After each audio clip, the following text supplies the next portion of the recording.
Trill Audio presents Letters of Anton Chekhov, read by Alex McGrath. Chapter 1 Letters of Anton Chekhov. Translator's Note. Of the 1,890 letters published by Chekhov's family, I have chosen for translation these letters and passages from letters which best to illustrate Chekhov's life, character, and opinions. The brief memoir is abridged and adapted from the biographical sketch by his brother Mikhail. Chekhov's letters to his wife after his marriage have not as yet been published. Biographical sketch. In 1841, a serf belonging to a Russian nobleman purchased his freedom and the freedom of his family for 3,500 rubles, being at the rate of 700 rubles a soul, with one daughter, Alexandra, thrown in for nothing. The grandson of this serf was Anton Chekhov, the author. The son of the nobleman was Chertkov, the Tolstoyan and friend of Tolstoy. There is in this nothing striking to a Russian, but to the English student it is sufficiently significant for several reasons. It illustrates how recent growth was the educated middle class in pre-revolutionary Russia, and it shows, what is perhaps more significant, the homogeneity of the Russian people and their capacity for completely changing their whole way of life. Chekhov's father started life as a slave, but the son of this slave was even more sensitive to the arts, more innately civilized and in love with the things of the mind than the son of the slave owner. Chekhov's father, Pavel Yegorovitch, had a passion for music and singing. While he was still a serf boy, he learned to read music at sight and to play the violin. A few years after his freedom had been purchased, he settled at Taganrog, a town on the Sea of Azov, where he afterwards opened a colonial stores. This business did well until the construction of the railway to Vladikavkaz, which greatly diminished the importance of Taganrog as a port and a trading center. But Pavel Yegorovitch was always inclined to neglect his business. He took an active part in all the affairs of the town, devoted himself to church singing, conducted the choir, played on the violin, and painted icons. In 1854, he married Yevgenia Yakovlevna Morozov, the daughter of a cloth merchant of fairly good education who had settled down at Taganrog after a life spent in traveling about Russia in the course of his business. There were 6 children, 5 of whom were boys, Anton being the third son. The family was an ordinary patriarchal household of the kind common at that time. The father was severe, and in exceptional cases even went so far as to chastise his children, but they all lived on warm and affectionate terms. Everyone got up early, the boys went to the high school, and when they returned, learned their lessons. All of them had their hobbies. The eldest, Alexander, would construct an electric battery, Nikolai used to draw, Ivan to bind books, while Anton was always writing stories. In the evening, when their father came home from the shop, there was choral singing or a duet. Pavel Yegorovitch trained his children into a regular choir, taught them to sing music at sight and play on the violin, while at one time they had a music teacher for the piano too. There was also a French governess who came to teach the children languages. Every Saturday the whole family went to the evening service, and on their return sang hymns and burned incense.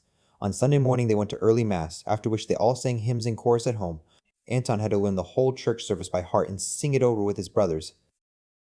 The chief characteristic distinguishing the Chekhov family from their neighbors was their habit of singing and having religious services at home. Though the boys had often to take their father's place in the shop, they had leisure enough to enjoy themselves. They sometimes went for whole days to the sea fishing, played Russian tennis, and went for excursions to their grandfathers in the country. Anton was a sturdy, lively boy, extremely intelligent, and inexhaustible in jokes and enterprises of all kinds. He used to get up lectures and performances, and was always acting and mimicking. As children, the brothers got up a performance of Gogol's Inspector General, in which Anton took the part of Godo Nichi. One of Anton's favorite improvisations was a scene in which the governor of the town attended church parade at a festival and stood in the center of the church, on a rug surrounded by foreign consuls. Anton, dressed in his high school uniform, with his grandfather's old saber coming to his shoulder, used to act the part of the governor with extraordinary subtlety and carry out a review of imaginary Cossacks. Often the children would gather round their mother or their old nurse to hear stories. Chekhov's story Happiness was written under the influence of one of his nurse's tales, which were always of the mysterious, of the extraordinary, of the terrible, and poetical. Their mother, on the other hand, told the children stories of real life, describing how she had traveled all over Russia as a little girl, how the Allies had bombarded Taganrog during the Crimean War, and how hard life had been for the peasants in the days of serfdom. She instilled into her children a hatred of brutality and a feeling of regard for all who were in an inferior position, and for birds and animals. Chekhov in later years used to say, "Our talents we got from our father, but our soul from our mother." In 1875, the two elder boys went to Moscow. After their departure, the business went from bad to worse, and the family sank into poverty. In 1876, Pavel Yegorovitch closed his shop and went to join his sons in Moscow. While earning their own living, one was a student at the university, and the other a student at the School of Sculpture and Painting. The house was sold by auction. One of the creditors took all the furniture, and Chekhov's mother was left with nothing. Some months afterward, she went to rejoin her husband in Moscow, taking the younger children with her, while Anton, who was then 16, lived on in solitude at Taganrog for 3 whole years, earning his own living and paying for his education at the high school. He lived in the house that had been his father's, in the family of one Selivanov, the creditor who had bought it, and gave lessons to the latter's nephew, a Cossack. He went with his pupil to the latter's house in the country and learned to ride and shoot. During the last 2 years, he was very fond of the society of the high school girls and used to tell his brothers that he had had the most delightful flirtations. At the same time, he went frequently to the theater and was very fond of French melodramas, so that he was by no means crushed by his early struggle for existence. In 1879, he went to Moscow to enter the university, bringing with him 2 schoolfellows who boarded with his family. He found his father had just succeeded in getting work away from home, so that from the first day of his arrival he found himself head of the family, every member of which had to work for their common livelihood. Even little Mihail used to copy out lectures for students, and so made a little money. It was the absolute necessity of earning money to pay for his fees at the university and to help in supporting the household that forced Anton to write. That winter he wrote his first published story, A Letter to a Learned Neighbor. All the members of the family were closely bound together around one common center, Anton! What will Anton say was always their uppermost thought on every occasion. Ivan soon became the master of the parish school at Voskresensk, a little town in the Moscow province. Living was cheap there, so the other members of the family spent the summer there. They were joined by Anton when he had taken his degree, and the Chekhovs soon had a large circle of friends in the neighborhood. Every day the company met, went long walks, played croquet, discussed politics, read aloud, and went into raptures over Shtetchedrin. Here, Chekhov gained an insight into military society, which he afterwards turned to account in his play, The Three Sisters. One day a young doctor called Uspensky came in from Zvenigorod, a small town 14 miles away. "Look here," he said to Chekhov, "I am going away for a holiday and can't find anyone to take my place. You take the job on. My Pelagia will cook for you, and there is a guitar there." Voskresensk and Zvenigorod played an important part in Chekhov's life as a writer. A whole series of his tales is founded on his experiences there, besides which it was his first introduction to the society of literary and artistic people. 3 or 4 miles from Voskresensk was the estate of a landowner, A.S. Kiselyov, whose wife was the daughter of Begichev, the director of the Moscow Imperial Theater.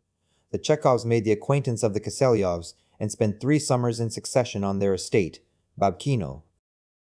The Kiselyovs were musical and cultivated people, and intimate friends of Dargomaishsky, Tchaikovsky, the composer, and the Italian actor Salvini. Madame Kiselyov was passionately fond of fishing, and would spend hours at a time sitting on the riverbank with Anton, fishing and talking about literature. She was herself a writer. Chekhov was always playing with the Kiselyov children and running about the old park with them. The people he met, the huntsman, the gardener, the carpenters, the sick women who came to him for treatment, and the place itself, river, forests, nightingales, all provided Chekhov with subjects to write about and put him in the mood for writing. He always got up early and began writing by 7 o'clock in the morning. After lunch, the whole party set off to look for mushrooms in the woods. Anton was fond of looking for mushrooms and said it stimulated the imagination. At this time, he was always talking nonsense. Leviton, the painter, lived in the neighborhood, and Chekhov and he dressed up, blacked their faces, and put on turbans. Leviton then rode off on a donkey through the fields, where Anton suddenly sprang out of the bushes with a gun and began firing blank cartridges at him. In 1886, Chekhov suffered for the second time from an attack of spitting blood. There is no doubt that consumption was developing, but apparently he refused to believe this himself. He went on being as gay as ever, though he slept badly and often had terrible dreams. It was one of these dreams that suggested the subject of his story, the Black Monk. That year he began to write for the Novoye Vremya, which made a special feature of his work. Under the influence of letters from Grigorovich, who was the first person to appreciate his talent, Chekhov began to take his writing more seriously. In 1887 he visited the south of Russia and stayed at the Holy Mountains, which gave him the subjects of two of his stories, Easter Eve and Uprooted. In the autumn of that year he was asked by Korsh, a theatrical manager who knew him as a humorous writer, to write something for his theater. Chekhov sat down and wrote Ivanov in a fortnight, sending off every act for rehearsal as it was completed. By this time he had won a certain amount of recognition, everyone was talking of him, and there was consequently great curiosity about his new play. The performance was, however, only partially a success. The audience, divided into two parties, hissed vigorously and clapped noisily. For a long time afterwards, the newspapers were full of discussions of the character and personality of the hero, while the novelty of the dramatic method attracted great attention. In January 1889, the play was performed at the Alexandrinsky Theater in Petersburg, and the controversy broke out again. Ivanov was the turning point in Chekhov's mental development and literary career. He took up his position definitely as a writer, though his brass plate continued to hang on the door. Shortly after writing Ivanov, he wrote a one-act play called The Bear. The following season, Solovetsev, who had taken the chief character in The Bear, opened a theater of his own in Moscow, which was not at first a success. He appealed to Chekhov to save him with a play for Christmas, which was only 10 days off. Chekhov set to work and wrote an act every day. The play was produced in time, but the author was never satisfied with it, and after a short, very successful run, took it off the stage. Several years later, he completely remodeled it and produced it as Uncle Vanya at the Art Theater in Moscow. At this time, he was writing a long novel, of which he often dreamed aloud, and which he liked to talk about. He was for several years writing at this novel, but no doubt finally destroyed it, as no trace of it could be found after his death. He wanted it to embody his views on life, opinions which he expressed in a letter to Pleshchayev in these words: I am not a liberal, not a conservative. I should have liked to have been a free artist and nothing more, and I regret that God has not given me the strength to be one. I hate lying and violence in all their forms. The most absolute freedom, freedom from force and fraud in whatever form the two latter may be expressed, that is the program I would hold to if I were a great artist. At this time he was always gay and insisted on having people round him while he worked. His little house in Moscow, which looked like a chest of drawers, was a center to which people, and especially young people, flocked in swarms. Upstairs they played the piano, a hired one, while downstairs he sat writing through it all. I positively can't live without visitors, he wrote to Suvorin. When I am alone, for some reason I am frightened. This gay life, which seemed so full of promise, was, however, interrupted by violent fits of coughing. He tried to persuade other people, and perhaps himself, that it was not serious, and he would not consent to be properly examined. He was sometimes so weak from hemorrhage that he could see no one, but as soon as the attack was over, his mood changed, the doors were thrown open, visitors arrived, there was music again, and Chekhov was once more in the wildest spirits. The summers of those 2 years, 1888 and 1889, he spent with his family in a summer villa at Luka, in the province of Kharkov. He was in ecstasies beforehand over the deep, broad river, full of fish and crayfish, the pond full of carp, the woods, the old garden, and the abundance of young ladies. His expectations were fulfilled in every particular, and he had all the fishing and musical society he could wish for. Soon after his arrival, Pleshchayev came to stay with him on a month's visit. He was an old man in feeble health, but attractive to everyone. Young ladies in particular were immediately fascinated by him. He used to compose his works aloud, sometimes shouting at the top of his voice, so that Chekhov would run in and ask him if he wanted anything. Then the old man would give a sweet and guilty smile and go on with his work. Chekhov was in constant anxiety about the old man's health, as he was very fond of cakes and pastry, and Chekhov's mother used to regale him on them to such an extent that Anton was constantly having to give him medicine. Afterwards, Suvorin, the editor of Novoye Vremya, came to stay. Chekhov, and he used to paddle in a canoe, hollowed out of a tree, to an old mill, where they would spend hours fishing and talking about literature. Both the grandsons of serfs, both cultivated and talented men, they were greatly attracted by each other. Their friendship lasted for several years, and on account of Suvorin's reactionary opinions, exposed Chekhov to a great deal of criticism in Russia. Chekhov's feelings for Suvorin began to change at the time of the Dreyfus case, but he never broke entirely with him. Suvorin's feelings for Chekhov remained unchanged.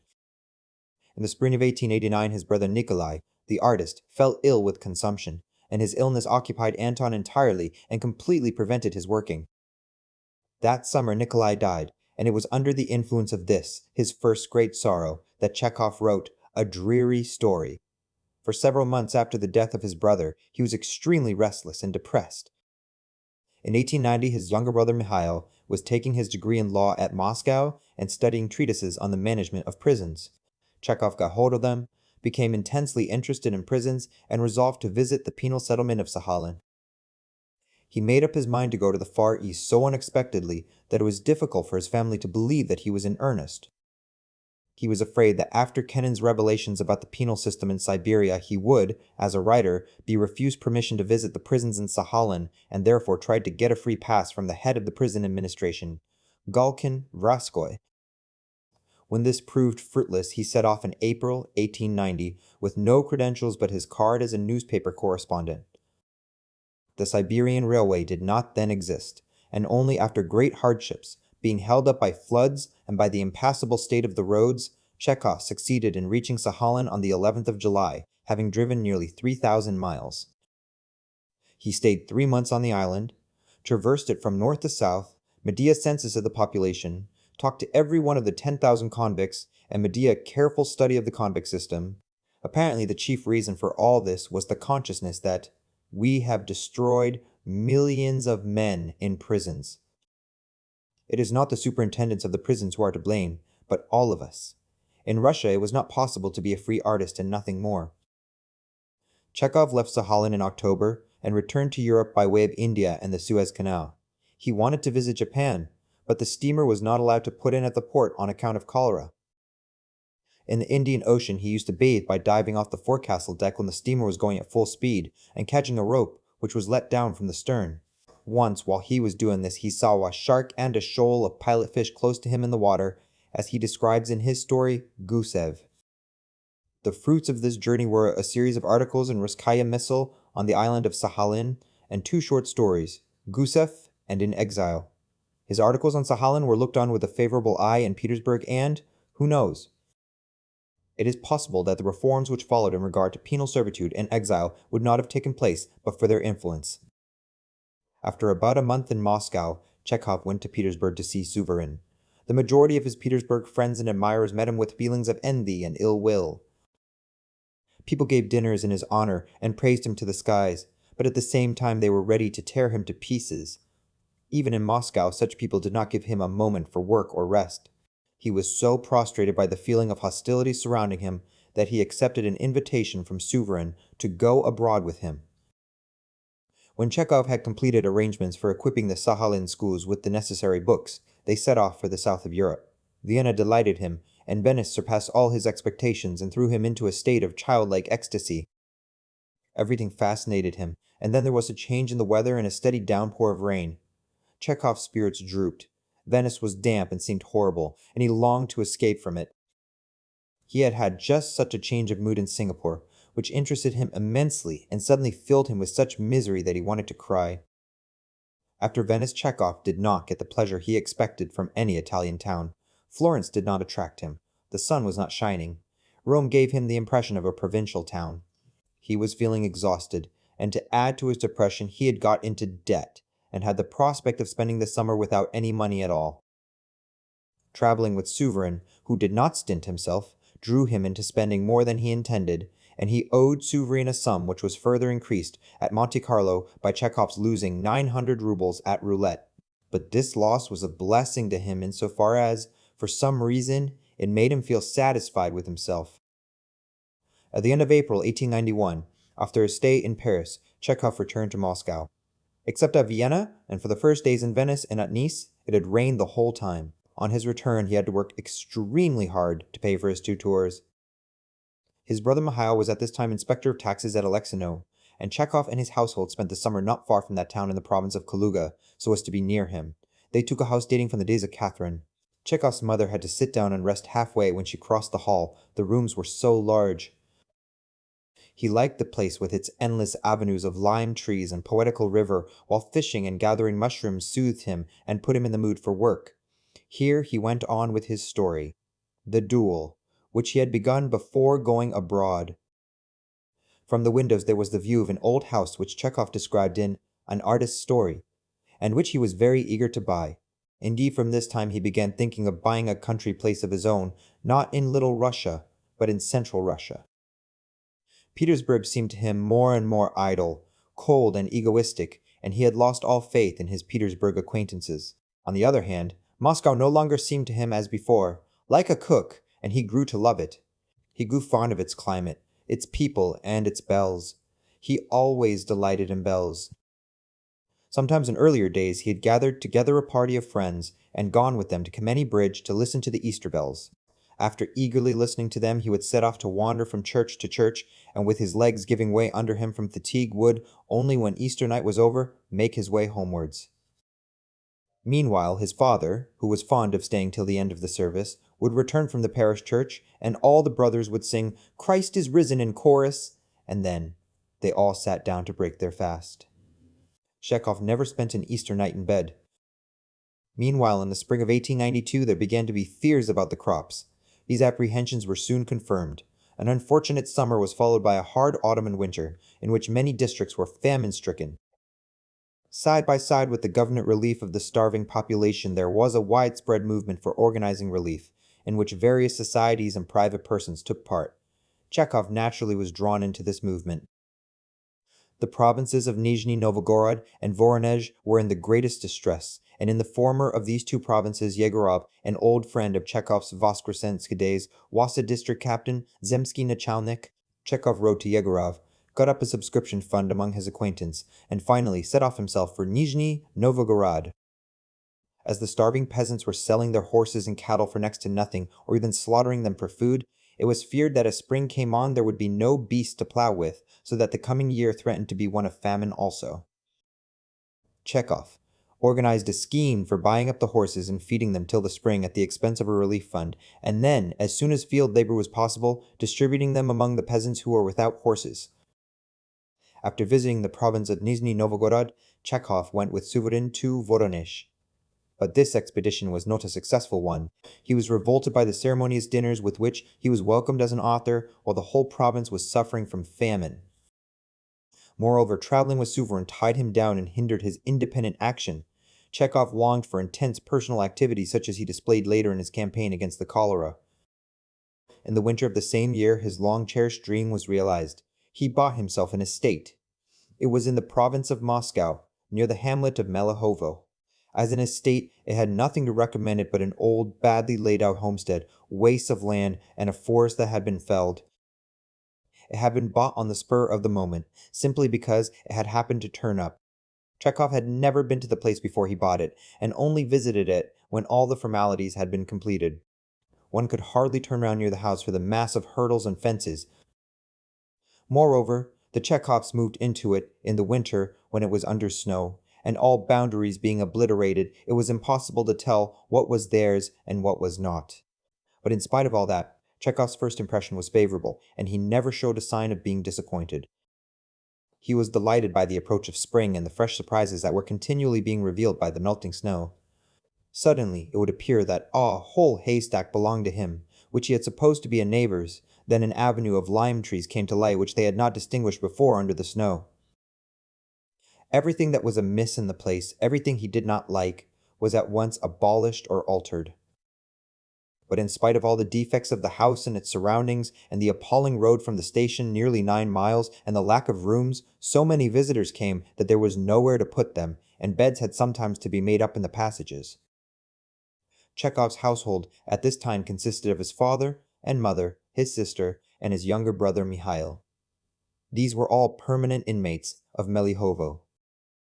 As soon as the snow had disappeared, the various duties in the house and on the land were assigned. Chekhov's sister undertook the flower beds and the kitchen garden. His younger brother undertook the field work. Chekhov himself planted the trees and looked after them.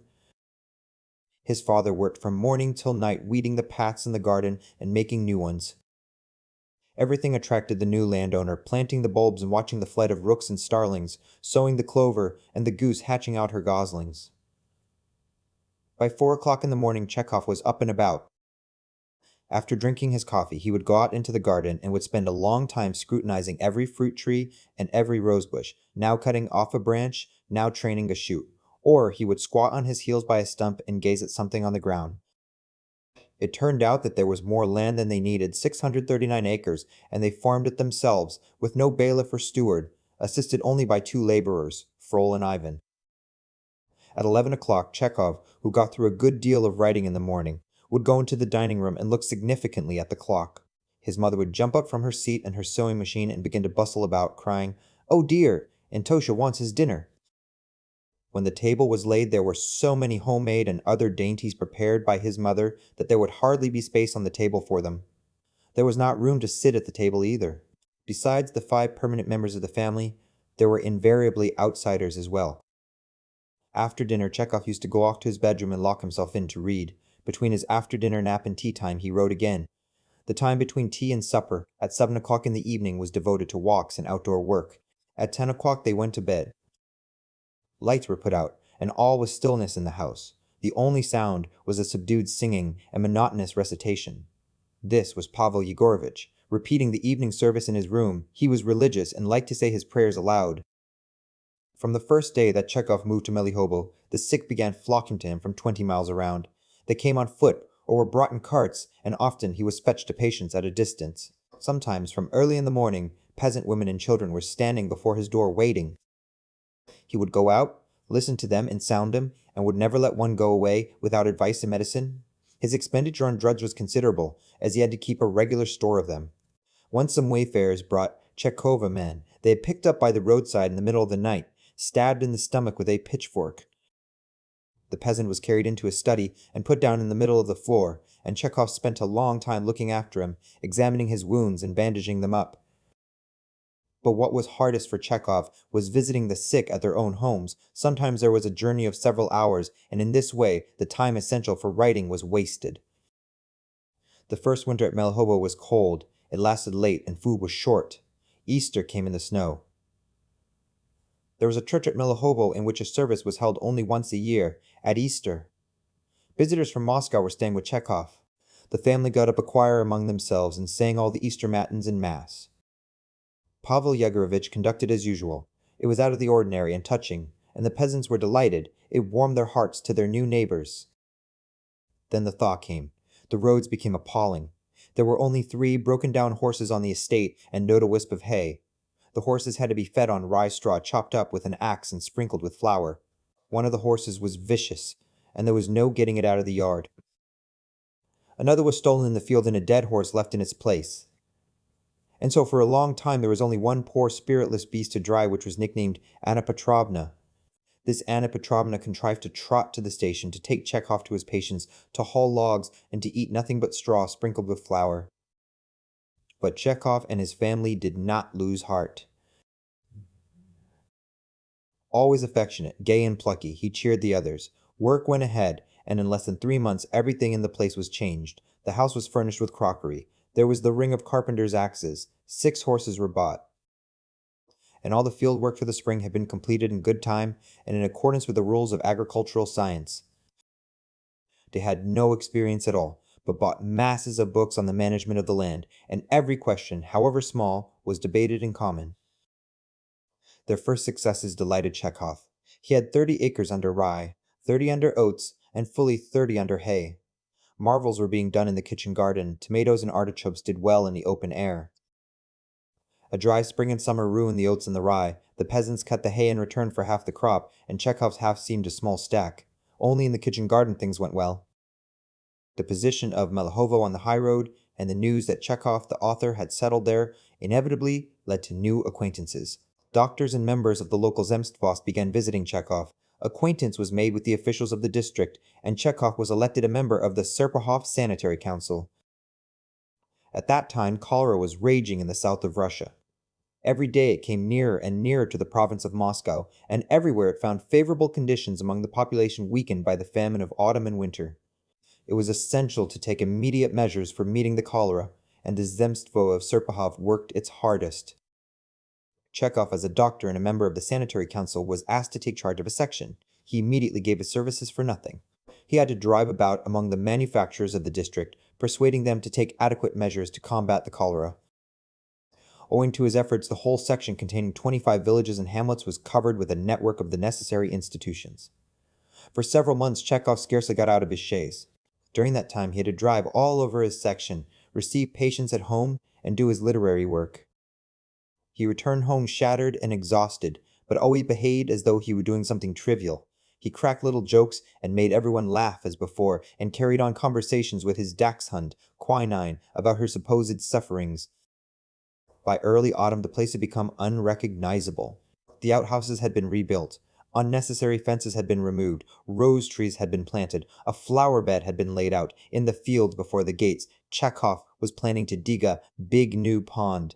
With what interest he watched each day, the progress of the work upon it. He planted trees round it and dropped into it tiny carp and perch which he brought with him in a jar from Moscow. The pond became later on more like an ichthyological station than a pond, as there was no kind of fish in Russia except the pike, of which Chekhov had not representatives in this pond.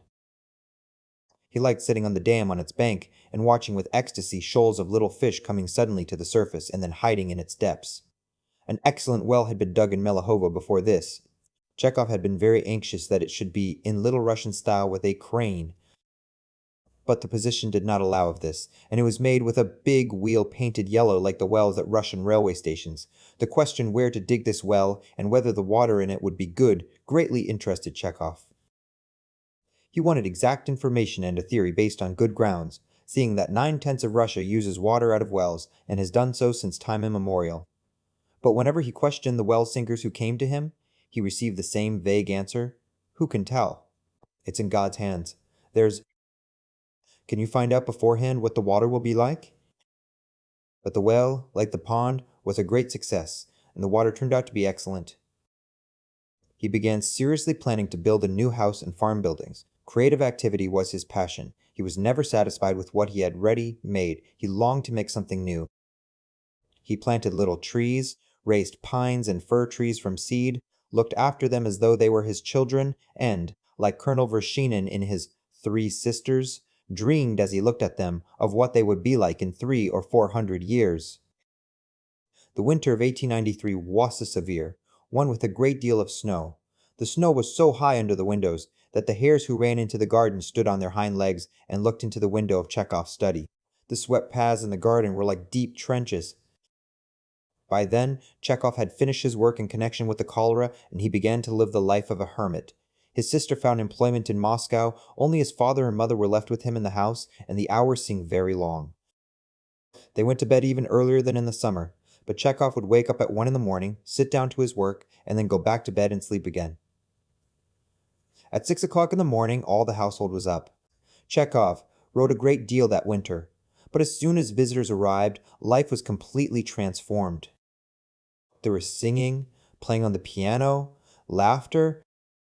Chekhov's mother did her utmost to load the tables with dainties. His father, with a mysterious air, would produce various specially prepared cordials and liqueurs from some hidden recess, and then it seemed that Melahovo had something of its own, peculiar to it, which could be found in no other country estate. Chekhov was always particularly pleased at the visits of Miss Mizanov and of Potapenko. He was particularly fond of them, and his whole family rejoiced at their arrival. They stayed up long after midnight on such days, and Chekhov wrote only by snatches, and every time he wrote 5 or 6 lines he would get up again and go back to his visitors. "I have written 60 kopecks worth," he would say with a smile. Braga Serenade was the fashion at that time, and Chekhov was fond of hearing Potapenko play it on the violin while Miss Mizanov sang it. Having been a student at the Moscow University, Chekhov liked to celebrate St. Tatiana's Day. He never missed making a holiday of it when he lived in Moscow. That winter, for the first time, he chanced to be in Petersburg on the 12th of January. He did not forget St. Tatiana and assembled all his literary friends on that day in a Petersburg restaurant. They made speeches and kept the holiday, and this festivity initiated by him was so successful that the authors went on meeting regularly afterwards. Though Melahovo was his permanent home, Chekhov often paid visits to Moscow and Petersburg. He frequently stayed at hotels, and there he sometimes had difficulties over his passport. As a landowner, he had no need of credentials from the police in the Serpukhov district and found his university diploma sufficient. In Petersburg and Moscow, under the old passport regulations, they would not give him a passport because he resided permanently in the provinces. Misunderstandings arose, sometimes developing into disagreeable incidents and compelling Chekhov to return home earlier than he had intended. Someone suggested to Chekhov that he should enter the government service and immediately retire from it, as retired officials used at that time to receive a permanent passport from the department in which they had served. Chekhov sent a petition to the Department of Medicine for a post to be assigned to him and received an appointment as an extra junior medical clerk in that department, and soon afterwards sent in his resignation, after which he had no more trouble. Chekhov spent the whole spring of 1893 at Melihovo, planted roses, looked after his fruit trees, and was enthusiastic over country life. That summer, Melihovo was especially crowded with visitors. Chekhov was visited not only by his friends, but also by people whose acquaintance he neither sought nor desired. People were sleeping on sofas and several in a room, some even spent the night in the passage. Young ladies, authors, local doctors, members of the Zemstvo, distant relations with their sons, all these people flitted through Melihovo. Life was a continual whirl, everyone was gay. This rush of visitors and the everlasting readiness of Chekhov's mother to regale them with food and drink seemed like a return to the good old times of country life in the past. Chekhov was the center on which all attention was concentrated. Everyone sought him, lived in him, and caught up every word he uttered. When he was with friends, he liked taking walks or making expeditions to the neighboring monastery. The chaise, the cart, and the racing droshky were brought out. Chekhov put on his white tunic, buckled a strap round his waist, and got on the racing droshky. A young lady would sit sideways behind him, holding on to the strap. The white tunic and strap used to make Chekhov call himself an hussar. The party would set off, the hussar, and the racing droshky would lead the way. And then came the cart and the chaise, full of visitors. The numbers of guests necessitated more building, as the house would not contain them all. Instead of a farm, new buildings close to the house itself were begun. Some of the farm buildings were pulled down, others were put up after Chekhov's own plans. A new cattle yard made its appearance, and by it a hut, a well, a hurdle fence of the Little Russian style, a bathhouse, a barn, and finally Chekhov's dream, a lodge. It was a little house with 3 tiny rooms, in one of which a bedstead was put with difficulty, and in another a writing table. At first this lodge was intended only for visitors, but afterwards Chekhov moved into it, and there he wrote his Seagull. This little lodge was built among the fruit bushes, and to reach it, one had to pass through the orchard. In spring, when the apples and cherries were in blossom, it was pleasant to live in this lodge, but in winter it was so buried in the snow that pathways had to be cut to it, to drifts as high as a man. Chekhov suffered terribly about this time from his cough. It troubled him particularly in the morning, but he made light of it. He was afraid of worrying his family. His younger brother once saw his handkerchief spattered with blood, and asked what it meant. Chekhov seemed disconcerted and said, "Oh, nothing, it is no matter. Don't tell Masha and mother." The cough was the reason for Chekhov's going in 1894 to the Crimea. He stayed in Yalta, though he evidently did not like it and longed to be home. Chekhov's activity in the campaign against the cholera resulted in his being elected a member of the Zemstvo. He was keenly interested in everything to do with the new roads to be constructed and the new hospitals and schools it was intended to open.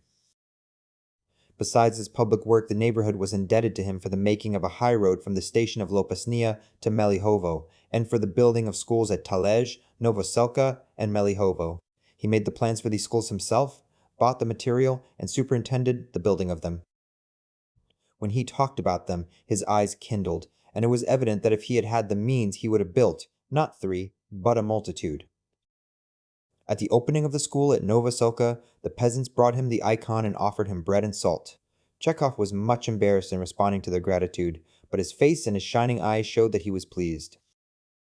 Besides the schools, he built a fire station for the village and a belfry for the church, and ordered out a cross made of looking glass for the cupola, the flash of which in the sun or moonlight was visible more than 8 miles away.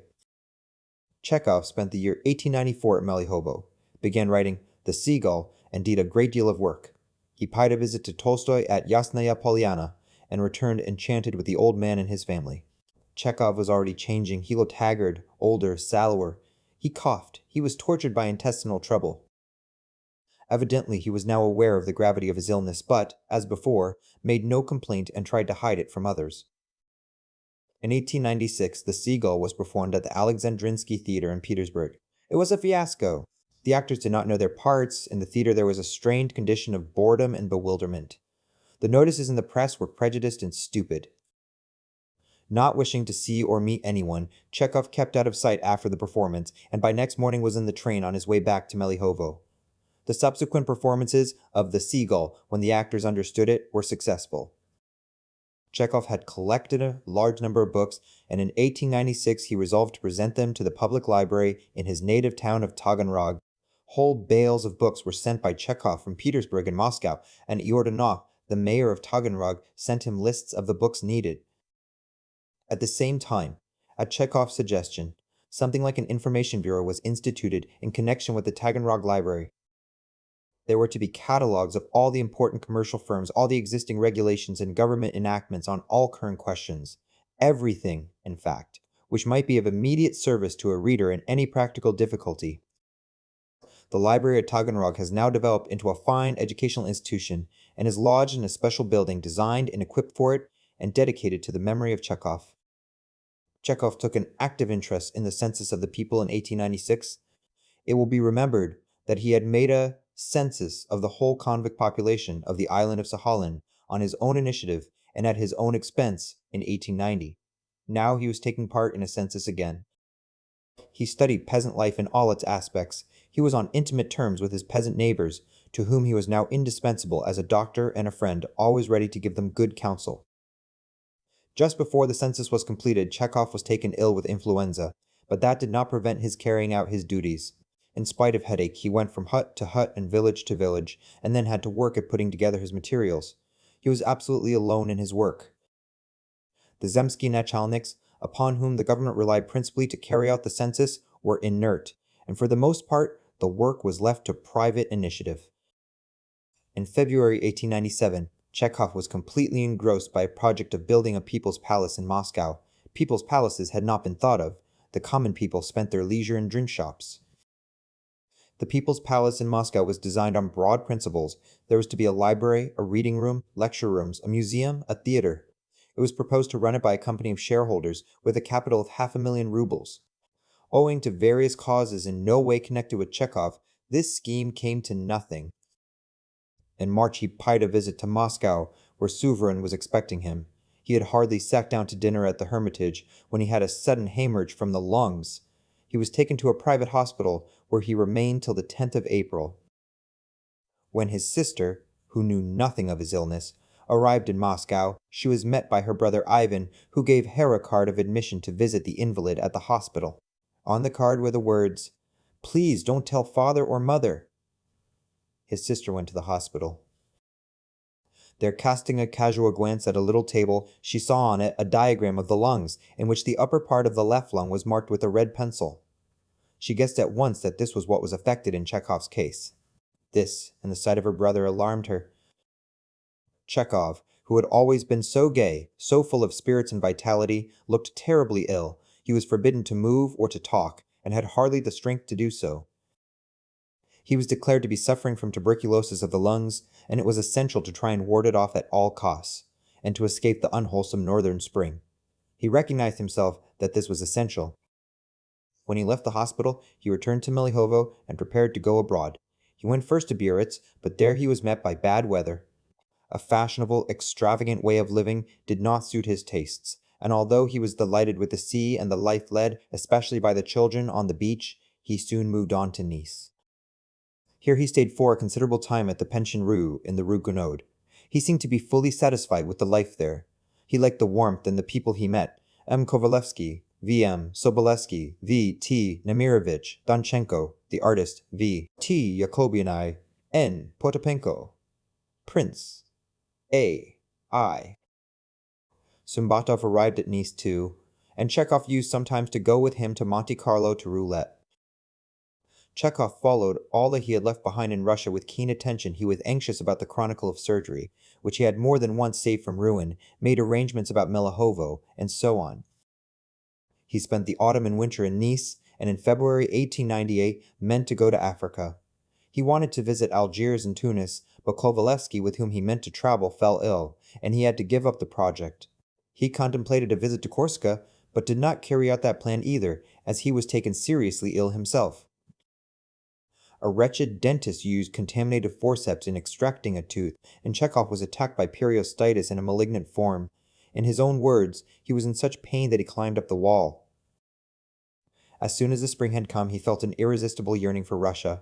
He was weary of enforced idleness. He missed the snow and the Russian country, and at the same time he was depressed at having gained no weight in spite of the climate, good nourishment, and idleness.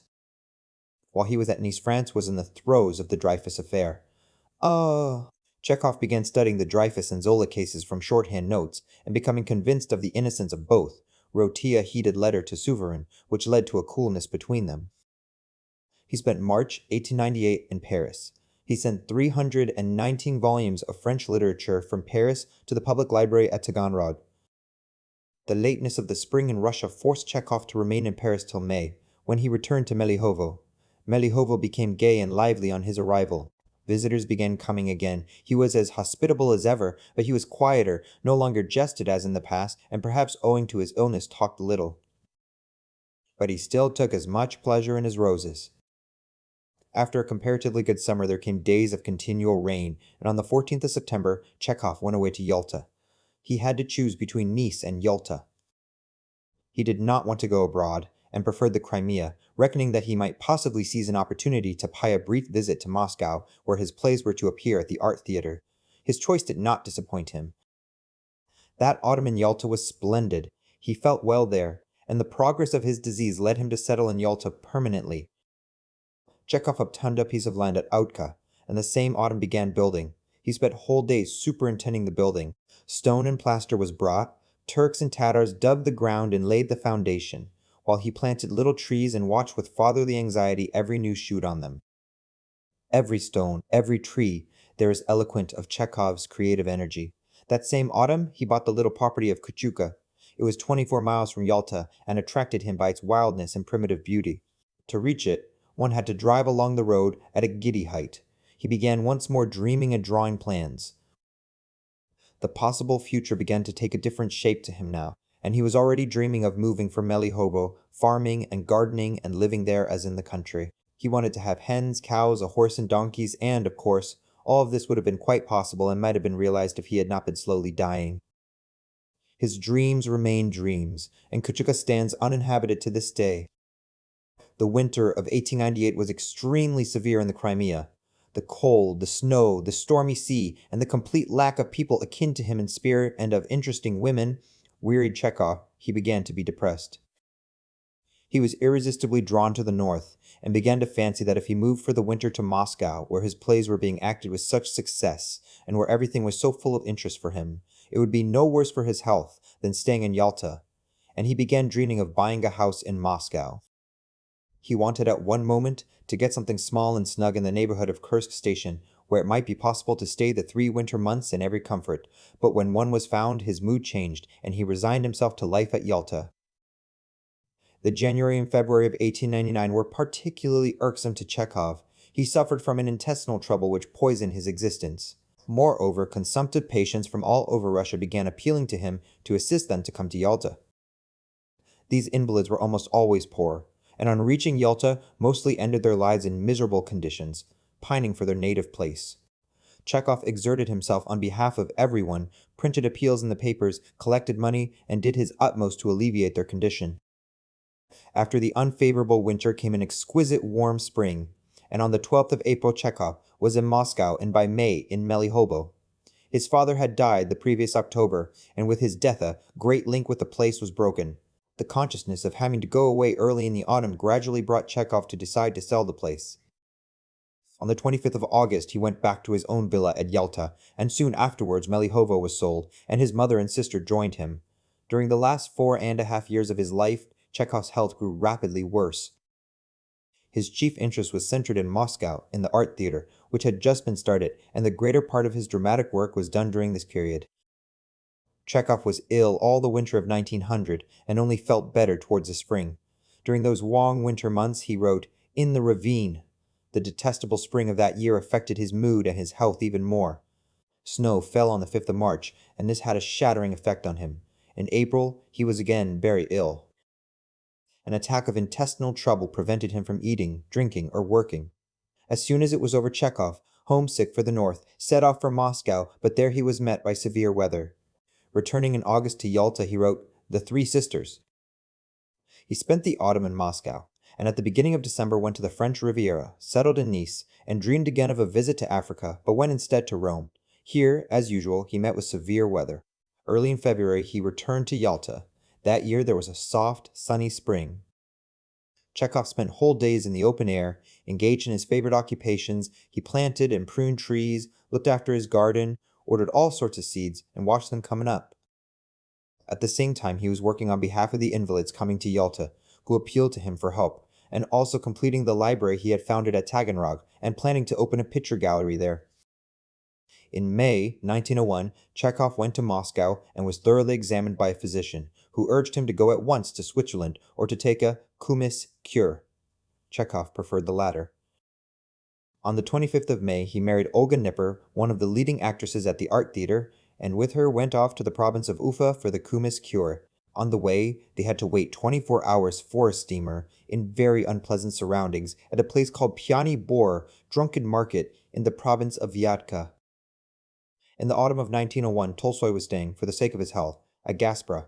Chekhov was very fond of him and frequently visited him. Altogether, that autumn was an eventful one for him. Kuprin, Bunin, and Gorky visited the Crimea. The writer Elpytyevsky settled there also, and Chekhov felt fairly well. Tolstoy's illness was the center of general attention, and Chekhov was very uneasy about him. In 1902, there was suddenly a change for the worse. Violent hemorrhage exhausted him to the beginning of February. He was for over a month confined to his study. It was at this time that the incident of Gorky's election to the Academy and subsequent expulsion from it led Chekhov to write a letter to the royal president of the Academy asking that his own name should be struck off the list of academicians. Chekhov had hardly recovered when his wife was taken seriously ill. When she was a little better, he made a tour by the Volga and the Kama as far as Perm. On his return, he settled with his wife in a summer villa, not far from Moscow. He spent July there and returned home to Yalta in August. But the longing for a life of movement and culture, the desire to be near to the theater, drew him to the north again, and in September he was back in Moscow. Here he was not left in peace for 1 minute. Swarms of visitors jostled each other from morning till night. Sucha. Life exhausted him. He ran away from it to Yalta in December, but did not escape it there.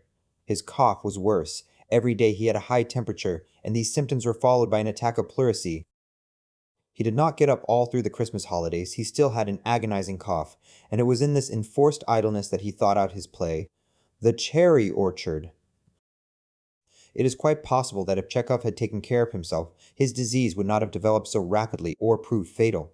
The feverish energy of his temperament, his readiness to respond to every impression, and his thirst for activity drove him from south to north and back again, regardless of his health and of the climate.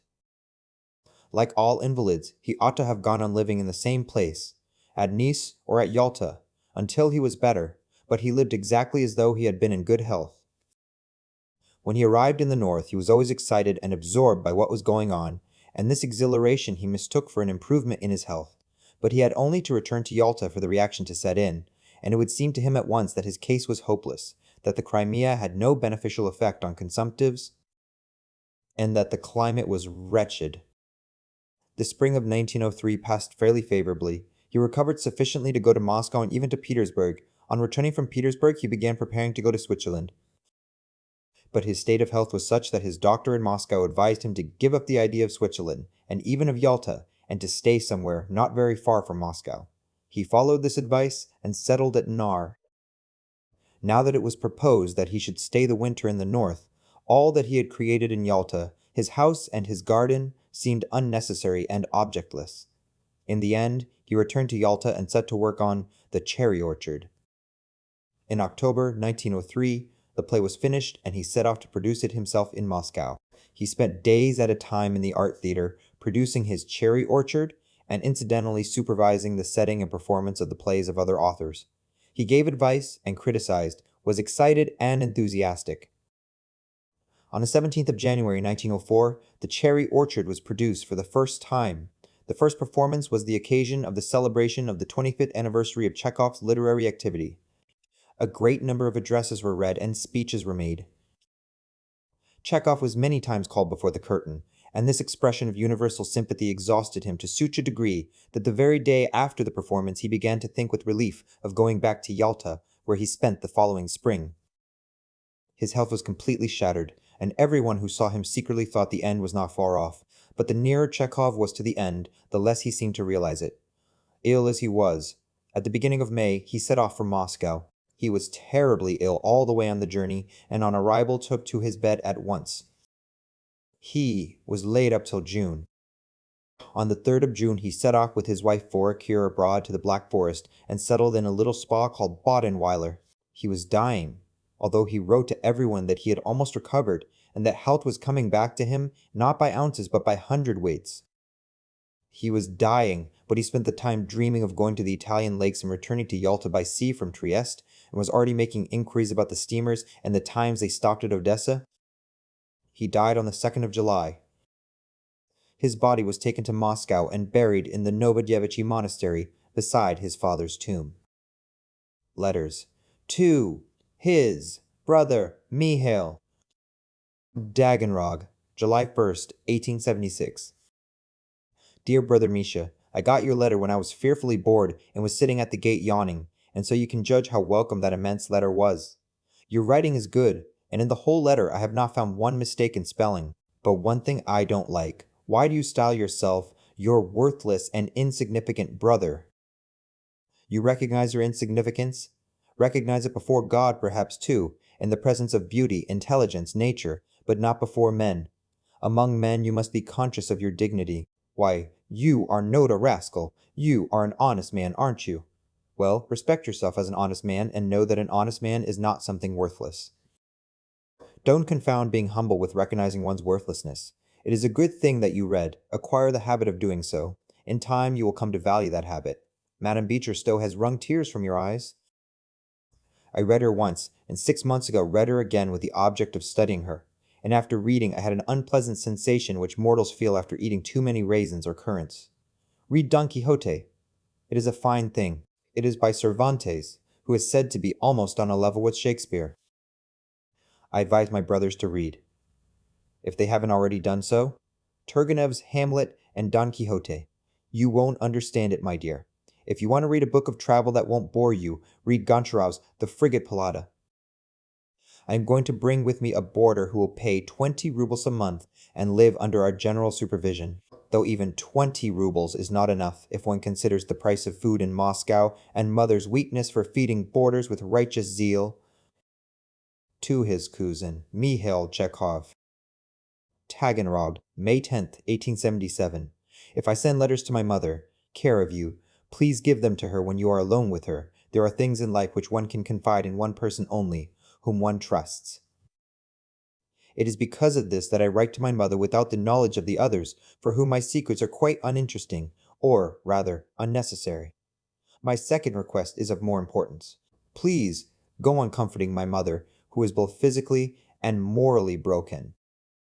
She has found in you not merely a nephew, but a great deal more and better than a nephew. My mother's character is such that the moral support of others is a great help to her. It is a silly request, isn't it?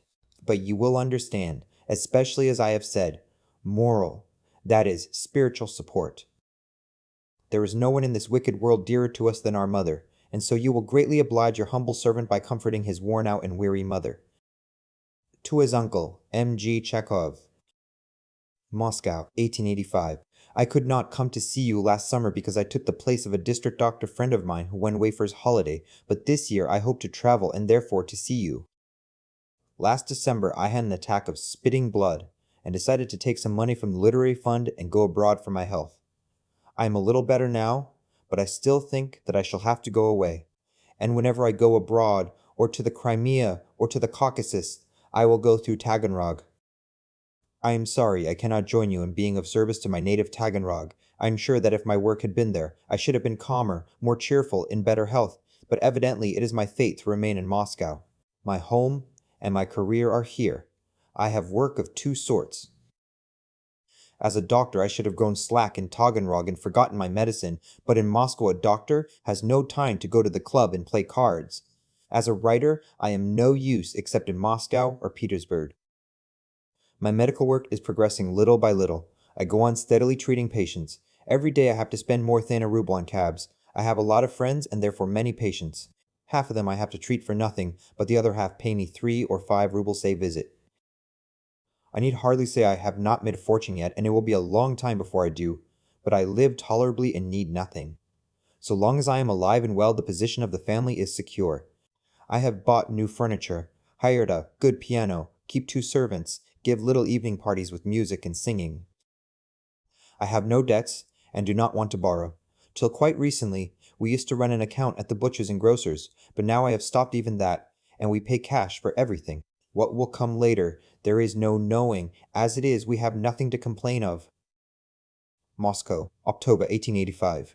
You advise me to go to Petersburg and say that Petersburg is not China.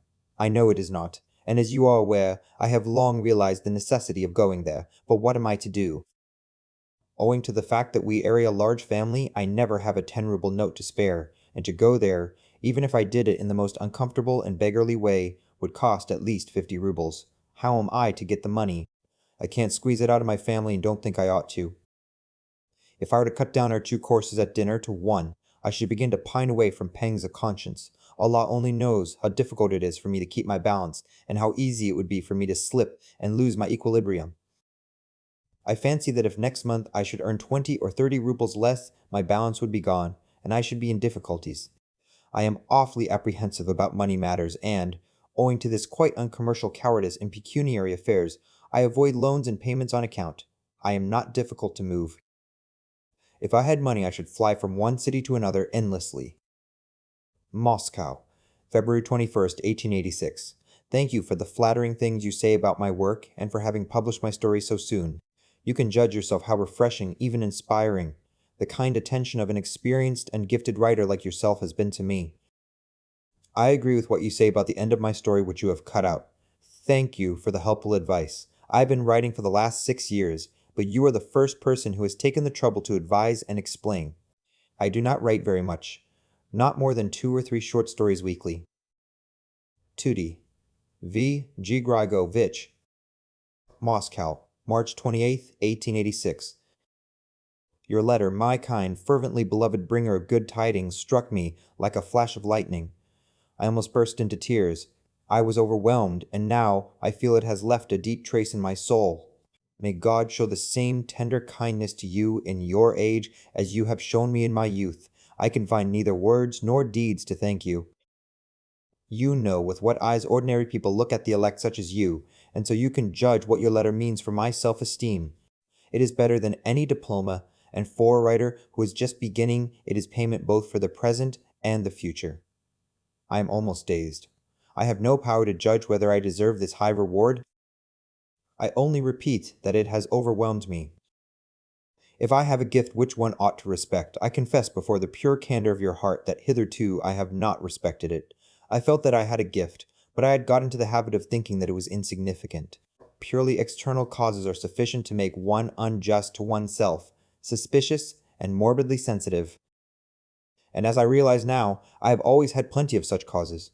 All my friends and relatives have always taken a condescending tone to my writing, and never ceased urging me in a friendly way not to give up real work for the sake of scribbling. I have hundreds of friends in Moscow, and among them a dozen or 2 writers, but I cannot recall a single one who reads me or considers me an artist. In Moscow there is a so-called literary circle. Talented people and mediocrities of all ages and colors gather once a week in a private room of a restaurant and exercise their tongues. If I went there and read a single passage of your letter, they would laugh in my face. In the course of the 5 years that I have been knocking about from one newspaper office to another, I have had time to assimilate the general view of my literary insignificance. I soon got used to looking down upon my work, and so it has gone from bad to worse. That is the first reason. The second is that I am a doctor, and am up to my ears in medical work, so that the proverb about trying to catch 2 hares has given to no one more sleepless nights than me. I am writing all this to you in order to excuse this grievous scene a little before you. Hitherto my attitude to my literary work has been frivolous, heedless, casual. I don't remember a single story over which I have spent more than 24 hours, and The Huntsman, which you liked, I wrote in the bathing shed. I wrote my stories as reporters write their notes about fires, mechanically, half unconsciously, taking no thought of the reader or myself. I wrote and did all I could not to waste upon the story, the scenes and images dear to me which, God knows why, I have treasured and kept carefully hidden. The first impulse to self-criticism was given me by a very kind and, to the best of my belief, sincere letter from Suvorim. I began to think of writing something decent, but I still had no faith in my being any good as a writer. And then, unexpected and undreamed of, came your letter. Forgive the comparison. It had on me the effect of a governor's order to clear out of a town within 24 hours. I.e., I suddenly felt an imperative need to hurry, to make haste and get out of where I have stuck. I agree with you in everything. When I saw The Witch in print, I felt myself the cynicism of the points to which you call my attention. They would not have been there had I written this story in 3 or 4 days instead of in 1. I shall put an end to working against time, but cannot do so just yet. It is impossible to get out of the rut I have got into. I have nothing against going hungry, as I have done in the past, but it is not a question of myself. I give to literature my spare time, 2 or 3 hours a day, and a bit of the night, that is, time which is of no use except for short things. In the summer, when I have more time and have fewer expenses, I will start on some serious work. I cannot put my real name on the book because it is too late. The design for the cover is ready, and the book printed. Many of my Petersburg friends advised me, even before you did, not to spoil the book by a pseudonym, but I did not listen to them, probably out of vanity. I dislike my book very much.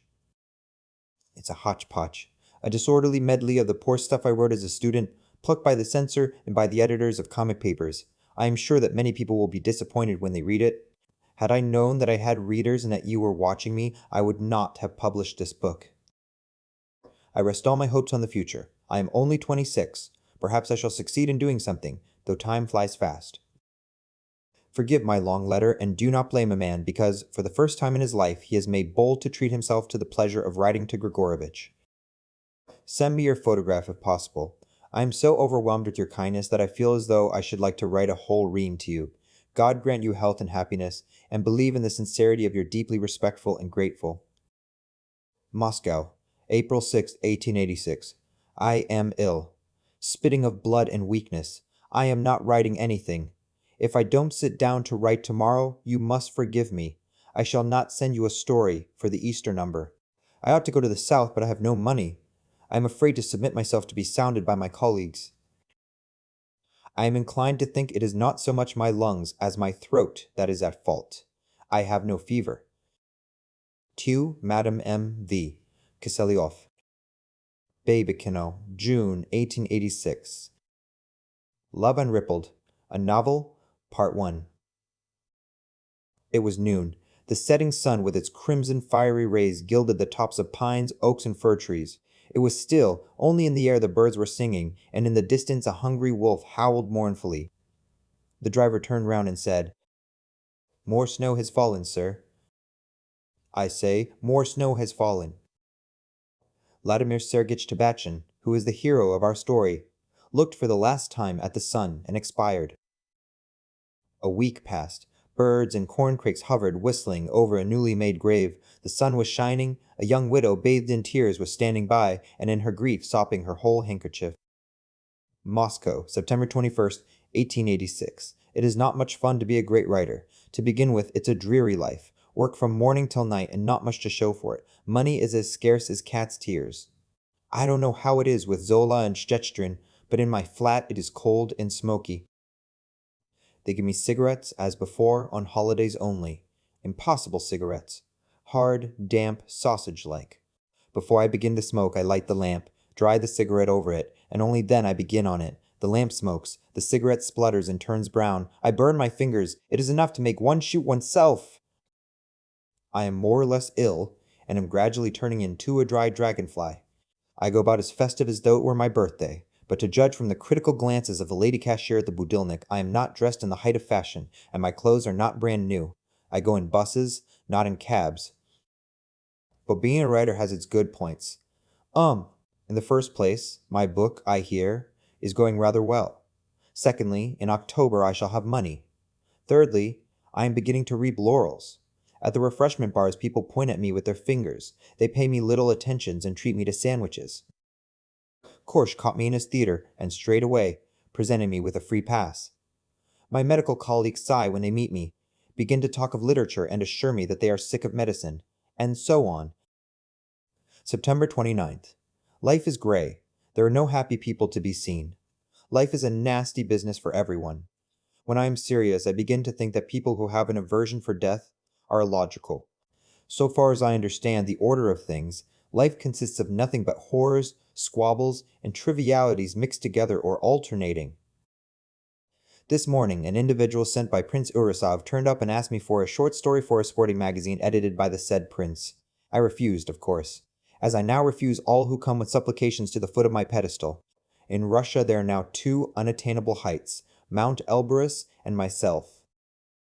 The prince's envoy was deeply disappointed by my refusal, nearly died of grief, and finally begged me to recommend him some writers who are versed in sport. I thought a little, and very opportunely remembered a lady writer who dreams of glory and has for the last year been ill with envy of my literary fame. In short, I gave him your address. You might write a story. The wounded doe, you remember, how the huntsman wounded doe? She looks at them with human eyes, and no one can bring himself to kill her. It's not a bad subject, but dangerous because it is difficult to avoid sentimentality. You must write it like a report, without pathetic phrases, and begin like this. On such and such a date, the huntsman in the Daragana forest wounded a young doe. And if you drop a tear, you will strip the subject of its severity and of everything worth attention in it. December 13. With your permission, I steal out of your last two letters to my sister 2 descriptions of nature for my stories. It is curious that you have quite a masculine way of writing. In every line except when dealing with children, you area man. This, of course, ought to flatter your vanity, for speaking generally, men area 1,000 times better than women, and superior to them.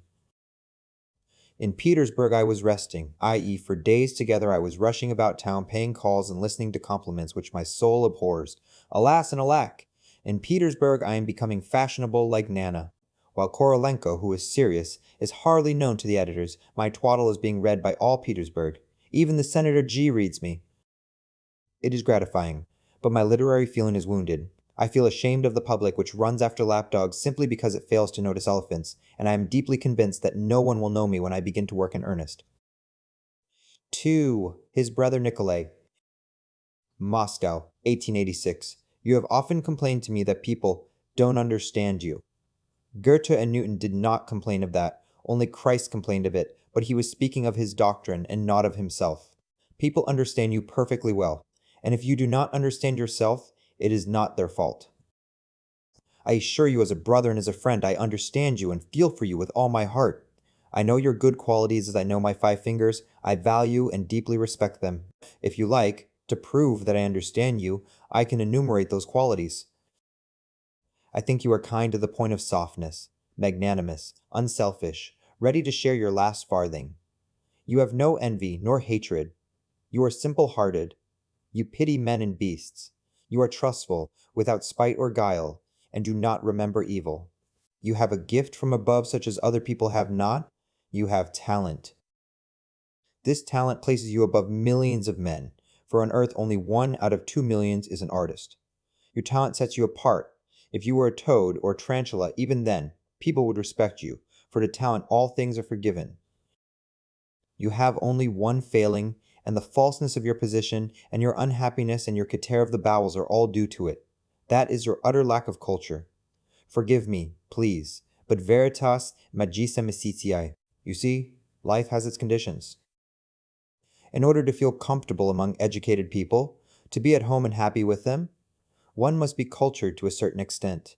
Town has brought you into such a circle. You belong to it, but you are drawn away from it, and you vacillate between cultured people and the lodgers vis-a-vis. Cultured people must, in my opinion, satisfy the following conditions. 1. They respect human personality, and therefore they are always kind, gentle, polite, and ready to give in to others. They do not make a row because of a hammer or a lost piece of India rubber. If they live with anyone, they do not regard it as a favor, and, going away, they do not say, "Nobody can live with you." They forgive noise and cold and dried up meat and witticisms and the presence of strangers in their homes. 2. They have sympathy not for beggars and cats alone. Their heart aches for what the eye does not see. They sit up at night in order to help P, to pay for brothers at the university, and to buy clothes for their mother. 3. They respect the property of others and therefore pay their debts. 4. They are sincere and dread lying like fire. They don't lie even in small things. A lie is insulting to the listener and puts him in a lower position in the eyes of the speaker. They do not pose. They behave in the street as they do at home. They do not show off before their humbler comrades. They are not given to babbling and forcing their uninvited confidences on others. Out of respect for other people's ears, they more often keep silent than talk. 5. They do not disparage themselves to rouse compassion. They do not play on the strings of other people's hearts so that they may sigh and make much of them. They do not say, I am misunderstood, or I have become second-rate, because all this is striving after cheap effect, is vulgar, stale, false. 6. They have no shallow vanity. They do not care for such false diamonds as knowing celebrities, shaking hands with the drunken P, listening to the raptures of a stray spectator in a picture show, being renowned in the taverns. If they do a penny worth, they do not strut about as though they had done 100 rubles worth, and do not brag of having the entry where others are not admitted. The truly talented always keep in obscurity among the crowd, as far as possible from advertisement. Even Krylov has said that an empty barrel echoes more loudly than a full one. 7. If they have a talent, they respect it. They sacrifice to it rest, women, wine, vanity. They are proud of their talent. Besides, they are fastidious. 8. They develop the aesthetic feeling in themselves. They cannot go to sleep in their clothes, see cracks full of bugs on the walls, breathe bad air, walk on a floor that has been spat upon, cook their meals over an oil stove. They seek as far as possible to restrain and ennoble the sexual instinct. What they want in a woman is no bedfellow. They do not ask for the cleverness which shows itself in continual lying. They want especially, if they are artists, freshness, elegance, humanity, the capacity for motherhood. They do not swill vodka at all hours of the day and night. Do not sniff at cupboards, for they are not pigs, and no, they are not. They drink only when they are free, on occasion. For they want mens sana in corpore sano, and so on. This is what cultured people are like. In order to be cultured and not to stand below the level of your surroundings, it is not enough to have read the Pickwick Papers and learnt a monologue from Faust. What is needed is constant work, day and night, constant reading, study, will. Every hour is precious for it. Come to us. Smash the vodka bottle. Lie down and read.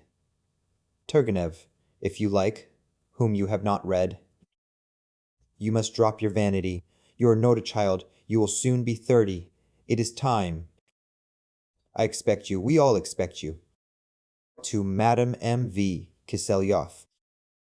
Moscow, January 14th, 1887. Even your praise of On the Road has not softened my anger as an author, and I hasten to avenge myself for Meyer. Be on your guard, and catch hold of the back of a chair that you may not faint. Well, I begin. One meets every critical article with a silent bow, even if it is abusive and unjust. Such is the literary etiquette. It is not the thing to answer, and all who do answer are justly blamed for excessive vanity. But since your criticism has the nature of an evening conversation on the steps of the Babkino Lodge, and as, without touching on the literary aspects of the story, it raises general questions of principle, I shall not be sinning against the etiquette if I allow myself to continue our conversation. In the first place, I, like you, do not like literature of the kind we are discussing. As a reader and a private resident, I am glad to avoid it, but if you ask my honest and sincere opinion about it, I shall say that it is still an open question whether it has a right to exist, and no one has yet settled it. Neither you nor I, nor all the critics in the world have any trustworthy data that would give them the right to reject such literature. I do not know which are right, Homer, Shakespeare, Lopez de Vega, and, speaking generally, the ancients who were not afraid to rummage in the muck heap, but were morally far more stable than we are, or the modern writers, priggish on paper but coldly cynical in their souls and in life. I do not know which has bad taste, the Greeks who were not ashamed to describe love as it really is in beautiful nature, or the readers of Gaboriau, Marlitz, Pierre Bobo. Like the problems of non-resistance to evil, of free will, and so on, this question can only be settled in the future. We can only refer to it, but are not competent to decide it. Reference to Turgenev and Tolstoy, who avoided the muck heap, does not throw light on the question. Their fastidiousness does not prove anything. Why? Before them, there was a generation of writers who regarded as dirty not only accounts of the dregs and scum, but even descriptions of peasants and of officials below the rank of titular counselor. Besides, one period, however brilliant, does not entitle us to draw conclusions in favor of this or that literary tendency. Reference to the demoralizing effects of the literary tendency we are discussing does not decide the question either. Everything in this world is relative and approximate. There are people who can be demoralized even by children's books, and who read with particular pleasure the piquant passages in the Psalms and in Solomon's Proverbs, while there are others who become only the purer from closer knowledge of the filthy side of life. Political and social writers, lawyers, and doctors who are initiated into all the mysteries of human sinfulness are not reputed to be immoral. Realistic writers are often more moral than Archimandrites. And, finally, no literature can outdo real life in its cynicism. A wineglass won't make a man drunk when he has already emptied a barrel. 2. That the world swarms with dregs and scum is perfectly true. Human nature is imperfect, and it would therefore be strange to see none but righteous ones on earth. But to think that the duty of literature is to unearth the pearl from the refuse heap means to reject literature itself. Artistic. Literature is only art, insofar as it paints life as it really is. Its vocation is to be absolutely true and honest. To narrow down its function to the particular task of finding pearls is as deadly for it as it would be to make Leviathan draw a tree without including the dirty bark and the yellow leaves. I agree that pearls are a good thing, but then a writer is not a confectioner, not a provider of cosmetics, not an entertainer. He is a man bound, under contract, by his sense of duty and his conscience. Having put his hand to the plow, he mustn't turn back, and, however distasteful, he must conquer his squeamishness and soil his imagination with the dirt of life. He is just like any ordinary reporter. What would you say if a newspaper correspondent, out of a feeling of fastidiousness, or from a wish to please his readers, would describe only honest mayors, high-minded ladies, and virtuous railway contractors? To a chemist, nothing on earth is unclean. A writer must be as objective as a chemist. He must lay aside his personal subjective standpoint and must understand that muck heaps play a very respectable part in a landscape, and that the evil passions are as inherent in life as the good ones. 3. Writers are the children of their age and therefore, like everybody else, must submit to the external conditions of the life of the community. Thus, they must be perfectly decent. This is the only thing we have a right to ask of realistic writers. But you say nothing against the form and executions of Mir, and so I suppose I have been decent. 4. I confess I seldom commune with my conscience when I write. This is due to habit and the brevity of my work, and so when I express this or that opinion about literature, I do not take myself into account. 5. You write, if I were the editor, I would have returned this Fuelton to you for your own good. Why not go further? Why not muzzle the editors themselves who publish such stories? Why not send a reprimand to the headquarters of the press department for not suppressing immoral newspapers? The fate of literature would be sad indeed if it were at the mercy of individual views. That is the first thing. Secondly, there is no police which could consider itself competent in literary matters. I agree that one can't dispense with the reins and the whip altogether, for knaves find their way even into literature, but no thinking will discover better police for literature than the critic's and the author's own conscience. People have been trying to discover such a police since the creation of the world, but they have found nothing better. Here you would like me to lose 115 rubles and be put to shame by the editor. Others, your father among them, are delighted with the story. Some send insulting letters to Sovereign, pouring abuse on the paper and on me, and so on. Who, then, is right? Who is the true judge? 6. Further you write, leave such writing to spiritless and unlucky scribblers such as Okrex, Pince-Nez, or Aloe. Allah forgive you if you were sincere when you wrote those words. A condescending and contemptuous tone towards humble people simply because they are humble does no credit to the heart.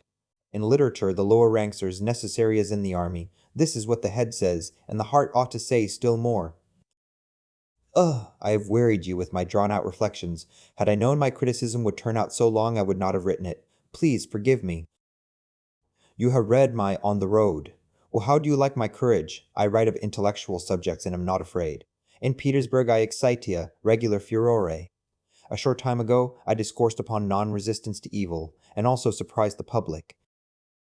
On New Year's Day all the papers presented me with a compliment, and in the December number of the Russkoye Bogatstvo, in which Tolstoy writes, there is an article 32 pages long by Obolensky entitled Chekhov and Korolenko. The fellow goes into raptures over me and proves that I am more of an artist than Korolenko. He is probably talking rot, but anyway, I am beginning to be conscious of one merit of mine. I am the only writer who, without ever publishing anything in the thick monthlies, has merely on the strength of writing newspaper rubbish won the attention of the lop-eared critics. There has been no instance of this before. At the end of 1886 I felt as though I were a bone thrown to the dogs. I have written a play on 4 sheets of paper. It will take 15 to 20 minutes to act. It is much better to write small things than big ones. They are unpretentious and successful. What more would you have? I wrote my play in an hour and 5 minutes. I began another, but have not finished it, for I have no time. To his uncle, M.G. Chekhov. Moscow, January 18, 1887. During the holidays I was so overwhelmed with work that on Mother's name day I was almost dropping with exhaustion. I must tell you that in Petersburg I am now the most fashionable writer. One can see that from papers and magazines, which at the end of 1886 were taken up with me, bandied my name about, and praised me beyond my deserts. The result of this growth of my literary reputation is that I get a number of orders and invitations, and this is followed by work at high pressure and exhaustion. My work is nervous, disturbing, and involving strain. It is public and responsible, which makes it doubly hard. Every newspaper report about me agitates both me and my family. My stories are read at public recitations. Wherever I go, people point at me. I am overwhelmed with acquaintances, and so on and so on. I have no day of peace, and feel as though I were on thorns every moment. Volodya is right. It is true, Thataman cannot possess the world. Butaman can be called the Lord of the world.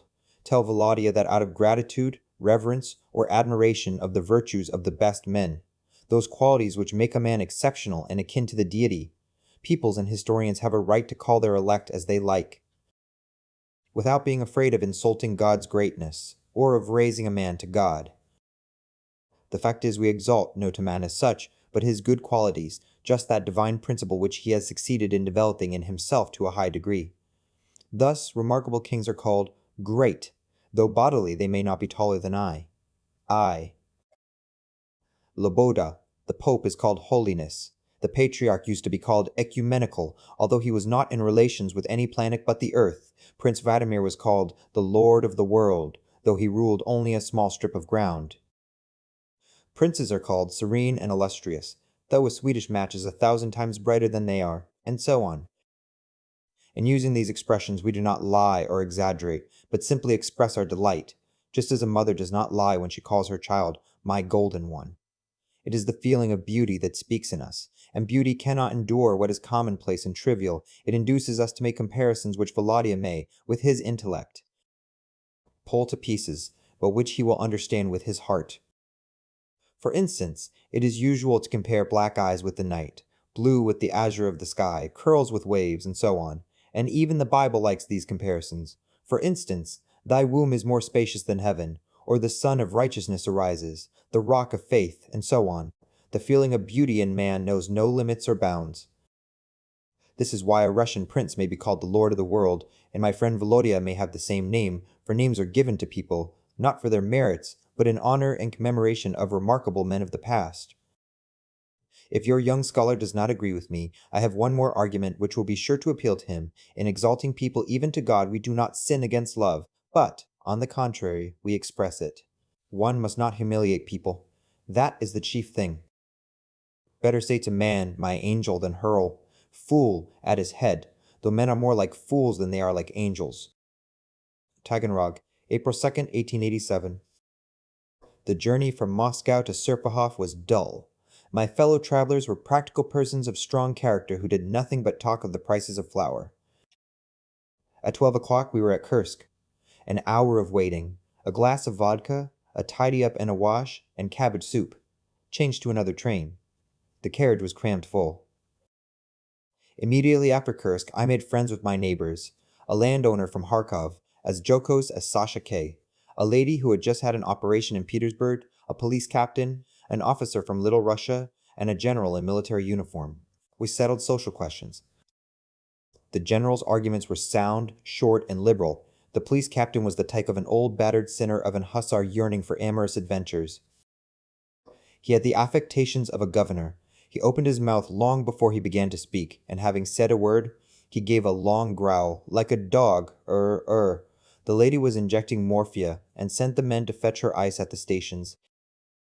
At Belgrade I had cabbage soup. We got to Kharkov at 9 o'clock.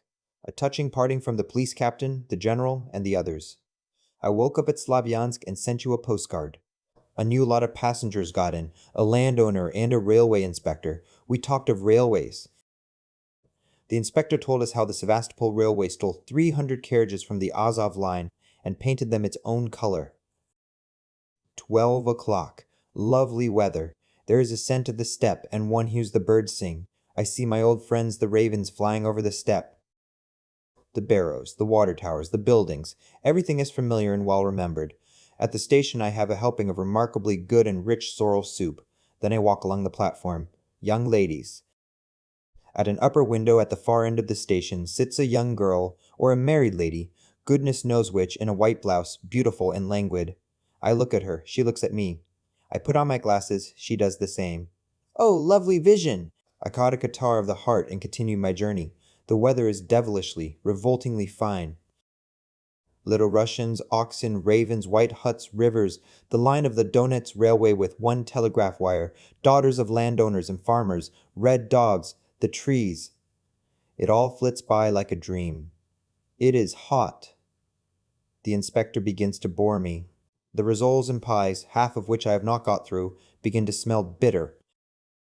I shove them under somebody else's seat, together with the remains of the vodka. I arrive at Taganrog. It gives one the impression of Herculaneum and Pompeii. There are no people, and instead of mummies, there are sleepy drishpaks and melon-shaped heads. All the houses look flattened out, and as though they had long needed replastering, the roofs want painting, the shutters are closed. At 8 o'clock in the evening, my uncle, his family, Irina, the dogs, the rats that live in the storeroom, the rabbits were fast asleep.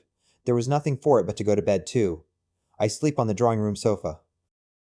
The sofa has not increased in length, and is as short as it was before, and so when I go to bed I have either to stick up my legs in an unseemly way, or to let them hang down to the floor.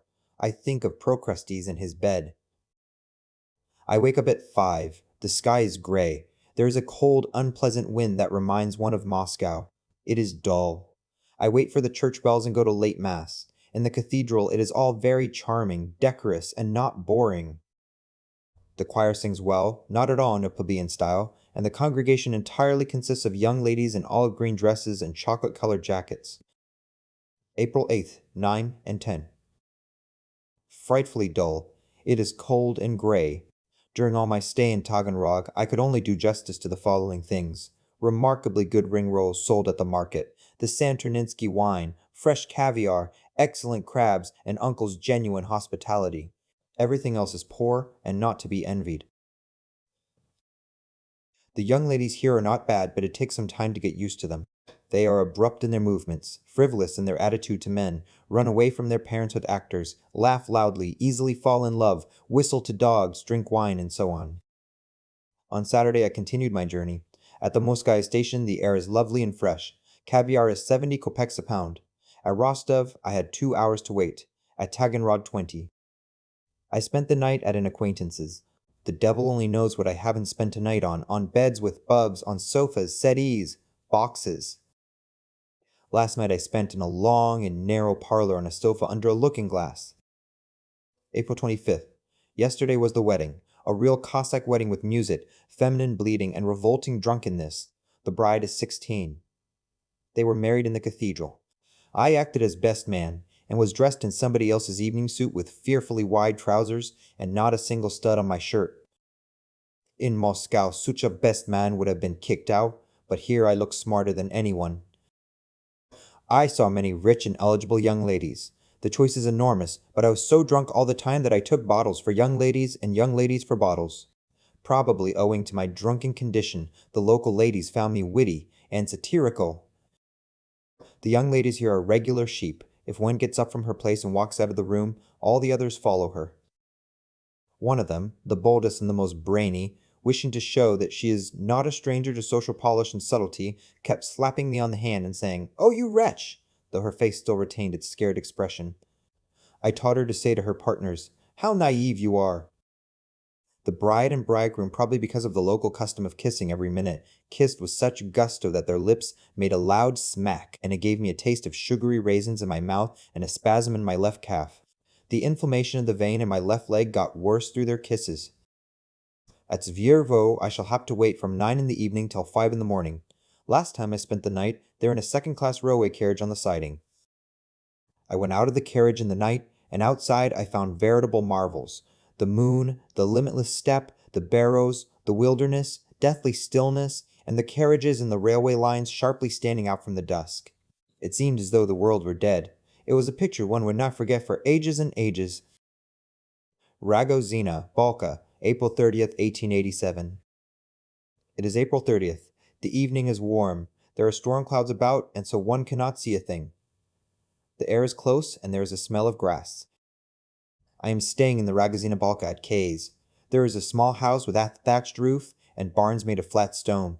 There are 3 rooms with earthen floors, crooked ceilings, and windows that lift up and down instead of opening outwards. The walls are covered with rifles, pistols, sabers, and whips.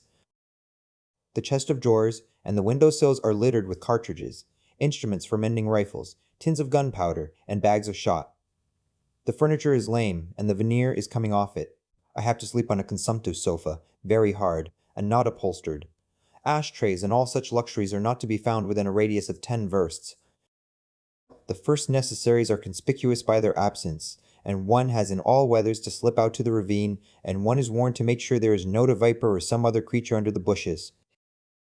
The population consists of old K, his wife, Pyotr, a Cossack officer with broad red stripes on his trousers, Alyosha, Hakko that is, Alexander, Zoika, Ninka, the shepherd Nikita, and the cook, Akulina. There are immense numbers of dogs who are furiously spiteful and don't let anyone pass them by day or by night. I have to go about under escort, or there will be one rider less in Russia. The most cursed of the dogs is Mutar, an old cur on whose face dirty tow hangs instead of wool. He hates me and rushes at me with a roar every time I go out of the house. Now about food.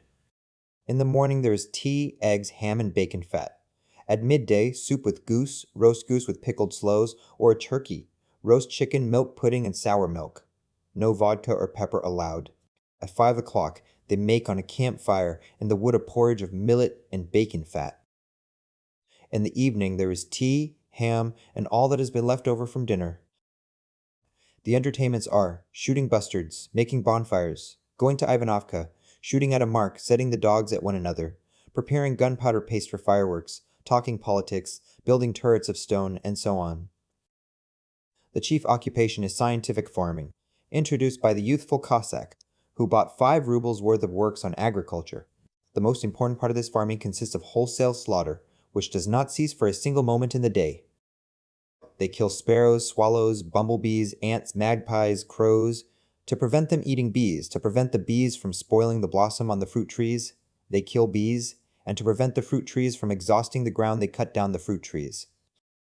One gets dosa, regular circle which, though somewhat original, is based on the latest data of science. We retire at 9 in the evening. Sleep is disturbed, for Belanoshkas and Mutars howl in the yard, and Setter furiously barks in answer to them from under my sofa. I am awakened by shooting. My hosts shoot with rifles from the windows at some animal which does damage to their crops. To leave the house at night one has to call the Cossack, for otherwise the dogs would tear one to bits. The weather is fine, the grass is tall and in blossom. I watch bees and men, among whom I feel myself something like a Miklua, Makle. Last night there was a beautiful thunderstorm. The coal mines are not far off. Tomorrow morning early I am going on a 1-horse droshky to Ivanovka, 23 versts, to fetch my letters from the post. We eat turkeys' eggs. Turkeys lay eggs in the wood on last year's leaves. They kill hens, geese, pigs, and so on, by shooting here. The shooting is incessant. Taganrog, May 11th. From K's I went to the Holy Mountains. I came to Slavyansk on a dark evening. The cabman refused to take me to the Holy Mountains at night, and advised me to spend the night at Slavyansk, which I did very willingly, for I felt broken and lame with pain. The town is something like Gogol's Mirgorod. There is a hairdresser and a watchmaker, so that one may hope that in another 1,000 years there will be a telephone. The walls and fences are pasted with the advertisements of a menagerie. On green and dusty streets walk pigs, cows, and other domestic creatures. The houses look cordial and friendly, rather like kindly grandmothers. The pavements are soft, the streets are wide, there is a smell of lilac and acacia in the air. From the distance come the singing of a nightingale, the croaking of frogs barking, and sounds of a harmonium, of a woman screeching.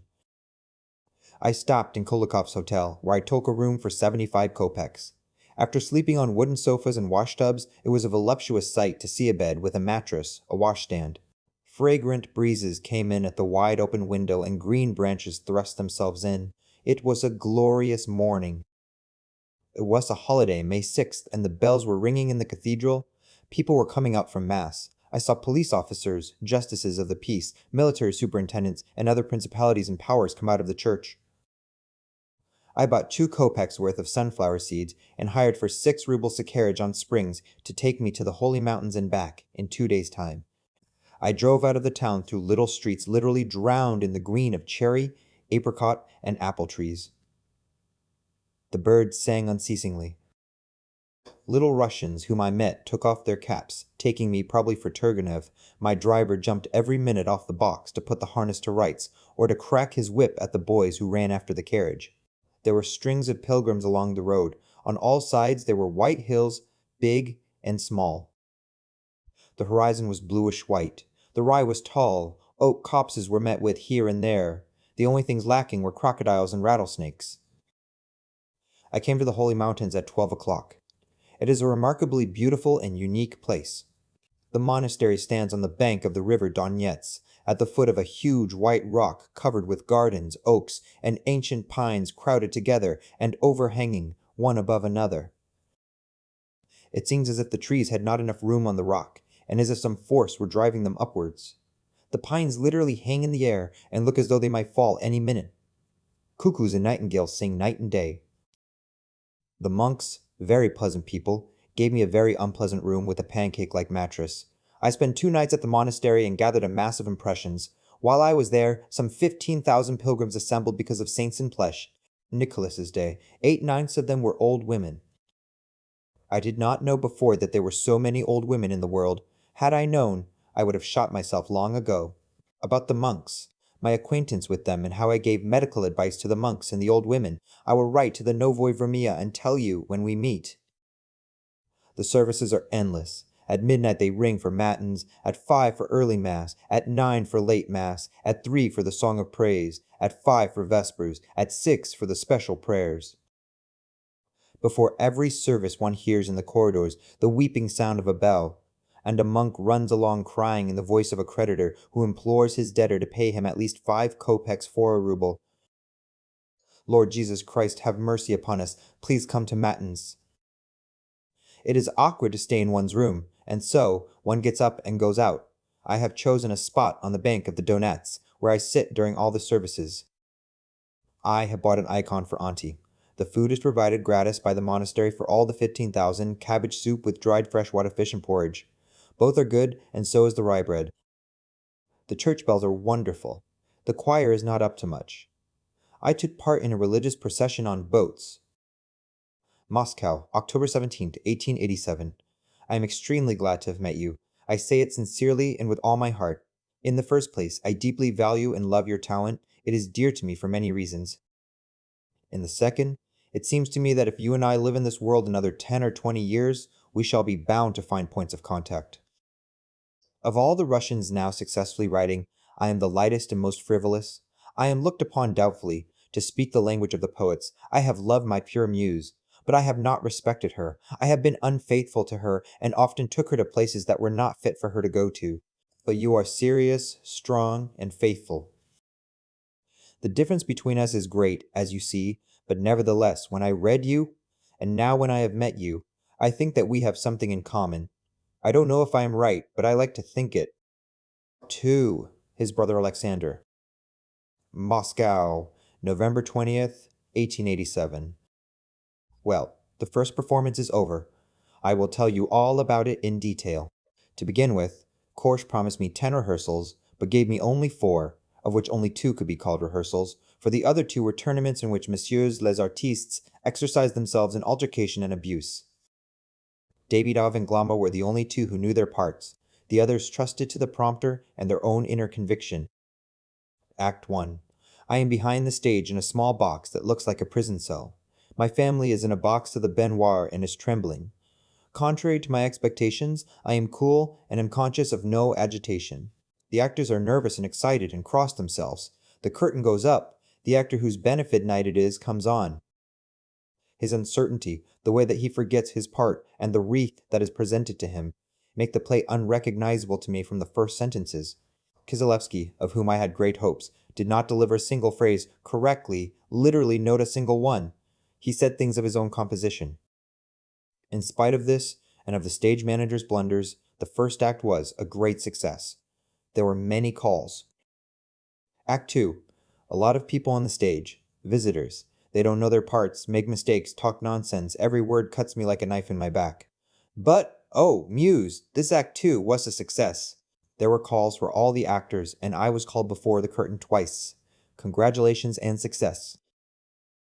Act 3. The acting is not bad. Enormous success. I had to come before the curtain 3 times, and as I did so, Davidov was shaking my hand, and Glama, like Manilov, was pressing my other hand to her heart. The triumph of talent and virtue. Act 4, Scene 1. It does not go badly. Calls before the curtain again. Thena, long wearisome interval. The audience, not used to leaving their seats and going to the refreshment bar between 2 scenes, murmur. The curtain goes up. Fine. Through the arch one can see the supper table, the wedding. The band plays flourishes. The groomsmen come out. They are drunk, and so you see they think they must behave like clowns and cut capers. The horseplay and pothouse atmosphere reduce me to despair. Then Kieselewski comes out. It is a poetical, moving passage, but my Kieselewski does not know his part, is drunk as a cobbler, and his short poetical dialogue is transformed into something tedious and disgusting. The public is perplexed. At the end of the play, the hero dies because he cannot get over the insult he has received. The audience, grown cold and tired, does not understand this death. The actors insisted on it. I have another version. There are calls for the actors, and for me. During one of the calls I hear sounds of open hissing, drowned by the clapping and stamping. On the whole, I feel tired and annoyed. It was sickening, though the play had considerable success. Theatergoers say that they had never seen such a ferment in a theater, such universal clapping and hissing, nor heard such discussions among the audience as they saw and heard at my play. And it has never happened before at Korsch's that the author has been called after the second act. November 24th. It has all subsided at last, and I sit as before at my writing table and compose stories with untroubled spirit. You can't think what it was like. I have already told you that at the first performance there was such excitement in the audience, and on the stage, as the prompter, who has served at the theater for 32 years, had never seen. They made an uproar, shouted, clapped, and hissed. At the refreshment bar it almost came to fighting, and in the gallery the students wanted to throw someone out, and 2 persons were removed by the police. The excitement was general. The actors were in a state of nervous tension. All that I wrote to you and Maslov about their acting and attitude to their work must not, of course, go any further. There is much one has to excuse and understand. It turned out that the actress who was doing the chief part of my play had a daughter lying dangerously ill. How could she feel like acting? Kuripin did well to praise the actors. The next day after the performance there was a review by Pyotr Kitchev in the Moskovsky Listok. He calls my play impudently cynical and immoral rubbish. The Moskovskaya Vyodomosti praised it. If you read the play, you will not understand the excitement I have described to you. You will find nothing special in it. Nikolai, Chekhov, and Levitin, all of them painters, assure me that on the stage it is so original that it is quite strange to look at. In reading, one does not notice it.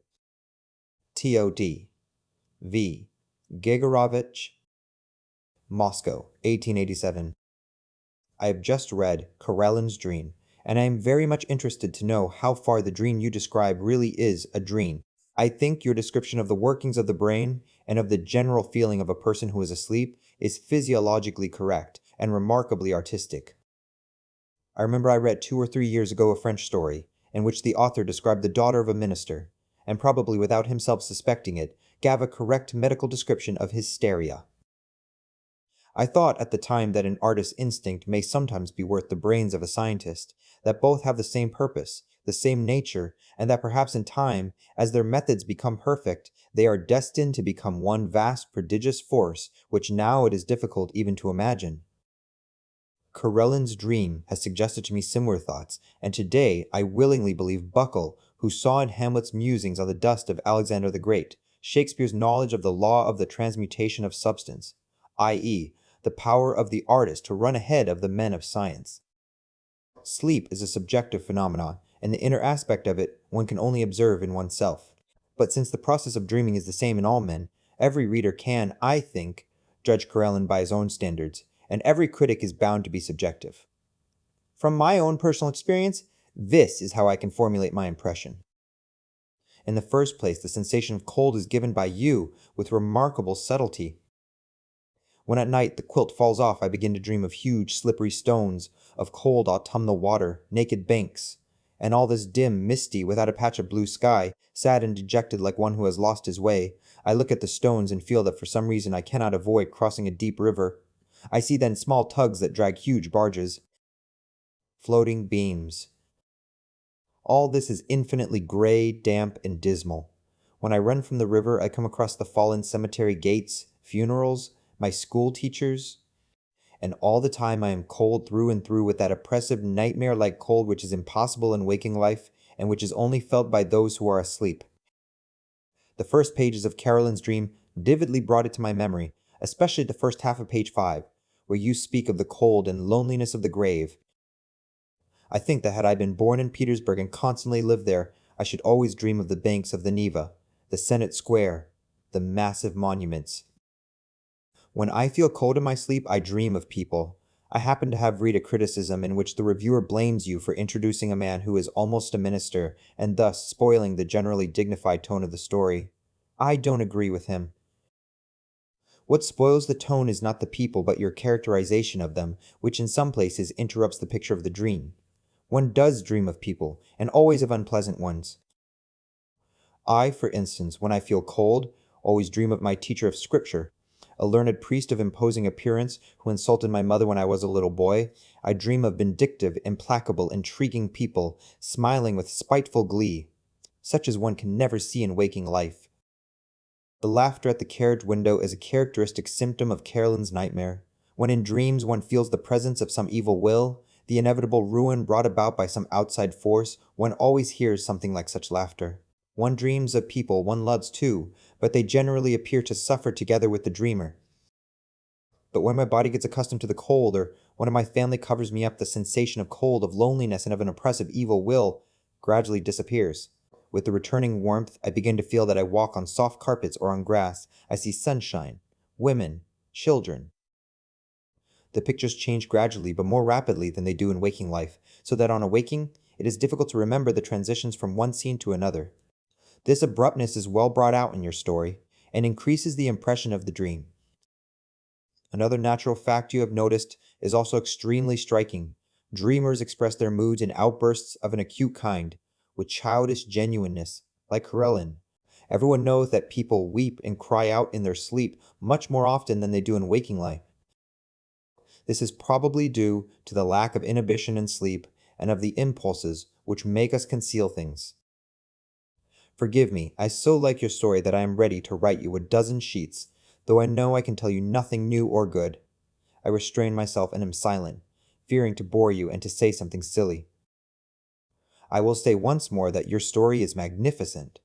The public finds it vague, but to a writer who gloats over every line, such vagueness is more transparent than holy water.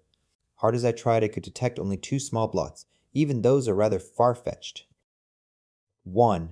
I think that at the beginning of the story, the feeling of cold is soon blunted in the reader and becomes habitual, owing to the frequent repetition of the word cold, and 2. The word glossy is repeated too often. There is nothing else I could find, and I feel that as one is always feeling the need of refreshing models, Corellin's dream is a splendid event in my existence as an author. This is why I could not contain myself and ventured to put before you some of my thoughts and impressions. There is little good I can say about myself. I write not what I want to be writing, and I have not enough energy or solitude to write as you advised me. There are many good subjects jostling in my head, and that is all. I am sustained by hopes of the future, and watch the present slip fruitlessly away. Forgive this long letter, and accept the sincere good wishes of your devoted. Moscow, January 9th, 1888. Following your friendly advice, I began writing a story for the Severny Vyesnik. To begin with, I have attempted to describe the steppe, the people who live there, and what I have experienced in the steppe. It is a good subject, and I enjoy writing about it, but unfortunately, from lack of practice in writing long things, and from fear of making it too rambling, I fall into the opposite extreme. Each page turns out a compact whole like a short story.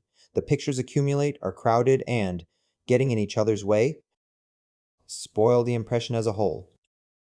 As a result, one gets note a picture in which all the details are merged into one whole like stars in the heavens. Boot a mere diagram, a dry record of impressions. A writer, you, for instance, will understand me, but the reader will be bored and curse. Your Sokolinets is, I think, the most remarkable novel that has appeared of late. It is written like a good musical composition, in accordance with all the rules which an artist instinctively divines. Altogether, in the whole of your book, you are such a great artist, such a force, that even your worst failings, which would have been the ruin of any other writer, pass unnoticed. For instance, in the whole of your book, there is an obstinate exclusion of women, and I have only just noticed it. 2a. Next. Shechayev. Moscow, February 5th, 1888. I am longing to read Korolenko's story. He is my favorite of contemporary writers.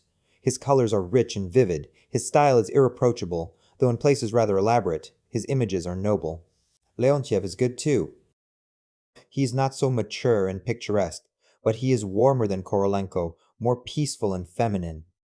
But, Allah Karim, why do they both specialize? The first will not part with his convicts, and the second feeds his readers with nothing but officers. I understand specialization in art such as genre, landscape, history, but I cannot admit of such specialties as convicts, officers, priests.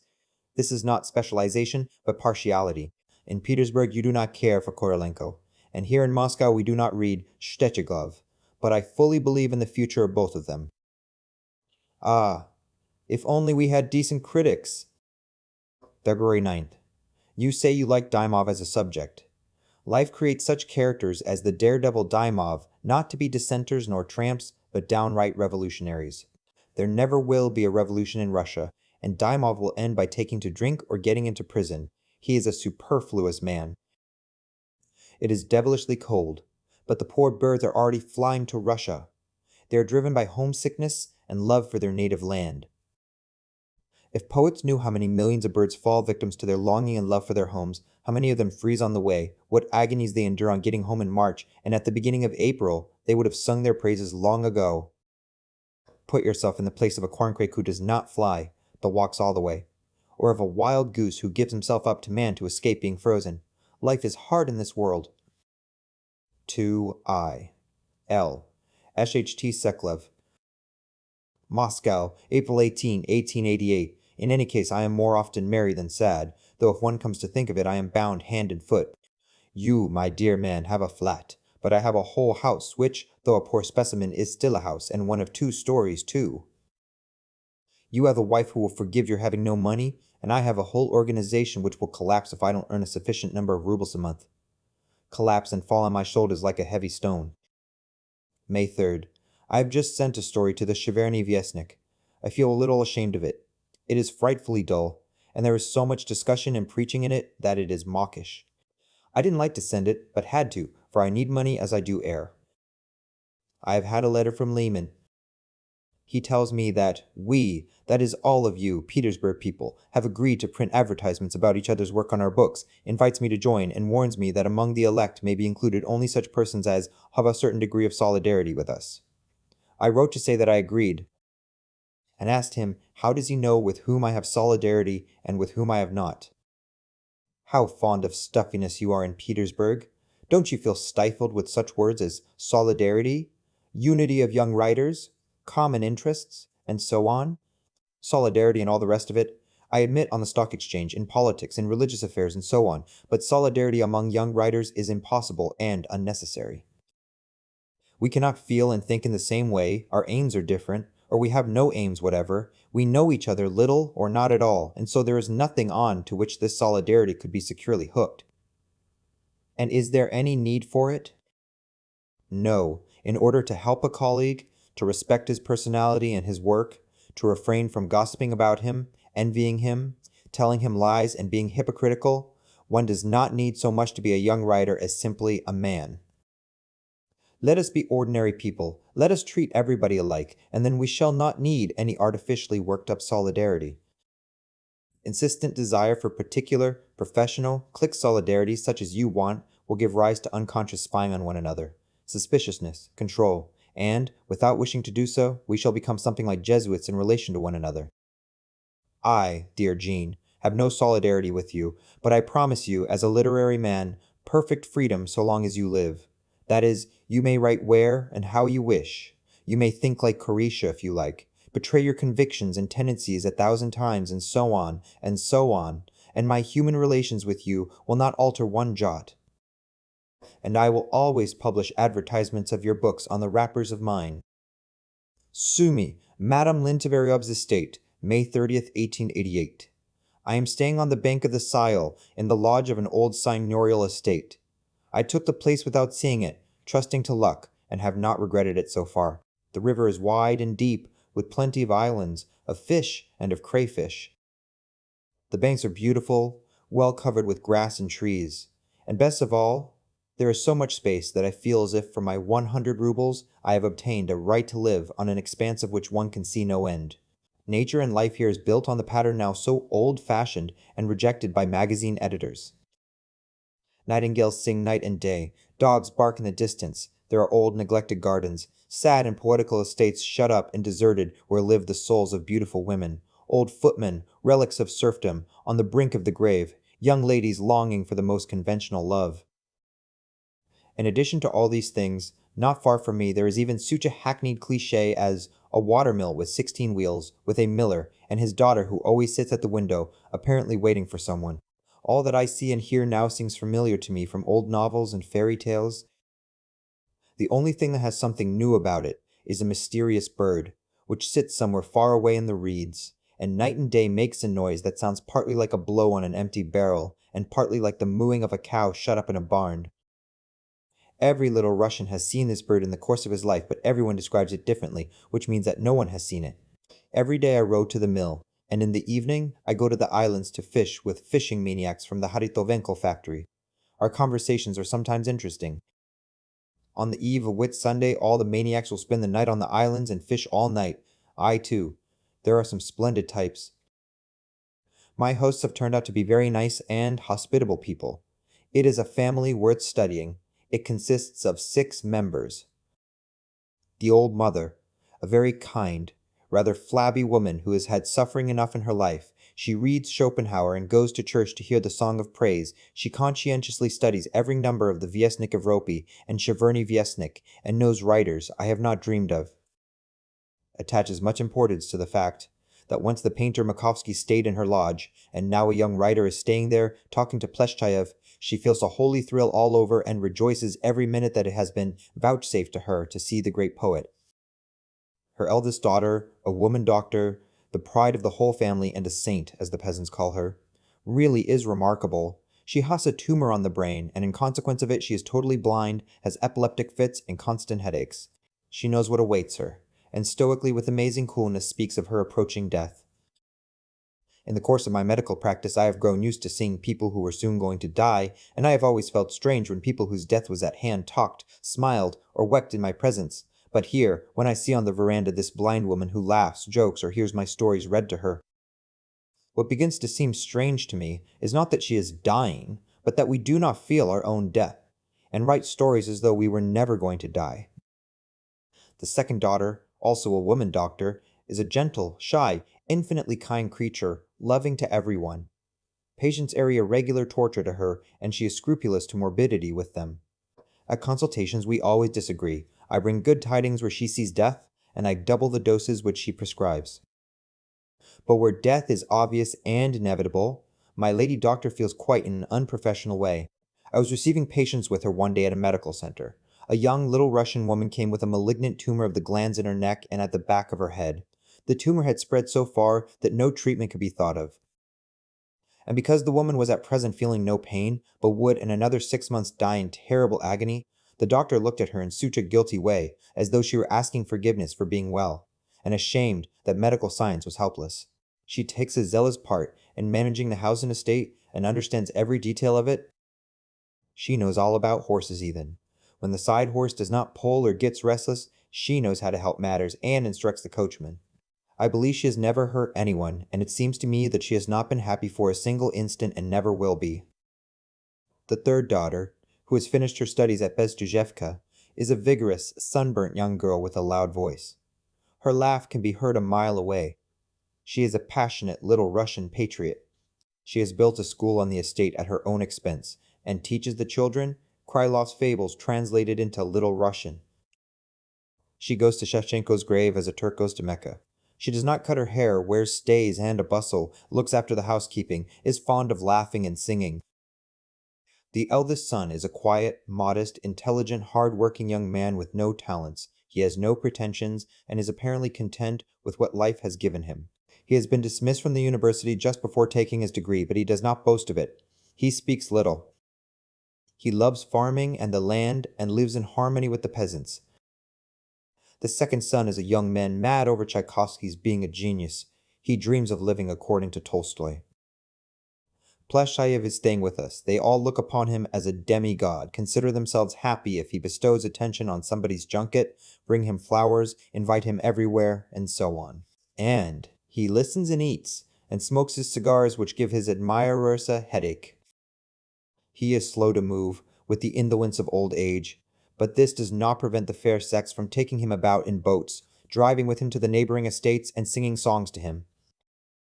Here he is, by way of being the same thing as in Petersburg, i.e., an icon which is prayed to for being old and for having once hung by the side of the miracle-working icons. So far as I am concerned, I regard him, not to speak of his being a very good, warm-hearted, and sincere man, as a vessel full of traditions, interesting memories, and good platitudes.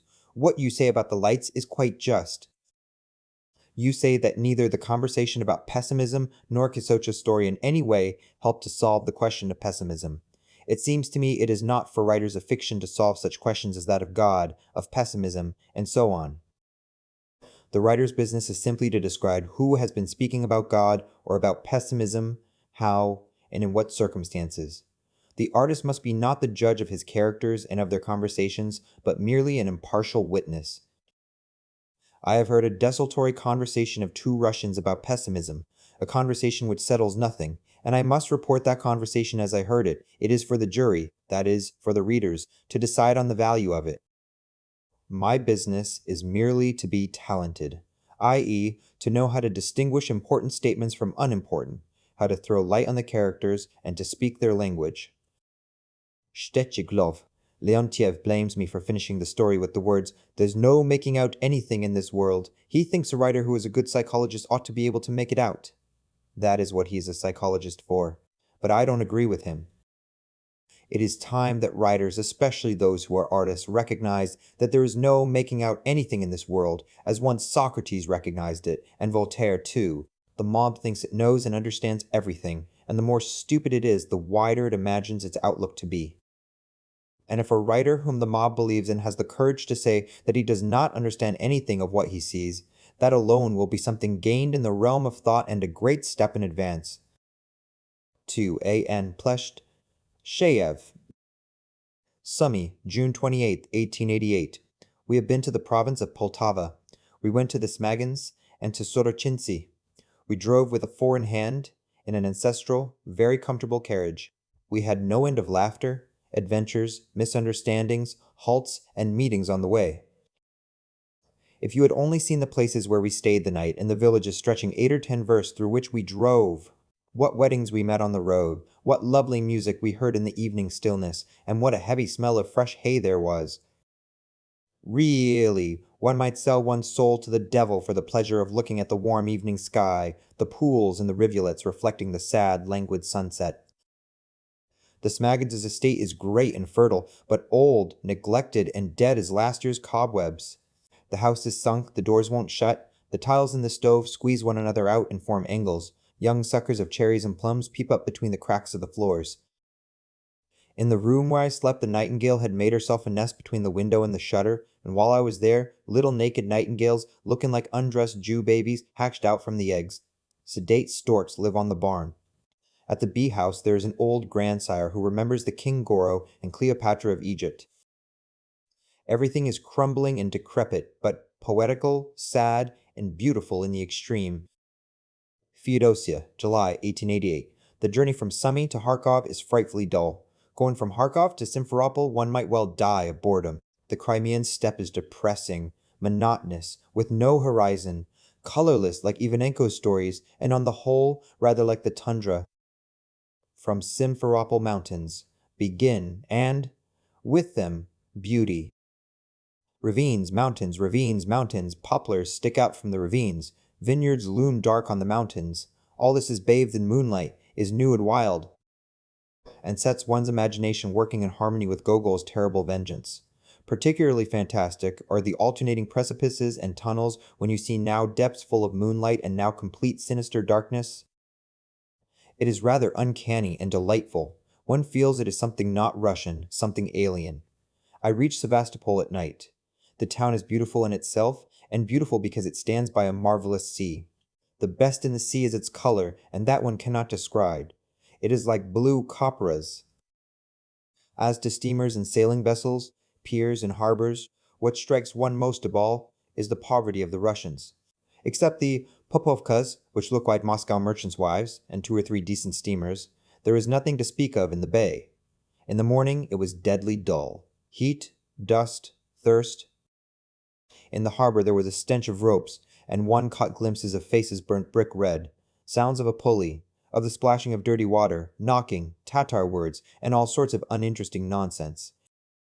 You go up to a steamer, men in rags, bathed in sweat and almost baked by the sun, dizzy, with tatters on their backs and shoulders, unload Portland cement. You stand and look at them, and the whole scene becomes so remote, so alien, that one feels insufferably dull and uninterested.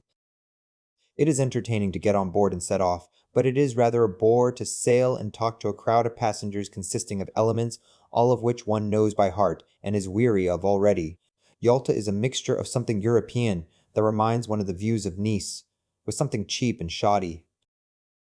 The box-like hotels in which unhappy consumptives are pining, the impudent Tatar faces, the ladies' bustles with their very undisguised expression of something very abominable, the faces of the idle rich, longing for cheap adventures, the smell of perfumery instead of the scent of the cedars in the sea, the miserable dirty pier, the melancholy lights far out at sea, the prattle of young ladies and gentlemen who have crowded here in order to admire nature of which they have no idea, all this taken together produces such a depressing effect, and is so overwhelming that one begins to blame oneself for being biased and unfair.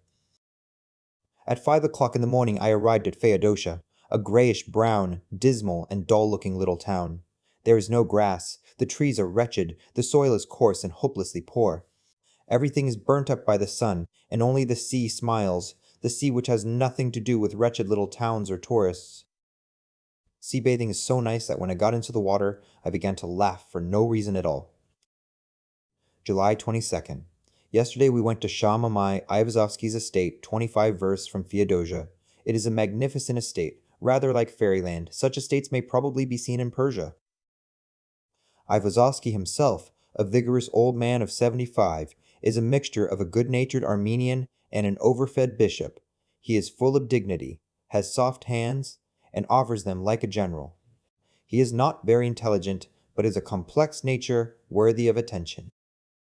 He combines in himself a general, a bishop, an artist, an Armenian, a naive old peasant, and an Othello. He is married to a young and very beautiful woman whom he rules with a rod of iron. He is friendly with sultans, shahs, and amirs. He collaborated with Glinka in writing Ruslan and Lyudmila. He was a friend of Pushkin, but has never read him. He has not read a single book in his life. When it is suggested to him that he should read something, he answers, "Why should I read when I have opinions of my own? I spent a whole day in his house and had dinner there. The dinner was fearfully long, with endless toasts." By the way, at that dinner I was introduced to the lady doctor, wife of the well-known professor. She's a fat, bulky piece of flesh. If she were undressed and painted green, she would look just like a frog. After talking to her, I mentally scratched her off the list of women doctors. To his brother Mihail. July 28th, 1888. On the seas, black, Caspian, and of life. A wretched little cargo steamer, Deer, is racing full steam from Sukhum to Poti. It is about midnight. The little cabin, the only one in the steamer, is insufferably hot and stuffy. There is a smell of burning, of rope, of fish, and of the sea. One hears the engine going boom, boom, boom. There are devils creaking up aloft and under the floor. The darkness is swaying in the cabin, and the bed rocks up and down. One's stomach's whole attention is concentrated on the bed, and, as though to find its level, it rolls the seltzer water I had drunk right up to my throat, and then lets it down to my heels. Not to be sick over my clothes in the dark, I hastily put on my things and go out. It is dark. My feet stumble against some invisible iron bars. A rope. Wherever you step, there are barrels, sacks, rags. There is coal dust underfoot. In the dark, I knock against the kind of grating. It is a cage with wild goats which I saw in the daytime. They are awake and anxiously listening to the rocking of the boat. By the cage sit two Turks who are not asleep either. I grope my way up the stairs to the captain's bridge. A warm but violent and unpleasant wind tries to blow away my cap. The steamer rocks. The mast in front of the captain's bridge sways regularly and leisurely, like a metronome. I try to look away from it, but my eyes will not obey me and, just like my stomach, insist on following moving objects. The sky and the sea are dark. The shore is not in sight. The deck looks a dark blur. There is not a single light. Behind me is a window. I look into it and see a man who looks attentively at something and turns a wheel with an expression as though he were playing the Ninth Symphony.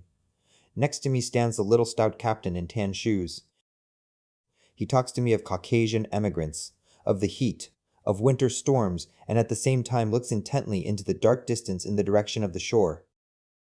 "You seem to be going too much to the left again," he says to someone. "Or, there ought to be lights here. Do you see them?" "No, sir," someone answers from the dark. "Climb up and look." A dark figure appears on the bridge and leisurely climbs up. In a minute we hear. I look to the left where the lights of the lighthouse are supposed to be. Borrow the captain's glasses but see nothing. Half an hour passes, then an hour. The mast sways regularly. The devils creak. The wind makes dashes at my cap. It is not pitch dark, but one feels uneasy. Suddenly the captain dashes off somewhere to the rear of the ship, crying, "You devil's doll!" "To the left," he shouts anxiously at the top of his voice. "To the left, to the right. Va. Ah." Incomprehensible words of command are heard. The steamer starts. The devils give a creak. "Ai vai," shouts the captain. At the bows they ring a bell. On the black deck there are sounds of running, knocking, cries of anxiety. The Dur starts once more, puffs painfully, and apparently tries to move backwards. "What is it?" I ask, and feel something like a faint terror. There is no answer. "He'd like a collision, the devil's doll," I hear the captain's harsh shout. "To the left." Red lights appear in front, and suddenly among the uproar is heard the whistling, not of the Dur, but of some other steamer. Now I understand it. There is going to be a collision. The Dur puffs, trembles, and does not move, as though waiting for a signal to go down. But just when I think all is lost, the red lights appear on the left of us, and the dark silhouette of a steamer can be discerned. A long black body sails past us, guiltily blinks its red eyes, and gives a guilty whistle. "Oof! What steamer is it?" I ask the captain. The captain looks at the silhouette through his glasses and replies, "It is the Tweedy." After a pause, we begin to talk of the Vesta, which collided with two steamers and went down. Under the influence of this conversation, the sea, the night, and the wind begin to seem hideous, created on purpose for man's undoing, and I feel sorry as I look at the fat little captain. Something whispers to me that this poor man, too, will sooner or later sink to the bottom and be choked with salt water. I go back to my cabin. It is stuffy, and there is a smell of cooking. My traveling companion, Sue Vorenfils, is asleep already. I take off all my clothes and go to bed. The darkness sways to and fro, the bed seems to breathe. Boom, boom, boom! Bathed in perspiration, breathless, and feeling an oppression all over with the rocking, I ask myself, what am I here for? I wake up. It is no longer dark. Wet all over, with a nasty taste in my mouth, I dress and go out. Everything is covered with dew. The wild goats look with human eyes through the grating of their cage and seem to be asking, "Why are we here?" The captain stands still as before and looks intently into the distance. A mountainous shore stretches on the left. Alboris is seen from behind the mountains. A blurred sun rises in the sky. One can see the green valley of Rion and the Bay of Poti by the side of it. Sumy, August 12th. I have been to the Crimea. I spent 12 days at Suvorons in Feodosia, bathed, idled about. I have been to Ayvazovsky's estate. From Feodosia, I went by steamer to Batum. On the way, I spent half a day at Sukhum, a charming little town buried in luxuriant, un-Russian greenery, and 1 day at the monastery, at New Athos. It is so lovely there at New Athos that there is no describing it. Waterfalls, eucalyptuses, tea plants, cypresses, olive trees, and, above all, sea and mountains, mountains, mountains, mountains. From Athos and Sukhum, I went to Poti. The river Ryan, renowned for its valley and its sturgeons, is close by. The vegetation is luxuriant. All the streets are planted with poplars. Batum is a big commercial and military, foreign-looking, cafe chantant sort of town. You feel in it at every step that we have conquered the Turks. There is nothing special about it except a great number of brothels, but the surrounding country is charming. Particularly fine is the road to Kars and the swift river Koraksu. The road from Batum to Tiflis is poetical and original. You look all the time out of window and exclaim, there are mountains, tunnels, rocks, rivers, waterfalls, big and little. But the road from Tiflis to Baku is the abomination of desolation, a bald plain, covered with sand and created for Persians, tarantulas, and phalangists to live in. There is not a single tree, there is no grass, dreary as hell. Baku and the Caspian Sea are such rotten places that I would not agree to live there for a million.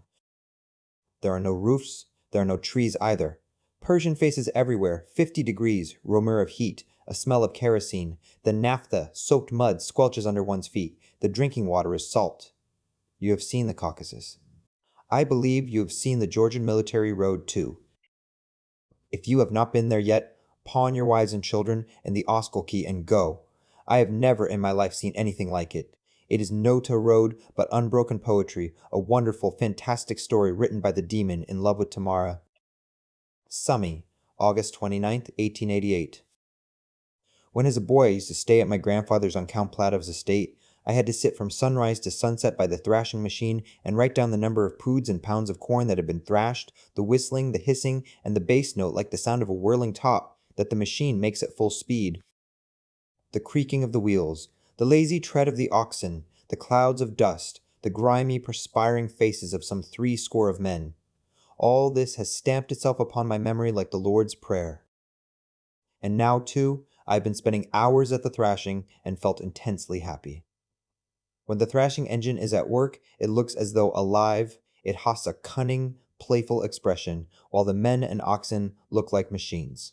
In the district of Mirgorod, few have thrashing machines of their own, but everyone can hire one. The engine goes about the whole province drawn by 6 oxen and offers itself to all who can pay for it. Moscow, September 11th. You advise me not to hunt after 2 hares, and not to think of medical work. I do not know why one should not hunt 2 hares even in the literal sense. I feel more confident and more satisfied with myself when I reflect that I have 2 professions and not one. Medicine is my lawful wife, and literature is my mistress. When I get tired of one, I spend the night with the other. Though it's disorderly, it's not so dull, and besides neither of them loses anything from my infidelity. If I did not have my medical work, I doubt if I could have given my leisure and my spare thoughts to literature. There is no discipline in me. Moscow, October 27th, 1888. In conversation with my literary colleagues, I always insist that it is not the artist's business to solve problems that require a specialist knowledge. It is a bad thing if a writer tackles a subject he does not understand. We have specialists for dealing with special questions. It is their business to judge of the commune, of the future of capitalism, of the evils of drunkenness, of boots, of the diseases of women. An artist must only judge of what he understands. His field is just as limited as that of any other specialist. I repeat this and insist on it always.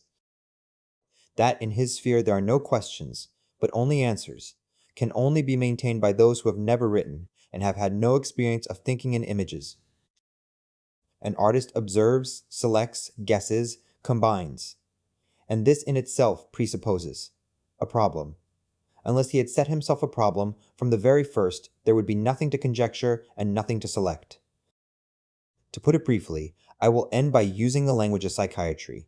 If one denies that creative work involves problems and purposes, one must admit that an artist creates without premeditation or intention, in a state of aberration. Therefore, if an author boasted to me of having written a novel without a preconceived design, under a sudden inspiration, I should call him mad. You are right in demanding that an artist should take an intelligent attitude to his work, but you confuse two things, solving a problem and stating a problem correctly. It is only the second that is obligatory for the artist. In Anna Karenina and Evgeny Onegin, Nota, single problem is solved, but they satisfy you completely because all the problems are correctly stated in them. It is the business of the judge to put the right questions, but the answers must be given by the jury according to their own lights. You say that the hero of my party is a character worth developing. Good Lord! I am no senseless brute, I understand that. I understand that I cut the throats of my characters and spoil them, and that I waste good material. To tell you the truth, I would gladly have spent 6 months over the party. I like taking things easy and see no attraction in publishing at headlong speed. I would willingly, with pleasure, with feeling, in a leisurely way, describe the whole of my hero, describe the state of his mind while his wife was in labor, his trial, the horrid feeling he has after he is acquitted. I would describe the midwife and the doctors having tea in the middle of the night. I would describe the rain. It would give me nothing but pleasure because I like to rummage about and dawdle. But what am I to do? I begin a story on September 10th with the thought that I must finish it by October 5th. At the latest, if I don't, I shall fail the editor and be left without money. I let myself go at the beginning and write with an easy mind, but by the time I get to the middle, I begin to grow timid and to fear that my story will be too long. I have to remember that the Sieverny Vyesnik has not much money, and that I am one of their expensive contributors. This is why the beginning of my stories is always very promising and looks as though I were starting on a novel. The middle is huddled and timid, and the end is, as in a short sketch, like fireworks. And so in planning a story, one is bound to think first about its framework. Phroma, a crowd of leading or subordinate characters. One selects one person only, wife or husband. One puts him on the canvas and paints him alone, making him prominent, while the others one scatters over the canvas like small coin. And the result is something like the vault of heaven, one big moon and a number of very small stars around it. But the moon is not a success because it can only be understood if the stars too are intelligible, and the stars are not worked out. And so what I produce is not literature, but something like the patching of Trishka's coat. What am I to do? I don't know. I must trust to time which heals all things. To tell the truth again, I have not yet begun my literary work, though I have received a literary prize. Subjects for 5 stories and 2 novels are languishing in my head. One of the novels was thought of long ago, and some of the characters have grown old without managing to be written. In my head there is a whole army of people asking to be let out and waiting for the word of command. All that I have written so far is rubbish in comparison with what I should like to write, and should write with rapture. It is all the same to me whether I write The Party, or The Lights, or a vaudeville, or a letter to a friend. It is all dull, spiritless, mechanical, and I get annoyed with critics who attach any importance to The Lights, for instance. I fancy that I deceive him with my work just as I deceive many people with my face, which looks serious or over-cheerful. I don't like being successful. The subjects which sit in my head are annoyed and jealous of what has already been written. I am vexed that the rubbish has been done, and the good things lie about in the lumber room like old books. Of course, in thus lamenting I rather exaggerate, and much of what I say is only my fancy, but there is a part of the truth in it, a good big part of it. What do I call good? The images which seem best to me, which I love and jealously guard, lest I spend and spoil them for the sake of some party, written against time. If my love is mistaken, I am wrong. But then it may not be mistaken. I am either a fool and a conceited fellow, or I really am an organism capable of being a good writer.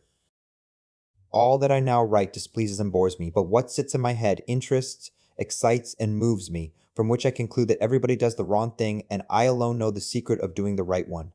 Most likely all writers think that, but the devil himself would break his neck in these problems. Money will not help me to decide what I am to do and how I am to act. An extra 1,000 rubles will not settle matters, and 100,000 is a castle in the air. Besides, when I have money, it may be from lack of habit, I don't know. I become extremely careless and idle. The sea seems only knee-deep to me then. I need time and solitude. November 1888. In the November number of the Sieverny Bayesnik, there is an article by the poet Merezhkovsky about your humble servant. It is a long article. I commend to your attention the end of it. It is characteristic. Merezhkovsky is still very young, a student of science, I believe. Those who have assimilated the wisdom of the scientific method and learned to think scientifically experience many alluring temptations. Archimedes wanted to turn the earth round, and the present-day hotheads want by science to conceive the inconceivable, to discover the physical laws of creative art, to detect the laws and the formulae which are instinctively felt by the artist and are followed by him in creating music, novels, pictures, and so on. Such formulae probably exist in nature. We know that A, B, C, do, re, mi, fa, sol are found in nature, and so are curves, straight lines, circles, squares, green, blue, and red. We know that in certain combinations all this produces a melody, or a poem, or a picture, just as simple chemical substances in certain combinations produce a tree, or a stone, or the sea. But all we know is that the combination exists, while the law of it is hidden from us. Those who are masters of the scientific method feel in their souls that a piece of music and a tree have something in common, that both are built up in accordance with equally uniform and simple laws. Hence the question, what are these laws? And hence the temptation to work out a physiology of creative art, like Bulborikin, or in the case of younger and more diffident writers, to base their arguments on nature and on the laws of nature, Merezhkovsky. There probably is such a thing as the physiology of creative art, but we must nip in the bud our dreams of discovering it. If the critics take up a scientific attitude, no good will come of it. They will waste a dozen years, write a lot of rubbish, make the subject more obscure than ever, and nothing more. It is always a good thing to think scientifically, but the trouble is that scientific thinking about creative art will be bound to degenerate in the end into searching for the cells or the centers which control the creative faculty. Some stolid German will discover these cells somewhere in the occipital lobes, another German will agree with him, a third will disagree, and a Russian will glance through the article about the cells and reel off an essay about it to the Sieverny Vyesnik. The Vyesnik Evropy will criticize the essay, and for 3 years, there will be in Russia an epidemic of nonsense which will give money and popularity to blockheads and do nothing but irritate intelligent people. For those who are obsessed with the scientific method and to whom God has given the rare talent of thinking scientifically, there is, to my mind, only one way out: the philosophy of creative art. One might collect together all the best works of art that have been produced throughout the ages and, with the help of the scientific method, discover the common element in them which makes them like one another and conditions their value. That common element will be the law. There is a great deal that works which are called immortal have in common. If this common element were excluded from each of them, a work would lose its charm and its value. So that this universal something is necessary and is the conditio sine qua non of every work that claims to be immortal. It is of more use to young people to write critical articles than poetry. Merezhkovsky writes smoothly and youthfully, but at every page he loses heart, makes reservations and concessions, and this means that he is not clear upon the subject. He calls me a poet. He styles my stories novelli and my heroes failures. That is, he follows the beaten track. It is time to give up these failures, superfluous people, and so on, and to think of something original. Merezhkovsky calls my monk who composes the songs of praise a failure. But how is he a failure? God grant us all a life like his. He believed in God, and he had enough to eat, and he had the gift of composing poetry. To divide men into the successful and the unsuccessful is to look at human nature from a narrow, preconceived point of view. Are you a success or not? Am I? Was Napoleon? Is your servant Vasily? What is the criterion? One must be a god to be able to tell successes from failures without making a mistake. Moscow, November 7th, 1888. It is not the public that is to blame for our theaters being so wretched. The public is always and everywhere the same, intelligent and stupid, sympathetic and pitiless according to mood. It has always been a flock which needs good shepherds and dogs, and it has always gone in the direction in which the shepherds and the dogs drove it. You are indignant that it laughs at flat witticisms and applauds sounding phrases, but then the very same stupid public fills the house to hear Othello, and, listening to the opera, Evgeny Onegin weeps when Tatiana writes her letter. The water carrier has stolen from somewhere a Siberian kitten with long white fur and black eyes, and brought it to us. This kitten takes people for mice. When it sees anyone, it lies flat on its stomach, stalks one's feet, and rushes at them. This morning as I was pacing up and down the room, it several times stalked me. Anda la tigre pounced at my boots. I imagined the thought of being more terrible than anyone in the house affords it the greatest delight. November 11th, 1888. I finished today the story for the Garshenspornik. It is such a load off my mind. In this story I have told my own opinion, which is of no interest to anyone, of such rare men as Garshin. I have run to almost 2,000 lines. I speak at length about prostitution, but settle nothing. Why do they write nothing about prostitution in your paper? It is the most fearful evil, you know. Our Sobolev Street is a regular slave market. November 15th, 1888. My party has pleased the ladies. They sing my praises wherever I go. It really isn't bad to be a doctor and to understand what one is writing about. The ladies say the description of the confinement is true. In the story for the Garshenspornik, I have described spiritual agony. No date, 1888. You say that writers are God's elect. I will not contradict you. Stecheglow calls me the Potyomkin of literature, and so it is not for me to speak of the thorny path, of disappointments, and so on. I do not know whether I have ever suffered more than shoemakers, mathematicians, or railway guards do. I do not know who speaks through my lips, God or someone worse. I will allow myself to mention only one little drawback which I have experienced, and you probably know from experience also. It is this. You and I are fond of ordinary people, but other people are fond of us because they think we are not ordinary. Me, for instance, they invite everywhere and regale me with food and drink like a general at a wedding. My sister is indignant that people on all sides invite her simply because she is a writer's sister. No one wants to love the ordinary people in us. Hence, it follows that if in the eyes of our friends we should appear tomorrow as ordinary mortals, they will leave off loving us and will only pity us. And that is horrid. It is horrid, too, that they like the very things in us which we often dislike and despise in ourselves. It is horrid that I was right when I wrote the story, The First-Class Passenger, in which an engineer and a professor talk about fame. I am going away into the country. Hang them all. You have Feodosia. By the way, about Feodosia and the Tatars. The Tatars have been robbed of their land, but no one thinks of their welfare. There ought to be Tatar schools. Write and suggest that the money which is being spent on the sausage, Dorpat University, where useless Germans are studying, should be devoted to schools for Tatars, who are of use to Russia. I would write about it myself, but I don't know how to. December 23rd, 1888. There are moments when I completely lose heart. For whom and for what do I write? For the public. But I don't see it, and believe in it less than I do in spooks. It is uneducated, badly brought up, and its best elements are unfair and insincere to us. I cannot make out whether this public wants me or not. Biranen says that it does not, and that I waste my time on trifles. The Academy has given me a prize. The devil himself could not make head or tail of it. Write for the sake of money, but I never have any money, and not being used to having it, I am almost indifferent to it. For the sake of money, I work apathetically. Write for the sake of praise, but praise merely irritates me. Literary society, students, Pleshchaev, young ladies, and so on, were enthusiastic in their praises of my nervous breakdown, but Grigorovitch is the only one who has noticed the description of the first snow, and so on, and so on. If we had critics, I should know that I provide material, whether good or bad does not matter, that to men who devote themselves to the study of life I am as necessary as a star is to an astronomer, and then I would take trouble over my work and should know what I was working for.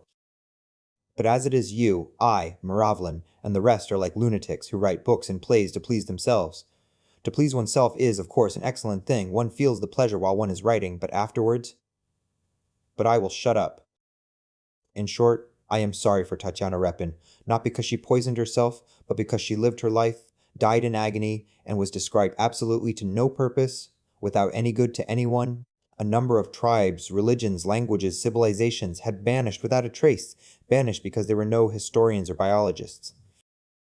In the same way, a number of lives and works of art disappear before our very eyes owing to the complete absence of criticism. It may be objected that critics would have nothing to do because all modern works are poor and insignificant. But this is a narrow way of looking at things. Life must be studied not from the pluses alone, but from the minuses too. The conviction that the 80s have not produced a single writer may in itself provide material for 5 volumes. I settled down last night to write a story for the Nouveau Vremier, but a woman appeared and dragged me to see the poet Paulman who, when he was drunk, had fallen and cut his forehead to the bone. I was busy over the drunken fellow for nearly 2 hours, was tired out, began to smell of iodoform all over, felt cross, and came home exhausted. Altogether my life is a dreary one, and I begin to get fits of hating people which used never to happen to me before. Long, stupid conversations, visitors, people asking for help and helping them to the extent of 1 or 2 or 3 rubles, spending money on cabs for the sake of patients who do not pay me a penny. Altogether, it is such a hodgepodge that I feel like running away from home. People borrow money from me and don't pay it back. They take my books. They waste my time. Blighted love is the one thing that is missing. December 26, 1888. You say that from compassion women fall in love. From compassion they get married. And what about men? I don't like realistic writers to slander women, but I don't like it either when people put women on a pedestal and attempt to prove that even if they are worse than men, anyway, they are angels and men scoundrels. Neither men nor women are worth a brass farthing, but men are more just and more intelligent. December 30th, 1888. This is how I understand my characters. Ivanov is a gentleman, a university man, and not remarkable in any way. He is excitable, hot-headed, easily carried away, honest and straightforward like most people of his class. He has lived on his estate and served on the Zemstvo. What he has been doing and how he has behaved, what he has been interested in and enthusiastic over, can be seen from the following words of his, addressed to the doctor. Act 1, Scene 5. Don't marry Jewesses, or neurotic women, or blue stockings. Don't fight with thousands single-handed. Don't wage war on windmills. Don't batter your head against the wall. God preserve you from scientific farming, wonderful schools, enthusiastic speeches. This is what he has in his past. Sarah, who has seen his scientific farming and other crazes, says about him to the doctor, "He is a remarkable man, doctor, and I am sorry you did not meet him 2 or 3 years ago." Now he is depressed and melancholy, he doesn't talk or do anything, but in old days how charming he was. Act 1, Scene 7. His past is beautiful, as is generally the case with educated Russians. There is not, or there hardly is, a single Russian gentleman or university man who does not boast of his past. The present is always worse than the past. Why?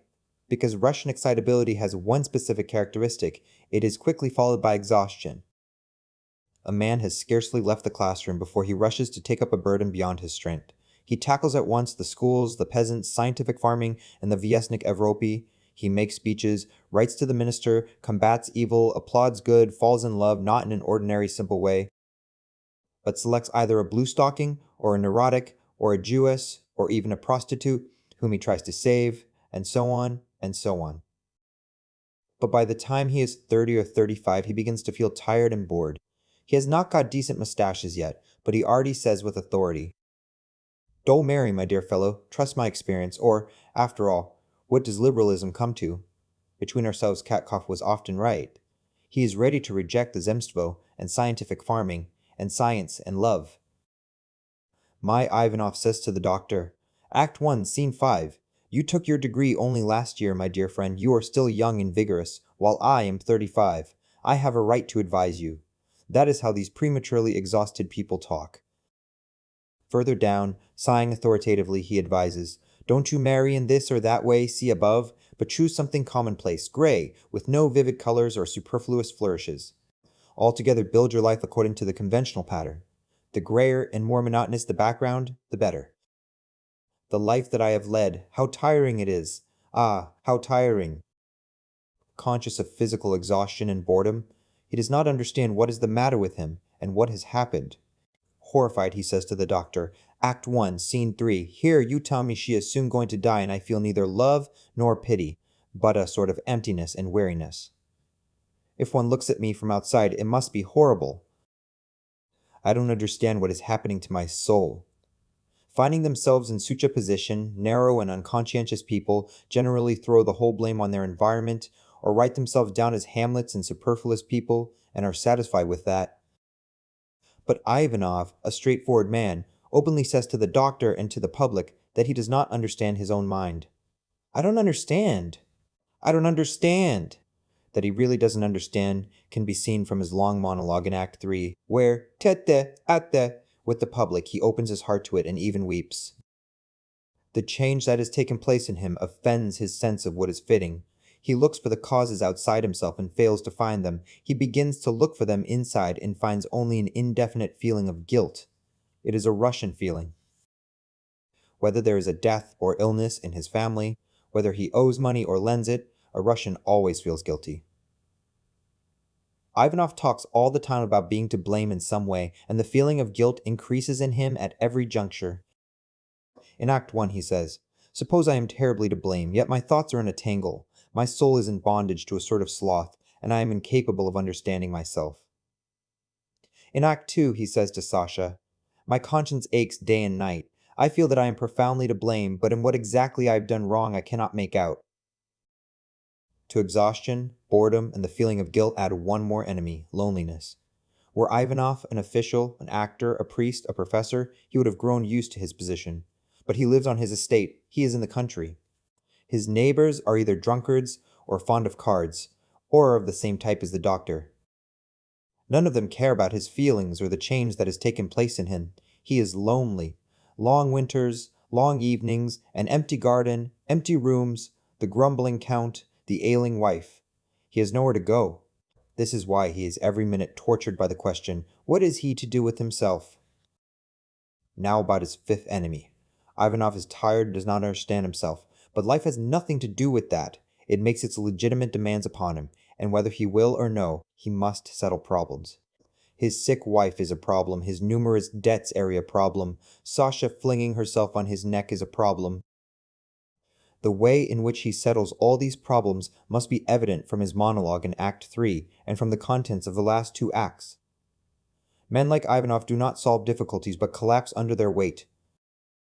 They lose their heads, gesticulate, become nervous, complain, do silly things, and finally, giving rein to their flabby, undisciplined nerves, lose the ground under their feet and enter the class of the broken down and misunderstood.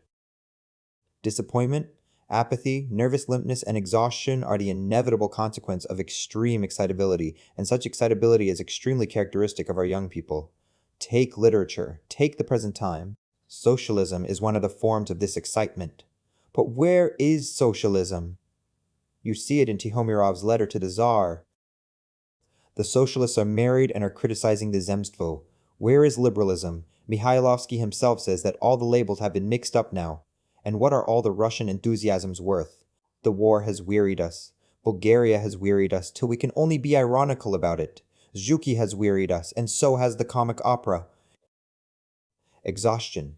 Dr. Bertinson will confirm this finds expression not only in complaining or the sensation of boredom. The life of an overtired man cannot be represented as a steady, wavy line with minimal variation. It is very unequal. Overtired people never lose the capacity for becoming extremely excited but cannot keep it up for long, and each excitement is followed by still greater apathy. Graphically, it could be represented as a series of wavy horizontal segments punctuated by sharp dips, each horizontal segmenta little lower than the one before. The fall, as you see, is not continuous but broken. Sasha declares her love and Ivanov cries out in ecstasy, "A new life!" And next morning he believes in this new life as little as he does in Spooks, the monologue in Act 3. His wife insults him, and, fearfully worked up and beside himself with anger, he flings a cruel insult at her. He is called a scoundrel. This is either fatal to his tottering brain or stimulates him to a fresh paroxysm and he pronounces sentence on himself. Not to tire you out altogether, I pass now to Dr. Lvov. He is the type of an honest, straightforward, hot-headed, but narrow and uncompromising man. Clever people say of such men, he is stupid, but his heart is in the right place. Anything like width of outlook or unreflecting feeling is foreign to Lvov. He is the embodiment of a program, a walking tendency. He looks through a narrow frame at every person and event. He judges everything according to preconceived notions. Those who shout, "Make way for honest labor," are an object of worship to him.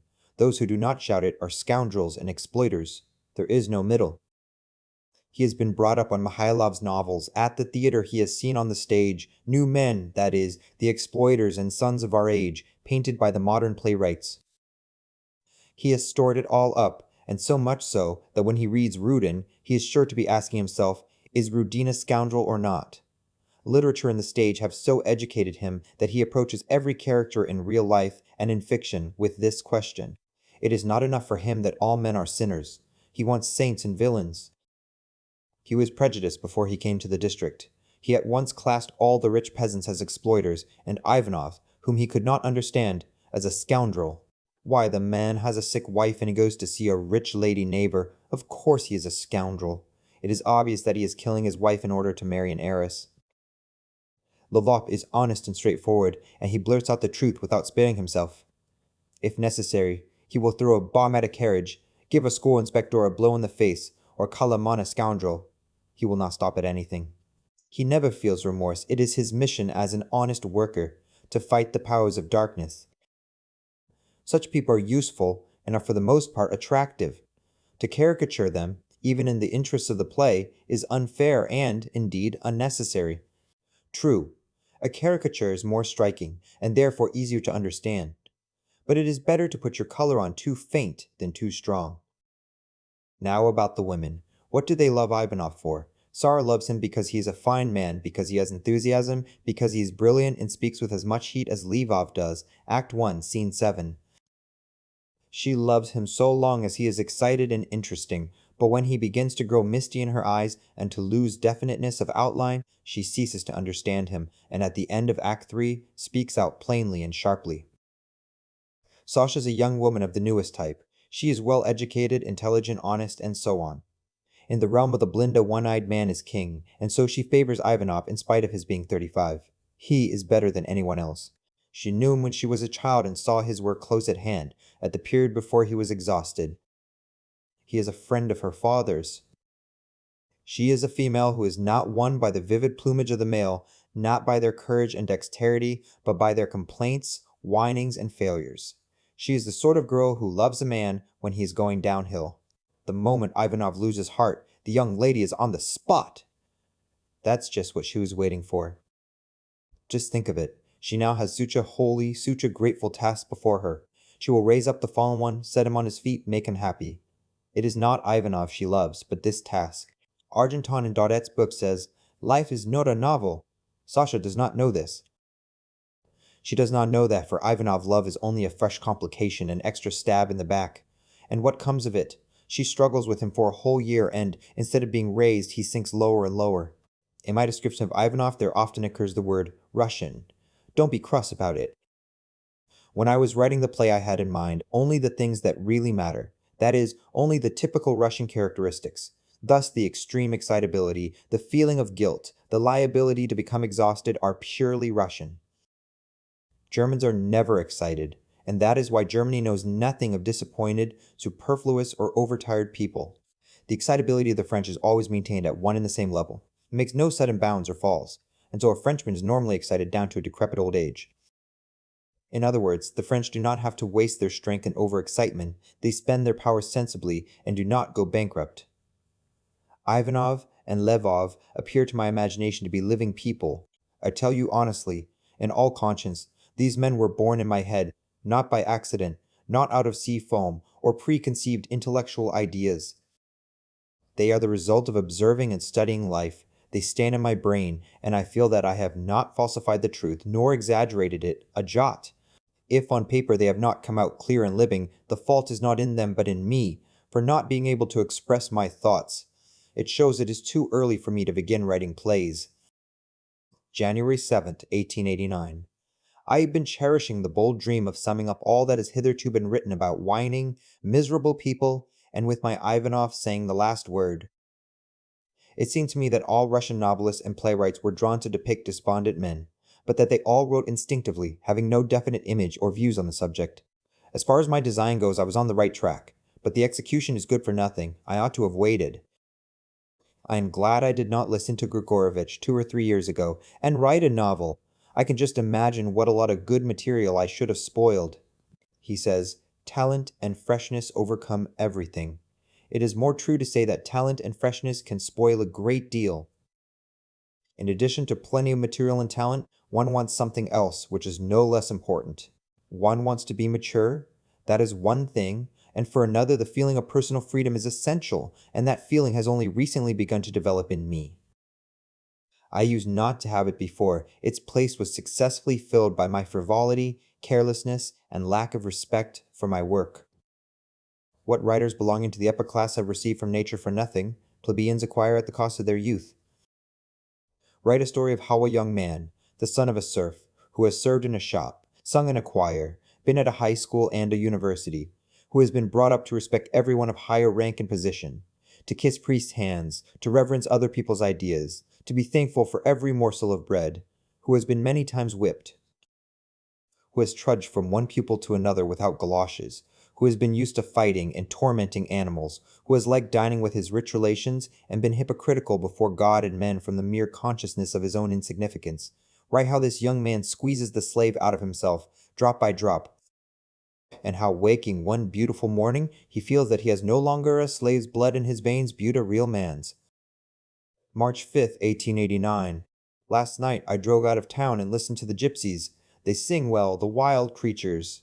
Their singing reminds me of a train falling off a high bank in a violent snowstorm. There's a lot of turmoil, screeching and banging. I bought Dostoevsky in your shop and am now reading him. It is fine, but very long and indiscreet. It is over-pretentious. Summy, Lynn Faryav's estate, May, 1889. Among other things, I am reading Goncharov and wondering. I wonder how I could have considered Goncharov a first-rate writer. His Oblomov is not really good. Oblomov himself is exaggerated and is not so striking as to make it worthwhile to write a whole book about him. A flabby sluggard like so many, a commonplace, petty nature without any complexity in it. To raise this person to the rank of a social type is to make too much of him. I ask myself, what would Oblomov be if he had not been a sluggard? And I answer that he would not have been anything, and if so, let him snore in peace. The other characters are trivial, with a flavor of Lacan about them. They are taken at random, and are half unreal. They are not characteristic of the epic, and give one nothing new. Stoltz does not inspire me with any confidence. The author says he is a splendid fellow, but I don't believe him. He is a sly brute who thinks very well of himself and is very complacent. He is half unreal, and 3/4 on stilts. Olga is unreal and is dragged in by the tail. And the chief trouble is that the whole novel is cold, cold, cold. I scratch out Goncharov from the list of my demigods. But how direct, how powerful is Gogol, and what an artist he is. His marriage alone is worth 200,000 rubles. It is simply delicious, and that is all about it. He is the greatest of Russian writers. In The Inspector General, the first act is the best. In The Marriage, the third act is the worst. I am going to read it aloud to my people. May 4th, 1889. Nature is an excellent sedative. It pacifies, that is, it makes one indifferent. And it is essential in this world to be indifferent. Only those who are indifferent are able to see things clearly, to be just, and to work. Of course, I am only speaking of intelligent people of fine natures. The empty and selfish are indifferent enough anyway. You say that I have grown lazy. That does not mean that I am now lazier than I used to be. I work now as much as I did 3 or 5 years ago. To work and to look as though I were working from 9 in the morning till dinner, and from evening tea till bedtime has become a habit with me, and in that respect I am just like a government clerk. And if my work does not produce 2 novels a month, or an income of 10,000, it is not my laziness that is at fault, but my fundamental psychological peculiarities. I do not care enough for money to succeed in medicine, and for literature I have not enough passion and therefore not enough talent. The fire burns in me slowly and evenly without suddenly spluttering and flaring up, and this is why it does not happen to me to write 3 or 4 signatures a night, or to be so carried away by work as to prevent myself from going to bed if I am sleepy. This is why I commit no particular follies nor do anything particularly wise. I am afraid that in this respect I resemble Goncharov, whom I don't like, who is 10 heads taller than I am, in talent. I have not enough passion. Add to that the sort of lunacy. For the last 2 years I have, for no reason at all, ceased to care about seeing my work in print, have become indifferent to reviews, to literary conversations, to gossip, to success and failure, to good pay. In short, I have gone downright silly. There is a sort of stagnation in my soul. I explain it by the stagnation in my personal life. I am not disappointed, I am not tired, I am not depressed, but simply everything has suddenly become less interesting. I must do something to rouse myself. I have read Bourget's Disciple in the Russian translation. This is how it strikes me. Bourget is a gifted, very intelligent and cultured man. He is as thoroughly acquainted with the method of the natural sciences, and as imbued with it as though he had taken a good degree in science or medicine. He is not a stranger in the domain he proposes to deal with, a merit absent in Russian writers, both new and old. The novel is interesting. I have read it and understand why you were so absorbed by it. It is clever, interesting, in places witty, somewhat fantastic. As to its defects, the chief of them is his pretentious crusade against materialism. Forgive me, but I can't understand such crusades. They never lead to anything, and only bring needless confusion into people's thoughts. Whom is the crusade against, and what is its object? Where is the enemy, and what is there dangerous about him? In the first place, the materialistic movement is not a school or tendency in the narrow journalistic sense. It is not something passing or accidental. It is necessary, inevitable, and beyond the power of man. All that lives on earth is bound to be materialistic. In animals, in savages, in Moscow merchants, all that is higher and non-animal is conditioned by an unconscious instinct, while all the rest is material, and they of course cannot help it. Beings of a higher order, thinking men, are also bound to be materialists. They seek for truth in matter, for there is nowhere else to seek for it, since they see, hear, and sense matter alone. Of necessity, they can only seek for truth where their microscopes, lancets, and knives are of use to them. To forbid a man to follow the materialistic line of thought is equivalent to forbidding him to seek truth. Outside matter there is neither knowledge nor experience, and consequently there is no truth. I think that when dissecting a corpse, the most inveterate spiritualist will be bound to ask himself, where is the soul here? And if one knows how great is the likeness between bodily and mental diseases, and that both are treated by the same remedies, one cannot help refusing to separate the soul from the body. To speak of the danger and harm of materialism, and even more to fight against it, is, to say the least, premature. We have not enough data to draw up an indictment. There are many theories and suppositions, but no facts. The priests complain of unbelief, immorality, and so on. There is no unbelief. People believe in something, whatever it may be. As to immorality, it is not people like Mendeleev, but poets, abbots, and personages regularly attending embassy churches who have the reputation of being perverted debauchees, libertines, and drunkards. In short, I cannot understand Bourget's crusade.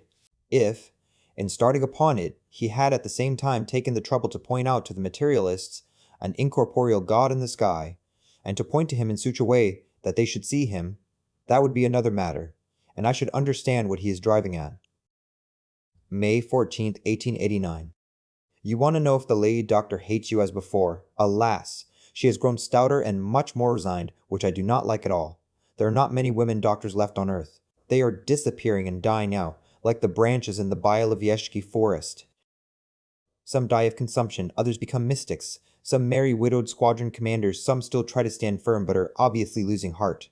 Probably the first tailors and the first astrologers also died out rapidly. Life is hard on those who have the temerity first to enter upon an unknown path. The vanguard always has a bad time of it. May 15th, 1889. If you have not gone abroad yet, I will answer your letter about Bourget. You are speaking of the right to live of this or that branch of knowledge. I am speaking of peace, not of rights. I want people not to see war where there is none. Different branches of knowledge have always lived together in peace. Anatomy and belles lettres are of equally noble descent. They have the same purpose and the same enemy, the devil. And there is absolutely nothing for them to fight about. There is no struggle for existence between them. If a man knows about the circulation of the blood, he is rich. If he also learns the history of religion and the song, I remember a marvelous moment, he becomes richer, not poorer. That is to say, we are concerned with pluses alone.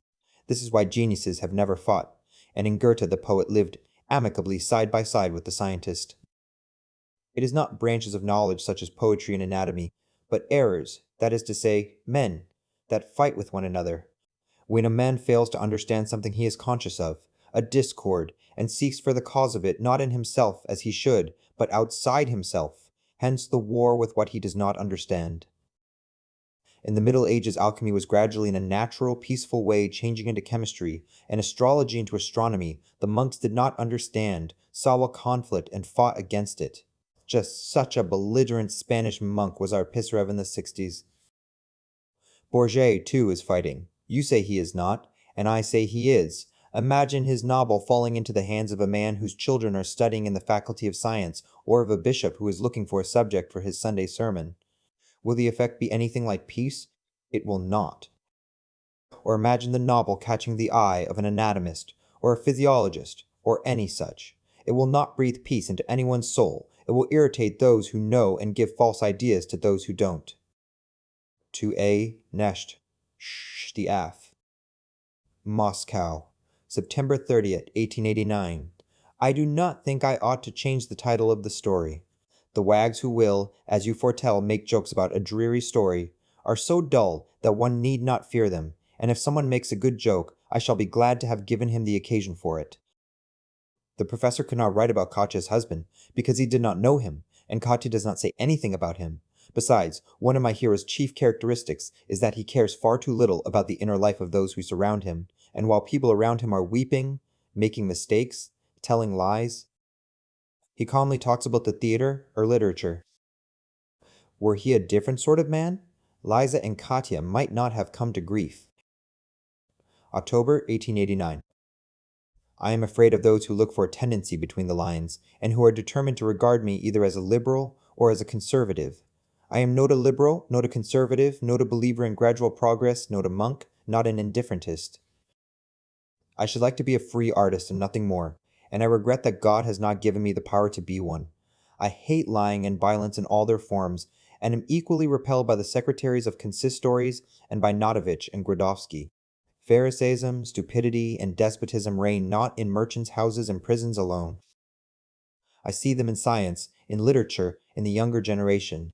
That is why I have no preference either for gendarmes, or for butchers, or for scientists, or for writers, or for the younger generation.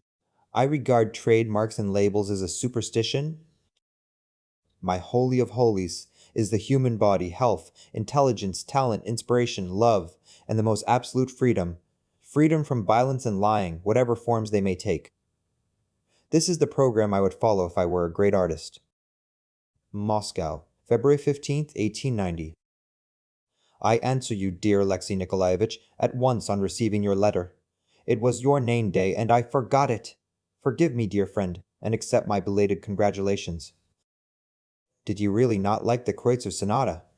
I don't say it is a work of genius for all time. Of that I am no judge. But to my thinking, among the mass of all that is written now, here and abroad, one scarcely could find anything else as powerful, both in the gravity of its conception and the beauty of its execution. To say nothing of its artistic merits, which in places are striking, one must be grateful to the novel, if only because it is keenly stimulating to thought. As one reads it, one can scarcely refrain from crying out, "That's true," or "That's absurd." It is true, it has some very annoying defects. Apart from all those you enumerate, it has one for which one cannot readily forgive the author. That is, the audacity with which Tolstoy holds forth about what he doesn't know and is too obstinate to care to understand.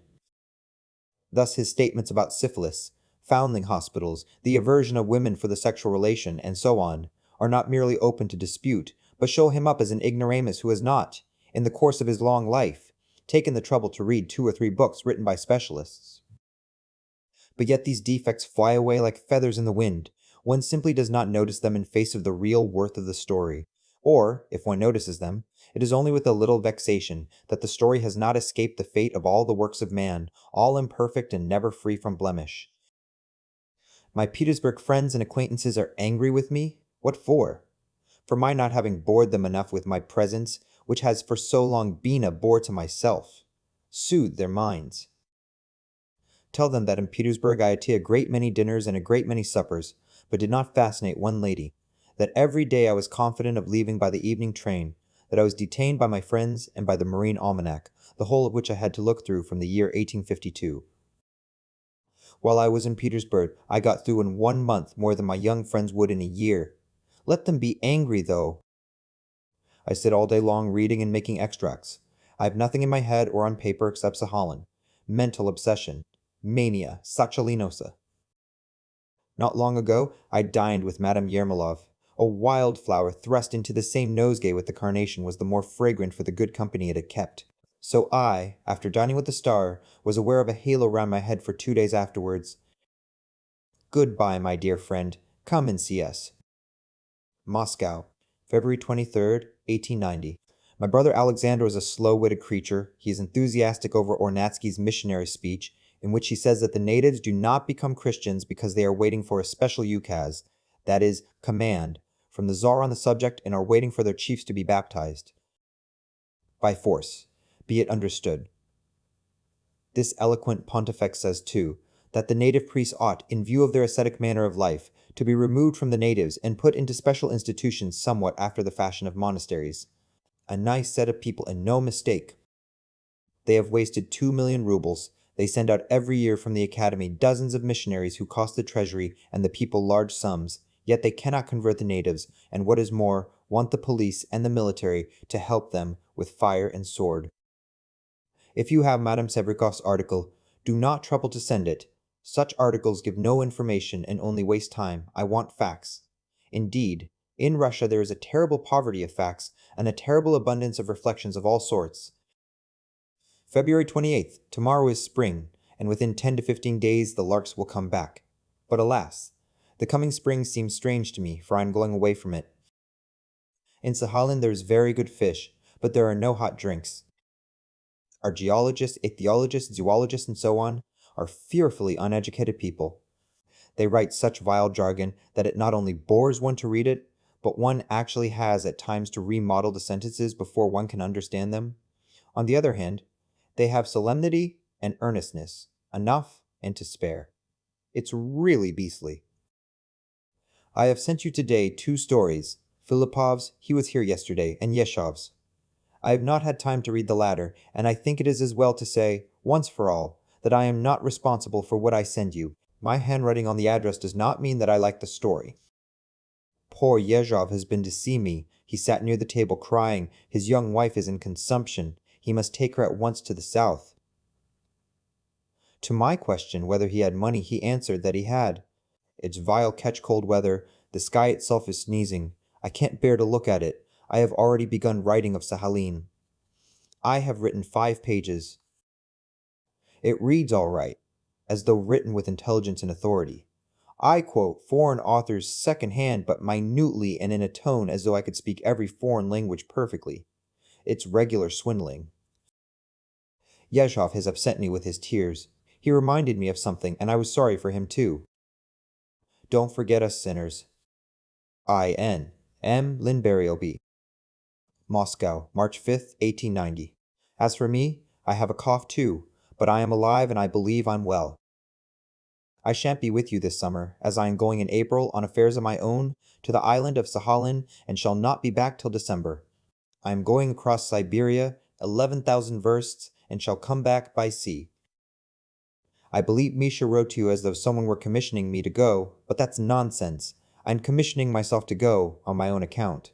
There are lots of bears and escaped convicts in Sahalin, so that in case messieurs the wild beasts dine off me or some tramp cuts my throat, I'd beg you not to remember evil against me. Of course, if I have the time and the skill to write what I want to about Sahalin, I shall send you the book immediately that it comes into the world. It will be dull, a specialist book consisting of nothing but figures. But let me count upon your indulgence. You will suppress your yawns as you read it. Moscow, March 9th. About Sahalin, we are both mistaken, but you probably more than I. I am going in the full conviction that my visit will furnish no contribution of value either to literature or science. I have neither the knowledge, nor the time, nor the ambition for that. I have neither the plans of a Humboldt, nor of a Kennan.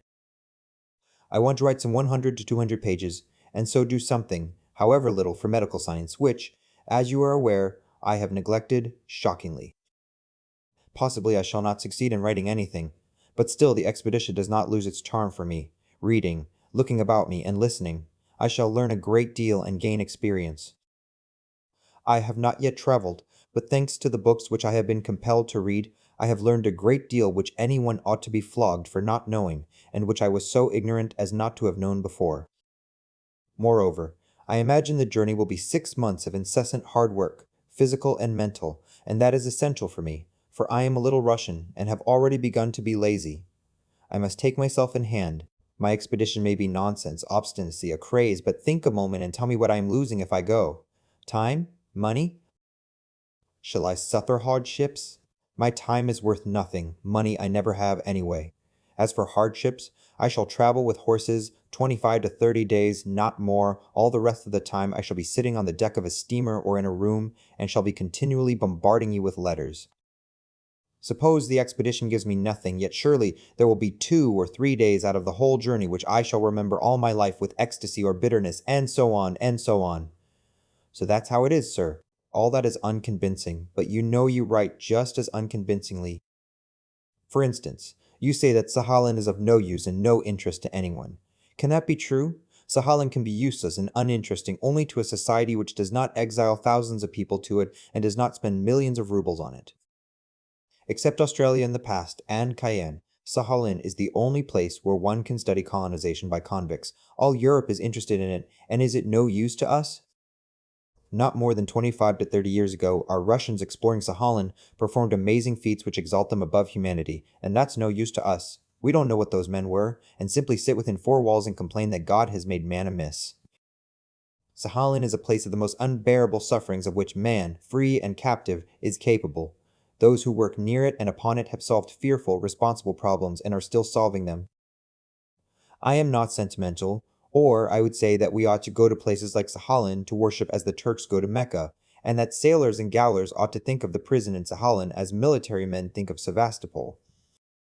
From the books I have read and am reading, it is evident that we have sent millions of men to rot in prison, have destroyed them, casually, without thinking, barbarously. We have driven men in fetters through the cold 10,000 versts, have infected them with syphilis, have depraved them, have multiplied criminals, and the blame for all this we have thrown upon the gaolers and red-nosed superintendents. Now all educated Europe knows that it is not the superintendents that are to blame, but all of us, yet that has nothing to do with us. It is not interesting. The vaunted 60s did nothing for the sick and for prisoners, so breaking the chief commandment of Christian civilization. In our day, something is being done for the sick, nothing for prisoners. Prison management is entirely without interest for our jurists. No, I assure you that Sahalin is of use and of interest to us, and the only thing to regret is that I am going there, and not someone else who knows more about it and would be more able to rouse public interest. Nothing much will come of my going there. There have been disturbances among the students on a grand scale here. It began with the Petrovsky Academy, where the authorities forbade the students to take young ladies to their rooms, suspecting the ladies of politics as well as of prostitution. From the academy it spread to the university, where now the students, surrounded by fully armed and mounted Hectors and Achilleses with lances, make the following demands. 1. Complete autonomy for the universities. 2. Complete freedom of teaching. 3. Free right of entrance to the university without distinction of religious denomination, nationality, sex, and social position. 4. Right of entrance to the university for the Jews, without restriction, and equal rights for them with the other students. 5. Freedom of meeting and recognition of the students' associations. 6.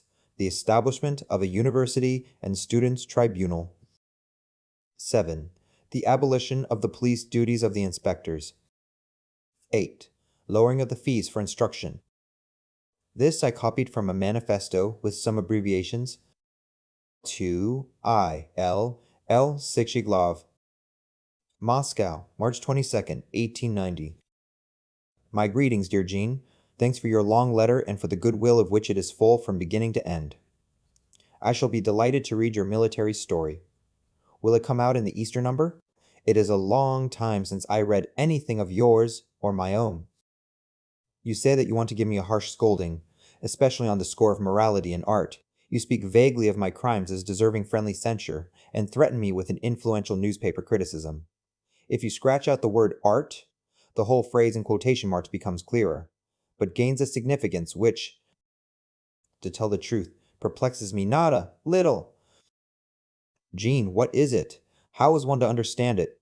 Can I really be different in my ideas of morality from people like you, and so much so as to deserve censure, and even an influential article? I cannot take it that you mean some subtle higher morality, as there are no lower, higher, or medium moralities, but only one which Jesus Christ gave us, and which now prevents you and me and Barantsevich from stealing, insulting, lying, and so on. If I can trust the ease of my conscience, I have never by word or deed, in thought, or in my stories, or in my farces, coveted my neighbor's wife, nor his man, nor his ox, nor any of his cattle. I have not stolen, nor been a hypocrite. I have not flattered the great, nor sought their favor.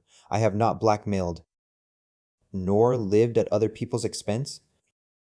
It is true I have waxed wanton and slothful, have laughed heedlessly, have eaten too much and drunk too much, and been profligate. But all that is a personal matter, and all that does not deprive me of the right to think that, as far as morals are concerned, I am nothing out of the ordinary, one way or the other. Nothing heroic and nothing scoundrelly. I am just like everyone else. I have many sins, but I am quits with morality, as I pay for those sins with interest in the discomforts they bring with them. If you want to abuse me cruelly because I am not a hero, you'd better throw your cruelty out of the window, and instead of abuse, let me hear your charming tragic laugh. That's better. But of the word art, I am terrified as merchants' wives are terrified of brimstone. When people talk to me of what is artistic and inartistic, of what is dramatic and not dramatic, of tendency, realism, and so on, I am bewildered, hesitatingly assent, and answer with banal half-truths not worth a brass farthing. I divide all works into two classes, those I like and those I don't. I have no other criterion, and if you ask me why I like Shakespeare and don't like Zlatovratsky, I don't venture to answer. Perhaps in time and as I grow wiser I may work out some criterion, but meanwhile all conversations about what is artistic only weary me, and seem to me like a continuation of the scholastic disputations with which people wearied themselves in the Middle Ages. If criticism, on the authority of which you rely, knows what you and I don't know, why has it up till now not spoken? Why does it not reveal the truth and the immutable laws? If it knew, believe me, it would long ago have shown us the true path, and we should have known what to do, and Fofanov would not have been in a madhouse, Garshin would have been alive today, Barantsevich would not have been so depressed, and we should not be so dull and ill at ease as we are. And you would not feel drawn to the theater, and I to Sakhalin. But criticism maintains a dignified silence, or gets out of it with idle trashy babble. If it seems to you authoritative, it is because it is stupid, conceited, impudent, and clamorous, because it is an empty barrel one cannot help hearing. But let us have done with that, and sing something out of a different opera. Please don't build any literary hopes on my Sakhalin trip. I am not going for the sake of impressions or observations, but simply for the sake of living for 6 months differently from how I have lived hitherto. Don't rely on me, old man. If I am successful and clever enough to do something, so much the better. If not, don't blame me. I am going after Easter. I will send you in due time my Sakhalin address and minute instructions. Moscow, March 22nd, 1890. Yesterday a young lady told me that Professor Storozhenko had related to her the following anecdote. The sovereign liked the Kreutzer Sonata. Pobedonostsev, Lubomov, and the other cherubim and seraphim hastened to justify their attitude to Tolstoy by showing His Majesty Nikolai Palkin. After reading it, His Majesty was so furious that he ordered measures to be taken. Prince Dolgorukov was informed. And so one fine day, an adjutant from Dolgorukov comes to Tolstoy and invites him to go at once to the prince. The latter replies, "Tell the prince that I only visit the houses of my acquaintances." The adjutant, overcome with confusion, rides away, and next day brings Tolstoy the official notice demanding from him an explanation in regard to his Nikolai Palkin. Tolstoy reads the document and says, "Tell His Excellency that I have not for a long time past written anything for publication. I write only for my friends, and if my friends spread my writings abroad, they are responsible and not I. Tell him that." "But I can't tell him that," cried the adjutant in horror. "The prince will not believe me." "The prince will not believe his subordinates. That's bad." 2 days later, the adjutant comes again with a fresh document and learns that Tolstoy has gone away to Yasnaya Polyana. That is the end of the anecdote. Now about the new movements. They flog in our police stations, a rate has been fixed. From a peasant, they take 10 kopecks for beating. From a workman, 20. That's for the rods and the trouble. Peasant women are flogged too. Not long ago, in their enthusiasm for beating in a police station, they thrashed a couple of budding lawyers, an incident upon which Ruskia Vyadomosti has a vague paragraph today. An investigation has begun. Another sign of the times, the cabmen approve of the students' disturbances. They are making a riot for the poor to be taken in to study, they exclaim. Learning is not only for the rich. It is said that when a crowd of students were being taken by night to the prison, the populace fell upon the gendarmes to rescue the students from them. The populace is said to have shouted, "You have set up flogging for us, but they stand up for us." March 29th. Fatigue is a relative matter. You say you used to work 20 hours out of the 24 and were not exhausted. But you know one may be exhausted lying all day long on the sofa. You used to write for 20 hours, but you know you're in perfect health all that time. You were stimulated by success, defiance, a sense of your talent. You liked your work, or you wouldn't have written. Your heir apparent sits up late, not because he has a talent for journalism or a love for his work, but simply because his father is an editor of a newspaper. The difference is vast. He ought to have been a doctor or a lawyer, to have had an income of 2,000 rubles a year, and publish his articles not in Novoye Vremya, and not in the spirit of Novoye Vremya. Only those young people can be accepted as healthy who refuse to be reconciled with the old order and foolishly or wisely struggle against it. Such is the will of nature, and it is the foundation of progress. While your son began by absorbing the old order, in our most intimate talks he has never once abused Tatishev or Buranin, and that's a bad sign. You are 100 times as liberal as he is, and it ought to be the other way. He utters a listless and indolent protest. He soon drops his voice and soon agrees, and altogether one has the impression that he has no interest whatever in the contest. That is, he looks on at the cockfight like a spectator and has no cock of his own. And one ought to have one's own cock, else life is without interest. The unfortunate thing, too, is that he is intelligent, and great intelligence with little interest in life is like a great machine which produces nothing, yet requires a great deal of fuel and exhausts the owner. You abuse me for objectivity, calling it indifference to good and evil, lack of ideals and ideas, and so on. You would have me, when I describe horse stealers, say, stealing horses is an evil. But that has been known for ages without my saying so. Let the jury judge them. It's my job simply to show what sort of people they are. I write, you are dealing with horse stealers, so let me tell you that they are not beggars but well-fed people, that they are people of a special cult, and that horse stealing is not simply theft, buta passion. Of course it would be pleasant to combine art with a sermon, but for me personally, it is extremely difficult and almost impossible, owing to the conditions of technique. You see, to depict horse stealers in 700 lines, I must all the time speak and think in their tone and feel in their spirit. Otherwise, if I introduce subjectivity, the image becomes blurred, and the story will not be as compact as all short stories ought to be. When I write, I reckon entirely upon the reader to add for himself the subjective elements that are lacking in the story. Madame N., who used at one time to live in your family, is here now. She married the artist N., a nice but tedious man who wants at all costs to travel with me to Sahalin to sketch. To refuse him my company I haven't the courage, but to travel with him would be simple misery. He is going to Petersburg in a day or two to sell his pictures, and at his wife's request will call on you to ask your advice. With a view to this, his wife came to ask me for a letter of introduction to you. Be my benefactor. Tell N. that I am a drunkard, a swindler, a nihilist, a rowdy character, and that it is out of the question to travel with me, and that a journey in my company will do nothing but upset him. Tell him he will be wasting his time. Of course it would be very nice to have my book illustrated, but when I learned that N was hoping to get not less than 1,000 rubles for it, I lost all appetite for illustrations. My dear fellow, advise him against it! Why it is your advice he wants, the devil only knows. And so, my dear friend, I am setting off on Wednesday or Thursday at latest. Goodbye till December. Good luck in my absence. I received the money, thank you very much. Though 1,500 rubles is a great deal, I don't know where to put it. I feel as though I were preparing for the battlefield, though I see no dangers before me but toothache, which I am sure to have on the journey. As I am provided with nothing in the way of papers but a passport, I may have unpleasant encounters with the authorities, but that is a passing trouble. If they refuse to show me something, I shall simply write in my book that they wouldn't show it me, and that's all, and I won't worry. In case I am drowned, or anything of that sort, you might keep it in mind that all I have or may have in the future belongs to my sister. She will pay my debts.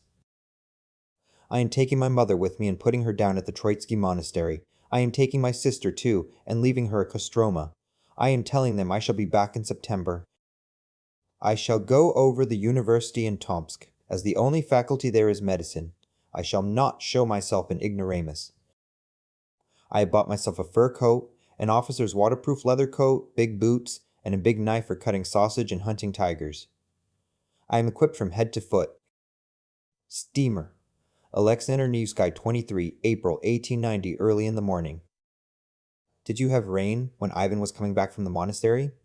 In Yaroslavl there was such a downpour that I had to swalk myself in my leather chiton. My first impression of the Volga was poisoned by the rain, by the tear-stained windows of the cabin, and the wet nose of G, who came to meet me at the station. In the rain, Yaroslavl looks like Zvenigorod, and its churches remind me of Perevinsky Monastery. There are lots of illiterate signboards. It's muddy. Jackdaws with big heads strut about the pavement. In a steamer, I made it my first duty to indulge my talent, that is, to sleep. When I woke, I beheld the sun. The Volga is not bad. Water meadows, monasteries bathed in sunshine, white churches. The wide expanse is marvelous. Wherever one looks, it would be a nice place to sit down and begin fishing. Class ladies wander about on the banks, nipping at the green grass. The shepherd's horn can be heard now and then. White gulls, looking like the younger Drishka, hover over the water. The steamer is not up to much. Kundasova is traveling with me. Where she is going and with what object I don't know. When I question her about it, she launches off into extremely misty allusions about someone who has appointed a tryst with her in a ravine near Konechma, then goes off into the wild giggle and begins stamping her feet or prodding with her elbow, whatever comes first.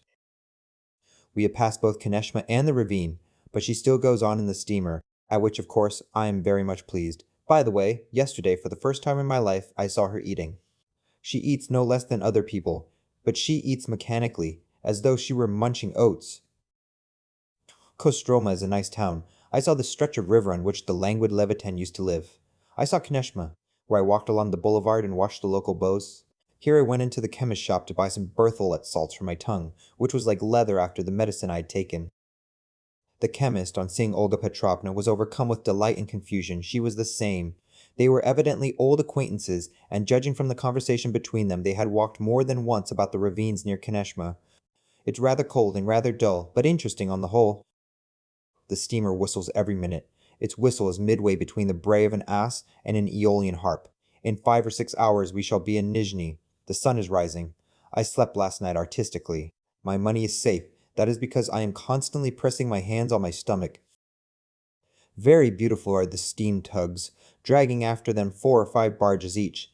They look like some fine young intellectual trying to run away, while a plebeian wife, mother-in-law, sister-in-law, and wife's grandmother hold on to his coat-tails. The sun is hiding behind the clouds.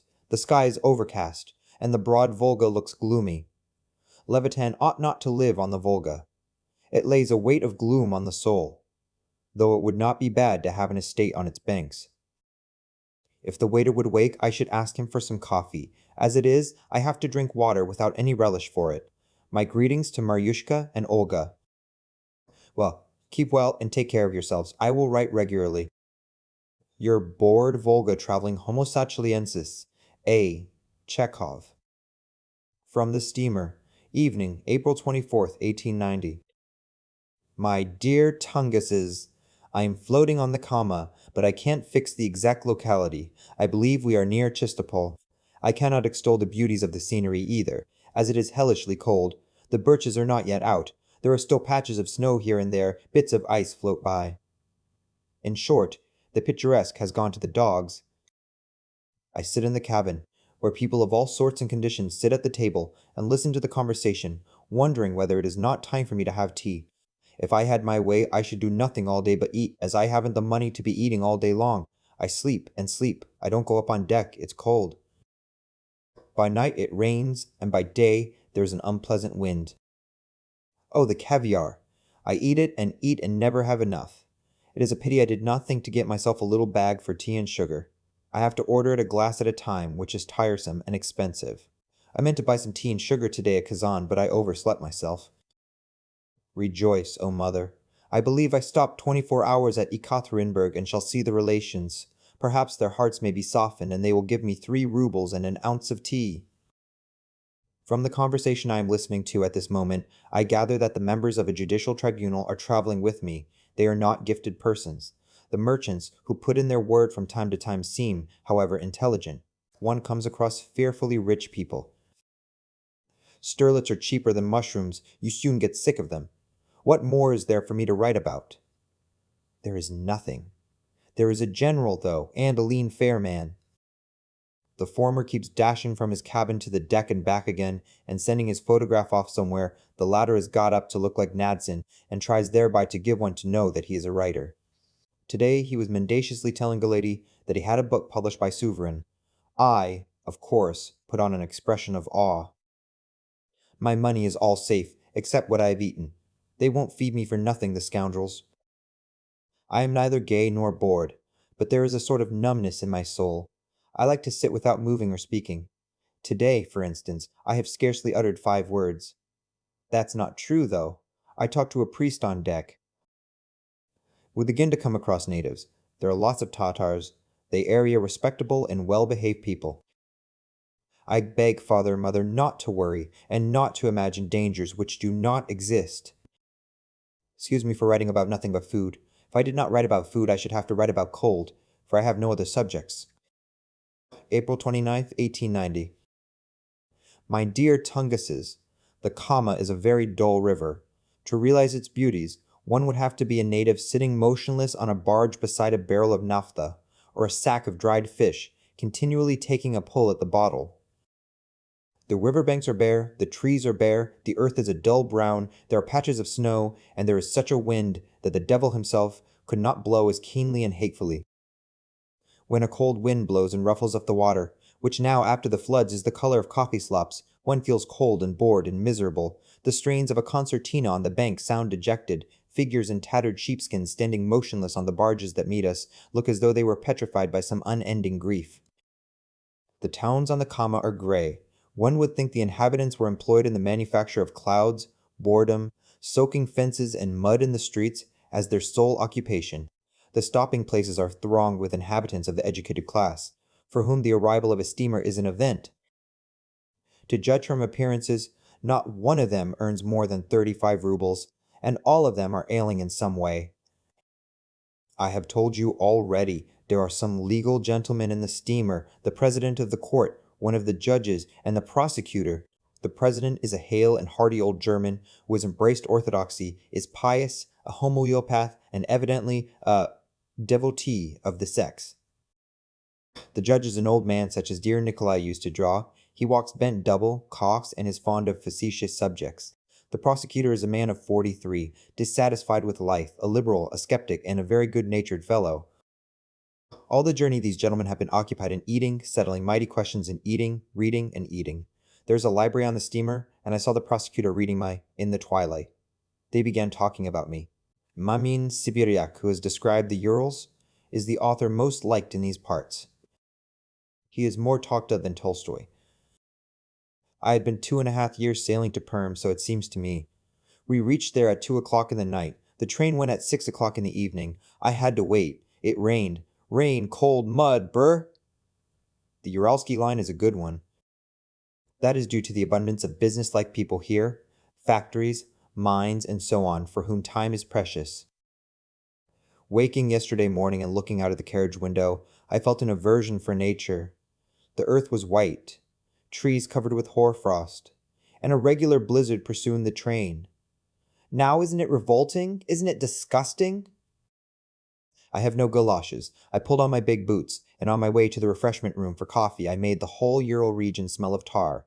And when we got to Ekaterinburg, there was rain, snow, and hail. I put on my leather coat. The cabs are something inconceivable, wretched, dirty, drenched, without springs, the horses' forelegs straddling, huge hoofs, gaunt spines, the droshkis here area, clumsy parody of our britchkas. A tattered top is put onto a britchka, that is all. And the more exactly I describe the cabman here and his vehicle, the more it will seem like a caricature. They drive not on the middle of the road where it is jolting, but near the gutter where it is muddy and soft. All the cabmen are like Dobrolubov. In Russia, all the towns are alike. Ekaterinburg is exactly the same as Perm or Tula. The note of the bells is magnificent, velvety. I stopped at the American Hotel, not at all bad, and at once sent word of my arrival to A.M. S., telling him I meant to stay in my hotel room for 2 days. The people here inspired the newcomer with a feeling akin to horror. They are big-browed, big-jawed, broad-shouldered fellows with huge fists and tiny eyes. They are born in the local iron foundries, and at their birth a mechanic officiates instead of an accoucheur. A specimen comes into your room with a samovar or a bottle of water, and you expect him every minute to murder you. I stand aside. This morning just such a one came in, big-browed, big-jawed, huge, towering up to the ceiling, 7 feet across the shoulders and wearing a fur coat too.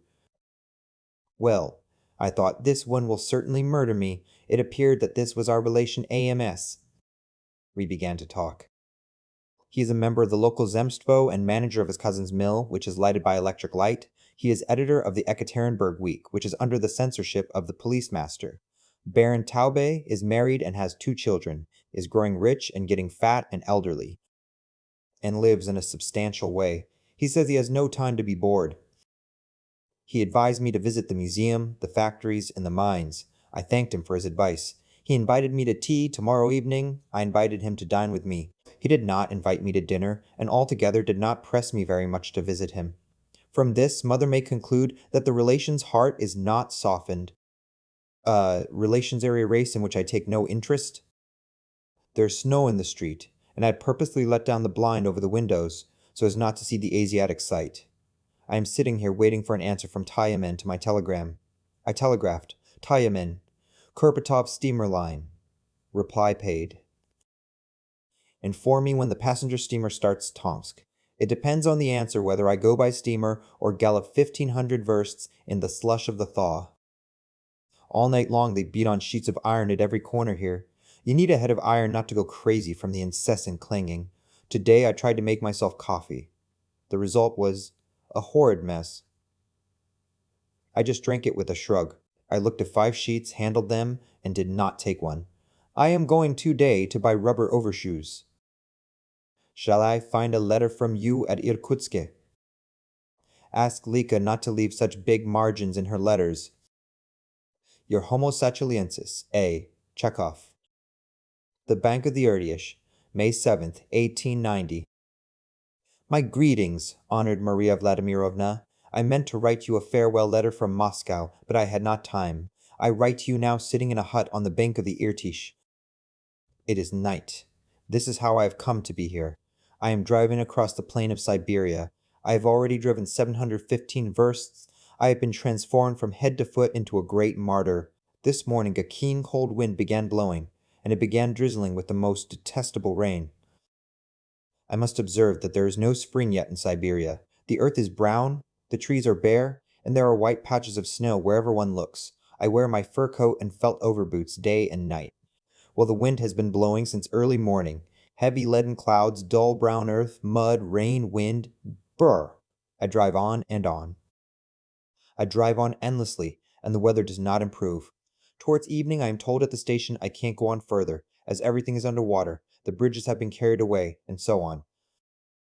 Knowing how fond these drivers are of frightening one with the elements so as to keep the traveler for the night, it is to their interest. I did not believe them, and ordered them to harness the 3 horses, and now, alas for me!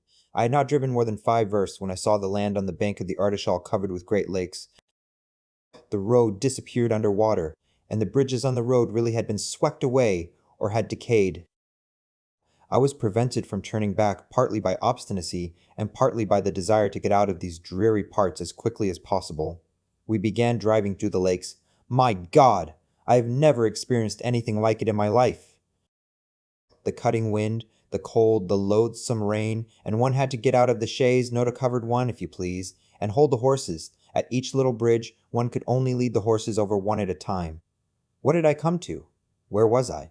All around, desert, dreariness, the bare sullen bank of the Irtish in sight. We drive into the very biggest lake. Now I should be glad to turn back, but it is not easy. We drive on a long strip of land. The strip comes to an end. We go splash! Again a strip of land, again a splash. My hands were numb, and the wild ducks seemed jeering at us and floated in huge flocks over our heads. It got dark. The driver said nothing. He was bewildered, but at last we reached the last strip that separated the Irtish from the lake. The sloping bank of the Irtish was nearly 3 feet above the level. It was of clay, bare, hollowed out, and looked slippery. The water was muddy. White waves splashed on the clay, but the Irtish itself made no roar or din, but gave forth a strange sound as though someone were nailing up a coffin under the water. The further bank was a flat, disconsolate plain. You often dream of the Bozarovsky pool. In the same way now I shall dream of the Irtishi. But behold a ferry. We must be ferried across to the other side. A peasant shrinking from the rain comes out of a hut and tells us that the ferry cannot cross now as it is too windy. The ferries are worked by oars. He advises us to wait for calm weather. And so I am sitting at night in a hut on a lake at the very edge of the Irtishi. I feel a penetrating dampness to the very marrow of my bones, and a loneliness in my soul. I hear my Irtish banging on the coffins and the wind howling, and wonder where I am, why I am here. In the next room, the peasants who work the ferry and my driver are asleep. They are good-natured people. But if they were bad people, they could perfectly well rob me and drown me in the Irtishi. The hut is the only one on the riverbank. There would be no witnesses. The road to Tomsk is absolutely free from danger as far as brigands are concerned. It isn't the fashion even to talk of robbery. There is no stealing even from travelers. When you go into a hut, you can leave your things outside and they will all be safe. But they very nearly did kill me all the same. Imagine the night just before dawn. I was driving along in a chaise, thinking and thinking. All at once I see coming flying towards us at full gallop a postcart with 3 horses. My driver had hardly time to turn to the right. The 3 horses dashed by, and I noticed in it the driver who had to take it back. Behind it came another, also at full speed. We had turned to the right. It turned to the left. We shall smash into each other flashed into my mind. One instant, and there was a crash. The horses were mixed up in a black mass. My chaise was rearing in the air, and I was rolling on the ground with all my bags and boxes on the top of me. I leap up and see a third troika dashing upon us. My mother must have been praying for me that night, I suppose. If I had been asleep, or if the third troika had come immediately after the second, I should have been crushed to death or maimed.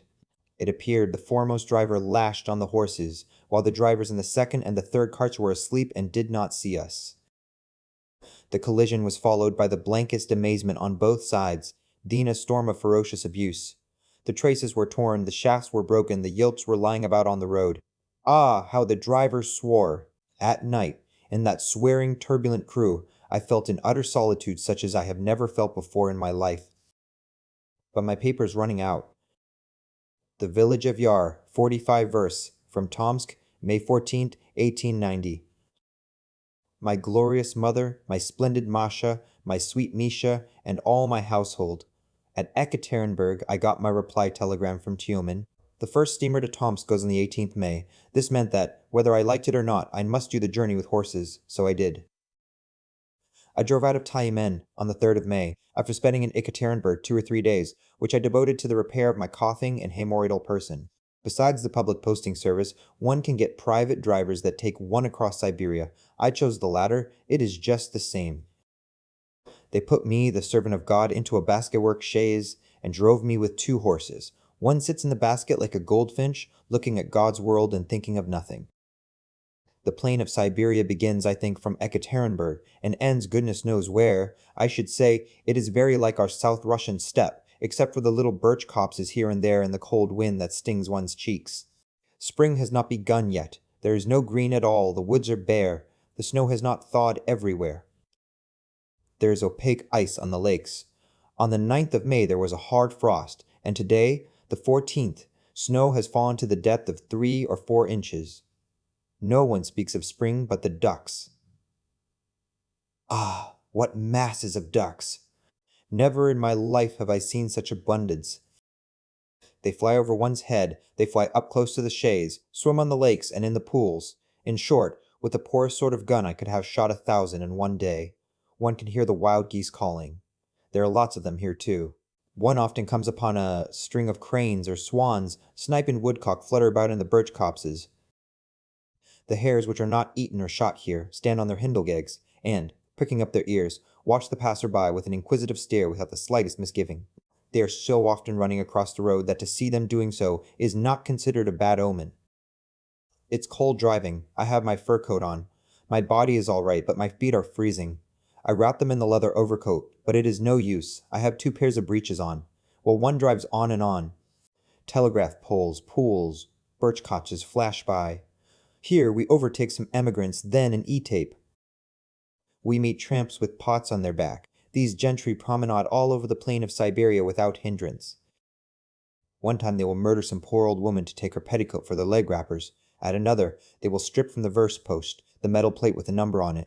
It might be useful. At another will smash the head of some beggar or knock out the eyes of some brother exile, but they never touch travelers.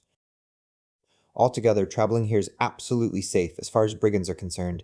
Neither the post drivers nor the private ones from Tyomen to Tomsk remember an instance of any things being stolen from a traveler. When you reach a station, you leave your things outside. If you ask whether they won't be stolen, they merely smile and answer. It is not the thing even to speak of robbery and murder on the road. I believe, if I were to lose my money in the station or in the chaise, the driver would certainly give it me if he found it, and would not boast of having done so. Altogether the people here are good and kindly, and have excellent traditions. Their rooms are simply furnished but clean. With claims to luxury, the beds are soft, all feather mattresses and big pillows. The floors are painted or covered with homemade linen rugs. The explanation of this, of course, is their prosperity. The fact that a family has 16 desiatins of black earth, and that excellent wheat grows in this black earth. Wheat and flour cost 30 kopecks a pud here, but it cannot all be put down to prosperity and being well fed. One must give some of the credit to their manner of life. When you go at night into a room where people are asleep, the nose is not aware of any stuffiness or Russian smell. It is true one old woman, when she handed me a teaspoon, wiped it on the back of her skirt. But they don't set you down to drink tea without a tablecloth, and they don't search in each other's heads in your presence. They don't put their fingers inside the glass when they hand you milk or water. The crockery is clean. The kvass is transparent as beer. In fact, there is a cleanliness of which our Little Russians can only dream. Yet the Little Russians are far and away cleaner than the Great Russians. They make the most delicious bread here. I overate myself with it at first. The pies and pancakes and fritters and the fancy rolls, which remind one of the spongy Little Russian ring rolls, are very good too. But all the rest is not for the European stomach. So, for instance, I am regaled everywhere with duck broth. It's perfectly disgusting, a muddy-looking liquid with bits of wild duck and uncooked onion floating in it. I once asked them to make me some soup from meat and to fry me some perch. They gave me soup too salt dirty, with hard bits of skin instead of meat, and the perch was cooked with the scales on it. They make their cabbage soup from salt meat. They roast it too. They have just served me some salt meat roasted. It's most repulsive. I chewed at it and gave it up. They drink brick tea. It is a decoction of sage and beetles. That's what it is like in taste and appearance. By the way, I brought from Ekaterinburg a quarter of a pound of tea, 5 pounds of sugar, and 3 lemons. It was not enough tea, and there is nowhere to buy any. In these scurvy little towns, even the government officials drink brick tea, and even the best shops don't keep tea at more than 1 ruble, 50 kopecks a pound. I have to drink the sage brew. The distance apart of the posting stations depends on the distance of the nearest villages from each other, that is, 20 to 40 versts. The villages here are large. There are no little hamlets. There are churches and schools everywhere. The huts are of wood, and there are some with 2 stories. Towards the evening, the road and the puddles begin to freeze, and at night there is a regular frost. One wants an extra fur coat. Brrr! It's jolting. for the mud is transformed into hard lumps. One's soul is shaken inside out. Towards daybreak, one is fearfully exhausted by the cold, by the jolting and the jingle of the bells. One has a passionate longing for warmth and a bed. While they change horses, one curls up in some corner and at once drops asleep, and a minute later the driver pulls at one's sleeve and says, "Get up, friend, it is time to start." On the second night, I had acute toothache in my heels. It was unbearably painful. I wondered whether they were frostbitten. I can't write more, though. The president, that is the district police inspector, has come. We have made acquaintance and are beginning to talk. Goodbye till tomorrow. Tomsk, May 16th. It seems my strong boots were the cause, being too tight at the back. My sweet Misha, if you ever have any children, which I have no doubt you will, the advice I bequeath to them is not to run after cheap goods. Cheapness in Russian goods is the label of worthlessness. To my mind, it is better to go barefoot than to wear cheap boots. Picture my agony. I keep getting out of the chaise, sitting down on damp ground and taking off my boots to rest my heels. So comfortable in the frost. I had to buy felt over boots in Ishim. So I drove in felt boots till they collapsed from the mud and the damp. In the morning between 5 and 6 o'clock one drinks tea at a hut. Tea on a journey is a great blessing. I know its value now, and drink it with the fury of a Yanov. It warms one through, and drives away sleep. One eats a lot of bread with it, and in the absence of other nourishment, bread has to be eaten in great quantities. That is why peasants eat so much bread and farinaceous food. One drinks tea and talks with the peasant women, who are sensible, tender-hearted, industrious, as well as being devoted mothers, and more free than in European Russia. Their husbands don't abuse or beat them, because they are as tall, as strong, and as clever as their lords and masters are. They act as drivers when their husbands are away from home. They like making jokes. They are not severe with their children. They spoil them. The children sleep on soft beds and lie as long as they like, drink tea and eat with the men, and scold the latter when they laugh at them affectionately. There is no diphtheria. Malignant smallpox is prevalent here, but strange to say, it is less contagious than in other parts of the world. 2 or 3 catch it and die, and that is the end of the epidemic. There are no hospitals or doctors. The doctoring is done by feldshers. Bleeding and cupping are done on a grandiose, brutal scale. I examined a Jew with cancer in the liver. The Jew was exhausted, hardly breathing, but that did not prevent the feldsher from cupping him 12 times. Apropos of the Jews. Here they till the land, work as drivers and ferrymen, trade and are called Crestiani because they are de jure and de facto Crestiani. They enjoy universal respect, and according to the president, they are not infrequently chosen as village elders. I saw a tall, thin Jew who scowled with disgust and spat when the president told indecent stories. A chaste soul, his wife makes splendid fish soup. The wife of the Jew who had cancer regaled me with pike caviar and with most delicious white bread. One hears nothing of exploitation by the Jews. And, by the way, about the Poles. There are a few exiles here, sent from Poland in 1864. They are good, hospitable, and very refined people. Some of them live in a very wealthy way, others are very poor, and serve as clerks at the stations. Upon the amnesty, the former went back to their own country, but soon returned to Siberia again. Here they are better off, the latter dream of their native land, though they are old and infirm.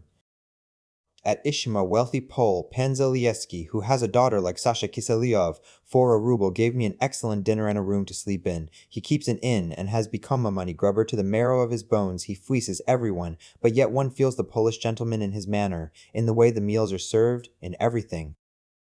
He does not go back to Poland through greed, and through greed endures snow till St. Nikolai's Day, when he dies. His daughter, who was born at Ishim, will remain here forever, and so will multiply the black eyes and soft features in Siberia. This casual intermixture of blood is to the good, for the Siberian people are not beautiful. There are no dark-haired people. Perhaps you would like me to write about the Tatars? Certainly. There are very few of them here. They are good people.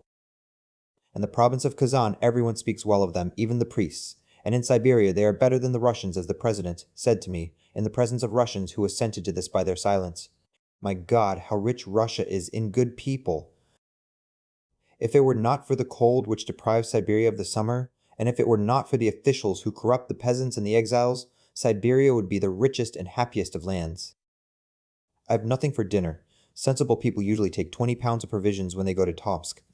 It seems I was a fool, and so I have fed for a fortnight on nothing but milk and eggs, which are boiled so that the yolk is hard and the white is soft. One is sick of such fare in 2 days. I have only twice had dinner during the whole journey, not counting the Jewess's fish soup, which I swallowed after I had had enough to eat with my tea. I have not had any vodka. The Siberian vodka is disgusting, and indeed, I got out of the habit of taking it while I was on the way to Ekaterinburg. One ought to drink vodka. It stimulates the brain, dull and apathetic from traveling, which makes one stupid and feeble. Stop. I can't write, the editor of the Sibirsky Vyestnik, N, a local Nozdryov, a drunkard and a rake, has come to make my acquaintance. N has drunk some beer and gone away. I continue. For the first 3 days of my journey, my collarbones, my shoulders, and my vertebrae ached from the shaking and jolting. I couldn't stand or sit or lie. But on the other hand, all pains in my head and chest have vanished, my appetite has developed incredibly, and my hemorrhoids have subsided completely. The overstrain, the constant worry with luggage and so on, and perhaps the farewell drinking parties in Moscow, had brought on spitting of blood in the mornings, which induced something like depression, arousing gloomy thoughts. But towards the end of the journey it has left off. Now I haven't even a cough. It is a long time since I have coughed so little as now, after being for a fortnight in the open air. After the first 3 days of traveling my body grew used to the jolting, and in time I did not notice the coming of midday and then of evening and night.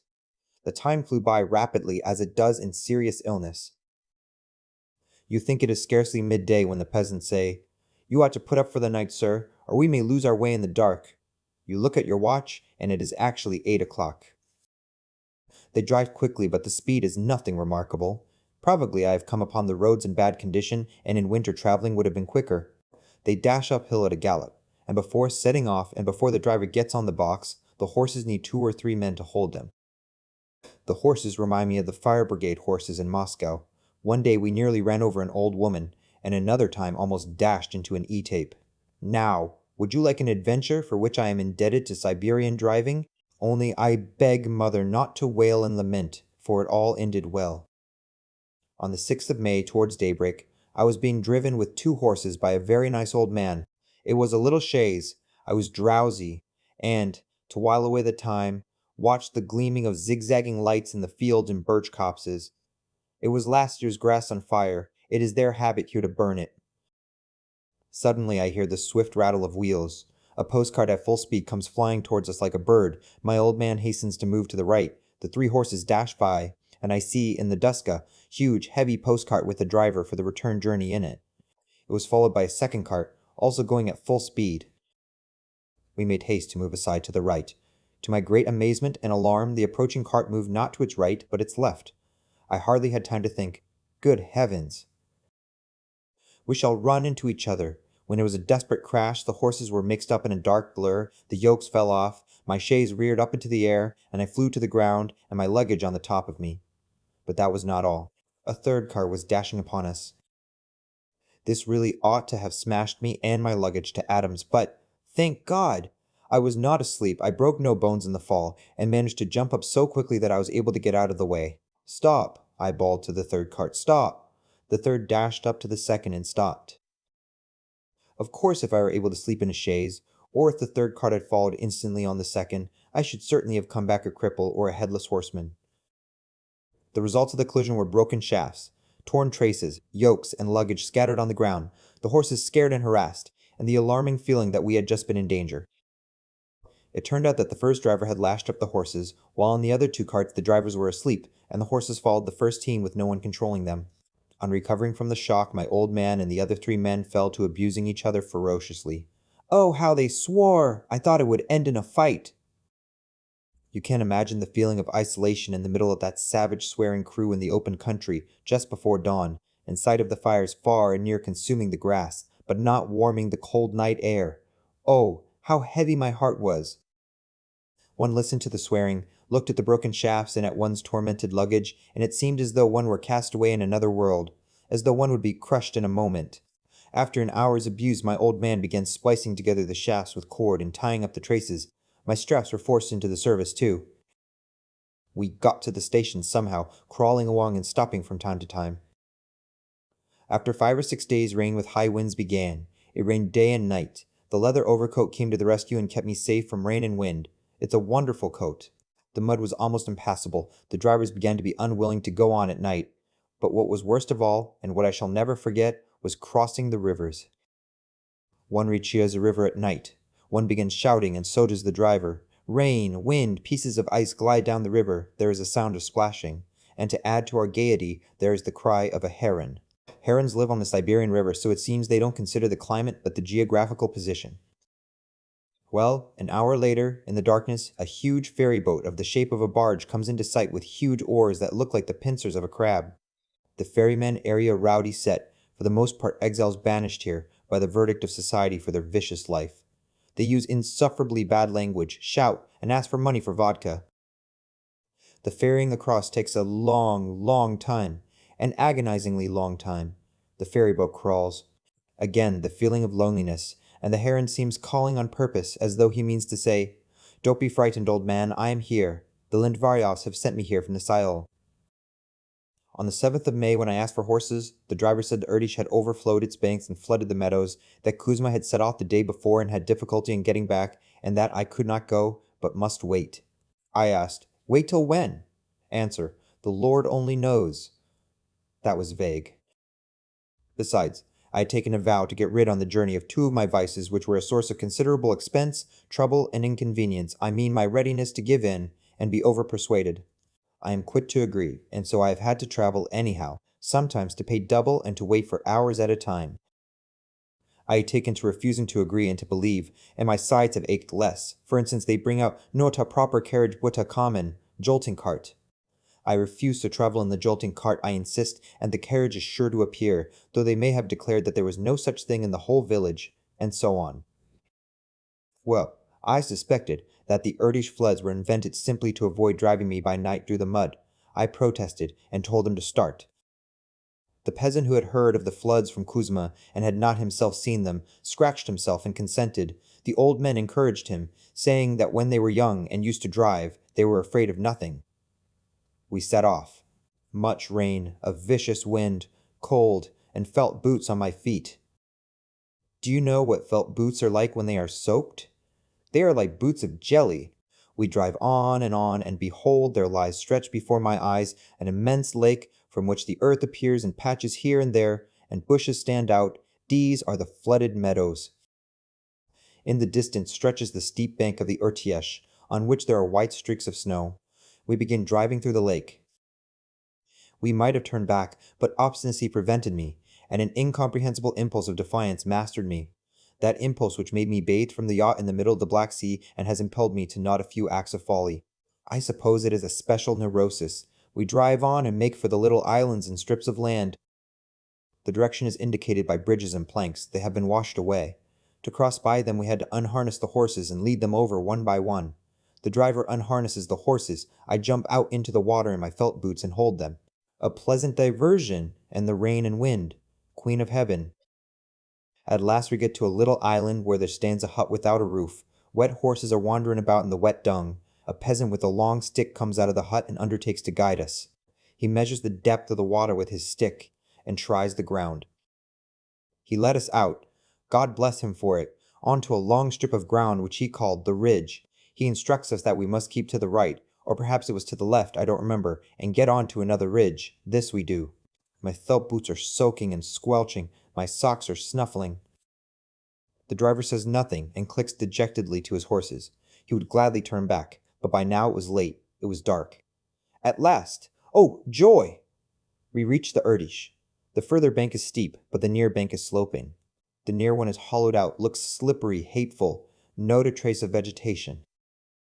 The turbid water splashes upon it with crests of white foam, and dashes back again as though disgusted at touching the uncouth, slippery bank on which it seems that none but toads and the souls of murderers could live. The Irtysh makes no loud or roaring sound, but it sounds as though it were hammering on coffins in its depths. A damnable impression. The further bank is steep, dark brown, desolate. There is a hut. The ferrymen live in it. One of them comes out and announces that it is impossible to work the ferry as a storm has come up. The river, they said, was wide, and the wind was strong, and so I had to stay the night at the hut. I remember the night. The snoring of the ferryman and my driver, the roar of the wind, the patter of the rain, the mutterings of the Irtish. Before going to sleep, I wrote a letter to Maria Vladimirovna. I was reminded of the Bozarovsky pool. In the morning, they were unwilling to ferry me across. There was a high wind. We had to row across in the boat. I am rowed across the river, while the rain comes lashing down, the wind blows, my luggage is drenched, and my felt boots, which had been dried overnight in the oven, become jelly again. Oh, the darling leather coat! If I did not catch cold, I owe it entirely to that. When I come back, you must reward it with an anointing of tallow or castor oil. On the bank, I sat for a whole hour on my portmanteau, waiting for horses to come from the village. I remember it was very slippery clambering up the bank. In the village, I warmed myself and had some tea. Some exiles came to beg for alms. Every family makes 40 pounds of wheat and flour into bread for them every day. It's a kind of forced tribute. The exiles take the bread and sell it for drink at the tavern. One exile, a tattered, closely shaven old man, whose eyes had been knocked out in the tavern by his fellow exiles, hearing that there was a traveler in the room and taking me for a merchant, began singing and repeating the prayers. He recited the prayer for health and for the rest of the soul, and sang the Easter hymn, "Let the Lord arise, and with thy saints, O Lord, goodness knows what he didn't sing." Then he began telling lies, saying that he was a Moscow merchant. I noticed how this drunken creature despised the peasants upon whom he was living. On the 11th, I drove with posting horses. I read the books of complaints at the posting station in my boredom. On the 12th of May, they would not give me horses, saying that I could not drive, because the river Ob had overflowed its banks and flooded all the meadows. They advised me to turn off the track as far as Krasny Yar, then go by boat 12 versts to Dubrovin, and at Dubrovin you can get posting horses. I drove with private horses as far as Krasny Yar. I arrive in the morning. I am told there is a boat, but that I must wait a little, as the grandfather had sent the workmen to row the president's secretary to Dubrovin in it. Very well, we will wait. An hour passes, a second, a third. Midday arrives, then evening. Allah Karim, what a lot of tea I drank, what a lot of bread I ate, what a lot of thoughts I thought, and what a lot I slept. Night came on and still no boat. Early morning came. At last, at 9 o'clock, the workmen returned. Thank heaven we are afloat at last, and how pleasant it is. The air is still, the oarsmen are good, the islands are beautiful. The floods caught men and cattle unawares, and I see peasant women rowing in boats to the islands to milk the cows. And the cows are lean and dejected. There is absolutely no grass for them, owing to the cold. I was rowed 12 versts. At the station of Dubrovin I had tea, and for tea they gave me, can you imagine, waffles. I suppose the woman of the house was an exile, or the wife of an exile. At the next station an old clerk, a Pole, to whom I gave some antipyrin for his headache, complained of his poverty, and said, "Count Sapiega, a Pole who was the gentleman in waiting at the Austrian court, and who assisted his fellow countrymen, had lately arrived there on his way to Siberia. He stayed near the station," said the clerk. And I didn't know it. Holy Mother! He would have helped me. I wrote to him at Vienna, but I got no answer, and so on. Why am I not a Sapiega? I would send this poor fellow to his own country. On the 14th of May again they would not give me horses. The Tom was flooded. How vexatious! It meant not mere vexation, but despair. 50 versts from Tomsk, and how unexpected. A woman in my place would have sobbed. Some kind-hearted people found a solution for me. Drive on, sir. As far as the Tom, it is only 6 versts from here. There they will row you across to Yar, and Ilya Markovitch will take you on from there to Tomsk. I hired a horse and drove to the Tom, to the place where the boat was to be. I drove. There was no boat. They told me it had just set off with the post and was hardly likely to return, as there was such a wind. I began waiting. The ground was covered with snow, it rained and hailed, and the wind blew. 1 hour passed, a second, and no boat. Fate was laughing at me. I returned to the station. There the driver of the mail with 3 posting horses was just setting off for the Tom. I told him there was no boat. He stayed. Fate rewarded me. The clerk, in response to my hesitating inquiry whether there was anything to eat, told me the woman of the house had some cabbage soup. Oh, rapture! Oh, radiant day! And the daughter of the house did in fact give me some excellent cabbage soup, with some capital meat with roast potatoes and cucumbers. I have not had such a dinner since I was at Pan Zaleski's. After the potatoes, I let myself go and made myself some coffee. Towards evening, the mail driver, an elderly man who had evidently endured a good deal in his day and who did not venture to sit down in my presence, began preparing to set off to the Tom. I did the same. We drove off. As soon as we reached the river, the boat came into sight. A long boat. I have never dreamed of a boat so long. While the post was being loaded onto the boat, I witnessed a strange phenomenon. There was a peal of thunder, a queer thing in a cold wind, with snow on the ground. They loaded up and rowed off.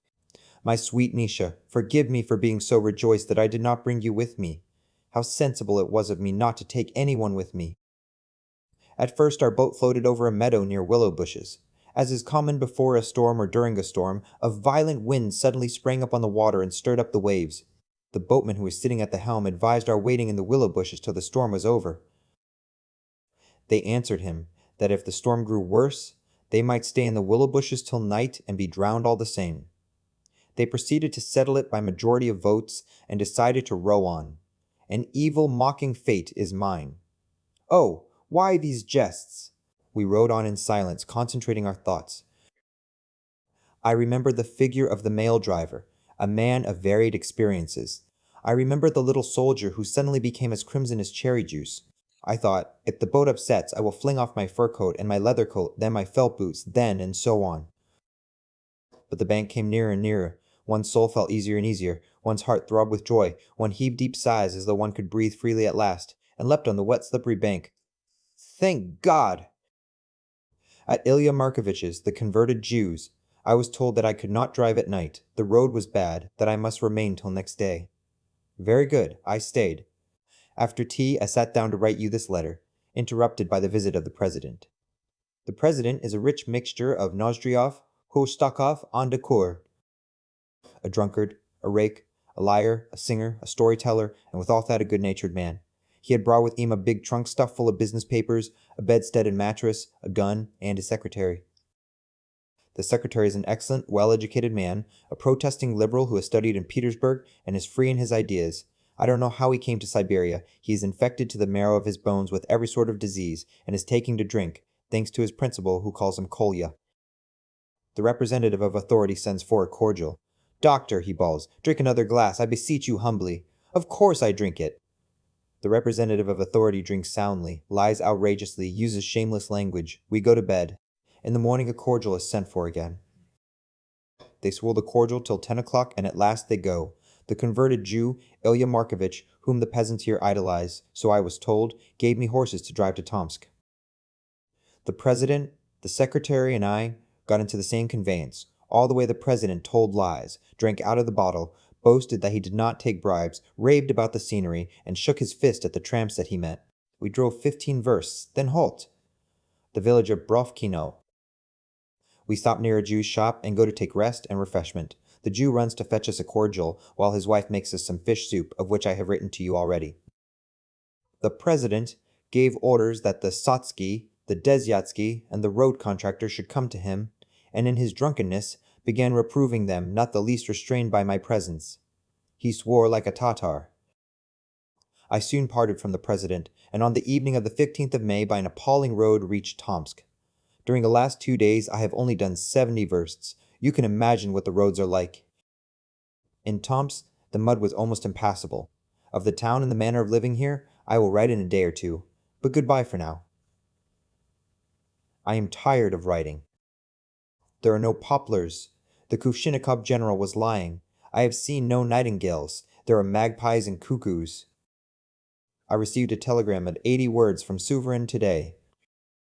Excuse this letter's being like a hodgepodge. It's incoherent, but I can't help it. Sitting in an hotel room, one can't write better. Excuse its being long, it's not my fault. My pen ran away with me. Besides, I wanted to go on talking to you. It's 3 o'clock in the night. My hand is tired. The wick of the candle wants snuffing, I can hardly see. Write to me at Sakhalin every 4 or 5 days. It seems that the post goes there, not only by sea but across Siberia, so I shall get letters frequently. All the Tomsk people tell me that there has not been a spring so cold and rainy as this one since 1842. Half Tomsk is under water. My luck! I shall have to stay at Tomsk till the rains are over. They say the road to Irkutsk is awful. Tomsk, May 20th. It is Trinity Sunday with you. While with us even the willow has not yet come out, and there is still snow on the banks of the Tom. Tomorrow I am starting for Irkutsk. I am rested. There is no need for hurry, as steam navigation on Lake Baikal does not begin till the 10th of June, but I shall go all the same. I am alive and well, my money is safe, I have a slight pain in my right eye. It aches. Everyone advises me to go back across America. As they say, one may die of boredom in the volunteer fleet. It's all military discipline and red tape regulations, and they don't often touch at a port. To fill up my time, I have been writing some impressions of my journey and sending them to Novoye Vermaya. You will read them soon after the 10th of June. I write a little about everything, chit-chat. I don't write for glory, but from a financial point of view, and in consideration of the money I have had in advance. Tomsk is a very dull town. To judge from the drunkards whose acquaintance I have made, and from the intellectual people who have come to the hotel to pay their respects to me, the inhabitants are very dull too. In 2.5 days I shall be in Krasnoyarsk, and in 7 or 8 in Irkutsk. It's 1,500 versts to Irkutsk. I have made myself coffee and am just going to drink it. After Tomsk, the taiga begins. We shall see it. My greeting to all the Lint Varyovs and to our old Maryushka.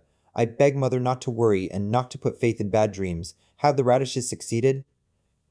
There are none here at all. Keep well. Don't worry about money. There will be plenty. Don't try to spend less and spoil the summer for yourselves. Tomsk, May 20th, 1890. Greetings to you at last from Siberia, dear Alexei Sergeyevich. I have missed you and our correspondence terribly. I will begin from the beginning, however. At Tyamin, I was told the first steamer to Tomsk went on the 18th of May. I had to do the journey with horses. For the first 3 days, every joint and sinew ached, but afterwards, I got used to the jolting and felt no more aches.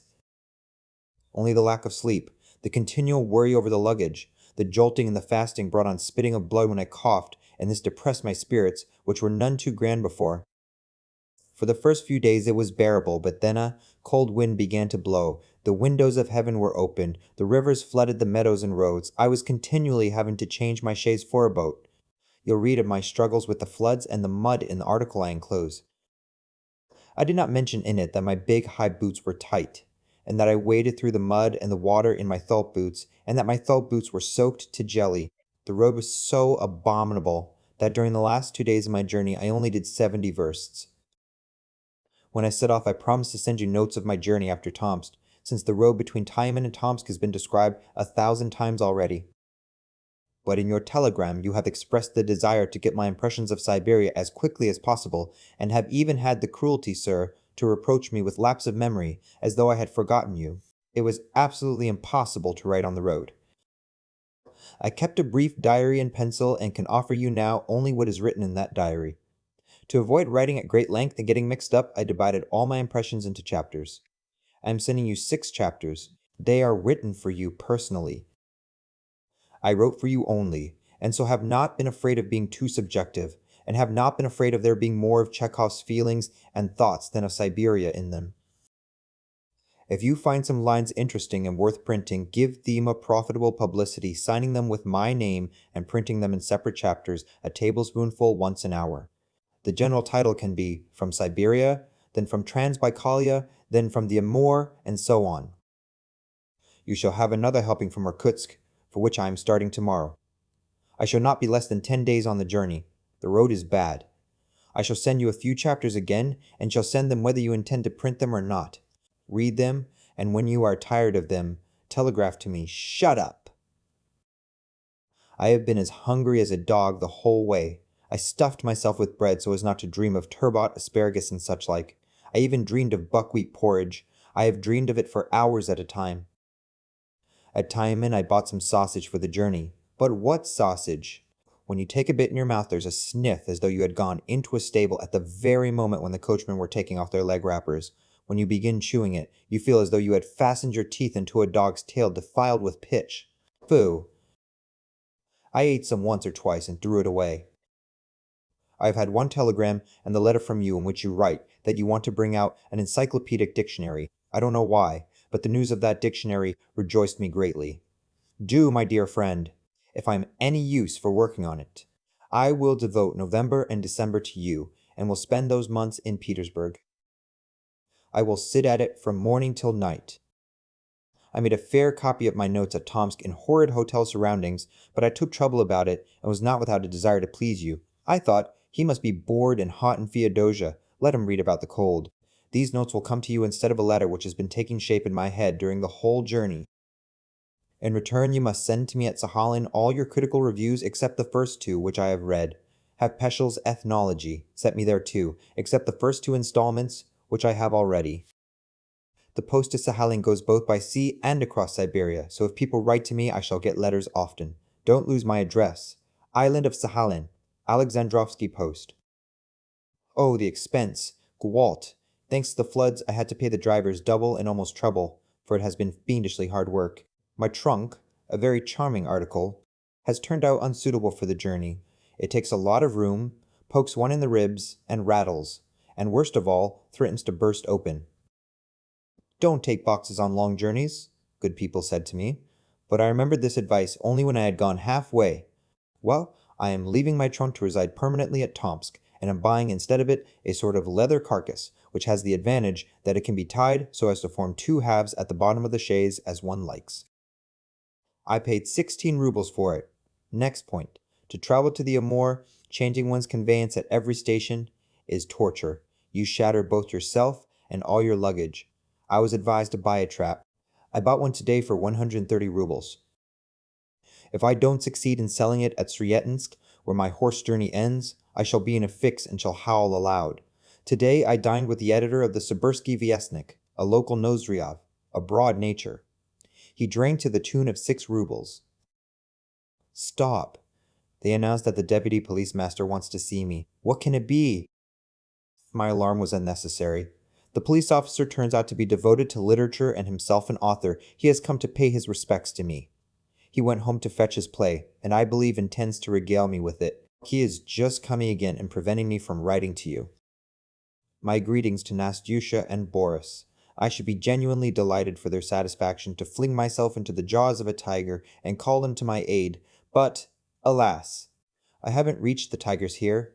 The only furry animals I have seen so far in Siberia are many hares and one mouse. Stop, the police officer has returned. He has not read me his drama, though he brought it, but regaled me with a story. It's not bad, only too local. He showed me a nugget of gold. He asked for some vodka. I don't remember a single educated Siberian who has not asked for vodka on coming to see me. He told me he had a mistress, a married woman. He gave me a petition to the Tsar about divorce to read. How glad I am when I am forced to stop somewhere for the night.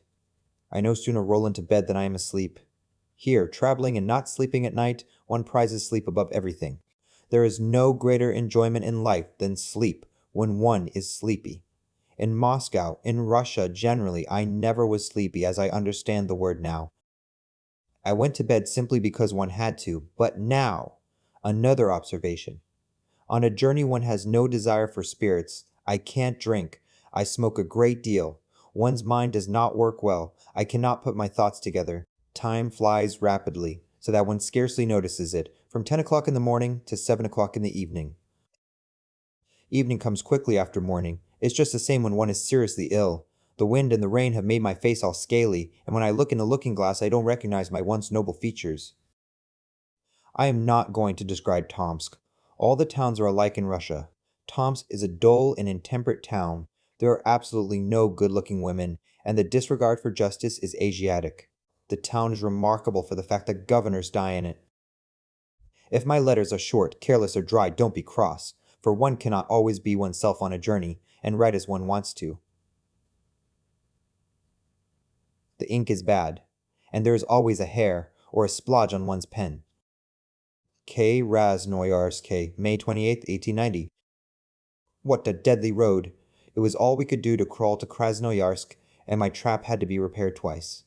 The first thing to be broken was the vertical piece of iron connecting the front of the carriage with the axle, then the so-called circle under the front broke. I have never in all my life seen such a road, such impassable mud, and such an utterly neglected road. I am going to write about its horrors to the Novoye Vremya, and so won't talk about it now. The last 3 stations have been splendid. As one comes down to Krasnoyarsk, one seems to be getting into a different world. You come out of the forest into a plain which is like our Donetsk steppe, but here the mountain ridges are grander. The sun shines its very best and the birch trees are out. Though 3 stations back, the buds were not even bursting. Thank God I have at last reached a summer in which there is neither rain nor a cold wind. Krasnoyarsk is a picturesque, cultured town. Compared with it, Tomsk is a pig in a skullcap and the acme of mauvaise ton. The streets are clean and paved, the houses are of stone and large, the churches are elegant. I am alive and perfectly well. My money is all right, and so are my things. I lost my woolen stockings, but soon found them again. Apart from my trap, everything so far has been satisfactory and I have nothing to complain of, only I am spending an awful lot of money. Incompetence in the practical affairs of life is never felt so much as on a journey. I pay more than I need to, I do the wrong thing, and I say the wrong thing, and I am always expecting what does not happen. I shall be in Irkutsk in 5 or 6 days, shall spend as many days there, then drive on to Srietsinsk.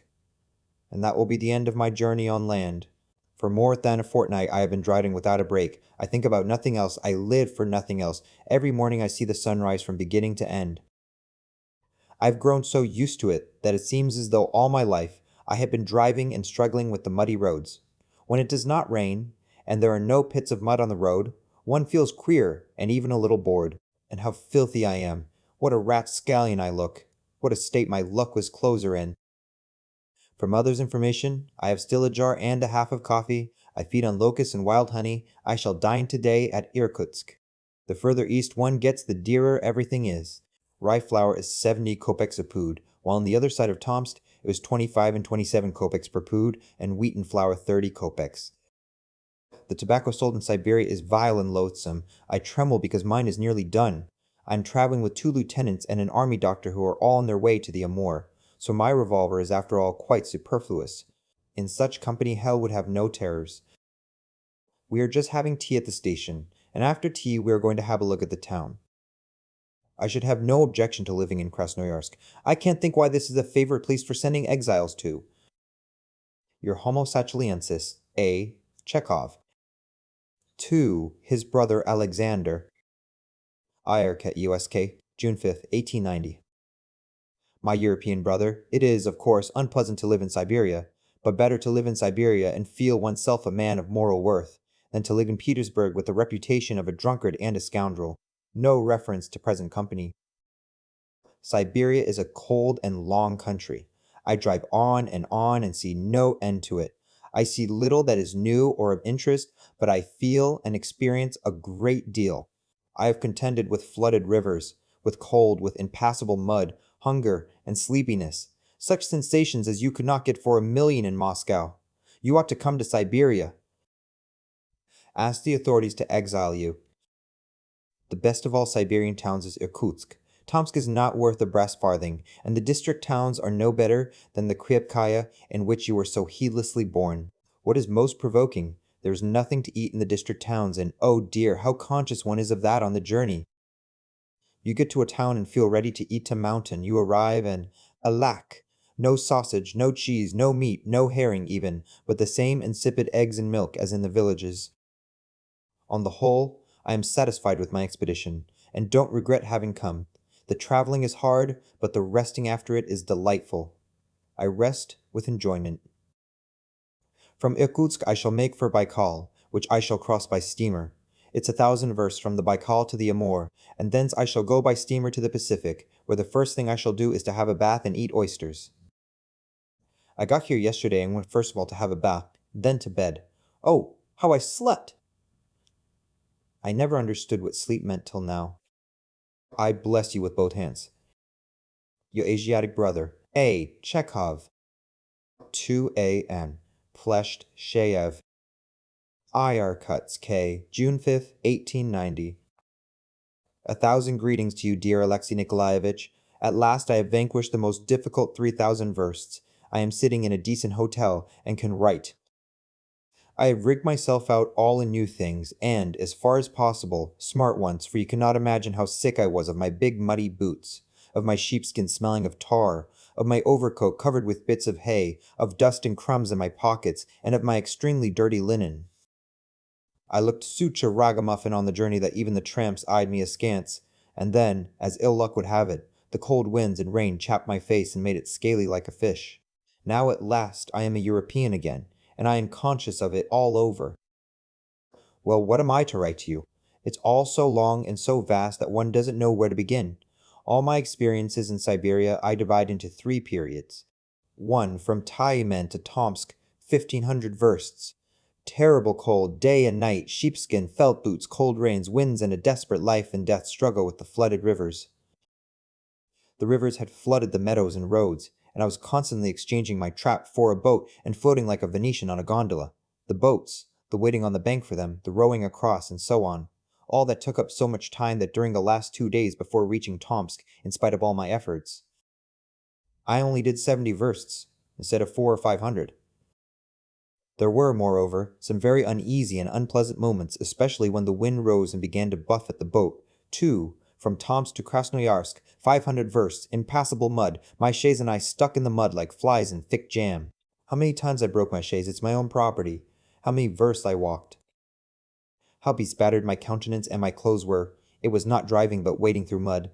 How I swore at it all. My brain would not work, I could do nothing but swear. I was utterly exhausted and was very glad to reach the posting station at Krasnoyarsk. 3. From Krasnoyarsk to Irkutsk, 1566 versts, heat, smoke from the burning woods, and dust in one's mouth, in one's nose, in one's pockets. When you look at yourself in the glass, you think your face has been painted. When, on reaching Irkutsk, I washed at the baths, the soap suds off my head were not white but of an ashen brown color, as though I were washing a horse. When I get home I will tell you about the Yenisei and the taiga. Very interesting and curious, for it is something quite new to a European. Everything else is ordinary and monotonous. Roughly speaking, the scenery of Siberia is not very different from that of European Russia. There are differences, but they are not very noticeable. Traveling is perfectly safe. Robbers and highwaymen are all nonsense and fairy tales. A revolver is utterly unnecessary, and you are as safe at night in the forest as you are by day on the Nevsky Prospect. It's different for anyone traveling on foot. Irkutsk, June 5th, 1890. Greetings, dear Nikolai Alexandrovich. I send you heartfelt good wishes from Irkutsk, from the depths of Siberia. I reached Irkutsk last night and was very glad to have arrived, as I was exhausted by the journey and missed friends and relations to whom I had not written for ages. Well, what is there of interest to write to you? I will begin by telling you that the journey is extraordinarily long. From Tyumen to Irkutsk, I have driven more than 3,000 versts. From Tyumen to Tomsk, I had cold and flooded rivers to contend with.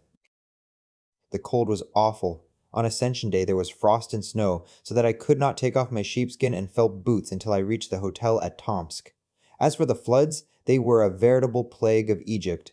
The rivers rose above their banks and overflowed the meadows, and with them the roads, for dozens of versts around. I was continually having to exchange my chaise for a boat, and one could not get a boat for nothing. For a good boat, one had to pay with one's heart's blood, for one had to sit waiting on the bank for 24 hours at a stretch in the cold wind and the rain. From Tomsk to Krasnoyarsk was a desperate struggle through impassable mud. My goodness, it frightens me to think of it. How often I had to mend my chaise, to walk, to swear, to get out of my chaise and get into it again, and so on. It sometimes happened that I was from 6 to 10 hours getting from one station to another, and every time the chaise had to be mended, it took from 10 to 15 hours. From Krasnoyarsk to Irkutsk was fearfully hot and dusty. Add to all that hunger, dust in one's nose, one's eyes glued together with sleep, the continual dread that something would get broken in the chaise, it is my own, and boredom. Nevertheless, I am well content, and I thank God that He has given me the strength and opportunity to make this journey. I have seen and experienced a great deal, and it has all been very new and interesting to me, not as a literary man, but as a human being. The Yenisei, the taiga, the stations, the drivers, the wild scenery, the wild life, the physical agonies caused by the discomforts of the journey, the enjoyment I got from rest, all taken together is so delightful that I can't describe it. The mere fact that I have been for more than a month in the open air is interesting and healthy. Every day for a month I have seen the sun rise. IRQDSK, June 6, 1890. Greetings to you, dear Mother Ivan, Masha and Misha, and all of you. In my last long letter I wrote to you that the mountains near Krasnoyarsk are like the Donets Ridge, but that's not true. When I looked at them from the street, I saw they were like high walls surrounding the city, and I was vividly reminded of the Caucasus. And when towards evening I left the town and was crossing the Yenisei, I saw on the other bank mountains that were exactly like the Caucasus, as misty and dreamy. The Yenisei is a broad, swift, winding river, beautiful, finer than the Volga. And the ferry across it is wonderful, ingeniously constructed, moving against the current. I will tell you when I am home about the construction of it. And so the mountains and the Yenisei are the first things original and new that I have met in Siberia. The mountains and the Yenisei have given me sensations which have made up to me 100-fold for all the trials and troubles of the journey, and which have made me call Levitan a fool for being so stupid as not to come with me. The taiga stretches unbroken from Krasnoyarsk to Irkutsk. The trees are not bigger than in Sokolniki, but not one driver knows how far it goes. There is no end to be seen to it. It stretches for hundreds of versts. No one knows who or what is in the taiga, and it only happens in winter that people come to the taiga from the far north with reindeer for bread. When you get to the top of a mountain and look down, you see a mountain before you, then another, mountains at the sides too, and all thickly covered with forest. It makes one feel almost frightened. That's the second thing, original and new. From Krasnoyarsk it began to be hot and dusty. The heat was terrible. My sheepskin and cap lie buried away. The dust is in my mouth, in my nose, down my neck. Tfu! We were approaching Irkutsk. We had to cross the Angara by ferry. As though to mock us, a high wind sprang up. My military companions and I, after dreaming for 10 days of a bath, dinner, and sleep, stood on the bank and turned pale at the thought that we should have to spend the night, not at Irkutsk, but in the village. The ferry could not succeed in reaching the bank. We stood an hour, a second, and, oh heavens, the ferry made an effort and reached the bank. Bravo, we shall have a bath, we shall have supper and sleep. Oh, how sweet to steam oneself, to eat, to sleep. Irkutsk is a fine town, quite a cultured town. There is a theater, a museum, a town garden with a band, a good hotel. No hideous fences, no absurd shop signs, and no waste places with warming placards. There is a tavern called Taganrog. Sugar costs 24 kopecks a pound, pine kernels 6 kopecks a pound. I am quite well. My money is safe. I am saving up my coffee for Sahalin. I have splendid tea here, after which I am aware of an agreeable excitement. I see Chinamen. They are a good-natured and intelligent people. At the Siberian bank they gave me money at once, received me cordially, regaled me with cigarettes, and invited me to their summer villa. There's a magnificent confectioner's, but everything is fiendishly dear. The pavements are of wood. Last night I drove with the officers about the town. We heard someone cry, "Help!" 6 times. It must have been someone being murdered. We went to look, but could not find anyone. The cabs in Irkutsk have springs. It is a better town than Ekaterinburg or Tomsk. Quite European.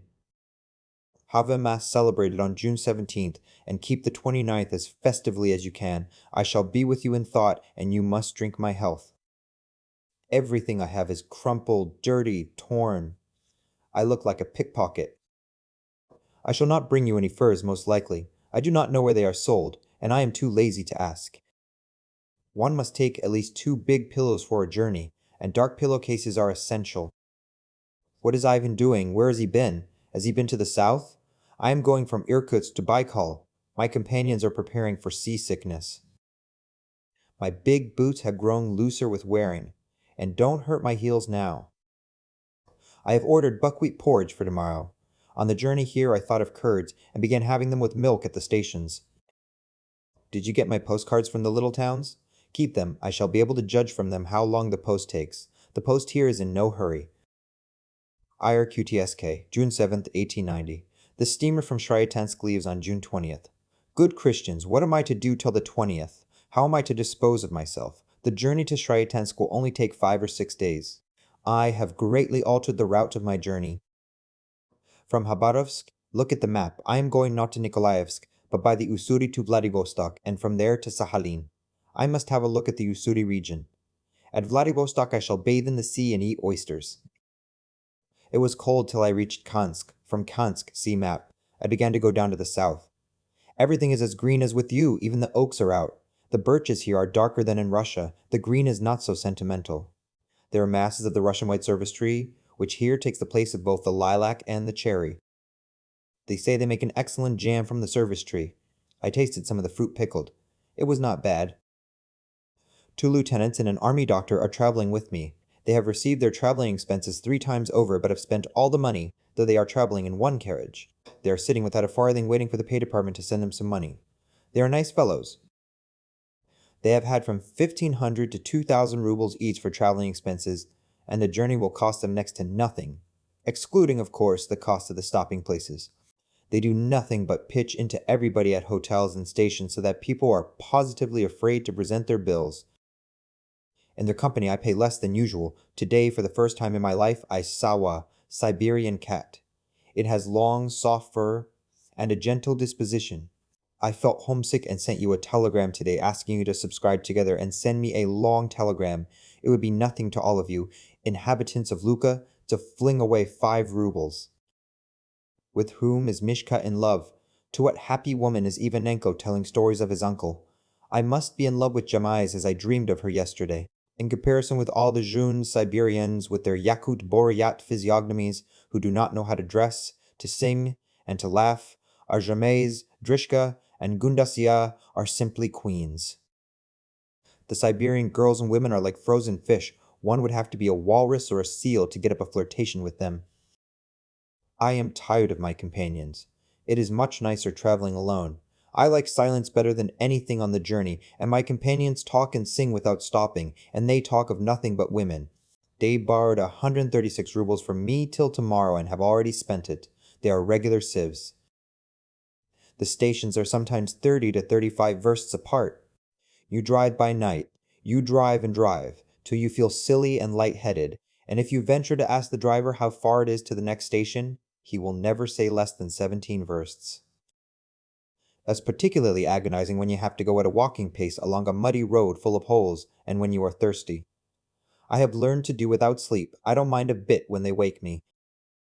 As a rule, one does not sleep for one day and night, and then the next day at dinner time there is a strained feeling in one's eyelids. In the evening and in the night towards daybreak of the third day, one dozes in the chaise and sometimes falls asleep for a minute as one sits at dinner and after dinner at the stations.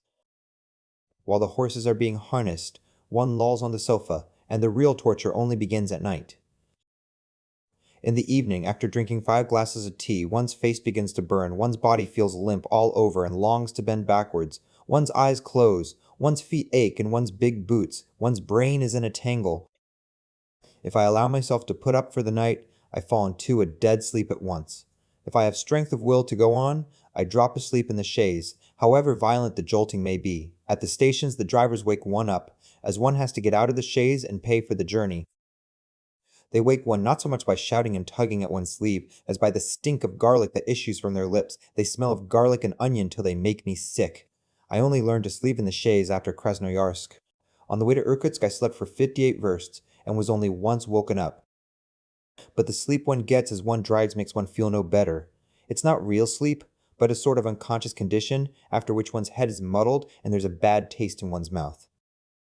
Chinamen are like those decrepit old gentlemen dear Nikolai used to like drawing. Some of them have splendid pigtails. The police came to see me at Tom's. Towards 11 o'clock the waiter suddenly announced to me that the assistant police master wanted to see me.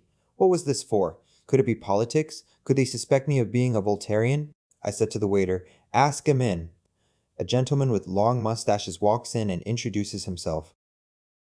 It appears he is devoted to literature, writes himself, and has come to me in my hotel room, as though to Muhammad at Mecca to worship. I'll tell you why I thought of him. Late in the autumn he is going to Petersburg, and I have foisted my trunk upon him and asked him to leave it at the Novoye Vremya office. You might keep that in mind in case any one of us or our friends goes to Petersburg. You might, by the way, look out for a place in the country. When I get back to Russia I shall take 5 years' rest, that is, stay in one place and twiddle my thumbs. A place in the country will come in very handy. I think the money will be found, for things don't look bad. If I work off the money I have had in advance, half of it is worked off already. I shall certainly borrow 2 or 3,000 in the spring, to be paid off over a period of 5 years. That will not be against my conscience, as I have already let the publishing department of the Novoye Vremya make 2 or 3,000 out of my books, and I shall let them make more. I think I shall not begin on any serious work till I am 35. I want to try personal life. of which I have had some before, but have not noticed it owing to various circumstances. Today I rubbed my leather coat with grease. It's a splendid coat. It has saved me from catching cold. My sheepskin is a capital thing too. It serves me as a coat and a mattress both. One is as warm in it as on a stove. It's wretched without pillows. Hay does not take the place of them, and with the continual friction there's a lot of dust from it which tickles one's face and prevents one from dozing. I haven't a single sheet. That's horrid too, and I ought to have taken some more trousers. The more luggage one has, the better. There's less jolting and more comfort. Goodbye, though. I have got nothing more to write about. My greetings to all. Station Listivnichnaya on Lake Baikal, June 13th. I am having an idiotic time. On the evening of the 11th of June, the day before yesterday, we set off from Irkutsk in the fond hope of catching the Baikal steamer, which leaves at 4 o'clock in the morning. From Irkutsk to Baikal, there are only 3 stations. At the first station, they informed us that all the horses were exhausted and that it was therefore impossible to go. We had to put up for the night.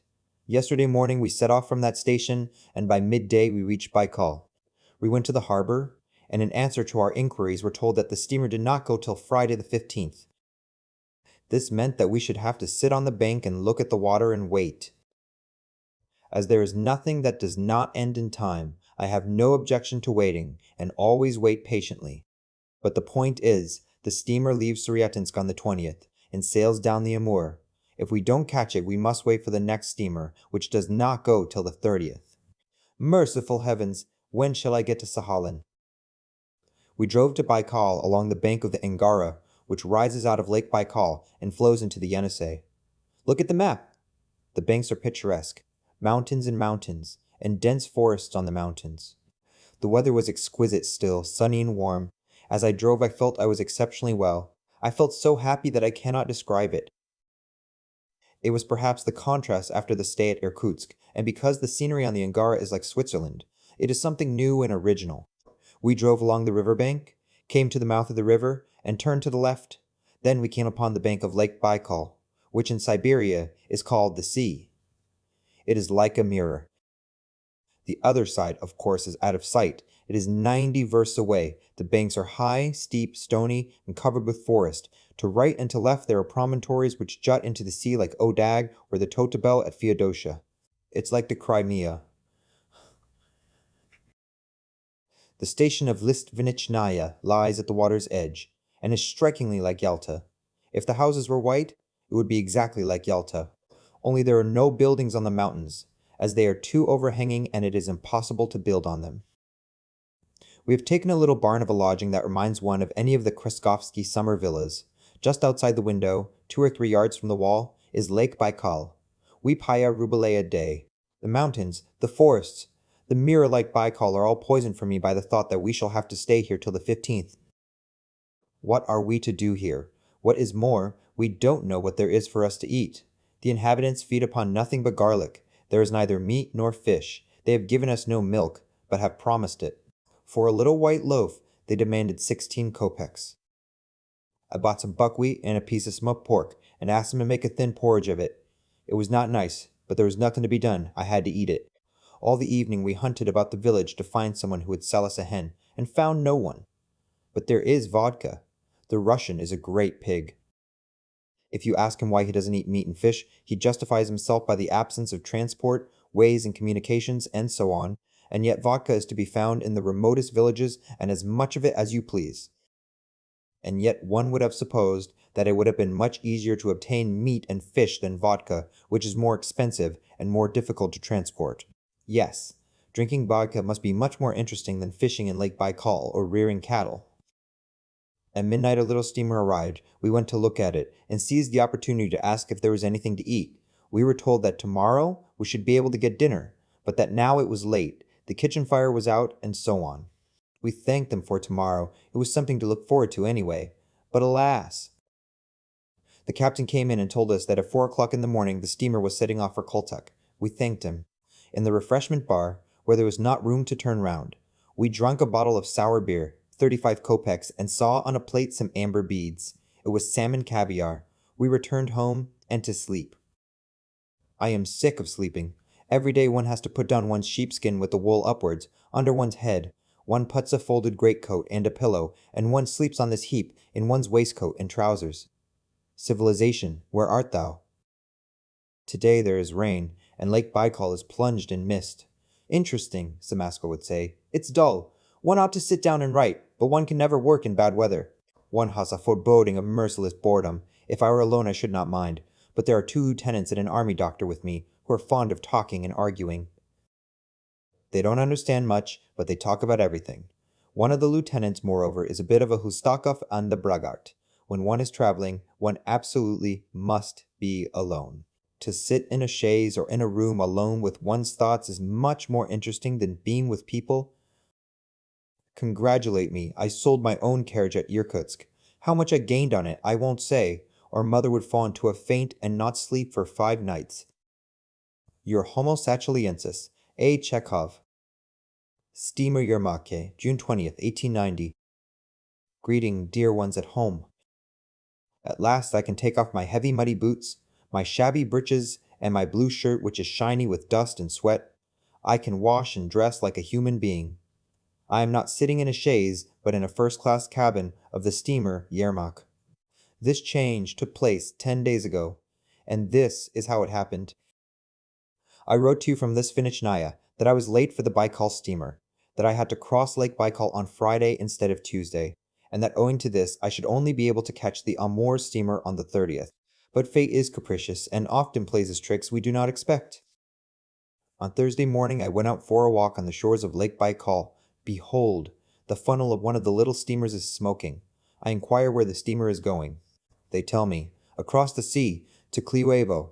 Some merchant had hired it to take his wagons of goods across the lake.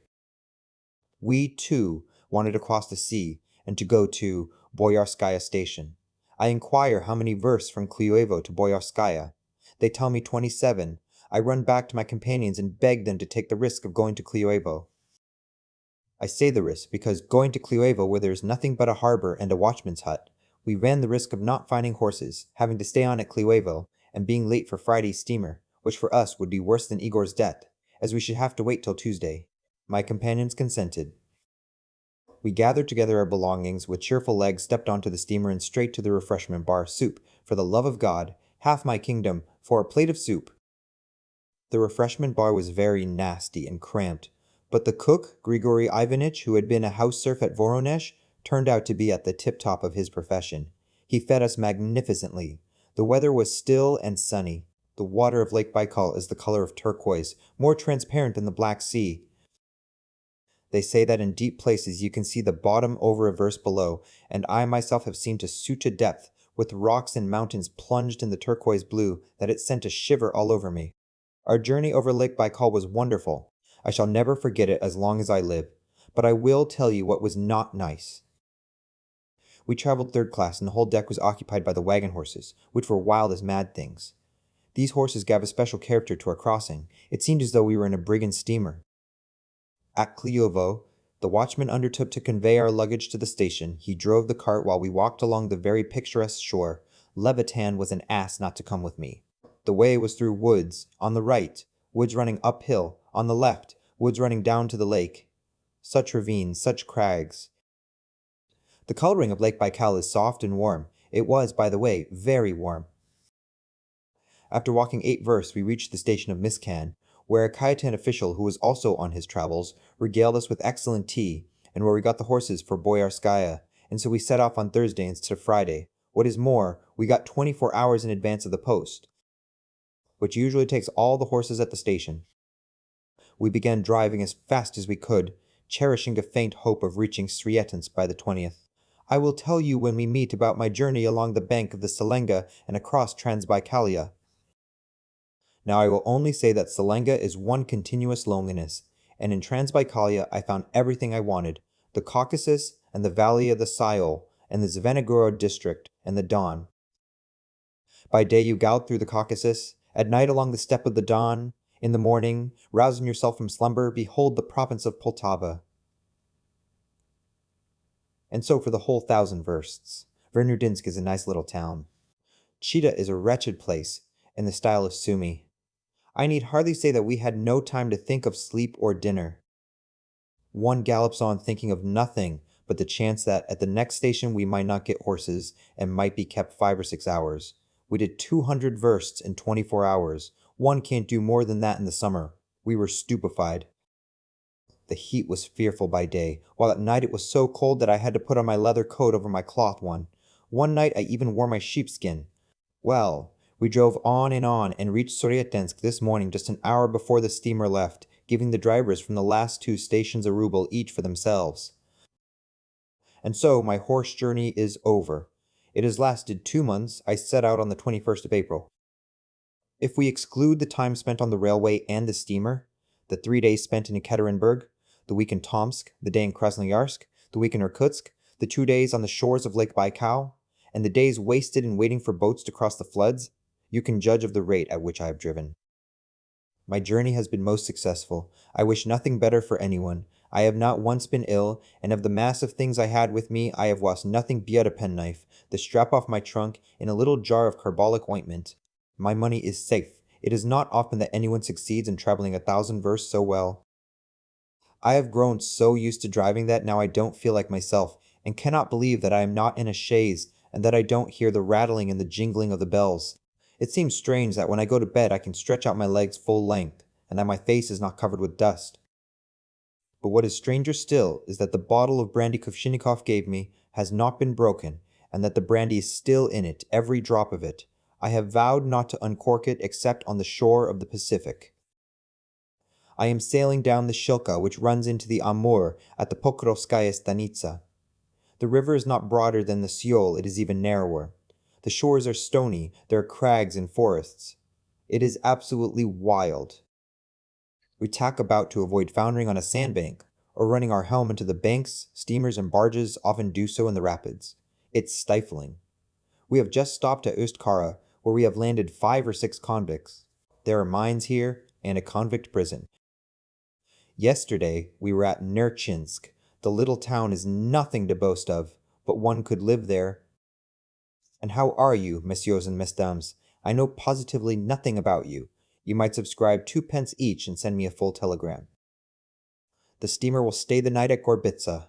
The nights here are foggy, sailing is dangerous. I shall send off this letter at Gorbitsa. I am going first class because my companions are in the second. I have got away from them. We have driven together, 3 in one chaise. We have slept together, and are sick of each other, especially I of them. My handwriting is very bad, shaky. That is because the steamer rocks. It's difficult to write. I broke off here. I went to my lieutenants and had tea. They have both had a long sleep and were in a very cordial mood.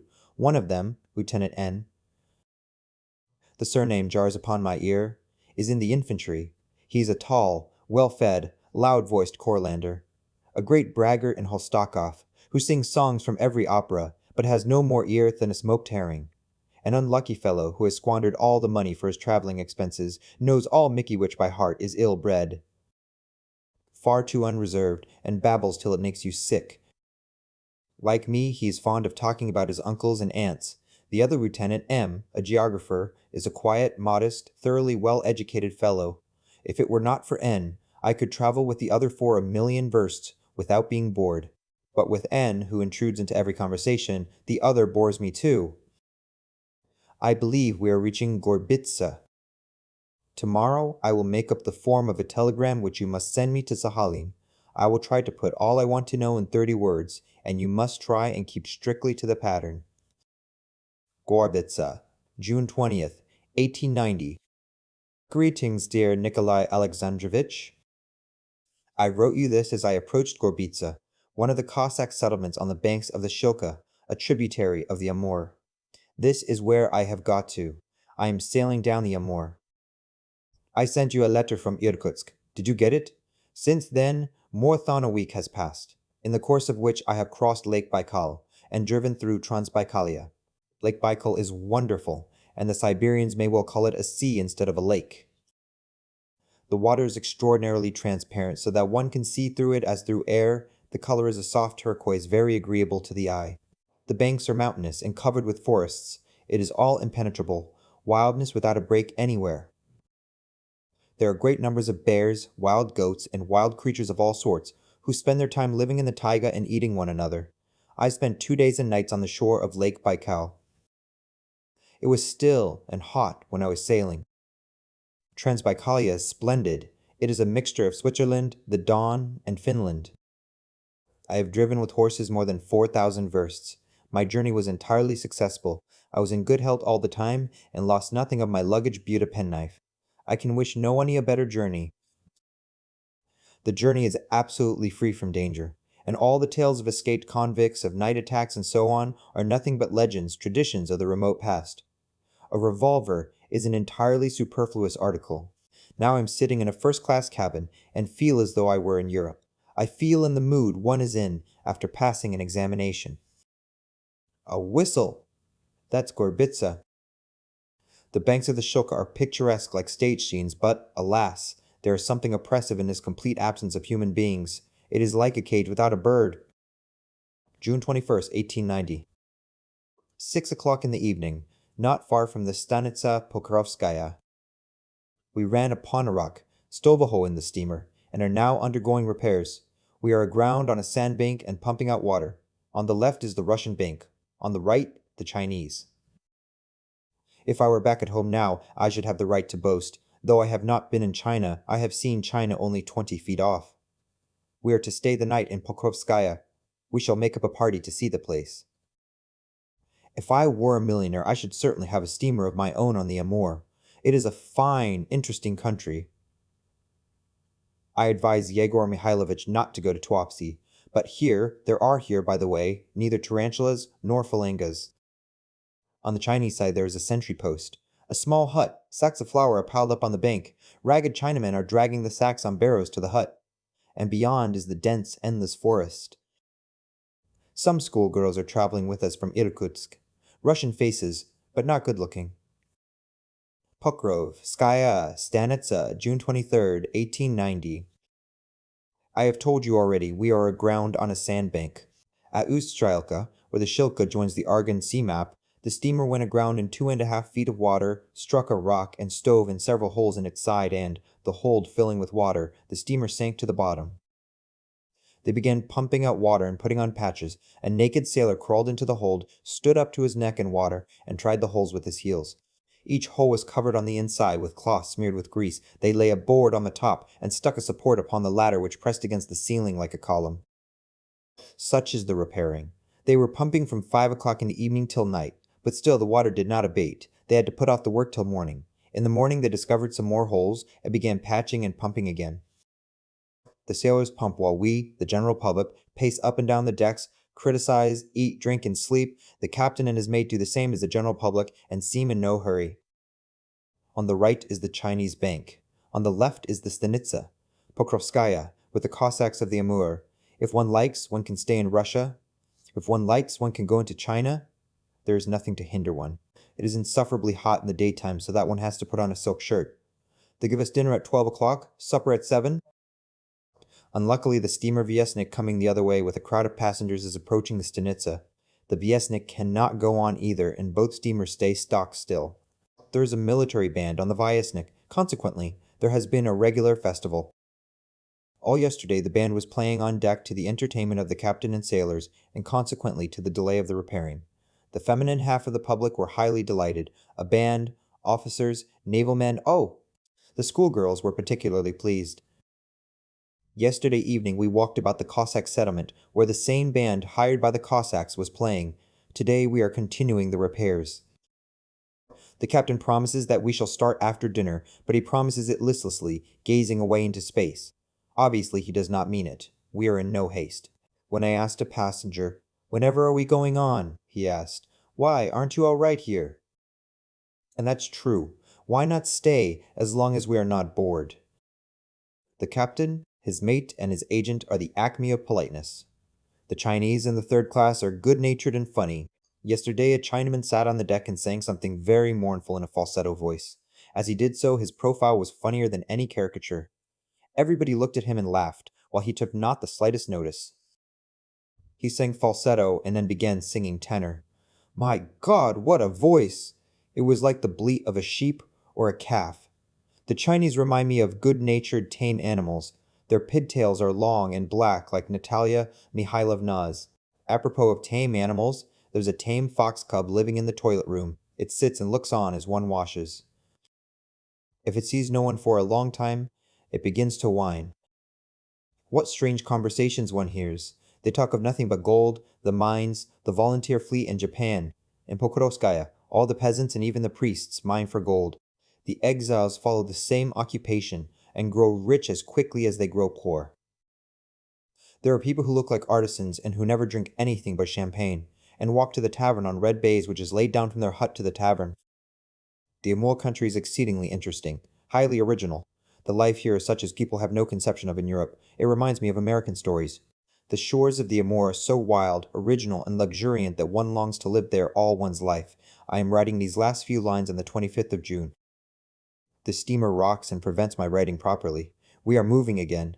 I have come 1,000 versts down the Amur already, and have seen 1,000,000 gorgeous landscapes. I feel giddy with ecstasy. It's marvelous scenery. And how hot! What warm nights! There is a mist in the mornings, but it is warm. I look through an opera glass at the shore and see a prodigious number of ducks, geese, grebes, herons, and all sorts of creatures with long beaks. This would be the place to take a summer villa in. At a little place called Rhinova, a gold miner asked me to see his sick wife. As I was leaving him, he thrust into my hands a roll of notes. I felt ashamed. I was beginning to refuse and thrust it back, saying that I was very rich myself. We talked together for a long time trying to persuade each other, and yet in the end 15 rubles remained in my hands. Yesterday a gold miner, with the face of Petya Poloveyev, dined in my cabin. At dinner he drank champagne instead of water, and treated us to it. The villages here are like those on the Don. There is a difference in the buildings, but nothing to speak of. The inhabitants don't keep the fasts, and eat meat even in Holy Week. The girls smoke cigarettes, and old women smoke pipes. It is the correct thing. It's strange to see peasants with cigarettes. And what liberalism! Oh, what liberalism! The air on the steamer is positively red hot with the talk that goes on. People are not afraid to talk aloud here. There's no one to arrest them, and nowhere to exile them to, so you can be as liberal as you like. The people for the most part are independent, self-reliant, and logical. If there is any misunderstanding at Euskara, where the convicts work, among them many politicals who don't work, all the Amur region is in revolt. It is not the thing to tell tales. An escaped convict can travel freely on the steamer to the ocean, without any fear of the captain's giving him up. This is partly due to the absolute indifference to everything that is done in Russia. Everybody says, "What is it to do with me?" I forgot to tell you that in Transbaikalia, the drivers are not Russians but Buryats, a funny people. Their horses are regular vipers. They could never be harnessed without trouble, more furious than fire brigade horses. While the trace horse is being harnessed, its legs are hobbled. As soon as they are set free, the chaise goes flying to the devil, so that one holds one's breath. If one does not hobble a horse while it is being harnessed, it kicks, knocks bits out of the shaft with its hoofs, tears the harness, and behaves like a young devil that has been caught by the horns. We are getting near Blagoveshchensk. Be well and merry, and don't get used to being without me. No doubt you have already. Respectful greetings to all, and a friendly kiss. I am perfectly well. Blagoveshchensk, June 27th, 1890. The Amur is a very fine river. I have gained more from it than I could have expected, and I have been wishing for a long time to share my transports with you, but the rascally steamer has been rocking all the 7 days I have been on it, and prevents me writing properly. Moreover, I am quite incapable of describing anything so beautiful as the shores of the Amur. I am at a complete loss before them, and recognize my bankruptcy. How is one to describe them? Rocks, crags, forests, thousands of ducks, herons, and all sorts of beaked gentry, an absolute wilderness. On the left, the Russian shore, on the right, the Chinese. I can look at Russia or China as I please. China is as deserted and wild as Russia. Villages and sentinels' huts are rare. Everything in my head is muddled, and no wonder, Your Excellency. I have come more than 1,000 versts down the Amur and seen 1,000,000 landscapes, and you know before the Amur there was Lake Baikal, Transbaikalia. Truly, I have seen such riches and had so much enjoyment that death would have no terrors now. The people on the Amur are original. Their life is interesting, unlike ours. They talk of gold, gold, gold, and nothing else. I am in a stupid state. I feel no inclination to write, and I write shortly, piggishly. Today I sent you 4 papers about Yenisei and the taiga. Later on I will send you something about Lake Baikal, Transbaikalia, and the Amur. Don't throw away these sheets, I will collect them, and they will serve as notes from which I can tell you what I don't know how to put on paper. Today I changed into the steamer Muravyov, which they say does not rock. Maybe I shall write. I am in love with the Amur. I should be glad to spend a couple of years on it. There is beauty, space, freedom, and warmth. Switzerland and France have never known such freedom. The lowest convict breathes more freely on the Amur than the highest general in Russia. If you lived here, you would write a great deal of good stuff and delight the public, but I am not equal to it. One begins to meet Chinamen at Irkutsk, and here they are common as flies. They are the most good-natured people. If Nastia and Boria made the acquaintance of the Chinese, they would leave donkeys alone and transfer their affection to the Chinese. They are charming, tame animals. When I invited a Chinaman to the refreshment bar to treat him to vodka, before drinking it he held out the glass to me, the barkeeper, the waiters, and said, "Taste! That's the Chinese ceremonial." He did not drink it off as we do, but drank it in sips, eating something between each sip, and then, to express his gratitude, gave me several Chinese coins. An awfully polite people.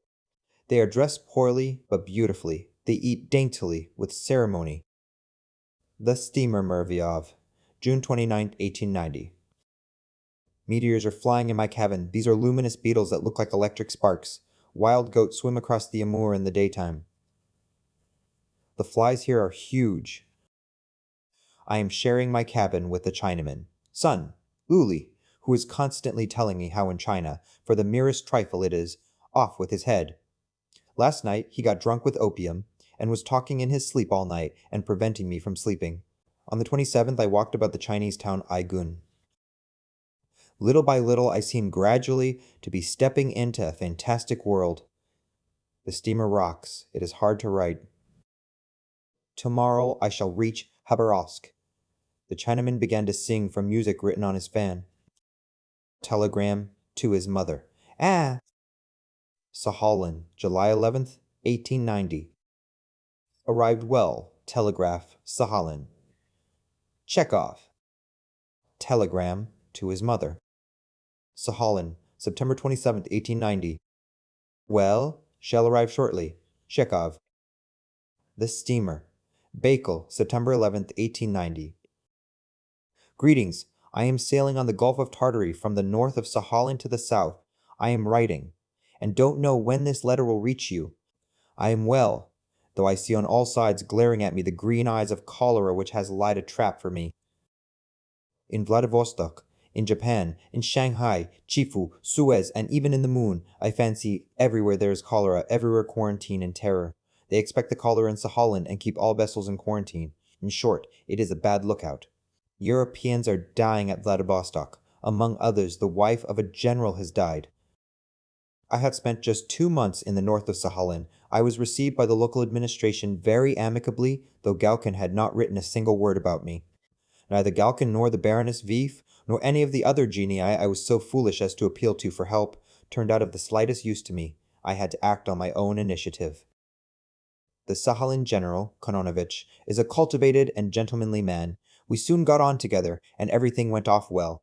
I am bringing some papers with me from which you will see that I was put on the most agreeable footing from the first. I have seen everything, so that the question is not now what I have seen, but how I have seen it. I don't know what will come of it, but I have done a good deal. I have got enough material for 3 dissertations. I got up every morning at 5 o'clock and went to bed late, and all day long was on the strain from the thought that there was still so much I hadn't done, and now that I have done with the convict system, I have the feeling that I have seen everything, but have not noticed the elephants. By the way, I had the patience to make a census of the whole Sakhalin population. I made the round of all the settlements, went into every hut and talked to everyone. I made use of the card system in making the census, and I have already registered about 10,000 convicts and settlers. In other words, there is not in Sakhalin one convict or settler who has not talked with me.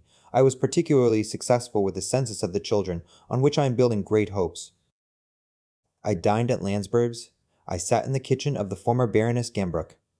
I visited all the celebrities. I was present at a flogging, after which I dreamed for 3 or 4 nights of the executioner and the revolting accessories. I have talked to men who were chained to trucks.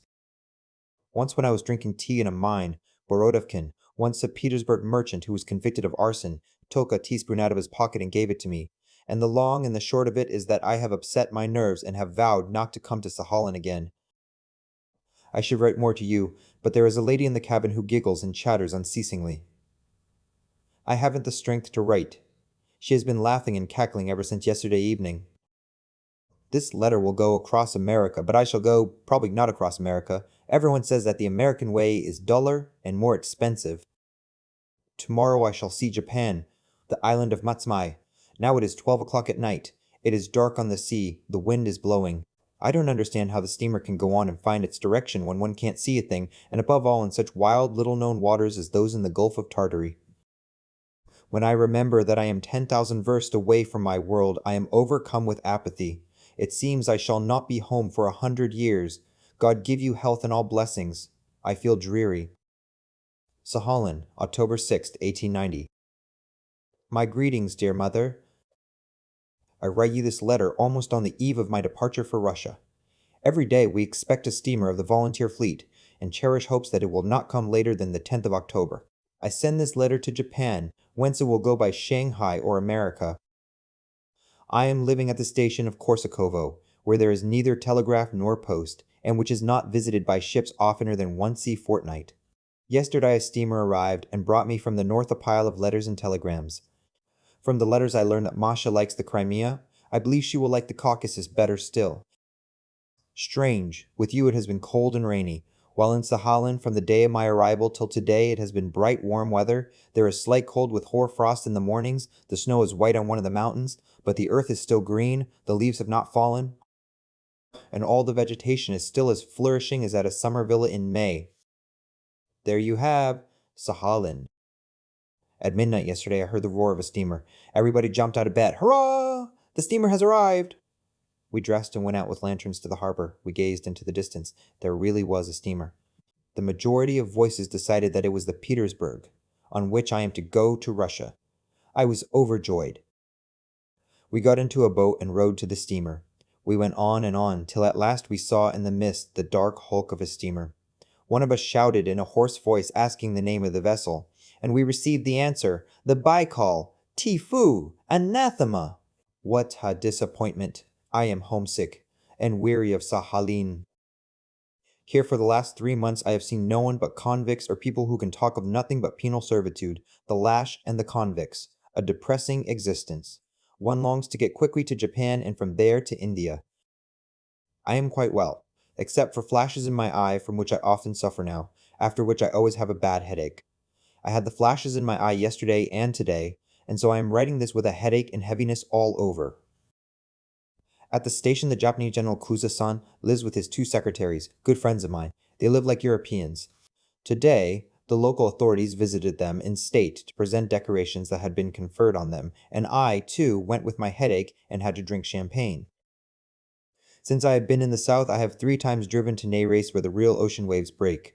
Look at the map and you will see at once on the south coast that poor dismal Nayrés. The waves cast up a boat with 6 American whale fishers who had been shipwrecked off the coast of Sakhalin. They are living now at the station and solemnly walk about the streets. They are waiting for the Petersburg and will sail with me. I am not bringing you furs. There are none in Sakhalin. Keep well and heaven guard you all. I am bringing you all presents. The cholera in Vladivostok and Japan is over. Malaya. Diamitrovka, Moscow, December 9th. Hurrah! Here at last I am sitting at my table at home. I pray to my fated penates and write to you. I have now a happy feeling as though I had not been away from home at all. I am well and thriving to the marrow of my bones. Here's a very brief report for you. I was in Sakhalin, not 2 months as you are printed, but 3 months plus 2 days. I worked at high pressure. I made a full and minute census of the whole of Sakhalin's population and saw everything except the death penalty. When we see each other, I will show you a whole trunk full of stuff about the convicts, which is very valuable as raw material. I know a very great deal now, but I have brought away a horrid feeling. While I was staying in Sakhalin, I only had a bitter feeling in my inside as though from rancid butter, and now, As I remember it, Sahalin seems to me a perfect hell. For 2 months I worked intensely, putting my back into it. In the third month I began to feel ill from the bitterness I have spoken of, from boredom, and the thought that the cholera would come from Vladivostok to Sahalin, and that so I was in danger of having to winter in the convict settlement. But, thank God, the cholera ceased, and on the 13th of October, the steamer bore me away from Sahalin. I have been in Vladivostok, about the Primorsky region and our eastern seacoast with its fleets, its problems, and its Pacific dreams altogether. I have only one thing to tell of. It's crying poverty. Poverty, ignorance, and worthlessness. That might drive one to despair. One honest man for 99 thieves that are blackening the name of Russia. We passed Japan because the cholera was there, and so I have not bought you anything Japanese, and the 500 you gave me for your purchases I have spent on my own needs, for which you have, by law, the right to send me to a settlement in Siberia. The first foreign port we reached was Hong Kong. It is an exquisite bay. The traffic on the sea was such as I had never seen before, even in pictures. Excellent roads, trams, a railway to the mountains, a museum, botanical gardens. Wherever you look, you see the tenderest solicitude on the part of the English for the men in their service. There is even a club for the sailors. I went about in a jinrickshaw, that is, carried by men, bought all sorts of rubbish of the Chinese, and was moved to indignation at hearing my Russian fellow travelers abuse the English for exploiting the natives. I thought, yes, the English exploit the Chinese, the sepoys, the Hindus, but they do give them roads, aqueducts, museums, Christianity, and what do you give them? When we left Hong Kong, the boat began to rock. The steamer was empty and lurched through an angle of 38 degrees, so that we were afraid it would upset. I am not subject to seasickness. That discovery was very agreeable to me. On the way to Singapore, we threw 2 corpses into the sea. When one sees a dead man wrapped in sailcloth, fly, turning somersaults in the water, and remembers that it is several miles to the bottom, one feels frightened, and for some reason begins to fancy that one will die oneself and will be thrown into the sea. Our horned cattle have fallen sick. Through the united verdict of Dr. Sturbach and your humble servant, the cattle have been killed and thrown into the sea. I have no clear memory of Singapore as, for some reason, I felt very sad while I was driving about it, and was almost weeping. Next after it comes, Ceylon, an earthly paradise. There in that paradise I went more than 100 versts on the railway, and gazed at palm forests and bronze women to my heart's content. After Ceylon we sailed for 13 days and nights without stopping and were all stupid from boredom. I bear the heat well. The Red Sea is depressing. I felt touched as I gazed at Sinai. God's world is a good place. The one thing not good in it is we. How little justice and humility there is in us. How little we understand true patriotism. A drunken, broken down debauchee of a husband loves his wife and children. But of what use is that love? We, so we are told in our own newspapers, love our great motherland. But how does that love express itself? Instead of knowledge, insolence and immeasurable conceit, instead of work, sloth and swinishness, there is no justice. The conception of honor does not go beyond the honor of the uniform which is so commonly seen adorning the prisoner's dock in our courts. Work is what is wanted, and the rest can go to the devil. First of all, we must be just, and all the rest will be added unto us. I have a passionate desire to talk to you. My soul is in a ferment. I want no one else but you, for it is only with you I can talk. How glad I am that everything was managed without Galkin Vasquez's help. He didn't write one line about me, and I turned up in Sahalin utterly unknown. Moscow, December 24th, 1890. I believe in Koch and in spermine, and praise God for it.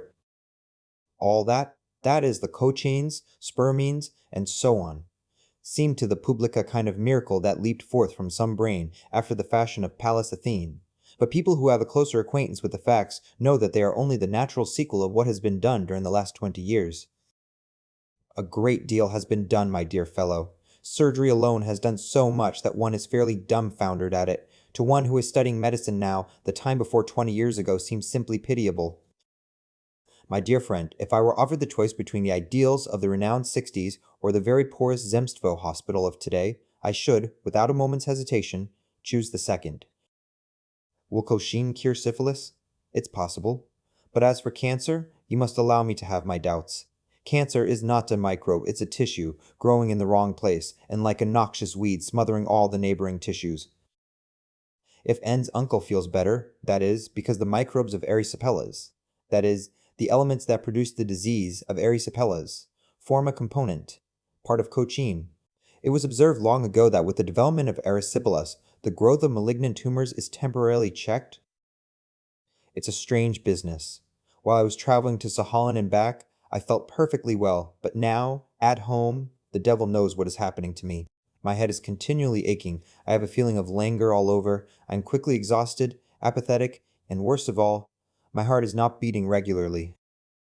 My heart is continually stopping for a few seconds. Moscow, January 1891. I shall probably come to Petersburg on the 8th of January. Since by February I shall not have a farthing, I must make haste and finish the novel I've begun. There is something in the novel about which I must talk to you and ask your advice. I spent Christmas in a horrible way. To begin with, I had palpitations of the heart. Secondly, my brother Ivan came to stay, and was ill with typhoid, poor fellow. Thirdly, after my Sahalan labors in the tropics, my Moscow life seems to me now so petty, so bourgeois, and so dull, that I feel ready to bite. Fourthly, working for my daily bread prevents my giving up my time to Sahalin. Fifthly, my acquaintances bother me, and so on. The poet Merezhkovsky has been to see me twice. He is a very intelligent man. How sorry I am you did not see my mongoose. It is a wonderful creature. St. Petersburg, January 14, 1891. Unforeseen circumstances have kept me a few days longer. I am alive and well. There is no news. I saw Tolstoy's The Power of Darkness the other day, though. I have been to Ryapin's studio. What else? Nothing else. It's dull, in fact. I went today to a dog show. I went there with Suvorin, who at the moment I am writing these lines is standing by the table and asking me to write and tell you that I have been to the dog show with the famous dog Suvorin.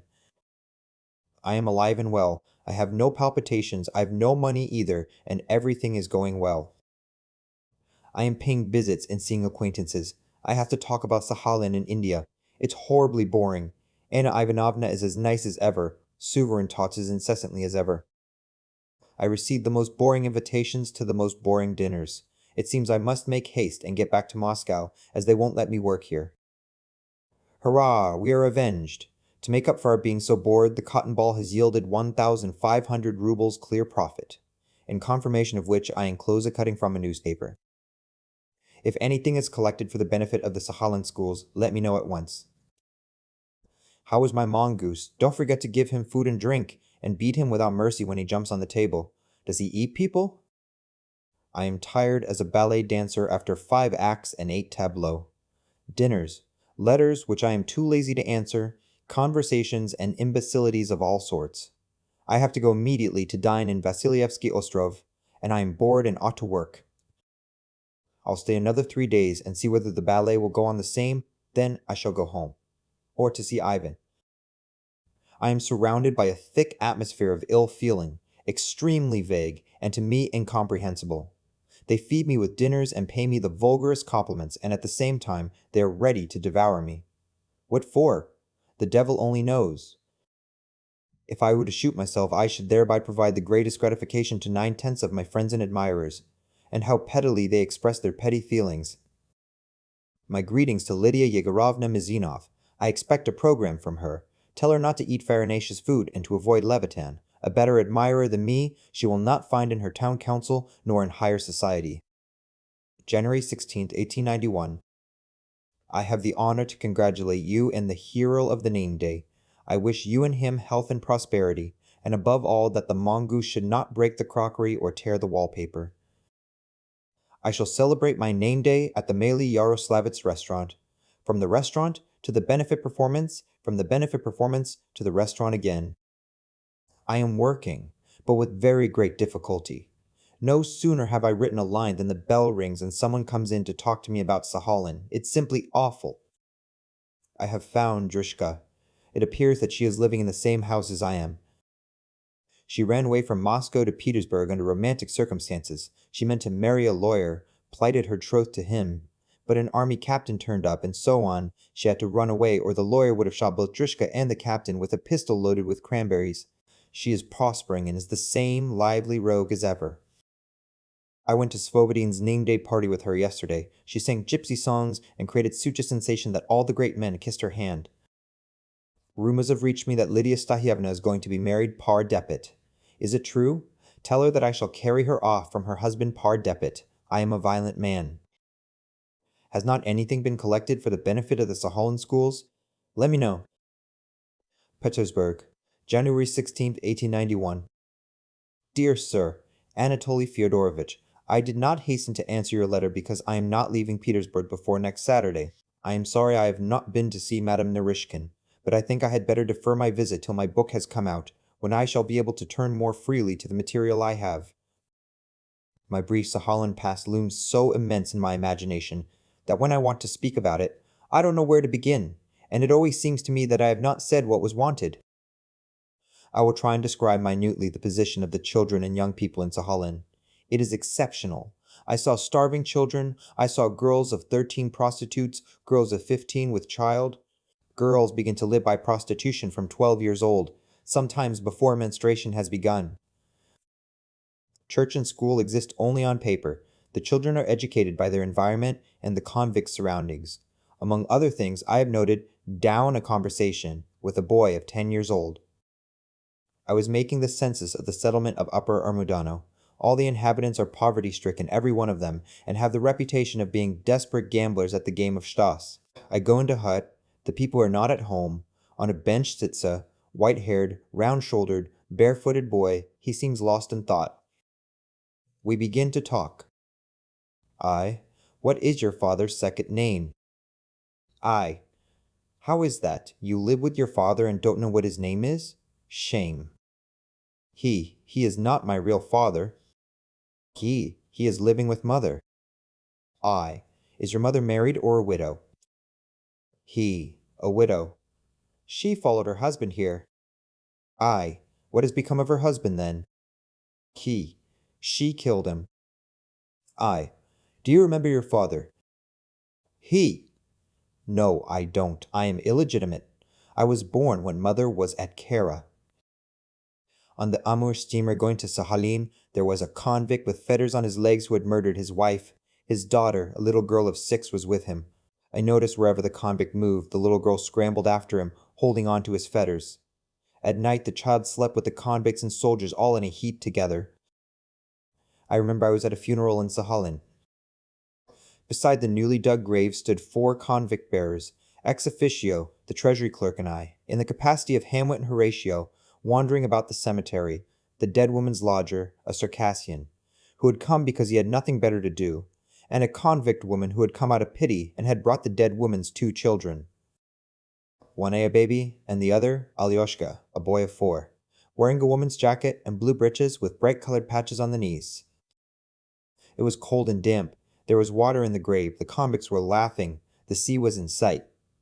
Alyoshka looked into the grave with curiosity. He tried to wipe his chilly nose, but the long sleeve of his jacket got into his way. When they began to fill in the grave, I asked him, Alyoshka, where is your mother? He waved his hand with the air of a gentleman who has lost at cards, laughed and said, They have buried her. The convicts laughed. The Circassian turned and asked what he was to do with the children, saying it was not his duty to feed them. Infectious diseases I did not meet with in Sahalin. There is very little congenital syphilis, but I saw blind children, filthy, covered with eruptions, all diseases that are evidence of neglect. Of course I am not going to settle the problem of the children. I don't know what ought to be done. But it seems to me that one will do nothing by means of philanthropy in what little is left of prison and other funds. To my thinking, to make something of great importance dependent upon charity, which in Russia always has a casual character, and on funds which do not exist, is pernicious. I should prefer to be financed out of the government treasury. Moscow, January 31st, 1891. At home I found depression. My nicest and most intelligent mongoose had fallen ill and was lying very quietly under a quilt. The little beast eats and drinks nothing. The climate has already laid its cold claw on it and means to kill it. What for? We have received a dismal letter. In Taganrog we were on friendly terms with a well-to-do Polish family. The cakes and jam I ate in their house when I was a boy at school arouse in me now the most touching reminiscences, There used to be music, young ladies, homemade liqueurs, and catching goldfinches in the immense courtyard. The father had a post in the Taganrog Customs and got into trouble. The investigation and trial ruined the family. There were 2 daughters and a son. When the elder daughter married a rascal of a Greek, the family took an orphan girl into the house to bring up. This little girl was attacked by disease of the knee, and they amputated the leg. Then the son died of consumption. A medical student in his 4th year, an excellent fellow, a perfect Hercules, the hope of the family. Then came terrible poverty. The father took to wandering about the cemetery, longed to take to drink but could not. Vodka simply made his head ache cruelly while his thoughts remained the same, just as sober and revolting. Now they write that the younger daughter, a beautiful, plump young girl, is consumptive. The father writes to me of that and writes to me for a loan of 10 rubles. Ach! I felt awfully unwilling to leave you, but still, I am glad I did not remain another day. I went away and showed that I had strength of will. I am writing already. By the time you come to Moscow, my novel will be finished, and I will go back with you to Petersburg. Tell Borya, Mitya, and Andrushka that I vituperate them. In the pocket of my greatcoat I found some notes on which was scrawled, Anton Pavlovich, for shame, for shame, for shame! O pessimi disipioli! Utinambos lupus devoret! Last night I did not sleep, and I read through my motley tales for the 2nd edition. I threw out about 20 stories.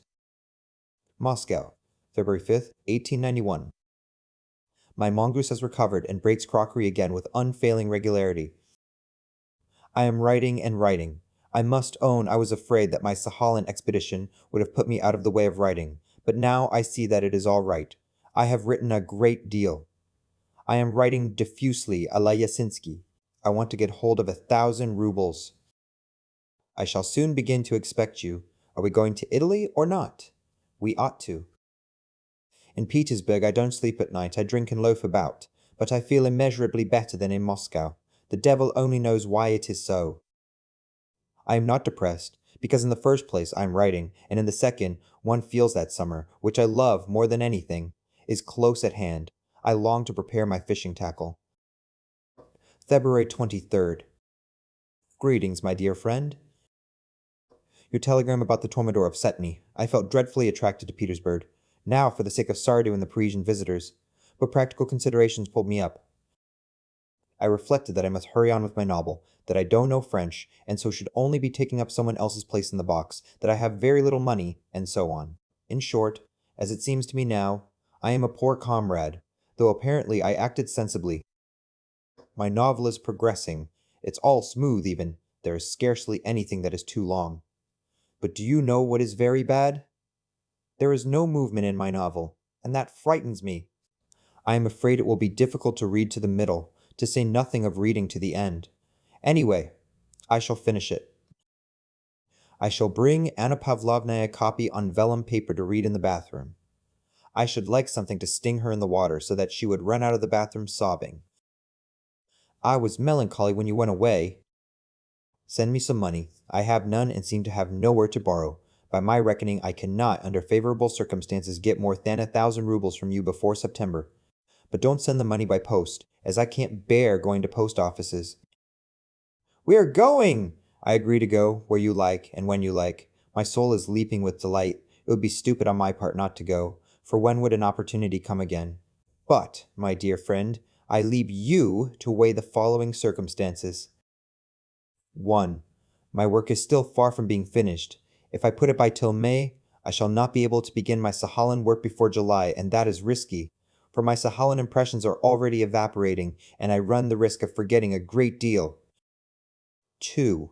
I have absolutely no money. If without finishing my novel I take another 1,000 rubles for the tour abroad and then for living after the tour, I shall get into a predicament so great that the devil himself cannot pull me out by the ears. I am not in a tangle yet because I am up to all sorts of dodges and live more frugally than a mouse, but if I go abroad, everything will go to the devil. My accounts will be in a mess and I shall get myself hopelessly in debt. The very thought of a debt of 2,000 makes my heart sink. There are other considerations, but they are all of small account beside that of money and work. And so, thoroughly digest my objections, put yourself into my skin for a moment, and decide, wouldn't it be better for me to stay at home? You will say all this is unimportant. But lay aside your point of view and look at it from mine. I await a speedy answer. My novel is progressing, but I have not got far. I have been to the Kazelios. The rooks are already arriving. Moscow, March 11th, 1891. As I depart for France, Spain, and Italy, I beseech you, oh, heavens, keep Babkino in good health and prosperity. Yes, Maria Vladimirovna. As it is written in the scripture, he had not time to cry out before a bear devoured him. So I had not time to cry out before an unseen power has drawn me again to the mysterious distance. Today, I am going to Petersburg, from there to Berlin, and so further. Whether I climb Vesuvius or watch a bullfight in Spain, I shall remember you in my holiest prayers. Goodbye. I have been to a seminary and picked out a seminarist for Vasilisa. There were plenty with delicate feelings and responsive natures, but not one would consent. At first, especially when I told them that you sometimes had peas and radishes on your table, they consented. But when I accidentally let out that in the district captain's room there was a bedstead on which people were flogged, they scratched their heads and muttered that they must think it over. One, however, a pockmarked fellow called Gerasim Ivanovitch, with very delicate feelings and a responsive nature, is coming to see you in a day or two. I hope that Vasilisa and you will make him welcome. Snatch the chance, it's a brilliant match. You can flog Gerasim Ivanovitch, for he told me.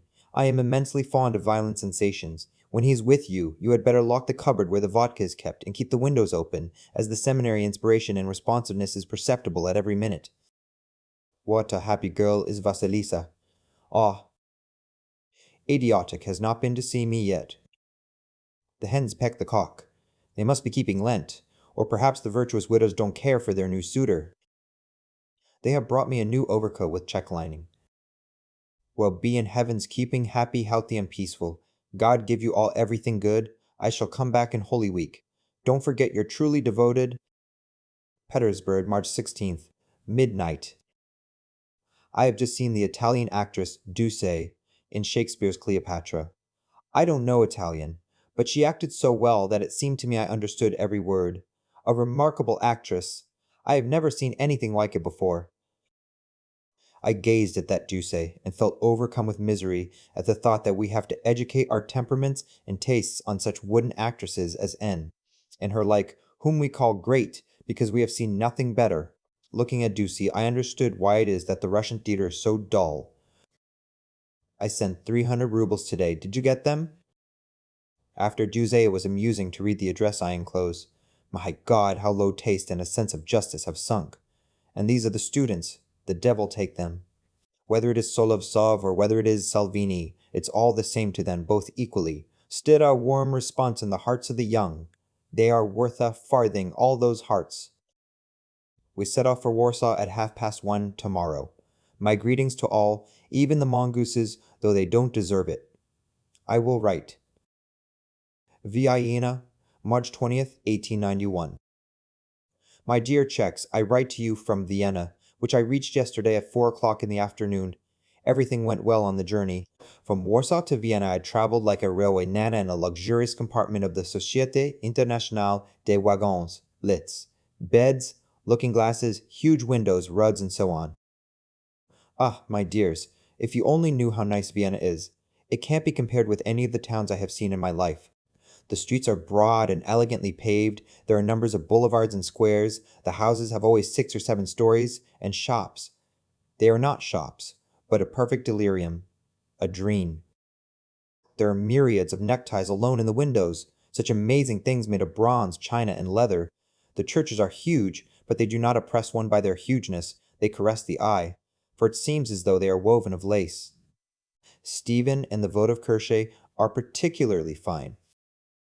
They are not like buildings, but like cakes for tea. The Parliament, the Town Hall, and the University are magnificent. It is all magnificent, and I have for the first time realized, yesterday and today, that architecture is really an art. And here the art is not seen in little bits, as with us, but stretches over several versts. There are numbers of monuments. In every side street there is sure to be a bookshop. In the windows of the bookshops there are Russian books to be seen. Not, alas, the works of Albov, of Barantsevich, and of Chekhov, but of all sorts of anonymous authors who write and publish abroad. I saw Renan, the mysteries of the Winter Palace, and so on. It is strange that here one is free to read anything and to say what one likes. Understand, O ye peoples, what the cabs are like here. The devil take them. There are no droshkis, but they are all new, pretty carriages, with one and often two horses. The horses are splendid. On the box sit dandies in top hats and reefer jackets reading the newspaper, all politeness and readiness to oblige. The dinners are good. There is no vodka. They drink beer and fairly good wine. There is one thing that is nasty. They make you pay for bread. When they bring the bill, they ask, "Wie viel Brotchen?" That is, how many rolls have you devoured? And you have to pay for every little roll. The women are beautiful and elegant. Indeed, everything is diabolically elegant. I have not quite forgotten German. I understand and am understood. When we crossed the frontier, it was snowing. In Vienna, there is no snow, but it is cold all the same. I am homesick and miss you all, and indeed I am conscience-stricken too at deserting you all again. But there, never mind. I shall come back and stay at home for a whole year. I send my greetings to everyone, everyone. I wish you all things good. Don't forget me with my many transgressions. I embrace you, I bless you, send my greetings and remain. Your loving A. Chekhov. Everyone who meets us recognizes that we are Russians, and stares not at my face, but at my grizzled cap. Looking at my cap, they probably think I am a very rich Russian count. To his brother Ivan. Venice, March 24th, 1891. I am now in Venice. I arrived here 2 days ago from Vienna. One thing I can say, I have never in my life seen a town more marvelous than Venice. It is perfectly enchanting, brilliance, joy, life. Instead of streets and roads, there are canals. Instead of cabs, gondolas.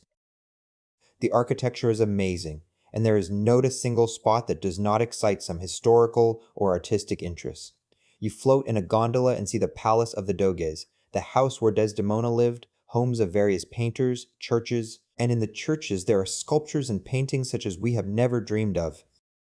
In fact, it is enchantment. All day from morning till night I sit in a gondola and glide along the streets, or I saunter about the famous St. Mark's Square. The square is as level and clean as a parquet floor. Here there is St. Mark's, something impossible to describe, the palace of the Doges, and other buildings which make me feel as I do listening to parts singing. I feel the amazing beauty and revel in it. And the evenings, my God! One might almost die of the strangeness of it.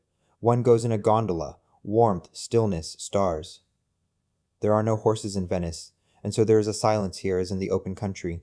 Gondolas flit to and fro. Then a gondola glides by, hung with lanterns. In it area, double bass, violins, a guitar, a mandolin and cornet, 2 or 3 ladies, several men, and one hears singing and music. They sing from operas. What voices! One goes on a little further and again meets a boat with singers, and then again, and the air is full till midnight of the mingled strains of violins and tenor voices and all sorts of heart-stirring sounds. Merezhkovsky, whom I have met here, is off his head with ecstasy. For us poor and oppressed Russians, it is easy to go out of our minds here in a world of beauty, wealth, and freedom. One longs to remain here forever, and when one stands in the churches and listens to the organ, one longs to become a Catholic. The tombs of Canova and Titian are magnificent. Here they bury great artists like kings in churches. Here they do not despise art. As with us, the churches provide a shelter for pictures and statues, however naked they may be. In the palace of the Doges, there is a picture in which there are about 10,000 human figures. Today is Sunday. There will be a band playing in St. Mark's Square. If you ever happen to come to Venice, it will be the best thing in your life. You ought to see the glass here. Your bottles are so hideous compared with the things here that it makes one sick to think of them. I will write again. Meanwhile, goodbye. Venice, March 25th. I'm in Venice. You may put me in a madhouse. Gondolas, St. Mark's Square, water, stars, Italian women, serenades, mandolins, Falernian wine. In fact, all is lost. Don't remember evil against me. The shade of the lovely Desdemona sends a smile to the district captain. Greetings to all. Antonio. The Jesuits send their love to you. To his sister, Venice, March 25th, 1891. Bewitching blue-eyed Venice sends her greetings to all of you. Oh, signori and signorine, what an exquisite town this Venice is. Imagine a town consisting of houses and churches such as you have never seen. An intoxicating architecture, everything as graceful and light as the bird-like gondola. Such houses and churches can only be built by people possessed of immense artistic and musical taste and endowed with a lion-like temperament. Now imagine the streets and alleys instead of pavement, water. Imagine that there is not one horse in the town, that instead of cabmen you see gondoliers on their wonderful boats, light, delicate, long-beaked birds which scarcely seem to touch the water and tremble at the tiniest wave, and all from earth to sky bathed in sunshine. There are streets as broad as the Nevsky, and others in which you can bar the way by stretching out your arms.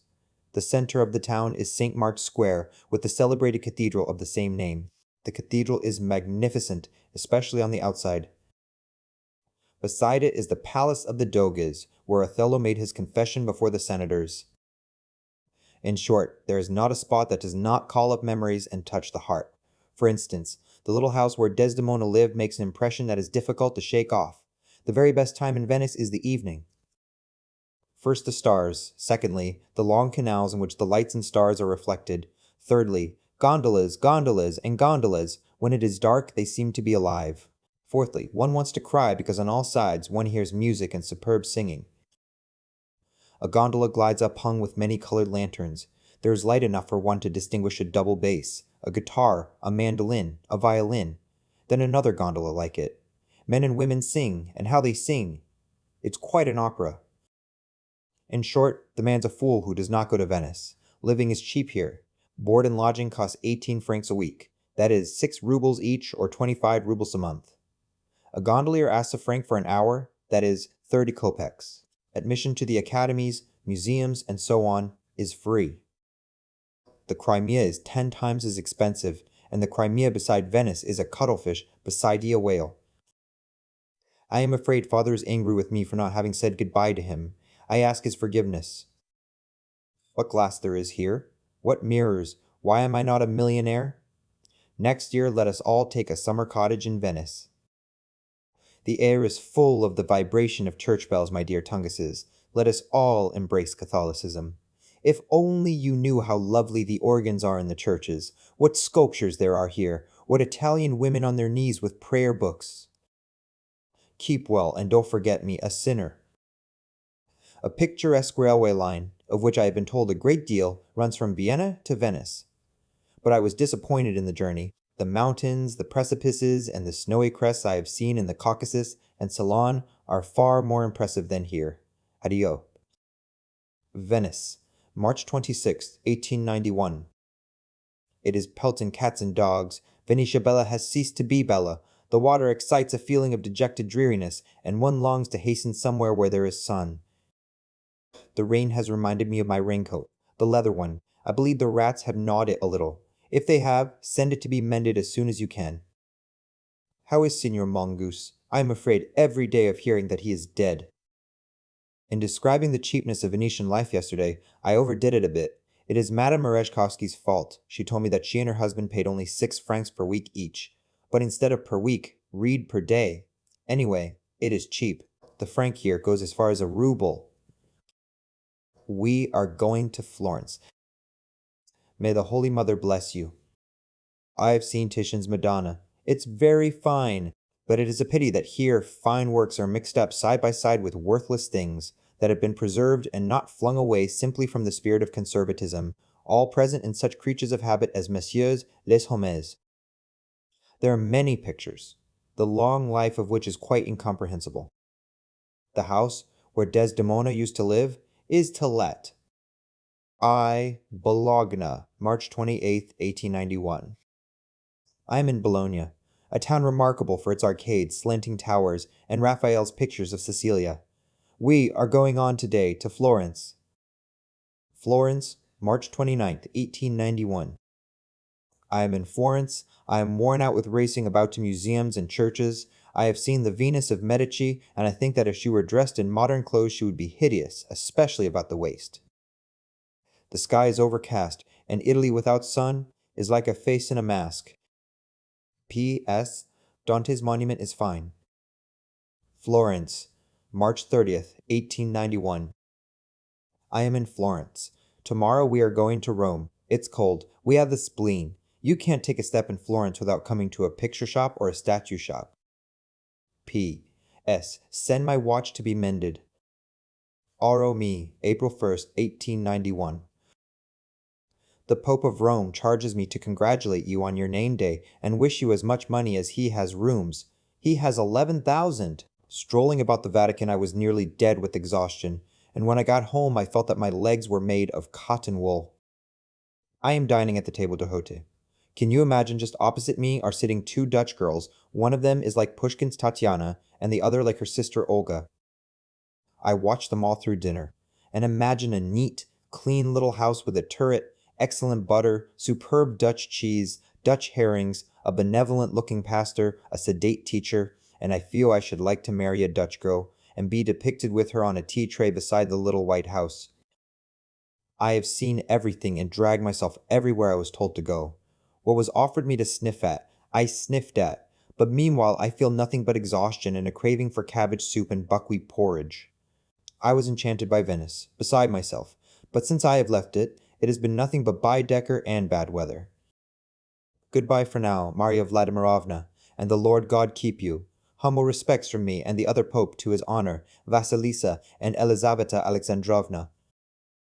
Neckties are marvelously cheap here. I think I may take to eating them. The Area Franca pair. Tomorrow I am going to Naples. Pray that I may meet there a beautiful Russian lady, if possible, a widow or a divorced wife. In the guidebooks it says that a love affair is an essential condition for a tour in Italy. Well, hang them all. I am ready for anything. If there must be a love affair, so be it. Don't forget you're sinful but sincerely devoted. Anton Chekhov. My respects to the starlings. Aromi, April 1st, 1891. When I got to Rome, I went to the post office and did not find a single letter. Suvorin has got several letters. I made up my mind to pay you out, not to write to you at all. But there, God bless you. I am not so very fond of letters, but when one is traveling, nothing is so bad as uncertainty. How have you settled this summer villa question? Is the mongoose alive? And so on, and so on. I've been in St. Peter's, in the Capitol, in the Colosseum, in the Forum. I've even been in a cafe chantant, but did not derive from it the gratification I had expected. The weather is a drawback. It is raining. I am hot in my autumn overcoat and cold in my summer one. Traveling is very cheap. One may pay a visit to Italy with only 400 rubles and go back with purchases. If I were traveling alone or with Ivan, I should have brought away the conviction that traveling in Italy was much cheaper than traveling in the Caucasus. But alas, I am with the sovereigns. In Venice we lived in the best of hotels like Doge's. Here in Rome we live like cardinals, for we have taken a salon of what was once the palace of Cardinal Conti, now the Hotel Minerva, 2 huge drawing rooms, chandeliers, carpets, open fireplaces, and all sorts of useless rubbish costing us 40 francs a day. My back aches and the soles of my feet burn from tramping about. It's awful how we walk. It seems odd to me that Levitan did not like Italy. It's a fascinating country. If I were a solitary person, an artist, and had money, I should live here in the winter. You see, Italy, apart from its natural scenery and warmth, is the one country in which you feel convinced that art is really supreme over everything, and that conviction gives one courage. Naples, April 4th, 1891. I arrived in Naples, went to the post office and found there 5 letters from home, for which I am very grateful to you all. Well done, relations. Even Vesuvius is so touched it has gone out. Vesuvius hides its top in clouds and can only be seen well in the evening. By day, the sky is overcast. We are staying on the seafront and have a view of everything, the sea, Vesuvius, Capri, Sorrento. We drove in the daytime up to the monastery of St. Martini. The view from here is such as I have never seen before, a marvelous panorama. I saw something like it at Hong Kong when I went up the mountain in the railway. In Naples there is a magnificent arcade, and the shops make me quite giddy. What brilliance! You, Masha, and you, Lika, would be rabid with delight. There is a wonderful aquarium in Naples. There are even sharks and squids. When a squid, an octopus devours some animals, it's a revolting sight. I had been to a barber's and watched a young man having his beard clipped for a whole hour. He was probably engaged to be married or else a card sharper. At the barber's, the ceiling and all the four walls were made of looking glass, so that you feel that you are not at a hairdresser's but at the Vatican, where there are 11,000 rooms. They cut your hair wonderfully. I will bring you no presents, as you don't write to me about the summer villa and the mongoose. I bought a watch for you, Masha, but I have cast it to the swine. But there, God forgive you. P.S. I shall be back by Easter. Come and meet me at the station. Naples, April 7th, 1891. Yesterday I went to Pompeii and went over it. As you know, it is a Roman town buried under the lava and ashes of Vesuvius in 79 AD. I walked about the streets of the town and saw the houses, the temples, the theater, the squares.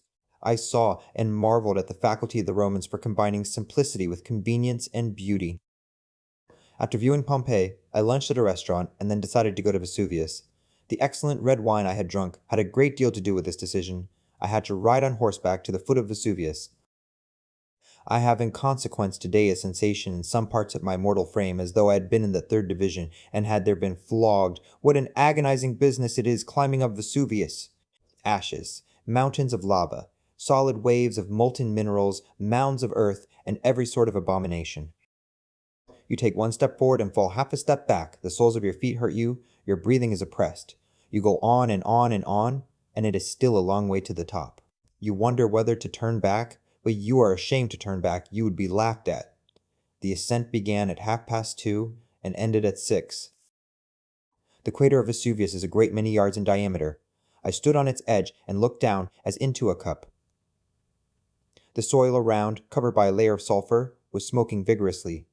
From the crater rose white stinking smoke. Spurts of hot water and red-hot stones fly out, while Satan lies snoring under cover of the smoke.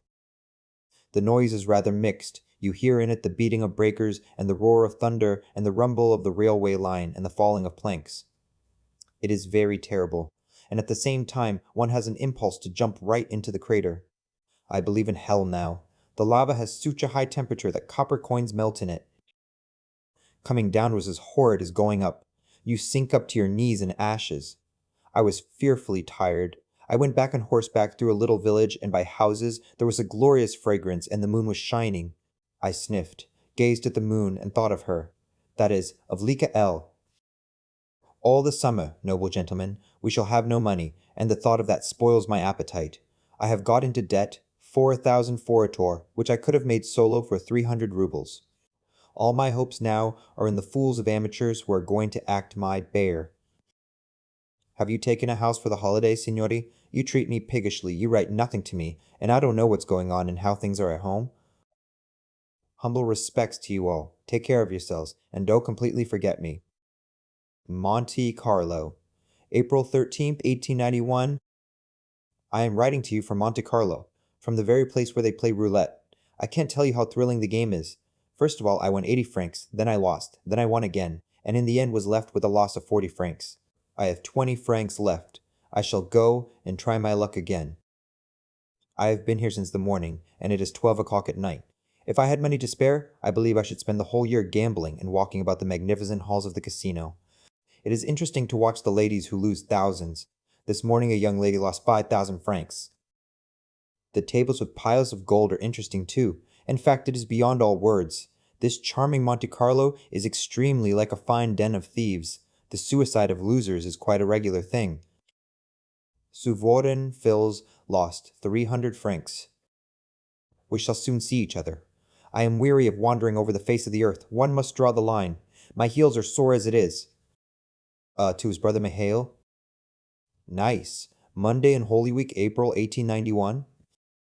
We are staying in Nice, on the seafront. The sun is shining. It is warm, green, and fragrant, but windy. An hour's journey from Nice is the famous Monaco. There is Monte Carlo, where roulette is played. Imagine the rooms of the Hall of Nobility, but handsomer, loftier, and larger. There are big tables, and on the tables roulette, which I will describe to you when I get home. The day before yesterday I went over there, played, and lost. The game is fearfully fascinating. After losing, Sovereign Phils and I fell to thinking it over, and thought out a system which would ensure one's winning. We went yesterday, taking 500 francs each. At the first staking I won 2 gold pieces, then again and again my waistcoat pockets bulged with gold. I had in hand French money even of the year 1808, as well as Belgian, Italian, Greek, and Austrian coins. I have never before seen so much gold and silver. I began playing at 5 o'clock, and by 10 I had not a single franc in my pocket, and the only thing left me was the satisfaction of knowing that I had my return ticket to Nice. So there it is, my friends. You will say, of course, what a mean thing to do! We are so poor, while he out there plays roulette. Perfectly just, and I give you permission to slay me. But I personally am much pleased with myself. Anyway, now I can tell my grandchildren that I have played roulette, and know the feeling which is excited by gambling. Beside the casino where roulette is played there is another swindle, the restaurants. They fleece one frightfully and feed one magnificently. Every dish is a regular work of art, before which one is expected to bow one's knee in homage and to be too awe-stricken to eat it. Every morsel is rigged out with lots of artichokes, truffles, and nightingales' tongues of all sorts, and, good Lord, how contemptible and loathsome this life is, with its artichokes, its palms, and its smell of orange blossoms. I love wealth and luxury, but the luxury here, the luxury of the gambling saloon, reminds one of a luxurious water closet. There is something in the atmosphere that offends one's sense of decency and vulgarizes the scenery, the sound of the sea, the moon. Yesterday, Sunday, I went to the Russian church here. What was peculiar was the use of palm branches instead of willows, and instead of boy choristers a choir of ladies, which gives the singing an operatic effect. They put foreign money in the plate, the verger and beadle speak French, and so on. Of all the places I have been in hitherto, Venice has left me the loveliest memories. Rome, on the whole, is rather like Kharkov, and Naples is filthy, and the sea does not attract me, as I got tired of it last November and December. I feel as though I've been traveling for a whole year. I had scarcely got back from Sahalin when I went to Petersburg, and then to Petersburg again, and to Italy. If I don't manage to get home by Easter, when you break the fast, remember me in your prayers, and receive my congratulations from a distance, and my assurance that I shall miss you all horribly on Easter night. Paris, April 21st, 1891. Today is Easter, so Christ is risen. It's my first Easter away from home. I arrived in Paris on Friday morning and at once went to the exhibition. Yes, the Eiffel Tower is very, very high. The other exhibition buildings I saw only from the outside, as they were occupied by cavalry brought there in anticipation of disorders. On Friday, they expected riots. The people flocked in crowds about the streets, shouting and whistling, greatly excited, while the police kept dispersing them. To disperse ye, big crowd a dozen policemen are sufficient here. The police make a combined attack, and the crowd runs like mad. In one of these attacks the honor was vouchsafed to me. A policeman caught hold of me under my shoulder and pushed me in front of him. There was a great deal of movement. The streets were swarming and surging, noise, hubbub. The pavements are filled with little tables, and at the tables sit Frenchmen who feel as though they were at home in the street. A magnificent people. There is no describing Paris, though. I will put off the description of it till I get home. I heard the midnight service in the church of the embassy. I'm afraid you have no money. Misha, get my pince-nez mended for the salvation of your soul. I am simply a martyr without spectacles. I went to the salon and couldn't see half the pictures thanks to my short sight. By the way, the Russian artists are far more serious than the French. In comparison with the landscape painters I saw here yesterday, Levitan is a king. Paris, April 24th. A change again. One of the Russian sculptors living in Paris has undertaken to do a bust of Suvorin, and this will keep us till Saturday. How are you managing without money? Bear it till Thursday. Imagine my delight. I was in the Chamber of Deputies just at the time of the sitting when the Minister for Internal Affairs was called to account for the irregularities which the government had ventured upon in putting down the riots in Formis. There were many killed and wounded. It was a stormy and extremely interesting sitting. Men who tied boa constrictors round their bodies, ladies who kick up to the ceiling, flying people, lions, cafe, shantents, dinners and lunches begin to sicken me. It is time I was home. I am longing to work. Alexin, May 7th, 1891. The summer villa is all right. There are woods and oka. It is far away in the wilds, it is warm, nightingales sing, and so on. It is quiet and peaceful, and in bad weather it will be dull and depressing here. After traveling abroad, life at a summer villa seems a little mawkish. I feel as though I had been taken prisoner and put into a fortress, but I am contented all the same. In Moscow I received from the Society of Dramatic Authors not 200 rubles, as I expected, but 300. It's very kind on the part of fortune. Well, my dear sir, I owe you, even if we adopt your reckoning, not less than 800 rubles. In June or July, when my money will be at the shop, I will write to Zandruk to send all that comes to me to you and Feodosia, and do not try and prevent me. I give you my word of honor that when I have paid my debts and settled with you, I'll accept a loan of 2,000 from you. Do not imagine that it is disagreeable to me to be in your debt. I lend other people money, and so I feel I have the right to borrow money, but I am afraid of getting into difficulties and the habit of being in debt. You know, I owe your firma devilish lot. There is a fine view from my window. Trains are continually passing. There is a bridge across the Oka. Alexan, May 10th, 1891. Yes, you are right. My soul needs balsam. I should read now with pleasure, even with joy, something serious, not merely about myself, but things in general. I pine for serious reading, and recent Russian criticism does not nourish but simply irritates me. I could read with enthusiasm something new about Pushkin or Tolstoy. That would be balsam for my idle mind. I am homesick for Venice and Florence too, and am ready to climb Vesuvius again. Bologna has been effaced from my memory and grown dim. As for Nice and Paris, when I recall them, I look on my life with loathing. In the last number of The Messenger of Foreign Literature, there is a story by Ouida, translated from the English by our Mihail. Why don't I know foreign languages? It seems to me I could translate magnificently. When I read anyone else's translation, I keep altering and transposing the words in my brain, and the result is something light, ethereal like lacework. On Mondays, Tuesdays, and Wednesdays, I write my Sahalin book. On the other days, except Sunday, my novel, and on Sundays, short stories. I work with zest. The weather has been superb every day. The site of our summer villa is dry and healthy. There is a lot of woodland. There are a lot of fish and crayfish in the Oka. I see the trains and the steamers. Altogether, if it were not for being somewhat cramped, I should be very, very much pleased with it. I don't intend to get married. I should like to be a little bald old man sitting at a big table in a fine study. Lexon, May 13th, 1891. I am going to write you a Christmas story. That's certain. Two, indeed, if you like. I sit and write. At last I have set to work. I am only sorry that my cursed teeth are aching and my stomach is out of order. I am a dilatory but productive author. By the time I am 40, I shall have hundreds of volumes, so that I can open a bookshop with nothing but my own works. To have a lot of books and to have nothing else is a horrible disgrace. My dear friend, haven't you in your library Tagantsev's Criminal Law? If you have, couldn't you send it me? I would buy it, but I am now a poor relation, a beggar, and as poor as Sidor's goat. Would you telephone to your shop too, to send me, on account of favors to come, 2 books, the laws relating to exiles, and the laws relating to persons under police control? Don't imagine that I want to become a procurator. I want these works for my Sahalin book.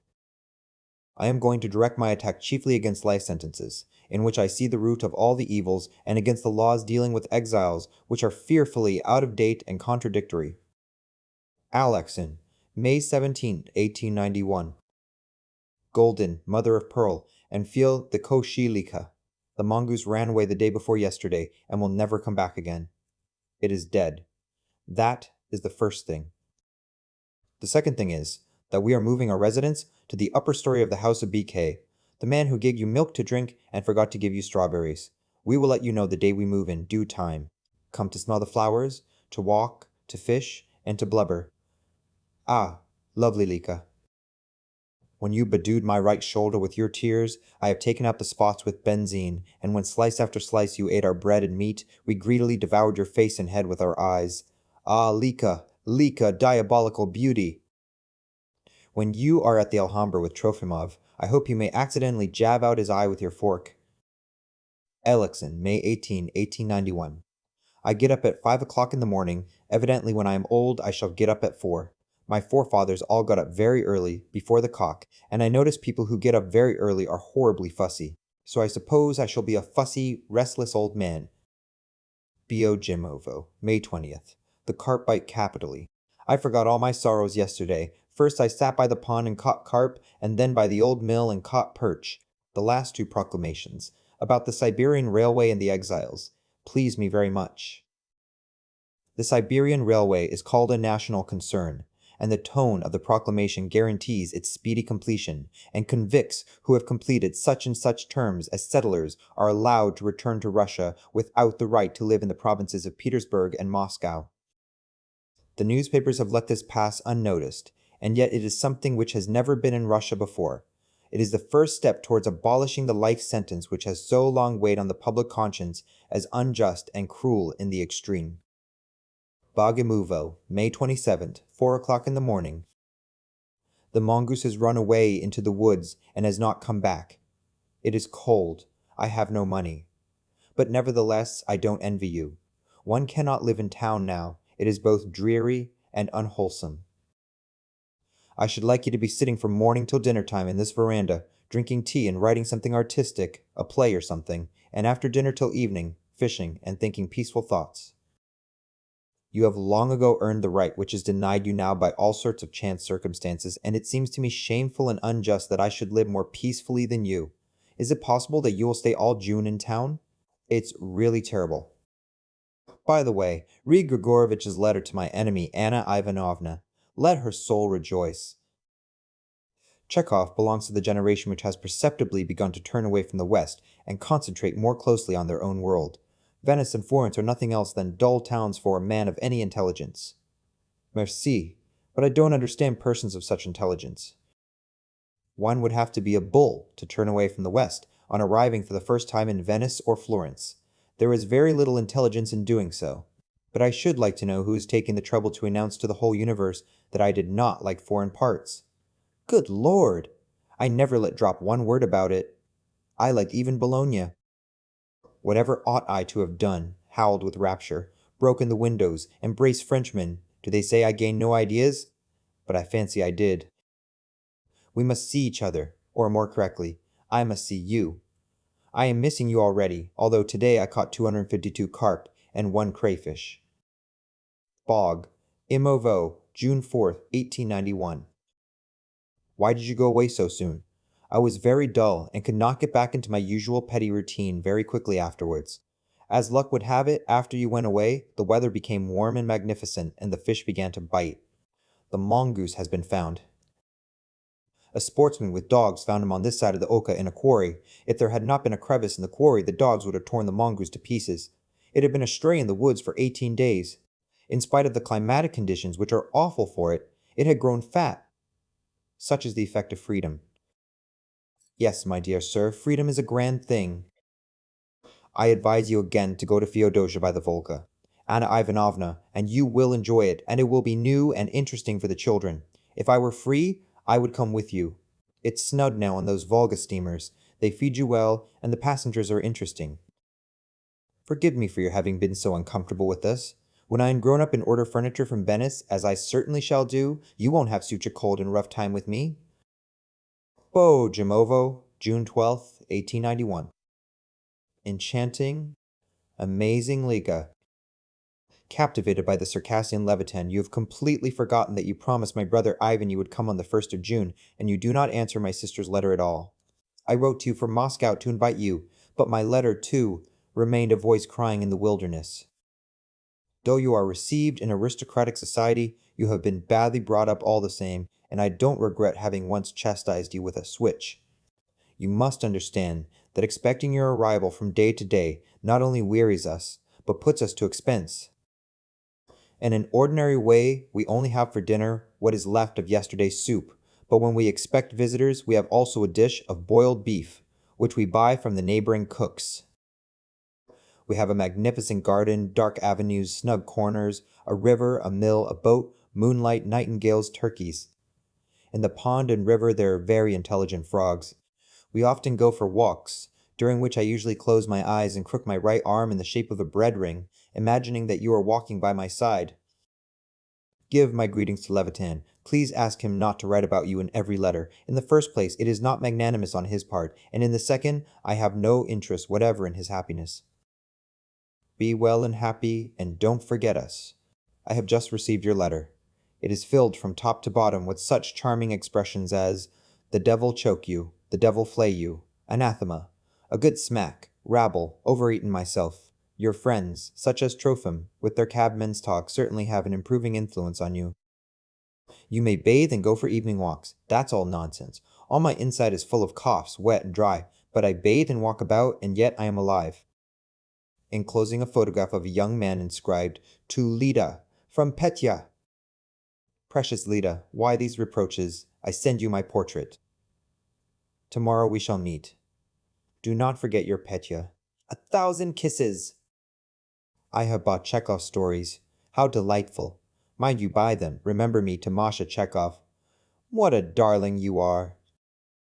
I love you passionately like a tiger, and I offer you my hand. Martial nobility, G11 artist Chi. P.S. Answer me by signs. You do squint. BOGI Movo, June 1891. Masha, make haste and come home, as without you our intensive culture is going to complete ruin. There is nothing to eat, the flies are sickening, the mongoose has broken a jar of jam, and so on, and so on. All the summer visitors sigh and lament over your absence. There is no news. The Spider-Man is busy from morning to night with his spiders. He has already described 5 of the spider's legs and has only 3 left to do. When he has finished with spiders, he will begin upon fleas, which he will catch on his ant. The K's sit every evening at the club, and no hints from me will prevail on them to move from the spot. It is hot. There are no mushrooms. Sovereign has not come yet. Come soon, for it is devilishly dull. We have just caught a frog and given it to the mongoose. It has eaten it. A. L. Exon, July 20th, 1891. Greetings, honored Maria Vladimirovna. For God's sake, write what you are doing, whether you are all well and how things are in regard to mushrooms and gudgeon. We are living at Bogimovo in the province of Kaluga. It's a huge house, a fine park, the inevitable views, at the sight of which I am for some reason expected to say, Ak! A river, a pond with hungry carp who love to get onto the hook, a mass of sick people, a smell of iodoform, and walks in the evenings. I am busy with my Sahalin, and in the intervals that I may not let my family starve, I cherish the muse and write stories. Everything goes on in the old way, there is nothing new. I get up every day at 5 o'clock and prepare my coffee with my own hands, a sign that I have already got into old bachelor habits and am resigned to them. Masha's painting, Misha wears his cockade creditably, father talks about bishops, mother bustles about the house, Ivan fishes. On the same estate with us there is living a zoologist called Wagner and his family, and some Kiselyovs, not the Kiselyovs but others, not the real ones. Wagner catches ladybirds and spiders, and Kiselyov the father sketches. As he is an artist, we get up performances, tableaux vivants, and picnics. It is very gay and amusing, but I have only to catch a perch or find a mushroom for my head to droop, and my thoughts to be carried back to the past, and my brain and soul begin in a funereal voice to sing the duet, We Are Parted. The deposed idol and the deserted temple rise up before my imagination, and I think devoutly, I would exchange all the zoologists and great artists in the world for one little idiotic.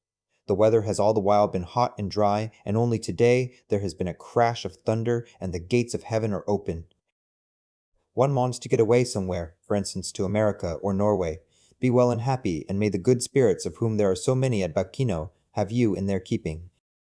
To his brother Alexander. A. Lexin, July 1891. My photographic and prolific brother. I got a letter from you a long time ago with the photographs of Samashko, but I haven't answered till now, because I have been all the time trying to formulate the great thoughts befitting my answer.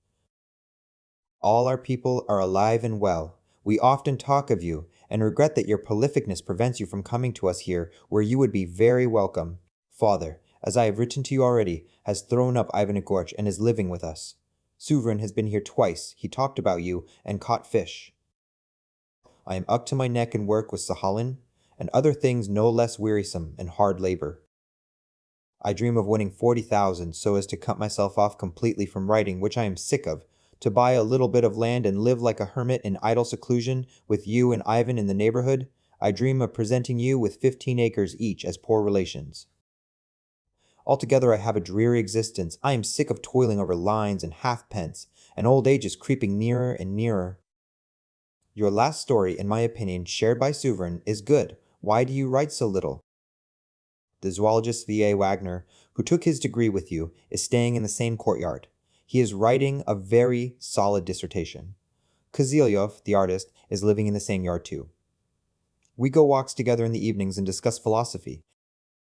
Bodjamovo, July 24th, 1891.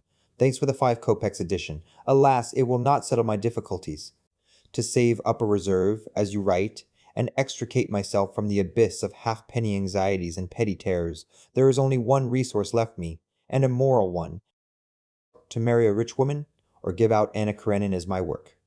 And as that is impossible, I dismiss my difficulties in despair and let things go as they please.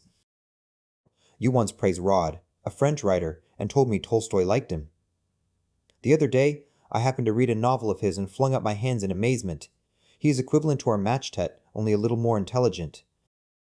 There is a terrible deal of affectation, dreariness, straining after originality, and as little of anything artistic as there was salt in that porridge we cooked in the evening at Bogomobo. In the preface, Rod regrets that he was in the Pasta Naturalist, and rejoices that the spiritualism of the latest recruits of literature has replaced materialism. Boyish boastfulness, which is at the same time coarse and clumsy. If we are not as talented as you, Monsieur Zola, to make up for it, we believe in God. July 29th. Well, thank God. Today I have received from the bookshop notice that there are 690 rubles, 6 kopecks coming to me. I have written an answer that they are to send 500 rubles to Feodosia and the other 190 to me, and so I am left owing you only 170. That is comforting. It's an advance anyway. To meet the debt to the newspaper, I am arming myself with an immense story which I shall finish in a day or two and send. I ought to knock 300 rubles off the debt and get as much for myself. Ugh. August 6th. The death of a servant in the house makes a strange impression, doesn't it? The man while he was alive attracted attention, only so far as he was one's man. But when he is dead, he suddenly engrosses the attention of all, lies like a weight on the whole house, and becomes the despotic master who is talked of to the exclusion of everything. I shall finish my story tomorrow or the day after, but not today, for it has exhausted me fiendishly towards the end. Thanks to the haste with which I have worked at it, I have wasted a pound of nerves over it. The composition of it is a little complicated. I got into difficulties and often tore up what I had written, and for days at a time was dissatisfied with my work. That is why I have not finished it till now. How awful it is! I must rewrite it. It's impossible to leave it, for it is in a devil of a mess. My God! If the public likes my works as little as I do those of other people which I am reading, what an ass I am! There is something asinine about our writing. To my great pleasure, the amazing astronomer has arrived. She is angry with you, and calls you for some reason an eloquent gossip. To begin with, she is free and independent, and then she husks a poor opinion of men, and further, according to her, everyone is a savage or a ninny, and you dared to give her my address with the words, "The being you adore lives at," and so on. Upon my word, as though one could suspect earthly feelings in astronomers who soar among the clouds. She talks and laughs all day, is a capital mushroom gatherer, and dreams of the Caucasus to which she is departing today. At last I have finished my long, wearisome story and am sending it to you in Feodosia. Please read it. It is too long for the paper, and not suitable for dividing into parts. Do as you think best, however. There are more than 4 signatures of print in the story. It's awful. I am exhausted, and drag the end, like a train of wagons on a muddy night in autumn, at a walking pace with halts. That is why I am late with it. Speaking of Nikolai and the doctor who attends him, you emphasize that all that is done without love, without self-sacrifice, even in regard to trifling conveniences. You are right, speaking of people generally, but what would you have the doctors do? If, as your old nurse says, the bowel has burst, what's one to do, even if one is ready to give one's life to the sufferer? As a rule, while the family, the relations, and the servants are doing everything they can and are straining every nerve, The doctor sits and looks like a fool, with his hands folded, disconsolately ashamed of himself and his science, and trying to preserve external tranquility. Doctors have loathsome days and hours, such as I would not wish my worst enemy. It is true that ignoramuses and coarse louts are no rarity among doctors, nor are they among writers, engineers, people in general, but those loathsome days and hours of which I speak fall to the lot of doctors only, and for that, truly, much may be forgiven them. The amazing astronomer is at Batum now. As I told her I should go to Batum too, she will send her address to Feodosia. She has grown cleverer than ever of late. One day, I overheard a learned discussion between her and the zoologist Wagner, whom you know. It seemed to me that in comparison with her, the learned professor was simply a schoolboy. She has excellent logic and plenty of good common sense, but no rudder, so that she drifts and doesn't know where she is going. A woman was carting rye, and she fell off the wagon head downwards. She was terribly injured, concussion of the brain, straining of the vertebrae of the neck, sickness, fearful pains, and so on. She was brought to me. She was moaning and groaning and praying for death, and yet she looked at the man who brought her and muttered, "Let the lentils go, Karela. You can thresh them later, but thresh the oats now." I told her that she could talk about oats afterwards, that there was something more serious to talk about, but she said to me, "His oats are ever so good. A managing, vigilant woman. Death comes easy to such people." August 28th. I send you Mihailovsky's article on Tolstoy. Read it and grow perfect. It's a good article, but it's strange. One might write 1,000 such articles and things would not be one step forwarder, and it would still remain unintelligible why such articles are written. I am writing my Sahalin, and I am bored. I am bored. I am utterly sick of life. Judging from your telegram, I have not satisfied you with my story. You should not have hesitated to send it back to me. Oh, how weary I am of sick people. A neighboring landowner had a nervous stroke and they trundled me off to him in a scurvy, jolting britchka. Most of all, I am sick of peasant women with babies, and of powders which it is so tedious to weigh out. There is a famine year coming. I suppose there will be epidemics of all sorts and risings on a small scale. August 28th. So you like my story? Well, thank God. Of late I have become devilishly suspicious and uneasy. I am constantly fancying that my trousers are horrid, and that I am writing not as I want to, and that I am giving my patients the wrong powders. It must be a special neurosis. If Ladzyevsky's surname is really horrible, you can call him something else. Let him be Ladzyevsky, let von Koren remain von Koren. The multitude of Wagners, Brandts, and so on, in all the scientific world, make a Russian name out of the question for a zoologist. Though there is Kovalevsky. And by the way, Russian life is so mixed up nowadays that any surnames will do. Sahalin is progressing. There are times when I long to sit over it from 3 to 5 years and work at it furiously, but at times, in moments of doubt, I could spit on it. It would be a good thing, by God, to devote 3 years to it. I shall write a great deal of rubbish because I am not a specialist, but really, I shall write something sensible too. It is such a good subject, because it would live for 100 years after me, as it would be the literary source and aid for all who are studying prison organization, or are interested in it. You are right, Your Excellency, I have done a great deal this summer. Another such summer, and I may perhaps have written a novel and bought an estate. I have not only paid my way, but even paid off 1,000 rubles of debt. Tell your son that I envy him. And I envy you too, and not because your wives have gone away, but because you are bathing in the sea and living in a warm house. I am cold in my barn. I should like new carpets, an open fireplace, bronzes, and learned conversations. Alas, I shall never be a Tolstoyan. In women I love beauty above all things, and in the history of mankind, culture expressed in carpets, carriages with springs, and keenness of wit. Ah! To make haste to become an old man and sit at a big table. P.S. If we were to cut the zoological conversations out of The Duel, wouldn't it make it more living? Moscow, September 8th. I have returned to Moscow and am keeping indoors.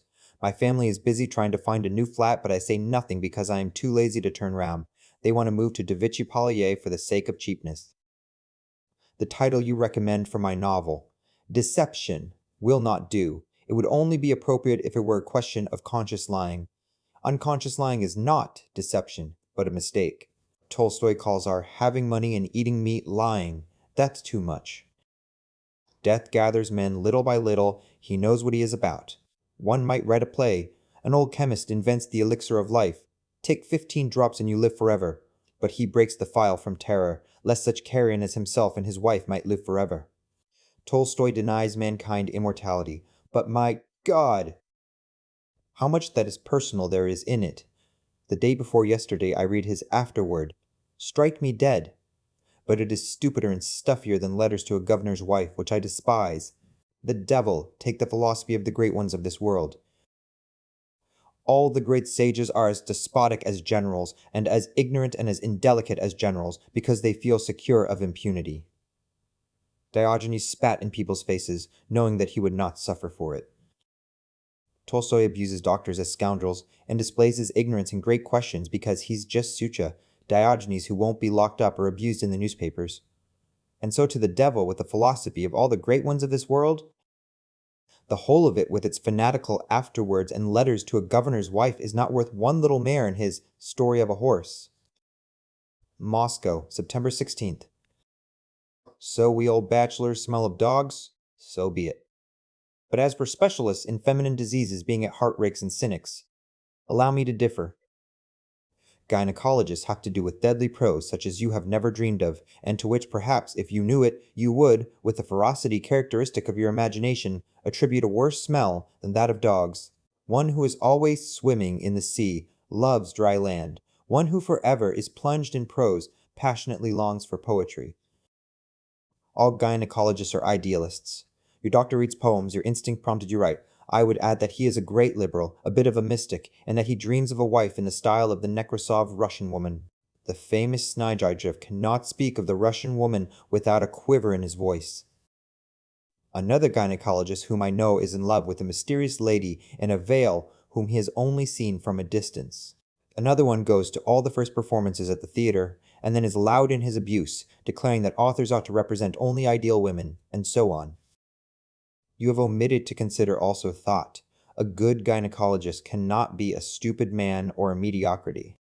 Intellect has a brighter luster than baldness, but you have noticed the baldness and emphasized it, and have flung the intellect overboard. You have noticed, too, and emphasized that a fat man, brr, exudes a sort of greasiness, but you completely lose sight of the fact that he is a professor.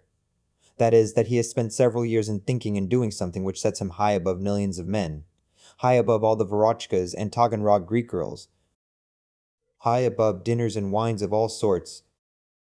Noah had 3 sons, Shem, Ham, and Japheth.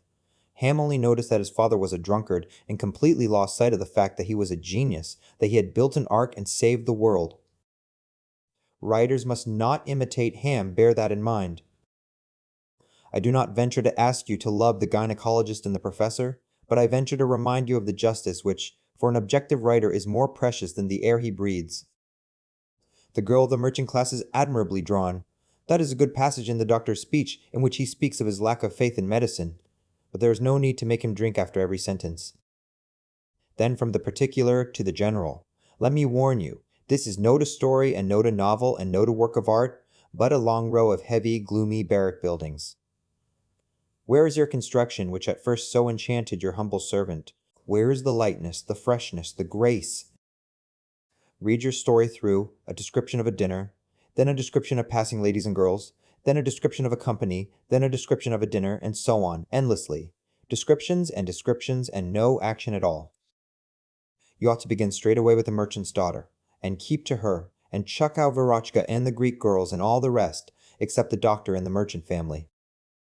Excuse this long letter. Moscow, October 16, 1891. I congratulate you on your new cook, and wish you an excellent appetite. Wish me the same, for I am coming to see you soon, sooner than I had intended, and shall eat for 3. I simply must get away from home, if only for a fortnight. From morning till night I am unpleasantly irritable. I feel as though someone were drawing a blunt knife over my soul, and this irritability finds external expression in my hurrying off to bed early and avoiding conversation. Nothing I do succeeds. I began a story for the Spornik. I wrote half and threw it up, and then began another.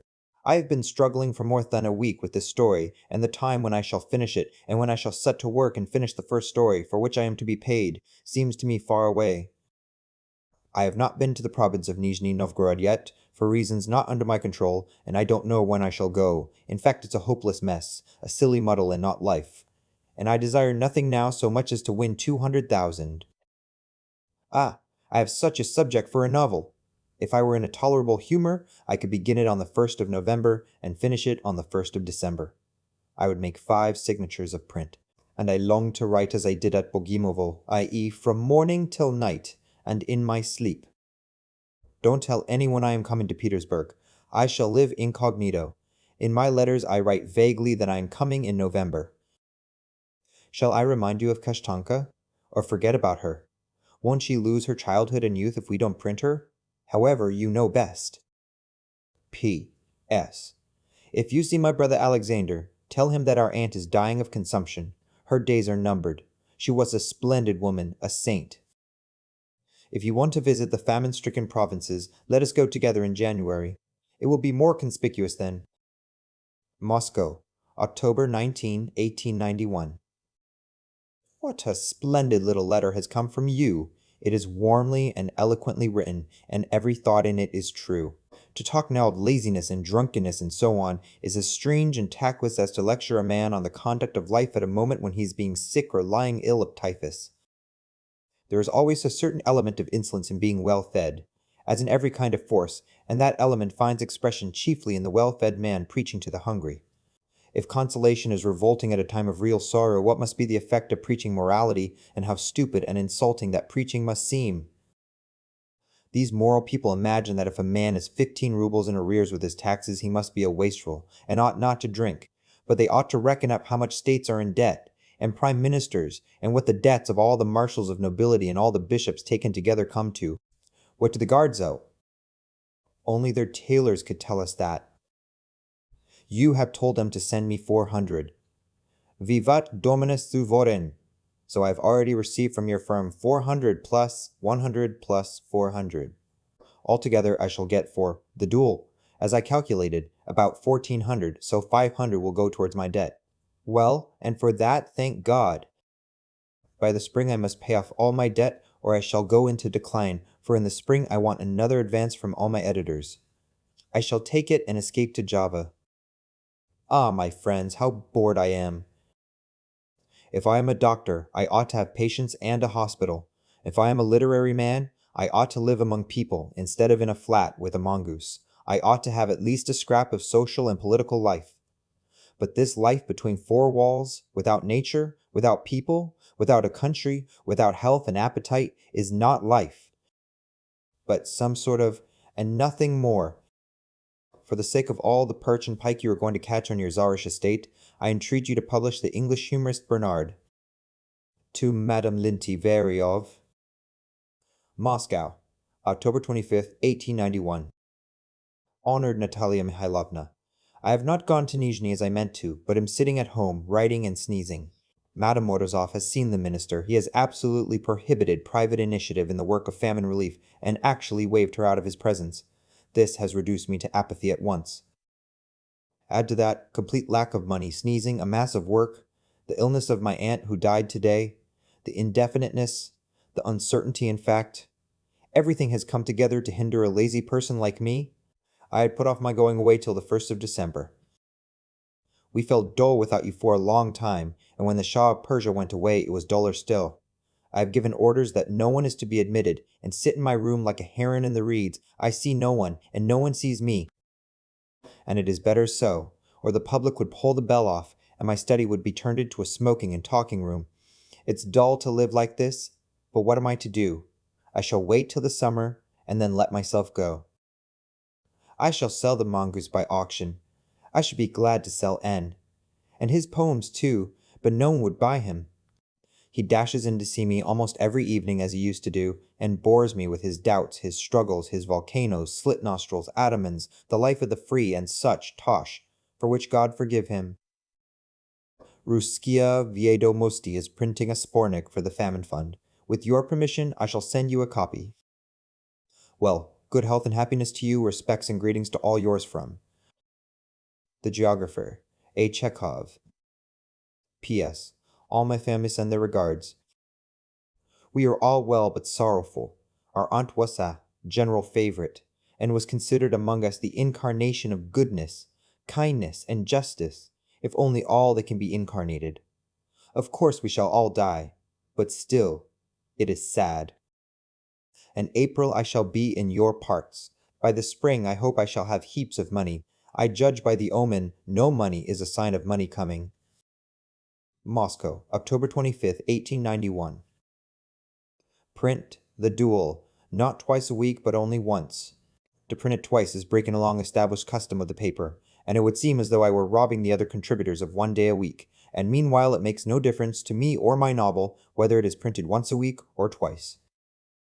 The literary brotherhood in Petersburg seems to talk of nothing but the uncleanness of my motives. I have just received the good news that I am to be married to the rich Madame Siberiakov. I get a lot of agreeable news altogether. I wake up every night and read War and Peace. One reads it with the same interest and naive wonder as though one had never read it before. It's amazingly good, only I don't like the passages in which Napoleon appears. As soon as Napoleon comes on the scene, there are forced explanations and tricks of all sorts to prove that he was stupider than he really was. Everything that is said and done by Pierre, Prince Andrei, or the absolutely insignificant Nikolai Rostov, all that is good, clever, natural, and touching, everything that is thought and done by Napoleon is not natural, not clever, inflated, and worthless. When I live in the provinces, of which I dream now day and night, I shall practice as a doctor and read novels. I am not coming to Petersburg. If I had been by Prince Andrei, I should have saved him. It is strange to read that the wound of a prince, a rich man, spending his days and nights with a doctor and being nursed by Natasha and Sonia, should have smelt like a corpse. What a scurvy affair medicine was in those days! Tolstoy could not help getting soaked through with hatred for medicine while he was writing his thick novel. Moscow, November 18, 1891. I have read your letter about the influenza in Solovyov. I was unexpectedly aware of a dash of cruelty in it. The phrase "I hate" does not suit you at all, and a public confession, "I am a sinner, a sinner, a sinner," is such pride that it made me feel uncomfortable. When the Pope took the title Holiness, the head of the Eastern Church in Peak called himself the servant of God's servants. So you publicly expatiate on your sinfulness from Peak of Solovyov, who has the impudence to call himself Orthodox. But does a word like orthodoxy, Judaism, or Catholicism contain any implication of exceptional personal merit or virtue? To my thinking, everybody is bound to call himself Orthodox if he has that word inscribed on his passport. Whether you believe or not, whether you area prince of this world or exile in penal servitude, you are, for practical purposes, Orthodox, and Solovyov made no sort of pretension when he said he was no Jew or Chaldean, but Orthodox. I still feel dull, blighted, foolish, and indifferent, and I am still sneezing and coughing, and I am beginning to think I shall not get back to my former health. But that's all in God's hands. Medical treatment and anxiety about one's physical existence arouse in me a feeling not far from loathing. I am not going to be doctored.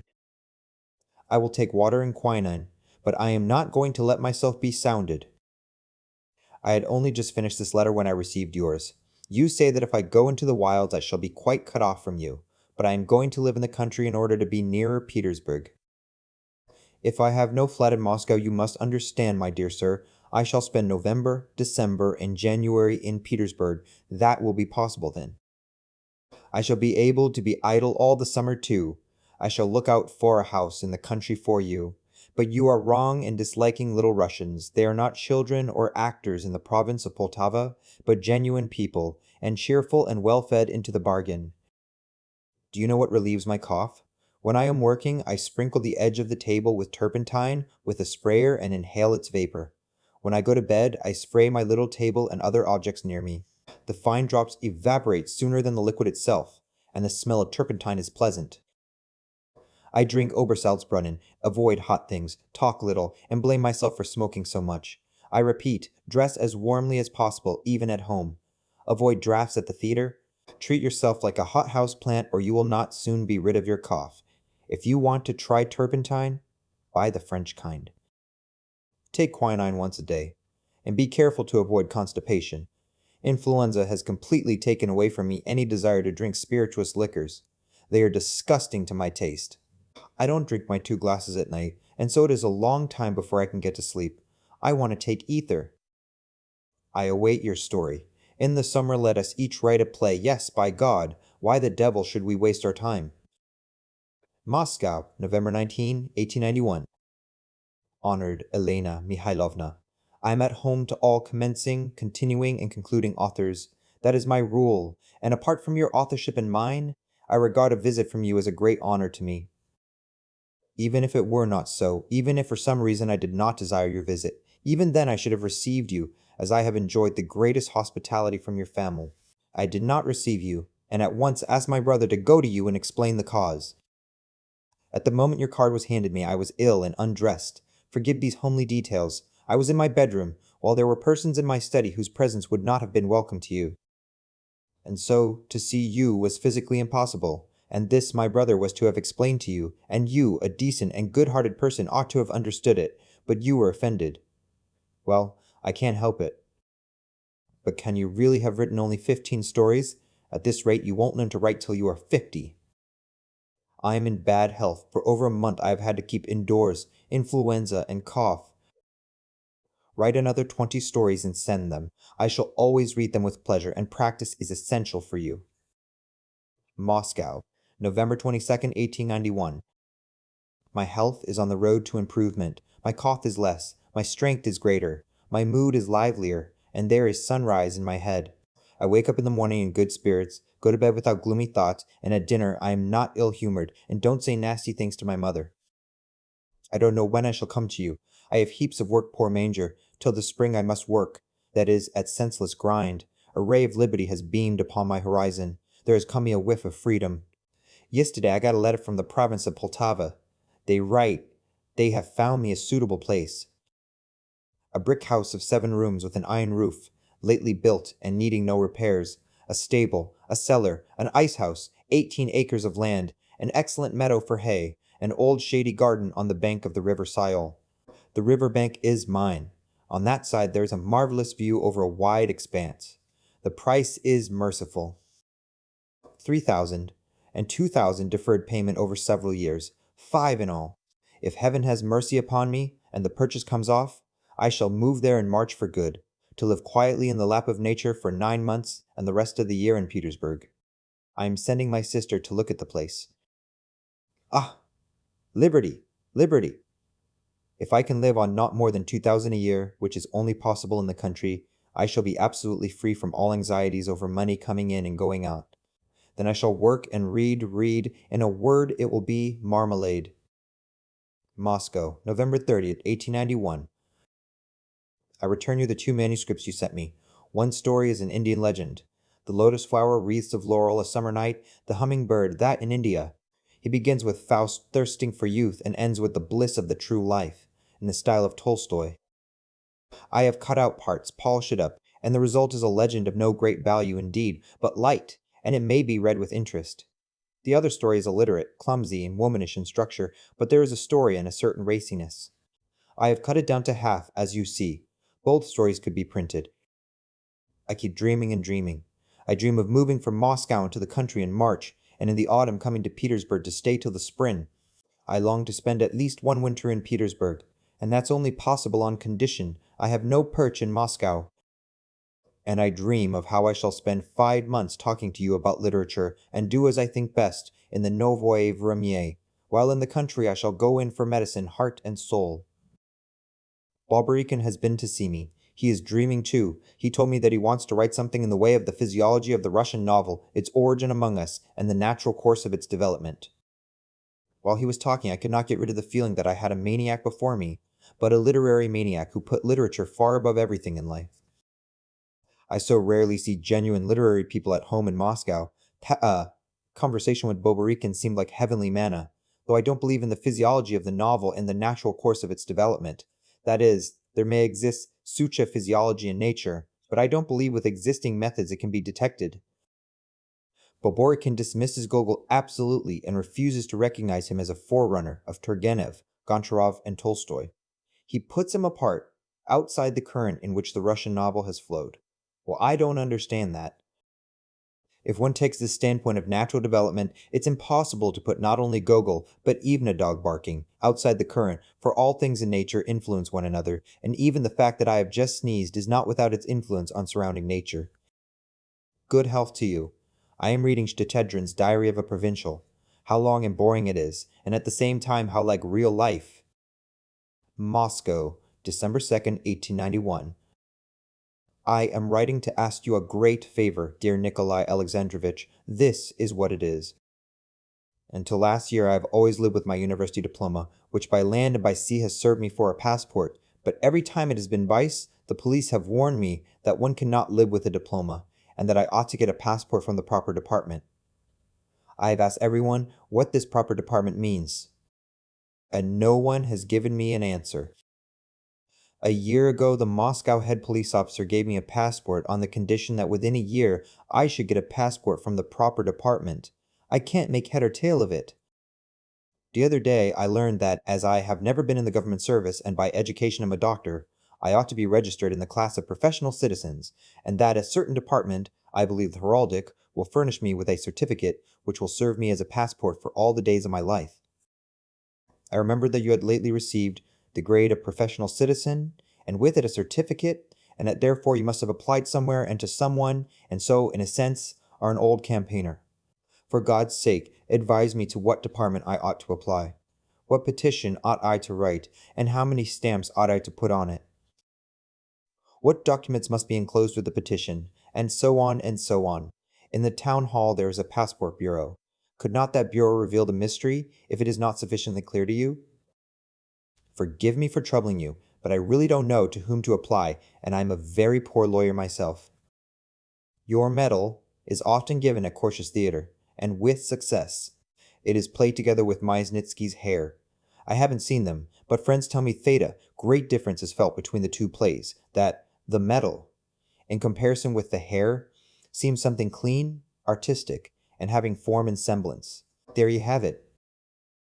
Literary men are swept out of the theater and plays are written by nondescript people, old and young, while the journals and newspapers are edited by tradesmen, government clerks, and young ladies. But there, the devil take them. Moscow, December 11th, 1891. Honored Evgraf Petrovitch, I write to explain why my journey to you did not come off.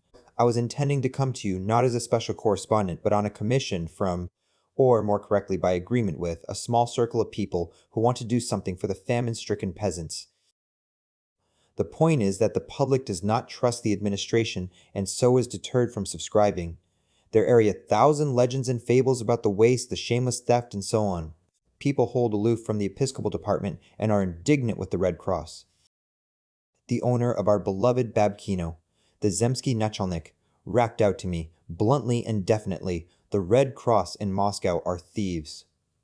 Such being the state of feeling, the government can scarcely expect serious help from the public. And yet, the public wants to help and its conscience is uneasy. In September, the educated and wealthy classes of Moscow formed themselves into circles, thought, talked, and applied for advice to leading persons. Everyone was talking of how to get round the government and organize independently. They decided to send to the famine-stricken provinces their own agents who should make acquaintance with the position on the spot, open feeding centers, and so on. Some of the leaders of these circles, persons of weight, went to Durnovo to ask permission, and Durnovo refused it, declaring that the organization of relief must be left to the Episcopal department and the Red Cross. In short, private initiative was suppressed at its first efforts. Everyone was cast down and dispirited, some were furious, some simply washed their hands of the whole business. One must have the courage and authority of Tolstoy to act in opposition to all prohibitions and prevailing sentiments, and to follow the dictates of duty. Well, now about myself, I am in complete sympathy with individual initiative, for every man has the right to do good in the way he thinks best, but all the discussion concerning the government, the Red Cross, and so on seemed to me inopportune and impractical. I imagined that with coolness and good humor, one might get round all the terrors and delicacy of the position, and that there was no need to go to the minister about it. I went to Sahalin without a single letter of recommendation, and yet I did everything I wanted to. Why cannot I go to the famine-stricken provinces? I remembered, too, such representatives of the government as you Kaiselyov, and all the Zemsky nachalniks and tax inspectors of my acquaintance, all extremely decent people, worthy of complete confidence.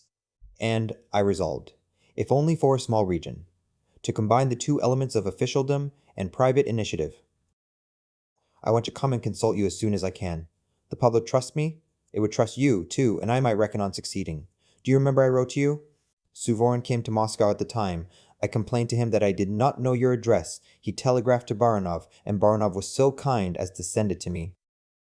Suvorin was ill with influenza. As a rule, when he comes to Moscow, we spend whole days together discussing literature, of which he has a wide knowledge. We did the same on this occasion, and in consequence I caught his influenza, was laid up and had a raging cough. Korolenko was in Moscow, and he found me ill. Lung complications kept me ill for a whole month, confined to the house and unable to do anything. Now I am on the way to recovery, though I still cough and am thin. There is the whole story for you. If it had not been for the influenza, we might together perhaps have succeeded in extracting 2,000 or 3,000 or more from the public. Your exasperation with the press I can quite understand. The lucubrations of the journalists annoy you who know the true position of affairs, in the same way as the lucubrations of the profane about diphtheria annoy me as a doctor. But what would you have? Russia is not England and is not France. Our newspapers are not rich, and they have very few men at their disposal. To send to the Volga a professor of the Petrovsky Academy or an Engelhardt is expensive. To send a talented and businesslike member of the staff is impossible too. He is wanted at home. The Times could organize a census in the famine-stricken provinces at its own expense, could settle a canon in every district, paying him 40 rubles a day, and then something sensible could be done. But what can the Russkiya Vaidomosti or the Novoi of Remya do, who consider an income of 100,000 as the wealth of Croesus? As for the correspondents themselves, they are townsmen who know the country only from Gleb Uspensky. Their position is an utterly false one. They must fly into a district, sniff about, write, and dash on further. The Russian correspondent has neither material resources, nor freedom, nor authority. For 200 rubles a month he gallops on, and only prays they may not be angry with him for his involuntary and inevitable misrepresentations. He feels guilty, though it is not he that is to blame, but Russian darkness. The newspaper correspondents of the West have excellent maps, encyclopedias, and statistics. In the West they could write their reports, sitting at home. But among us, a correspondent can extract information only from talk and rumor. Among us in Russia, only 3 districts have been investigated: the Cherepok district, the Tambov district, and one other. That is all in the whole of Russia. The newspapers tell lies, the correspondents are duffers, but what's to be done? If our press said nothing, the position would be still more awful. You'll admit that. Your letter and your scheme for buying the cattle from the peasants has stirred me up. I am ready with all my heart and all my strength to follow your lead and do whatever you think best. I have thought it over for a long time, and this is my opinion. It is no use to reckon upon the rich. It is too late. Every wealthy man has by now forked out as many thousands as he is destined to. Our one resource now is the middle-class man who subscribes by the ruble and the half-ruble. Those who in September were talking about private initiative will by now have found themselves a niche in various boards and committees and are already at work. So only the middle-class man is left. Let us open a subscription list. You shall write a letter to the editors, and I will get it printed in Russkaya Vedomosti and Novoi Vremya. To combine the 2 elements above mentioned, we might both sign the letter. If that is inconvenient to you from an official point of view, one might write in the 3rd person as a communication that in the 5th section of the Nizhny Novgorod district, this and that had been organized, that things were, thank God, going successfully, and that subscriptions could be sent to the Zemsky Nachalnik, E.P. Yegorov, or to A.P. Chekhov, or to the editor of such and such papers. We need only to write at some length. Write in full detail, I will add something, and the thing will be done. We must ask for subscriptions and not for loans. No one will come forward with a loan. It is uncomfortable. It is hard to give, but it is harder still to take back. I have only one rich acquaintance in Moscow, V.A. Morozov, a lady well known for her philanthropy. I went to see her yesterday with your letter. I talked with her and dined with her. She is absorbed now in the Committee of Education, which is organizing relief centers for the school children, and is giving everything to that. As education and horses are incommensurables, BA promised me the cooperation of the committee if we would start centers for feeding the school children and send detailed information about it. I felt it awkward to ask her for money on the spot, for people beg and beg of her and fleece her like a fox. I only asked her when she had any committees and board meetings not to forget us, and she promised she would not. If any rubles or half-rubles come in, I will send them on to you without delay. Dispose of me and believe me that it would be a real happiness to me to do at least something, for so far I have done absolutely nothing for the famine-stricken peasants and for those who are helping them. Moscow, December 11th, 1891. Well, now I have something to tell you, my good sir. I am sitting at home in Moscow, but meantime my enterprise in the Nizhny Novgorod province is in full swing already. Together with my friend the Zemsky Nachalnik, an excellent man, we are hatching a little scheme, on which we expect to spend 100,000 or so in the most remote section of the province, where there are no landowners, nor doctors, nor even well-educated young ladies who are now to be found in numbers even in hell. Apart from famine relief of all sorts, we are making it our chief object to save the crops of next year. Owing to the fact that the peasants are selling their horses for next to nothing, there is a grave danger that the fields will not be plowed for the spring corn, so that the famine will be repeated next year. So we are going to buy up the horses and feed them, and in spring give them back to their owners. Our work is already firmly established, and in January I am going there to behold its fruits. Here is my object in writing to you. If in the course of some noisy banquet you or anyone else should chance to collect, if only half a ruble for the famine fund, or if some Korobotchka bequeaths a ruble for that object, or if you yourself should win 100 rubles, remember us sinners in your prayers, and spare us a part of your wealth. Not at once, but when you, only not later than in the spring. Moscow, December 11th, 1891. I am coming to you. My lying is unintentional. I have no money at all. I shall come when I get the various sums owing to me. Yesterday I got 150 rubles. I shall soon get more. Then I shall fly to you. In January I am going to Nizhny Novgorod province. There my scheme is working already. I am very, very glad. I am going to write to Anna Pavlovna. Ah, if you knew how agonizingly my head aches today. I want to come to Petersburg if only to lie motionless indoors for 2 days and only go out to dinner. For some reason I feel utterly exhausted. It's all this cursed influenza. How many persons could you and would you undertake to feed? Tolstoy! Ah, Tolstoy! In these days he is not a man viewed a Superman, a Jupiter. In this Boynik he has published an article about the relief centers, and the article consists of advice and practical instructions. So businesslike, simple, and sensible that, as the editor of Ruskaya Vedomosti said, it ought to be printed in the Government Gazette instead of in the Sbornik. December 13th, 1891. Now I understand why you don't sleep well at night. If I had written a story like that, I should not have slept for 10 nights in succession. The most terrible passage is where Varya strangles the hero and initiates him into the mysteries of the life beyond the grave. It's terrifying and consistent with spiritualism. You mustn't cut out a single word from Varya's speeches, especially where they are both riding on horseback. Don't touch it. The idea of the story is good, and the incidents are fantastic and interesting. But why do you talk of our nervous age? There really is no nervous age. As people lived in the past, so they live now, and the nerves of today are no worse than the nerves of Abraham, Isaac, and Jacob. Since you have already written the ending, I shall not put you out by sending you mine. I was inspired and could not resist writing it. You can read it if you like. Stories are good in this way, that one can sit over them pen in hand for days together and not notice how time passes, and at the same time be conscious of life of a sort. That's from the hygienic point of view. And from the point of view of usefulness and so on, to write a fairly good story and give the reader 10 to 20 interesting minutes, that, as Gilyarovsky says, is not a sheep sneezing. I have a horrible headache again today. I don't know what to do. Yes, I suppose it's old age, or if it's not that it's something worse. A little old gentleman brought me 100 rubles today for the famine. Moscow, December 16th, 1891. Alas! If I don't move into the country this year, and if the purchase of the house and land for some reason does not come off, I shall be playing the part of a great villain in regard to my health. It seems to me that I am dried and warped like an old cupboard, and that if I go on living in Moscow next season and give myself up to scribbling excesses, Gilyarovsky will read an excellent poem to welcome my entrance into that country place where there is neither sitting nor standing nor sneezing, but only lying down and nothing more. Do you know why you have no success with women? Because you have the most hideous, heathenish, desperate, tragic handwriting. 2A.N. Plushed, Shayev. Moscow, December 25th, 1891.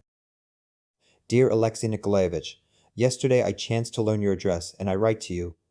If you have a free minute, please write to me how you are in health and how you are getting on altogether. Write, if only a couple of lines. I have had influenza for the last 6 weeks. There has been a complication of the lungs, and I have a cruel cough. In March, I am going south to the province of Poltava, and shall stay there till my cough is gone. My sister has gone down there to buy house and garden. Literary doings here are quiet, but life is bustling. There is a great deal of talk about the famine, and a great deal of work resulting from the said talk. The theaters are empty, the weather is wretched, there are no frosts at all. Jean Steheglov is captivated by the Tolstoyans.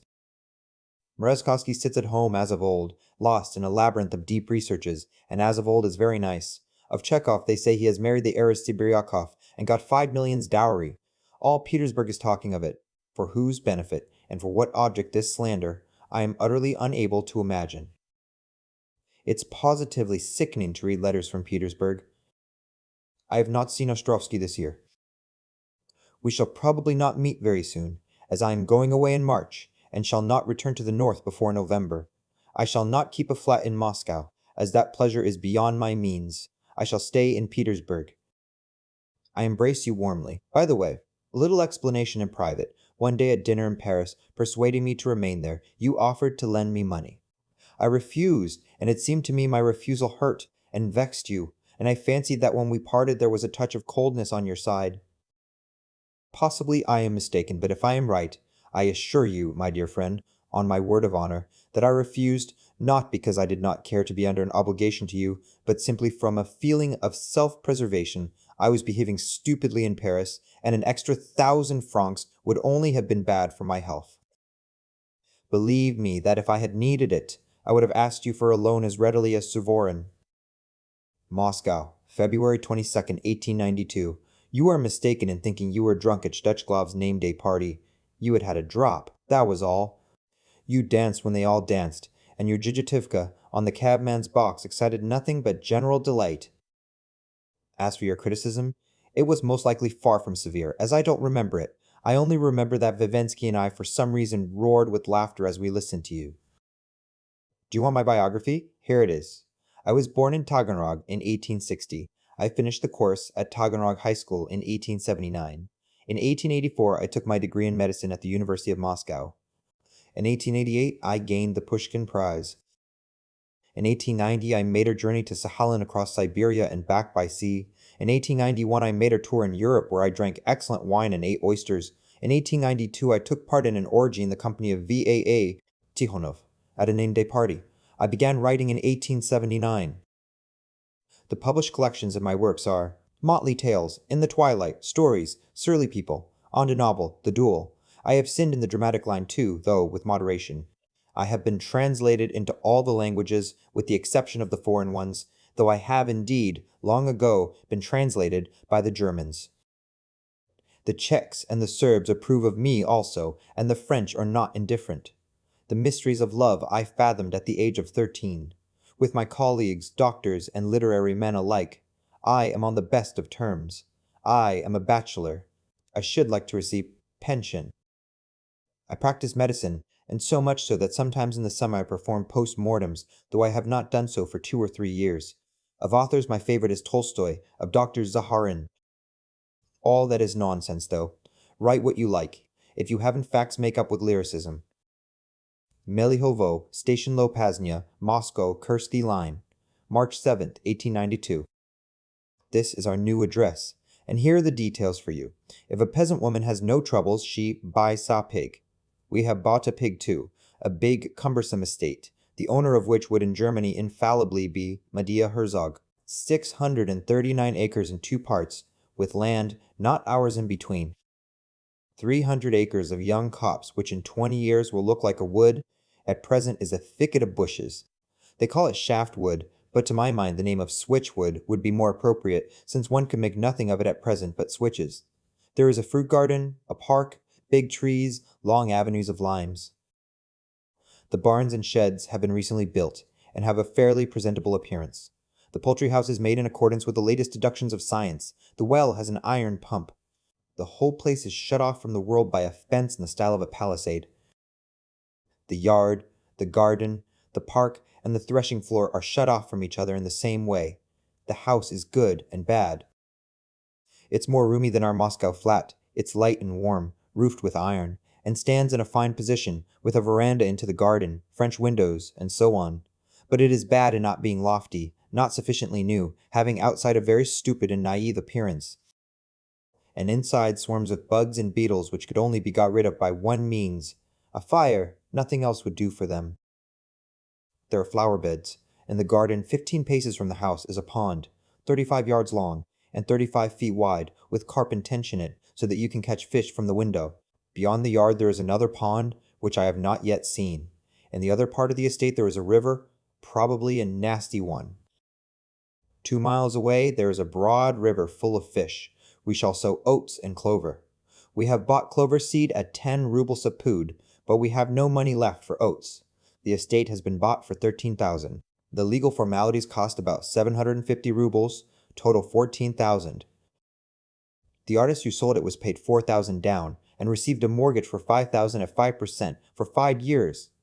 The remaining 4,000 the artist will receive from the land bank when in the spring I mortgage the estate to a bank. Do you see what a good arrangement? In 2 or 3 years I shall have 5,000, and shall pay off the mortgage, and shall be left with only the 4,000 debt to the bank, but I've got to live those 2 or 3 years. Hang it all! What matters is not the interest. That is small, not more than 500 rubles a year. But that I shall be obliged all the time to think about quarter days and all sorts of horrors attendant on being in debt. Moreover, your honor, as long as I am alive and earning 4,000 or 5,000 a year, the debts will seem a trifle, and even a convenience, for to pay 470 interest is much easier than to pay 1,000 for a flat in Moscow. That is all true. But what if I depart from you sinners to another world? That is, give up the ghost? Then the ducal estate with the debts would seem to my parents in their green old age, and to my sister such a burden, that they would raise a wail to heaven. I was completely cleaned out over the move. Ah, if you could come and see us. In the first place, it would be very delightful and interesting to see you, and in the second, your advice would save us from 1,000 idiocies. You know we don't understand a thing about it. Like Raspulev, all I know about agriculture is that the earth is black, and nothing more. Right. How is it best to sow clover among the rye or among the spring wheat? 2I L.S.H.T. Shiglov. Melaihovo, March 9th, 1892. Yes, such men as Rachinsky are very rare in this world. I understand your enthusiasm, my dear fellow. After the suffocation one feels in the proximity of A and B, and the world is full of them, Rachinsky, with his ideas, his humanity, and his purity, seems like a breath of spring. I am ready to lay down my life for Rachinsky, but, dear friend, allow me that but, and don't be vexed. I would not send my children to his school. Why? I received a religious education in my childhood, with church singing, with reading of the Apostles and the Psalms in church, with regular attendance at matins, with obligation to assist at the altar and ring the bells. And, do you know, when I think now of my childhood, it seems to me rather gloomy. I have no religion now.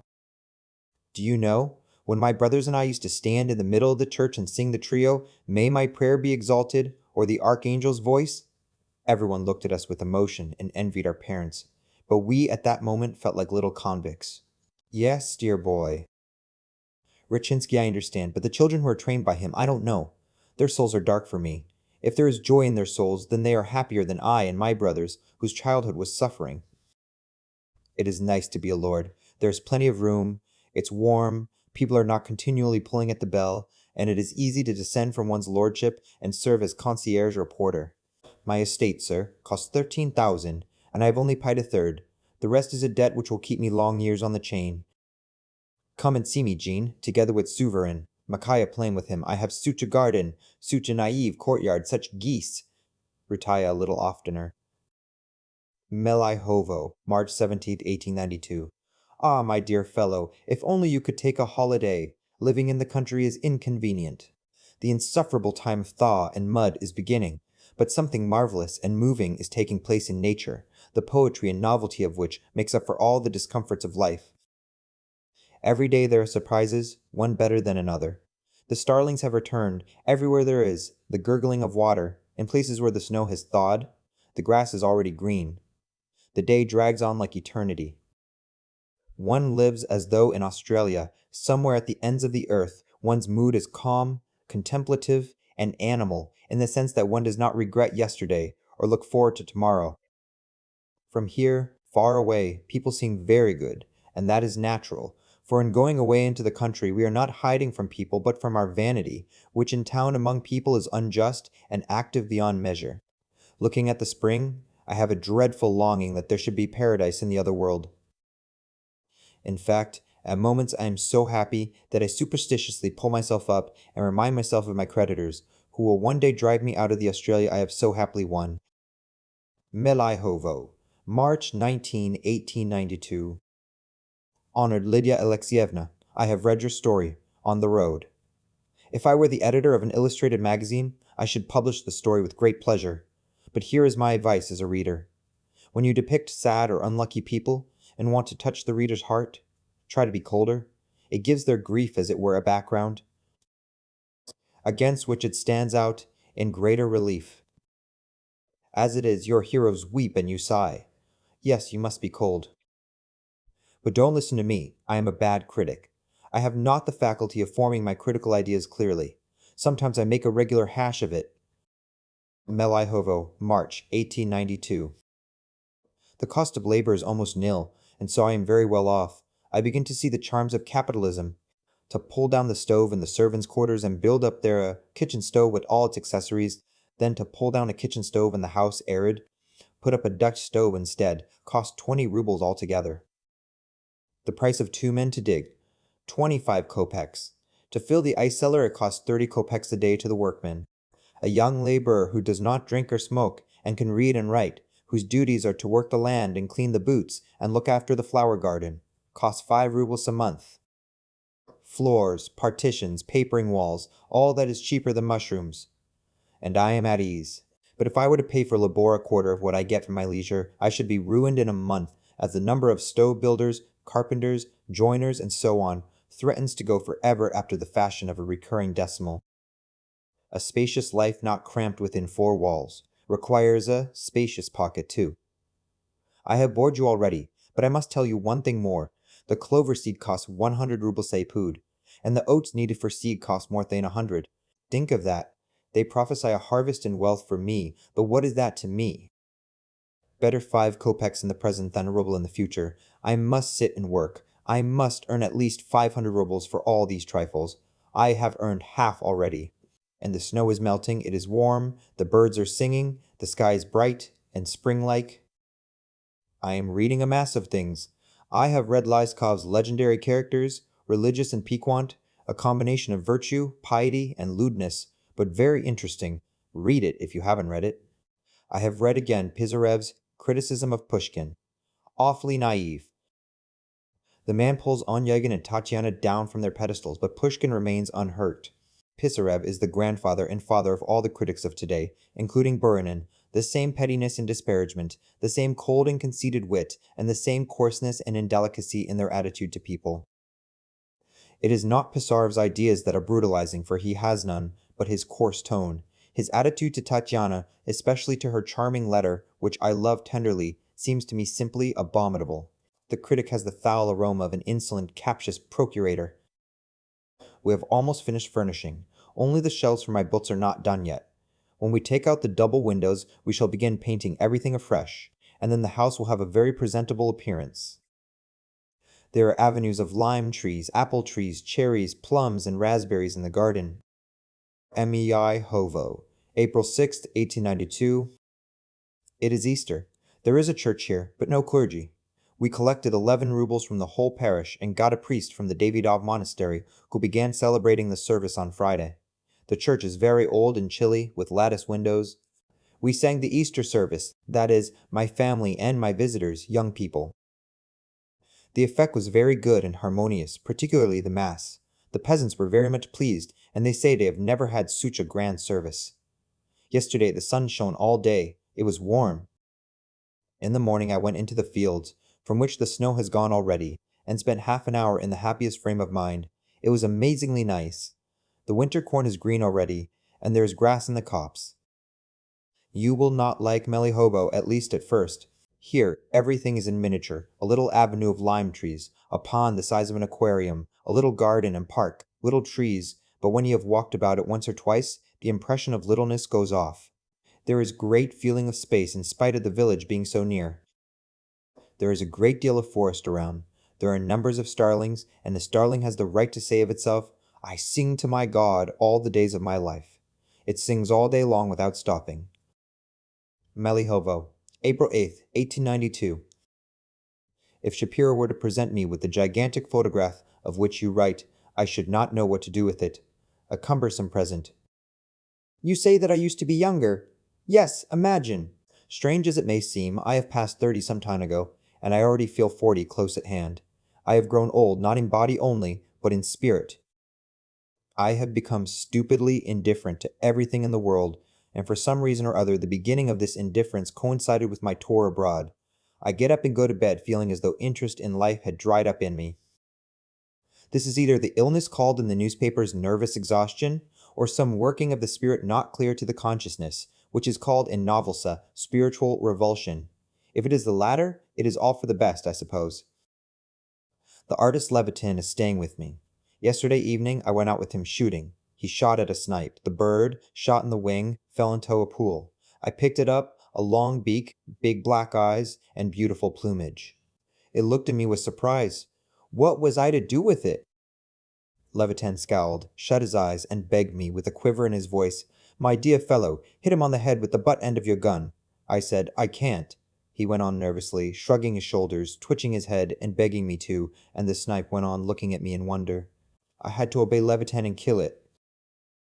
One beautiful creature in love the less, while two fools went home and sat down to supper. Jean Stetched Glove, in whose company you were so bored for a whole evening, is a great opponent of every sort of heresy, and amongst others of feminine intellect, and yet if one compares him with Kay, for instance, beside her he seems like a foolish little monk. By the way, if you see Kay, give her my greetings, and tell her that we are expecting her here. She is very interesting in the open air, and far more intelligent than in town. Melihovo, April 29, 1892. Yes, it is nice now in the country. Not only nice, but positively amazing. It's real spring. The trees are coming out. It is hot. The nightingales are singing, and the frogs are croaking in all sorts of tones. I haven't a halfpenny, but the way I look at it is this. The rich man is not he who has plenty of money, but he who has the means to live now in the luxurious surroundings given us by early spring. Yesterday I was in Moscow, but I almost expired there of boredom and all manner of disasters. Would you believe it? A lady of my acquaintance, aged 42, recognized herself in the 20-year-old heroine of my story, the grasshopper, and all Moscow is accusing me of libeling her. The chief proof is the external likeness. The lady paints, her husband is a doctor, and she is living with an artist. I am finishing a story, Ward number 6, a very dull one owing to a complete absence of woman and the element of love. I can't endure such stories. I write it as it were by accident, thoughtlessly. Yes, I wrote to you once that you must be unconcerned when you write pathetic stories, and you did not understand me.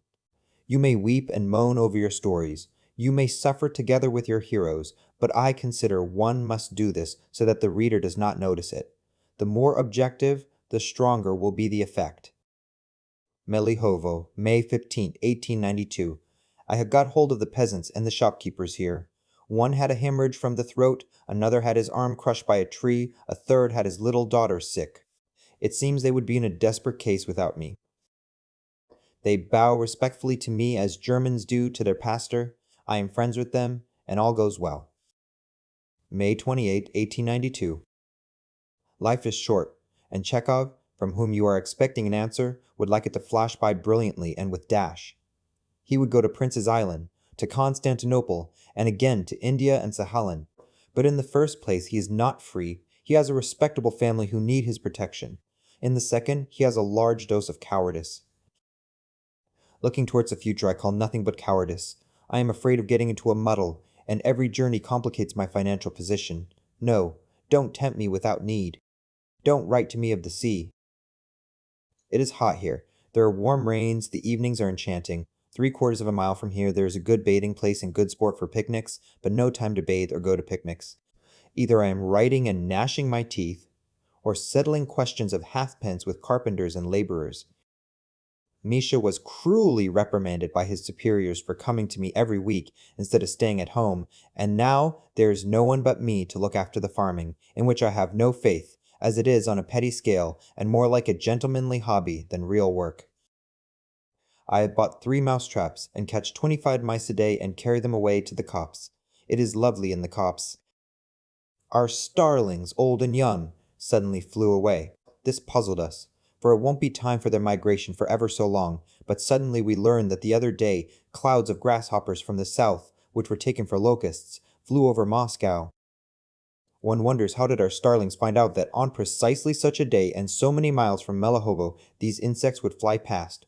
Who told them about it? Truly, this is a great mystery. June 16th. You want me to write my impressions to you. My soul longs for breadth and altitude, but I am forced to lead a narrow life spent over trashy rubles and kopecks. There is nothing more vulgar than a petty bourgeois life, with its halfpence, its victuals, its feudal talk, and its useless conventional virtue. My heart aches from the consciousness that I am working for money, and money is the center of all I do. This aching feeling, together with a sense of justice, makes my writing a contemptible pursuit in my eyes. I don't respect what I write. I am apathetic and bored with myself, and glad that I have medicine, which, anyway, I practice not for the sake of money. I ought to have a bath in sulfuric acid and flay off my skin and then grow a new hide. Malahobo, August 1st. My letters chase you, but do not catch you. I have written to you often, and among other places, to St. Moritz. Judging from your letters, you have had nothing from me. In the first place, there's cholera in Moscow and about Moscow, and it will be in our parts some day soon. In the second place, I have been appointed cholera doctor, and my section includes 25 villages, 4 factories, and 1 monastery. I am organizing the building of barracks and so on, and I feel lonely, for all the cholera business is alien to my heart, and the work, which involves continual driving about, talking, and attention to petty details, is exhausting for me. I have no time to write. Literature has been thrown aside for a long time now, and I am poverty-stricken, as I thought it convenient for myself and my independence to refuse the remuneration received by the section doctors. I am bored, but there is a great deal that is interesting in cholera if you look at it from a detached point of view. I am sorry you are not in Russia. Material for short letters is being wasted. There is more good than bad, and in that cholera is a great contrast to the famine which we watched in the winter. Now all are working. They are working furiously. At the fair at Nizhny, they are doing marvels which might force even Tolstoy to take a respectful attitude to medicine and the intervention of cultured people generally in life. It seems as though they had got a hold on the cholera. They have not only decreased the number of cases, but also the percentage of deaths. In immense Moscow, the cholera does not exceed 50 kasa a week, while on the Don it is 1,000 a day. An impressive difference. We district doctors are getting ready. Our plan of action is definite, and there are grounds for supposing that in our parts we too shall decrease the percentage of mortality from cholera. We have no assistants. One has to be doctor and sanitary attendant at one and the same time. The peasants are rude, dirty in their habits, and mistrustful, but the thought that our labors are not thrown away makes all that scarcely noticeable. Of all the Serpuhovo doctors, I am the most pitiable. I have a scurvy carriage and horses. I don't know the roads. I see nothing by evening light. I have no money. I am very quickly exhausted. And worst of all, I can never forget that I ought to be writing, and I long to spit on the cholera and sit down and write to you, and I long to talk to you. I am in absolute loneliness. Our farming labors have been crowned with complete success. The harvest is considerable, and when we sell the corn, Melahovo will bring us more than 1,000 rubles. The kitchen garden is magnificent. There are perfect mountains of cucumbers, and the cabbage is wonderful. If it were not for the accursed cholera, I might say that I have never spent a summer so happily as this one. Nothing has been heard of cholera riots yet. There is talk of some arrests, some manifestos, and so on. They say that A, the writer, has been condemned to 15 years penal servitude. If the socialists are really going to exploit the cholera for their own ends, I shall despise them. Revolting means for good ends make the ends themselves revolting. Let them get a lift on the backs of the doctors and felchers, but why lie to the peasants? Why persuade them that they are right in their ignorance, and that their coarse prejudices are the holy truth? If I were a politician, I could never bring myself to disgrace my present for the sake of the future, even though I were promised tons of felicity for an ounce of mean lying. Write to me as often as possible in consideration of my exceptional position. I cannot be in a good mood now, and your letters snatch me away from cholera concerns and carry me for a brief space to another world. I'll be damned if I write to you again. I have written to Abazio, to St. Moritz. I have written a dozen times at least. So far you have not sent me one correct address, and so not one of my letters has reached, and my long description and lectures about the cholera have been wasted. It's mortifying. But what is most mortifying is that after a whole series of letters from me about our exertions against the cholera, you all at once write me from gay Biarritz that you envy my leisure. Well, Allah forgive you. Well, I am alive and in good health. The summer was a splendid one, dry, warm, abounding in the fruits of the earth, but its whole charm was from July onwards, spoiled by news of the cholera. While you were inviting me in your letters first to Vienna, and then to Abazio, I was already one of the doctors of the Serpohovo Zemstvo, was trying to catch the cholera by its tail and organizing a new section full steam. In the morning I have to see patients, and in the afternoon drive about. I drive, I give lectures to the natives, treat them, get angry with them, and as the Zemstvo has not granted me a single kopeck for organizing the medical centers I cadge from the wealthy, first from one and then from another, I turn out to be an excellent beggar. Thanks to my beggarly eloquence, my section has 2 excellent barracks with all the necessaries, and 5 barracks that are not excellent, but horrid. I have saved the Zemstvo from expenditure even on disinfectants. Lime, vitriol, and all sorts of stinking stuff I beg from the manufacturers for all my 25 villages. In fact, Coloman ought to be proud of having been at the same high school with me. My soul is exhausted. I am bored. Not to belong to oneself, to think about nothing but diarrhea, to start up in the night at a dog's barking and a knock at the gate. Haven't they come for me? To drive with disgusting horses along unknown roads, to read about nothing but cholera, and to expect nothing but cholera, and at the same time to be utterly uninterested in that disease and in the people whom one is serving. That, my good sir, is a hash which wouldn't agree with anyone. The cholera is already in Moscow and in the Moscow district. One must expect it from hour to hour. Judging from its course in Moscow, one must suppose that it is already declining and that the bacillus is losing its strength. One is bound to think, too, that it is powerfully affected by the measures that have been taken in Moscow and among us. The educated classes are working vigorously, sparing neither themselves nor their purses. I see them every day, and am touched. And when I remember how Gitel and Buranin used to vent their acrid spleen on these same educated people, I feel almost suffocated. In Nizhny, the doctors and the cultured people generally have done marvels. I was overwhelmed with enthusiasm when I read about the cholera. In the good old times, when people were infected and died by thousands, the amazing conquests that are being made before our eyes could not even be dreamed of. It's a pity you are not a doctor and cannot share my delight, that is, fully feel and recognize and appreciate all that is being done. But one cannot tell about it briefly. The treatment of cholera requires of the doctor deliberation before all things. That is, one has to devote to each patient from 5 to 10 hours or even longer. As I mean to employ Cantani's treatment, that is clisters of tannin and subcutaneous injection of a solution of common salt. My position will be worse than foolish. While I am busying myself over one patient, a dozen can fall ill and die. You see, I am the only man for 25 villages, apart from a felcher who calls me your honor, does not venture to smoke in my presence, and cannot take a step without me. If there are isolated cases, I shall be capital, but if there is an epidemic of only 5 casses a day, then I shall do nothing but be irritable and exhausted and feel myself guilty. Of course there is no time even to think of literature. I am writing nothing. I refused remuneration so as to preserve some little freedom of action for myself, and so I have not a halfpenny. I am waiting till they have threshed and sold the rye. Until then I shall be living on the bear and mushrooms, of which there are endless masses here. By the way, I have never lived so cheaply as now. We have everything of our own, even our own bread. I believe in a couple of years all my household expenses will not exceed 1,000 rubles a year. When you learn from the newspapers that the cholera is over, you will know that I have gone back to writing again. Don't think of me as a literary man while I am in the service of the Zemstvo. One can't do two things at once. You write that I have given up Sahalin. I cannot abandon that child of mine. When I am oppressed by the boredom of belles lettres, I am glad to turn to something else. The question when I shall finish Sahalin and when I shall print does not strike me as being important.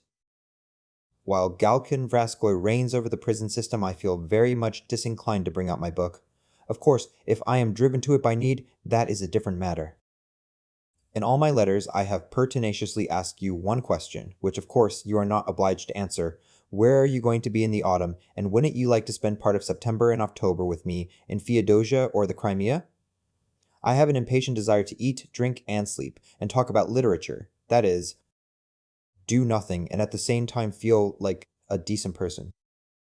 However, if my idleness annoys you, I can promise to write with or beside you a play or a story. Eh? Won't you? Well, God be with you then. The astronomer has been here twice. I felt bored with her on both occasions. Svobodin has been here too. He grows better and better. His serious illness has made him pass through a spiritual metamorphosis. See what a long letter I have written, even though I don't feel sure that the letter will reach you. Imagine my cholera boredom, my cholera loneliness, and compulsory literary inactivity, and write to me more, and oftener. Your contemptuous feeling for France I share. The Germans are far above them, though for some reason they are called stupid. And the Franco-Russian Anton Cordial, I am as fond of as Tolstoy is. There's something nastily suggestive about these cordialities. On the other hand, I was awfully pleased at Virchow's visit to us. We have raised a very nice potato and a divine cabbage. How do you manage to get on without cabbage soup? I don't envy you, your sea, nor your freedom, nor the happy frame of mind you are in abroad. The Russian summer is better than anything, and by the way, I don't feel any great longing to be abroad. After Singapore, Ceylon, and perhaps even our Moor, Italy, and even the crater of Vesuvius do not seem fascinating. After being in India and China, I did not see a great difference between other European countries and Russia. A neighbor of ours, the owner of the renowned Otrad, Count X, is staying now at Biarritz, having run away from the cholera. He gave his doctor only 500 rubles for the campaign against the cholera. His sister, the Countess, who was living in my section, when I went to discuss the provision of barracks for her workmen, treated me as though I had come to apply for a situation. It mortified me, and I told her a lie, pretending to be a rich man. I told the same lie to the archimandrite, who refuses to provide quarters for the cases which may occur in the monastery. To my question, what would he do with the cases that might be taken ill in his hostel, he answered me, "They are persons of means, and will pay you themselves. Do you understand?" And I flared up, and said I did not care about payment, as I was well off, and that all I wanted was the security of the monastery. There are sometimes very stupid and humiliating positions. Before the Count went away, I met his wife, huge diamonds in her ears, wearing a bustle, and not knowing how to hold herself. A millionaire? In the company of such persons, one has a stupid schoolboy feeling of wanting to be rude. The village priest often comes and pays me long visits. He is a very good fellow, a widower, and has some illegitimate children. Write, or there will be trouble. Melihovo, October 10th, 1892. Your telegram telling me of Svobodin's death caught me just as I was going out of the yard to see patients. You can imagine my feelings. Svobodin stayed with me this summer. He was very sweet and gentle, in a serene and affectionate mood, and became very much attached to me. It was evident to me that he had not very long to live. It was evident to him, too. He had the thirst of the age for everyday peace and quiet, and had grown to detest the stage, and everything to do with the stage, and dreaded returning to Petersburg. Of course I ought to go to the funeral, but to begin with, your telegram came towards evening, and the funeral is most likely tomorrow, and secondly, the cholera is 20 miles away, and I cannot leave my center. There are 7 cases in one village, and 2 have died already. The cholera may break out in my section. It is strange that with winter coming on, the cholera is spreading over a wider and wider region. I have undertaken to be the section doctor till the 15th of October. My section will be officially closed on that day. I shall dismiss my feldsher, close the barracks, and if the cholera comes, I shall cut rather a comic figure. Add to that, the doctor of the next section is ill with pleurisy, and so, if the cholera appears in his section, I shall be bound, from a feeling of comradeship, to undertake his section. So far, I have not had a single case of cholera, but I have had epidemics of typhus, diphtheria, scarlatina, and so on. At the beginning of summer, I had a great deal of work, then towards the autumn, less and less. The sum of my literary achievement this summer, thanks to the cholera, has been almost nil. I have written little and have thought about literature even less. However, I have written 2 small stories, one tolerable, one bad. Life has been hard work this summer, but it seems to me now that I have never spent a summer so well as this one. In spite of the turmoil of the cholera and the poverty which has kept tight hold of me all the summer, I have liked the life and wanted to live. How many trees I have planted! Thanks to our system of cultivation, Melihovo has become unrecognizable and seems now extraordinarily snug and beautiful, though very likely it is good for nothing. Great is the power of habit and the sense of property, and it's marvelous how pleasant it is not to have to pay rent. We have made new acquaintances and formed new relations. Our old terrors in facing the peasants now seem ludicrous. I have served in the Zemstvo, have presided at the sanitary council and visited the factories, and I liked all that. They think of me now as one of themselves, and stay the night with me when they pass through Melihovo. Add to that we have bought ourselves a new comfortable covered carriage, have Medea a new road, so that now we don't drive through the village. We are digging a pond. Anything else? In fact, hitherto everything has been new and interesting, but how it will be later on, I don't know. There is snow already. It is cold, but I don't feel drawn to Moscow. So far I have not had any feeling of dullness. The educated people here are very charming and interesting. What matters most, they are honest. Only the police are unattractive. We have 7 horses, a broad-faced calf, and puppies called Muir and Marilees. November 22nd, 1892. Snow is falling by day, while at night the moon is shining its utmost. A gorgeous, amazing moon. It is magnificent. But nevertheless, I marvel at the fortitude of landowners who spend the winter in the country. There's so little to do that if anyone is not in one way or another engaged in intellectual work, he is inevitably bound to become a glutton or a drunkard or a man like Turgenev's Pigasov. The monotony of the snowdrifts and the bare trees, the long nights, the moonlight, the death-like stillness day and night, the peasant women and the old ladies, all that disposes one to indolence, indifference, and an enlarged liver. November 25th, 1892. It is easy to understand you, and there is no need for you to abuse yourself for obscurity of expression. You are a hard drinker, and I have regaled you with sweet lemonade, and you, after giving the lemonade its due, justly observe that there is no spirit in it. That is just what is lacking in our productions, the alcohol which could intoxicate and subjugate, and you state that very well. Why not? Putting aside Ward No. 6 and myself, let us discuss the matter in general, for that is more interesting. Let me discuss the general causes, if that won't bore you, and let us include the whole age. Tell me honestly, who of my contemporaries, that is, men between 30 and 45, have given the world one single drop of alcohol? Are not Korolenko, Nadson, and all the playwrights of today lemonade? Have Ryapin's or Shishkin's pictures turned your head? Charming, talented, you are enthusiastic, but at the same time you can't forget that you want to smoke. Science and technical knowledge are passing through a great period now, but for our sort it is a flabby, stale, and dull time. We are stale and dull ourselves. We can only beget gutta-percha boys, and the only person who does not see that is Stasov, to whom nature has given a rare faculty for getting drunk on slops. The causes of this are not to be found in our stupidity, our lack of talent, or our insolence, as Buren imagines, but in a disease which for the artist is worse than syphilis or sexual exhaustion.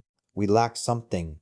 That is true, and that means that, lift the robe of our muse, and you will find within an empty void.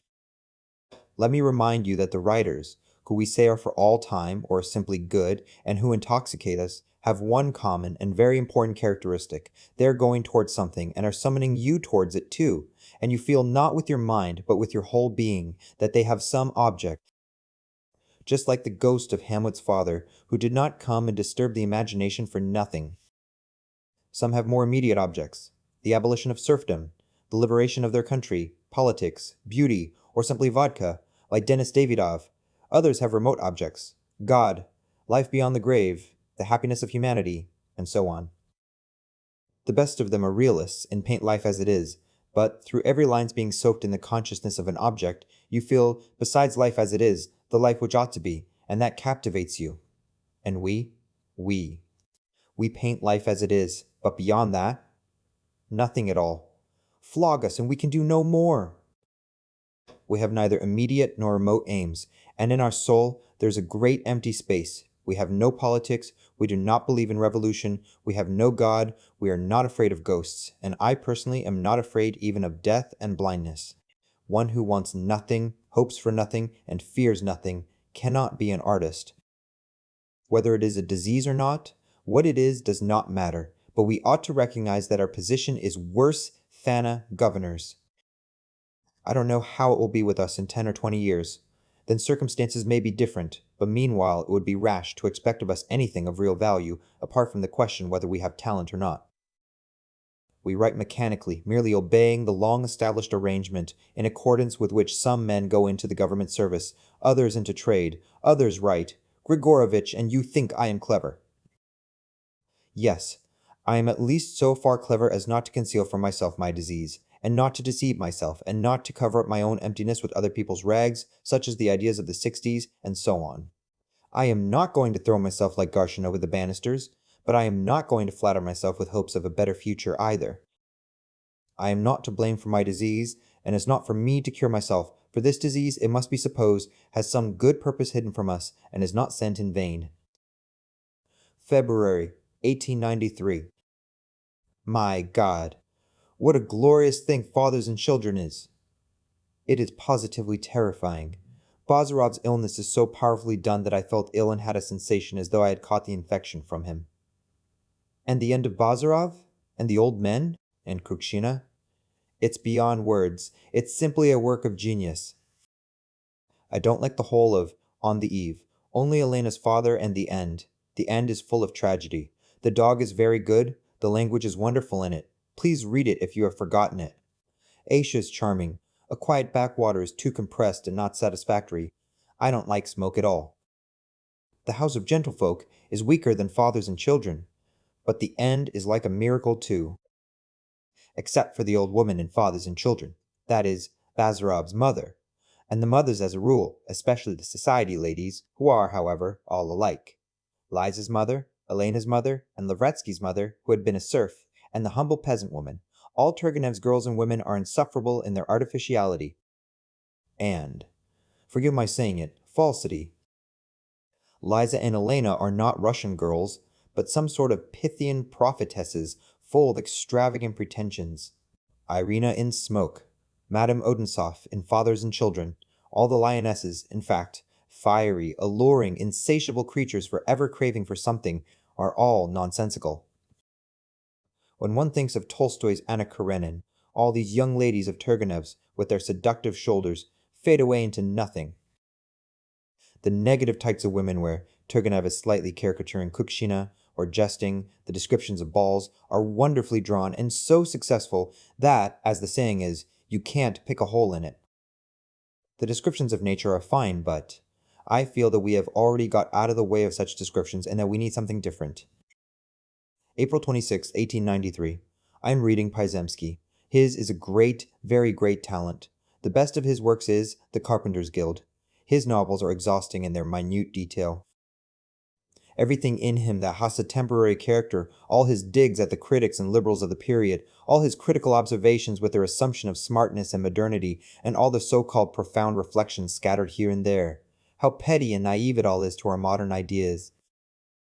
The fact of the matter is this: a novelist, an artist, ought to pass by everything that has only a temporary value. Pyzemsky's people are living, his temperament is vigorous. Skobachevsky in his history attacks him for obscurantism and treachery, but My God! Of all contemporary writers, I don't know a single one so passionately and earnestly liberal as Pizemski. All his priests, officials, and generals are regular blackguards. No one was so down on the old legal and military set as he. By the way, I have read also Borges' Cosmopolis, Rome and the Pope and Correggio, and Michelangelo and Titian, and Doge's and a 50-year-old beauty, and Russians and Poles are all in Borges. But how thin and strained and mawkish and false it is in comparison even with our coarse and simple Pizemski. What a good thing I gave up the town. Tell all the Fofanovs, Chermnys, et tutti quanti who live by literature, that living in the country is immensely cheaper than living in the town. I experience this now every day. My family costs me nothing now, for lodging, bread, vegetables, milk, butter, horses are all our own. And there's so much to do, there's not time to get through it all. Of the whole family of Chekhovs, I am the only one to lie down or sit at the table, all the rest are working from morning till night. Drive the poets and literary men into the country. Why should they live in starvation and beggary? Town life cannot give a poor man rich material in the sense of poetry and art. He lives within four walls and sees people only at the editor's offices and in eating shops. Emil Hovo, January 25th, 1894. I believe I am mentally sound. It is true I had no special desire to live, but that is not, so far, disease, but something probably passing and natural. It does not follow every time that an author describes someone mentally deranged that he is himself deranged. I wrote The Black Monk without any melancholy ideas, through cool reflection. I simply had a desire to describe megalomania. The monk floating across the country was a dream, and when I woke I told Misha about it. So you can tell Anna Ivanovna that poor Anton Pavlovich, thank God, has not gone out of his mind yet, but that he eats a great deal at supper, and so he dreams of monks. I keep forgetting to write to you. Read Ertel's story The Seers in Russkaya Mysl. There is poetry and something terrible in the old-fashioned fairy tale style about it. It is one of the best new things that has come out in Moscow. Yalta, March 27, 1894. I am in good health generally, ill in certain parts. For instance, a cough, palpitations of the heart, hemorrhoids. I had palpitations of the heart incessantly for 6 days, and the sensation all the time was loathsome. Since I have quite given up smoking, I have been free from gloomy and anxious moods. Perhaps because I am not smoking, Tolstoy's morality has ceased to touch me. At the bottom of my heart, I take up a hostile attitude towards it, and that of course is not just. I have peasant blood in my veins, and you won't astonish me with peasant virtues. From my childhood I have believed in progress, and I could not help believing in it since the difference between the time when I used to be thrashed and when they gave up thrashing me was tremendous. But Tolstoy's philosophy touched me profoundly and took possession of me for 6 or 7 years, and what affected me was not its general propositions, with which I was familiar beforehand, but Tolstoy's manner of expressing it, his reasonableness, and probably a sort of hypnotism. Now something in me protests. Reason and justice tell me that in the electricity and heat of love for man there is something greater than chastity and abstinence from meat.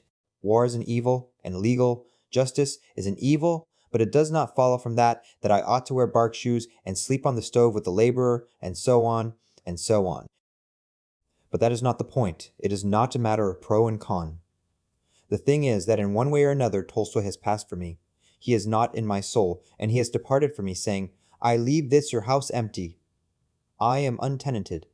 I am sick of theorizing of all sorts, and such bounders as Max Nordau.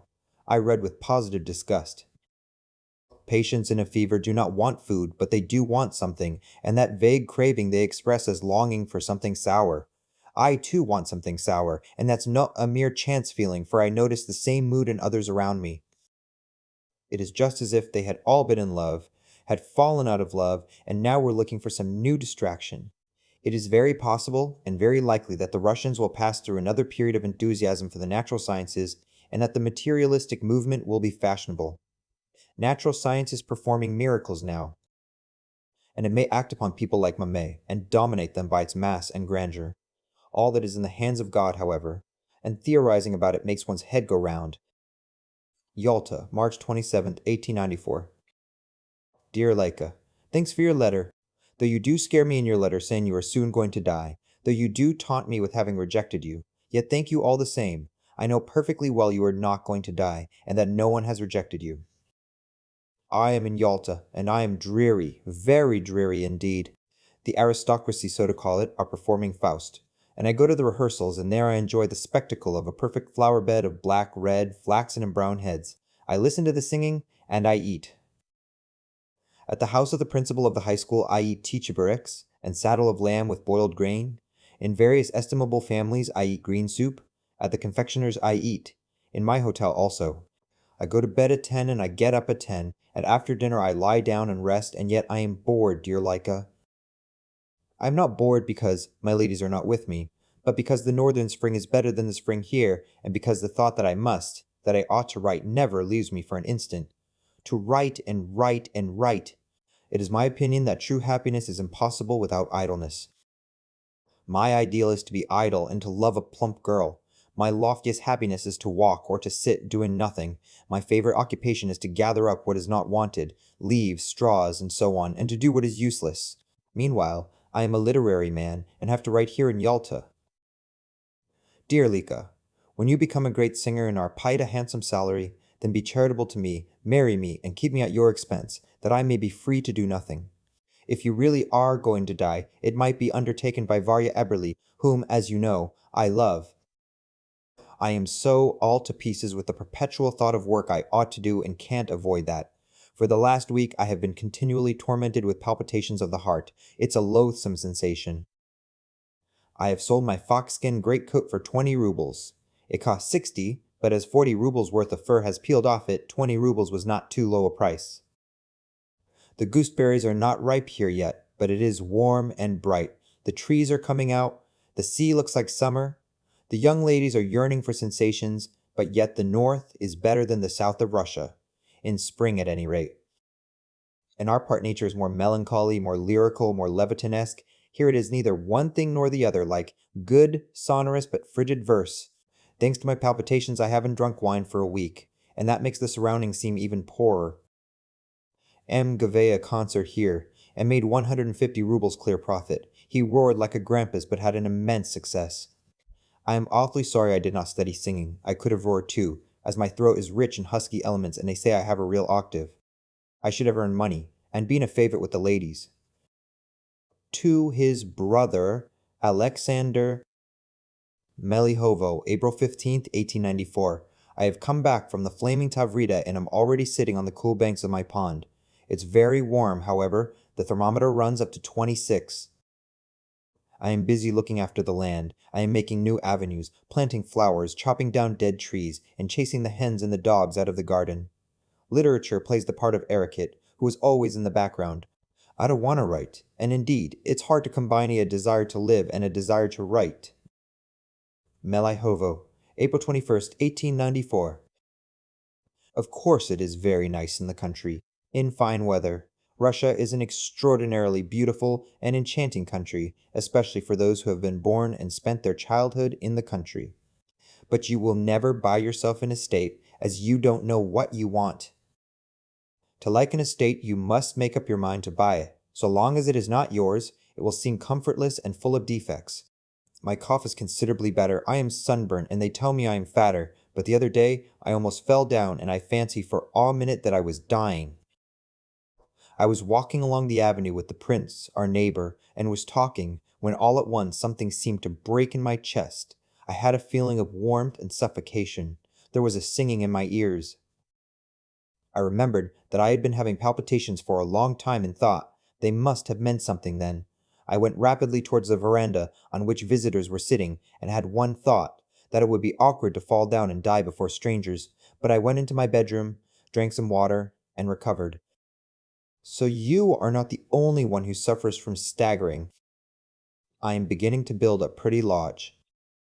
I have no news. The weather is most exquisite, and in the foliage near the house a nightingale is building and shouting incessantly. About 12 miles from me there is the village of Pokrovskoye, Meshcheskoye. The old manor house there is, now the lunatic asylum of the province. The Zemsky doctors from the whole Moscow province met there on the 4th of May, to the number of about 75. I was there too. Their area a great many patients, but all that is interesting material for alienists and not for psychologists. One patient, a mystic, preaches that the Holy Trinity has come upon earth in the form of the Metropolitan of Kiev. Ioanniki. A limit of 10 years has been given us, 8 have passed, only 2 years are left. If we do not want Russia to fall into ruins like Sodom, all Russia must go in a procession with the cross to Kiev, as Moscow went to Troitsa, and pray there to the divine martyr in the noble form of the Metropolitan Ioanniki. This queer fellow is convinced that the doctors in the asylum are poisoning him, and that he is being saved by the miraculous intervention of Christ in the form of the Metropolitan. He is continually praying to the east and singing, and, addressing himself to God, invariably adds the words, in the noble form of the Metropolitan Ioanniki. He has a lovely expression of face. From the madhouse I returned late at night in my troika. 2/3 of the way I had to drive through the forest in the moonlight, and I had a wonderful feeling such as I have not had for a long time, as though I had come back from a tryst. I think that nearness to nature and idleness are essential elements of happiness. Without them it is impossible. Melihovo, July 1894. I have so many visitors that I cannot answer your last letter. I want to write at length, but am pulled up at the thought that any minute they may come in and hinder me. And in fact, while I write the word hinder, a girl has come in and announced that a patient has arrived. I must go. I have grown to detest writing, and I don't know what to do. I would gladly take up medicine and would accept any sort of post, but I no longer have the physical elasticity for it. When I write now, or think I ought to write, I feel as much disgust as though I were eating soup from which I had just removed a beetle. Forgive the comparison. What I hate is not the writing itself, but the literary entourage from which one cannot escape, and which one takes everywhere as the earth takes its atmosphere. Melihovo, August 15th, 1894. Our trip on the Volga turned out rather a queer one in the end. Potapinka and I went to Yaroslav, to take a steamer from there to Zardzin, then to Kalach, from there by the Don to Taganrog. The journey from Yaroslav to Nizhny is beautiful, but I had seen it before. Moreover, it was very hot in the cabin and the wind lashed in our faces on deck. The passengers were an uneducated set, whose presence was irritating. At Nizhny we were met by N., Tolstoy's friend. The heat, the dry wind, the noise of the fair, and the conversation of N. suddenly made me feel so suffocated, so ill at ease, and so sick, that I took my portmanteau and ignominiously fled to the railway station. Potapinka followed me. We took the train for Moscow, but we were ashamed to go home without having done anything, and we decided to go somewhere if it had to be to Lapland. If it had not been for his wife, our choice would have fallen on Feodosia, but alas, we have a wife living at Feodosia. We thought it over, we talked it over, we counted over our money, and came to the Seal to Suma, which you know. Well, the Seal is magnificent. There is warmth, there is space, an immensity of water and of greenery and delightful people. We spent 6 days on the Sile, ate and drank, walked and did nothing. My ideal of happiness, as you know, is idleness. Now I am at Melihovo again. There is a cold rain, a leaden sky, mud. It sometimes happens that one possesses a third-class refreshment room and sets a cold fish, cooked long before, and wonders carelessly who wants that unappetizing fish. And yet undoubtedly that fish is wanted, and will be eaten, and there are people who will think it nice. One may say the same of the works of N. He is a bourgeois writer, writing for the unsophisticated public who travel third class. For that public, Tolstoy and Turgenev are too luxurious, too aristocratic, somewhat alien, and not easily digested. There is a public which eats salt beef and horseradish sauce with relish, and does not care for artichokes and asparagus. Put yourself at its point of view. Imagine the gray, dreary courtyard, the educated ladies who look like cooks, the smell of paraffin, the scantiness of interests and tasks, and you will understand Nee and his readers. He is colorless. That is partly because the life he describes lacks color. He is false because bourgeois writers cannot help being false. They are vulgar writers perfected. The vulgarians sin together with their public, while the bourgeois are hypocritical with them, and flatter their narrow virtue. Melihovo, February 25th, 1895. I should like to meet a philosopher like Nietzsche somewhere in a train or a steamer, and to spend the whole night talking to him. I consider his philosophy won't last long, however. It's more showy than convincing. Melihovo, March 16th, 1895. Instead of you, heaven has sent me N, who has come to see me with E and Z, two young duffers who never miss a single word but induce in the whole household a desperate boredom. N. Looks flabby and physically slack, he has gone off, but has become warmer and more good-natured. He must be going to die. When my mother was ordering meat from the butcher, she said he must let us have better meat, as N was staying with us from Petersburg. What N? Asked the butcher in surprise. The one who writes books. And he sent us excellent meat. So the butcher does not know that I write books, for he never sends anything but gristle for my benefit. Your little letter about physical games for students will do good if only you will go on insisting on the subject. Games are absolutely essential. Playing games is good for health and beauty and liberalism, since nothing is so conducive to the blending of classes, etc., as public games. Games would give our solitary young people acquaintances, young people would more frequently fall in love, but games should not be instituted before the Russian student ceases to be hungry. No skating, no croquet, can keep the student cheerful and confident on an empty stomach. Melihovo, March 23, 1895. I told you that Potapenko was a man very full of life, but you did not believe me. In the entrails of every little Russian lie hidden many treasures. I fancy when our generation grows old, Potapenko will be the gayest and jolliest old man of us all. By all means, I will be married if you wish it. But on these conditions, everything must be as it has been hitherto. That is, she must live in Moscow while I live in the country, and I will come and see her. Happiness continued from day to day, from morning to morning. I cannot stand. When every day I am told of the same thing, in the same tone of voice, I become furious. I am furious, for instance, in the society of S, because he is very much like a woman, a clever and responsive woman, and because in his presence the idea occurs to me that my wife might be like him. I promise you to be a splendid husband, but give me a wife who, like the moon, won't appear in my sky every day. I shan't write any better for being married. Mamin Sibiryak is a very nice fellow and an excellent writer. His last novel, Bread, is praised. Lyskov was particularly enthusiastic about it. There are undoubtedly fine things in his work, and in his more successful stories the peasants are depicted every bit as well as in Master and Man. This is the 4th year I have been living at Melihovo. My calves have turned into cows. My copse has grown at least a yard higher. My heirs will make a capital bargain over the timber and will call me an ass, for heirs are never satisfied. Melihovo, March 30th, 1895. We have spring here, but there are regular mountains of snow, and there is no knowing when it will thaw. As soon as the sun hides behind a cloud, there begins to be a chill breath from the snow, and it is horrible. Masha is already busy in the flower beds and borders.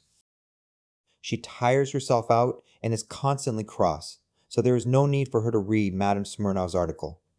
The advice given is excellent. The young ladies will read it, and it will be their salvation. Only one point is not clear. How are they going to get rid of the apples and cabbages if the estate is far from the town? And of what stuff are they going to make their own dresses if their rye does not sell at all, and they have no halfpenny? To live on one's land by the labor of one's own hands and the sweat of one's brow is only possible on one condition. That is, if one works oneself like a peasant without regard for class or sex. There is no making use of slaves nowadays. One must take the scythe and axe oneself, and if one can't do that, no gardens will help one. Even the smallest success in farming is only gained in Russia at the price of a cruel struggle with nature, and wishing is not enough for the struggle. You need bodily strength and grit. You want traditions. And have young ladies all that? To advise young ladies to take up farming is much the same as to advise them to be bears and to bend yokes. I have no money, but I live in the country. There are no restaurants and no cabmen, and money does not seem to be needed. Melihovo, April 13th, 1895. I am sick of Sienkiewicz's, the family of the Polonetskis. It's the Polish Easter cake with saffron. Add Potapenko to Paul Bourget, sprinkle with Warsaw eau de Cologne, divide in 2, and you get Sienkiewicz's. The Polonetskis is unmistakably inspired by Bourget's Cosmopolis, by Rome, and by marriage. Sienkiewicz has lately got married. We had the catacombs and a queer old professor sighing after idealism, and Leo XIII with the unearthly face among the saints, and the advice to return to the prayer book, and the libel on the decadent who dies of morphinism after confessing and taking the sacrament. That is, after repenting of his errors in the name of the church. There's a devilish lot of family happiness and talking about love, and the hero's wife is so faithful to her husband and so subtly comprehends with her heart the mysteries of God and life that in the end one feels mawkish and uncomfortable as after a slobbering kiss. Sienkiewicz has evidently not read Tolstoy and does not know Nietzsche. He talks about hypnotism. Like a shopman, on the other hand, every page is positively sprinkled with Rubens, Borghese, Correggio, Botticelli, and that is done to show off his culture to the bourgeois reader and mock a long nose on the sly at materialism. The object of the novel is to lull the bourgeoisie to sleep in its golden dreams. Be faithful to your wife, pray with her over the prayer book, save money, love sport, and all is well with you in this world and the next.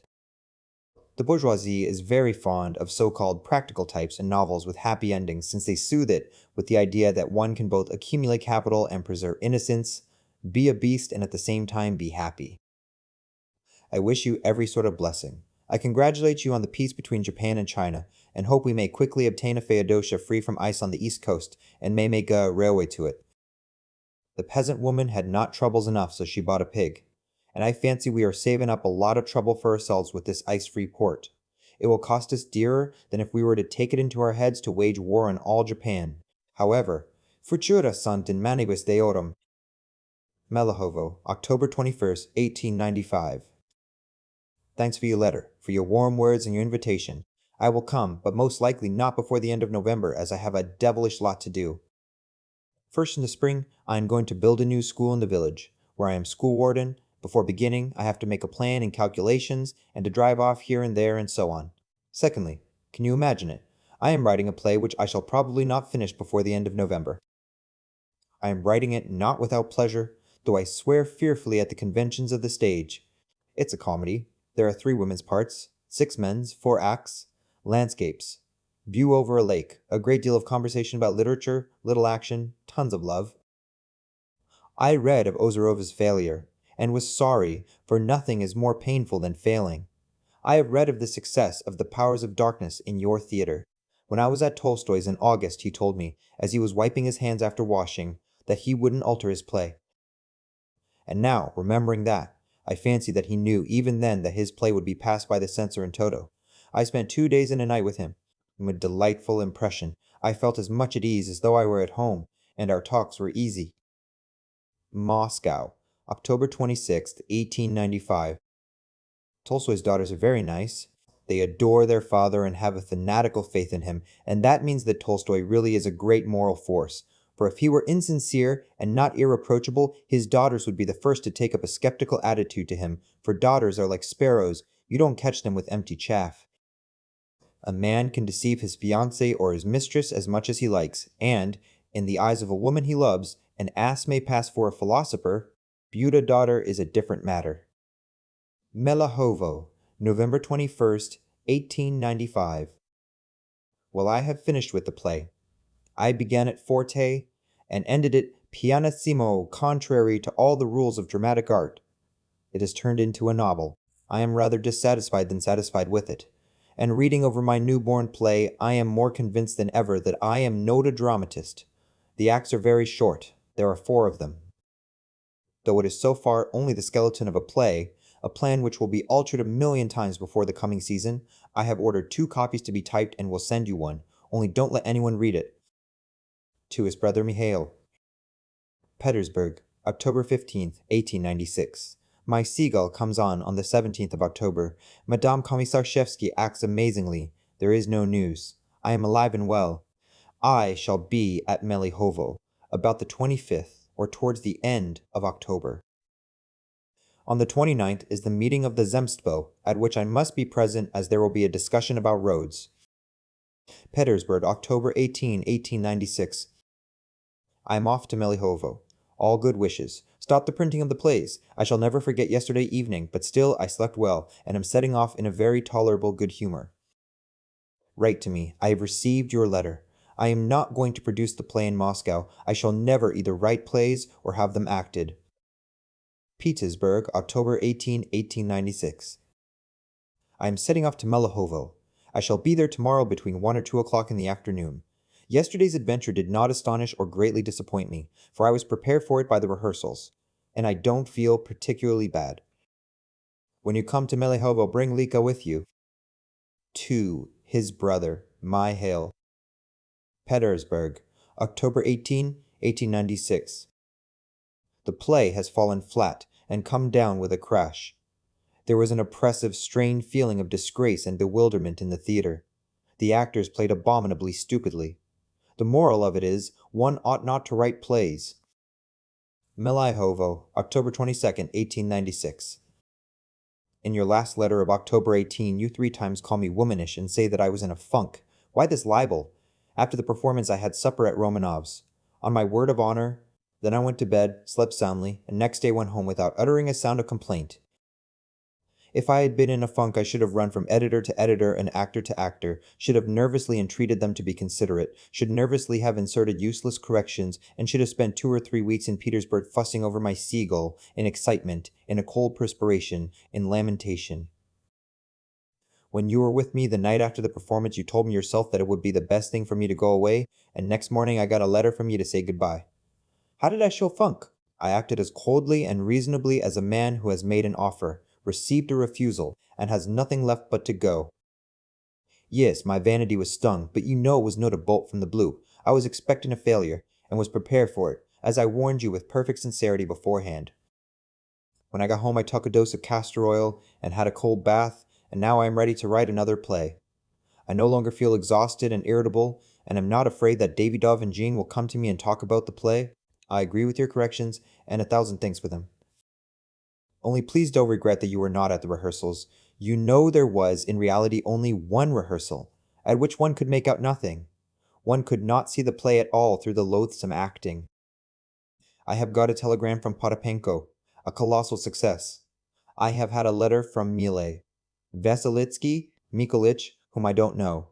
She expresses her sympathy in a tone as if one of my family were dead. It's really quite inappropriate. That's all nonsense, though.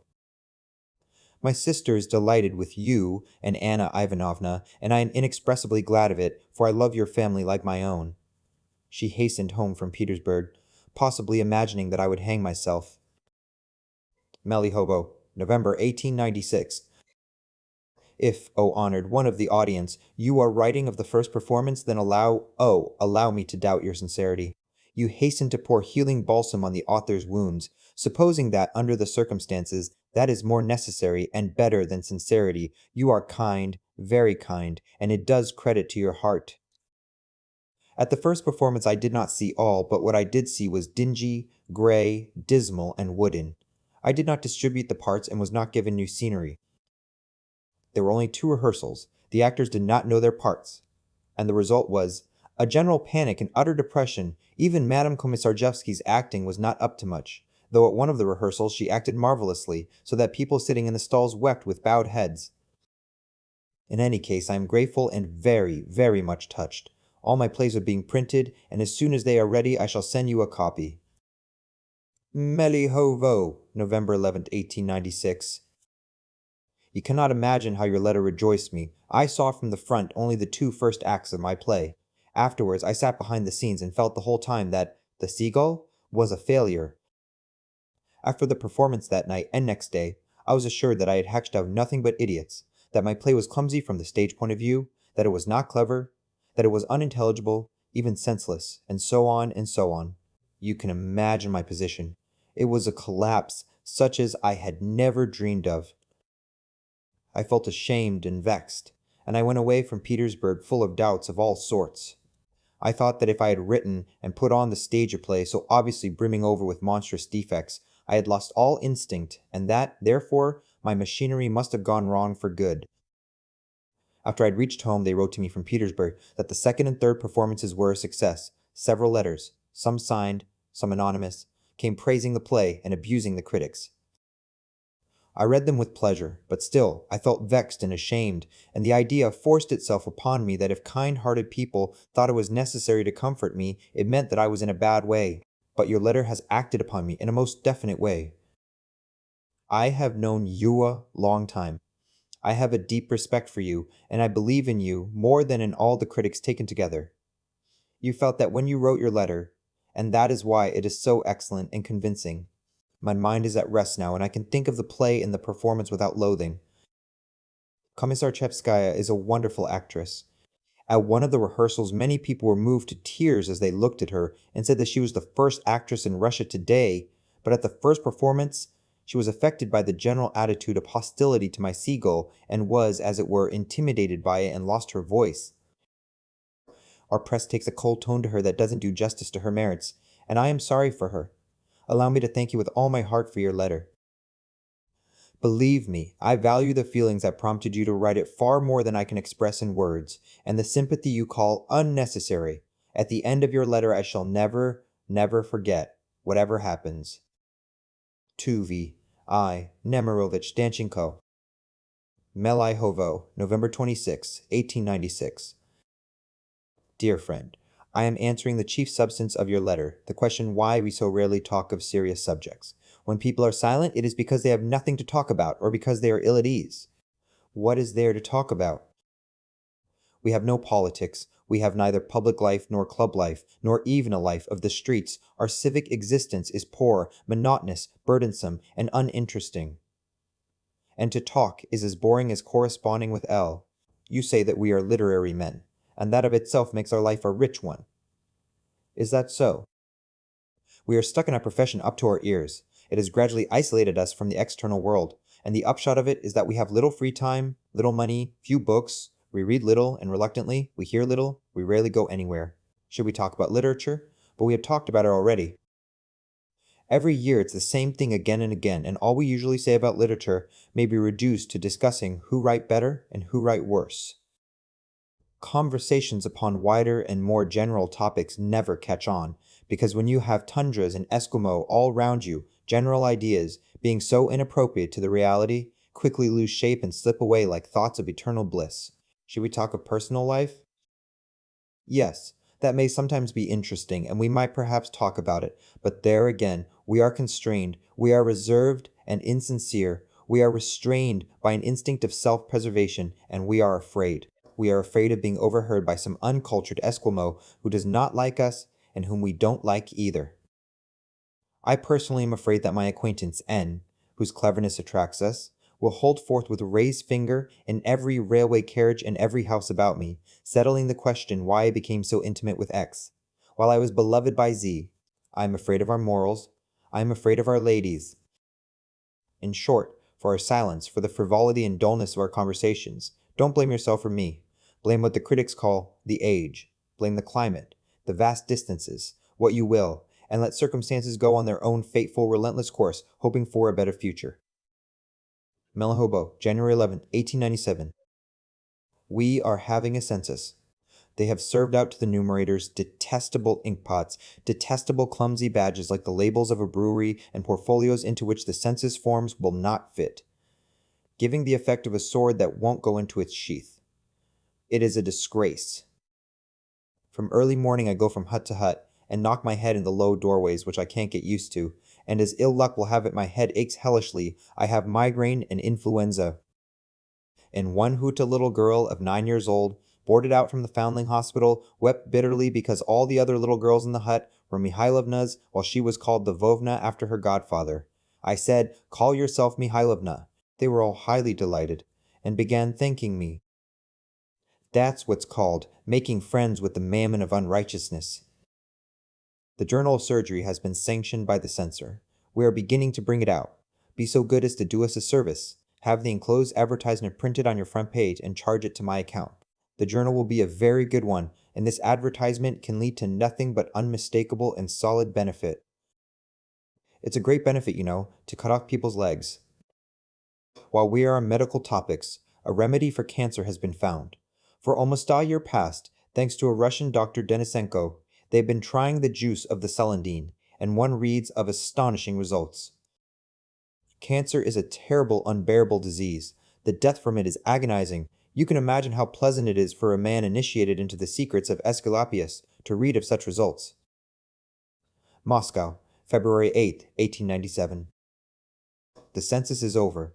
I was pretty sick of the business, as I had both to enumerate and to write till my fingers ached, and to give lectures to 15 numerators. The numerators worked excellently, with a pedantic exactitude almost absurd.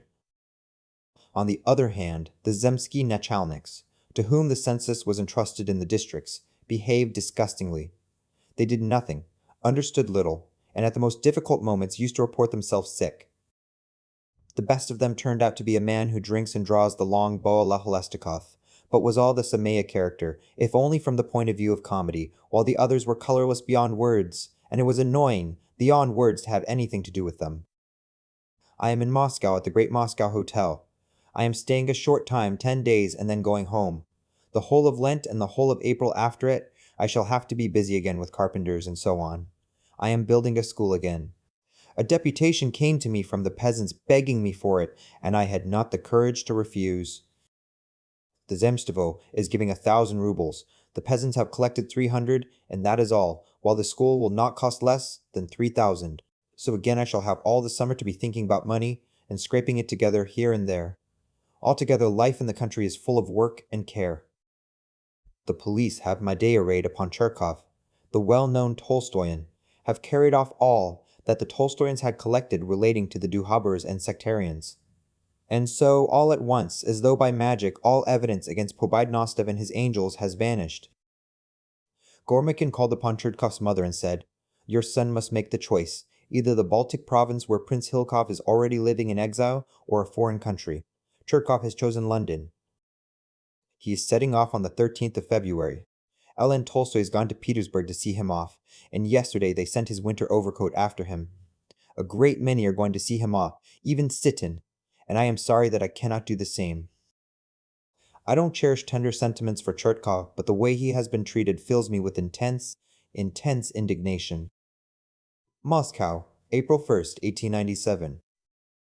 The doctors have diagnosed tuberculosis in the upper part of the lungs and have ordered me to change my manner of life. I understand their diagnosis, but I don't understand their prescription, because it is almost impossible.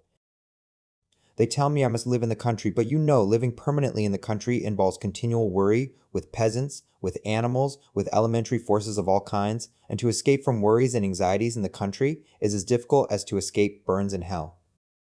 But still, I will try to change my life as far as possible, and have already, through Masha, announced that I shall give up medical practice in the country. This will be at the same time a great relief and a great deprivation to me. I shall drop all public duties in the district, shall buy a dressing gown, bask in the sun, and eat a great deal. They tell me to eat 6 times a day, and are indignant with me for eating, as they think, very little. I am forbidden to talk much, to swim, and so on and so on. Except my lungs, all my organs were found to be healthy. Hitherto, I fancied I drank just so much as not to do harm. Now it turns out, on investigation, that I was drinking less than I was entitled to. What a pity! The author of Ward number 6 has been moved from Ward number 16 to Ward number 14.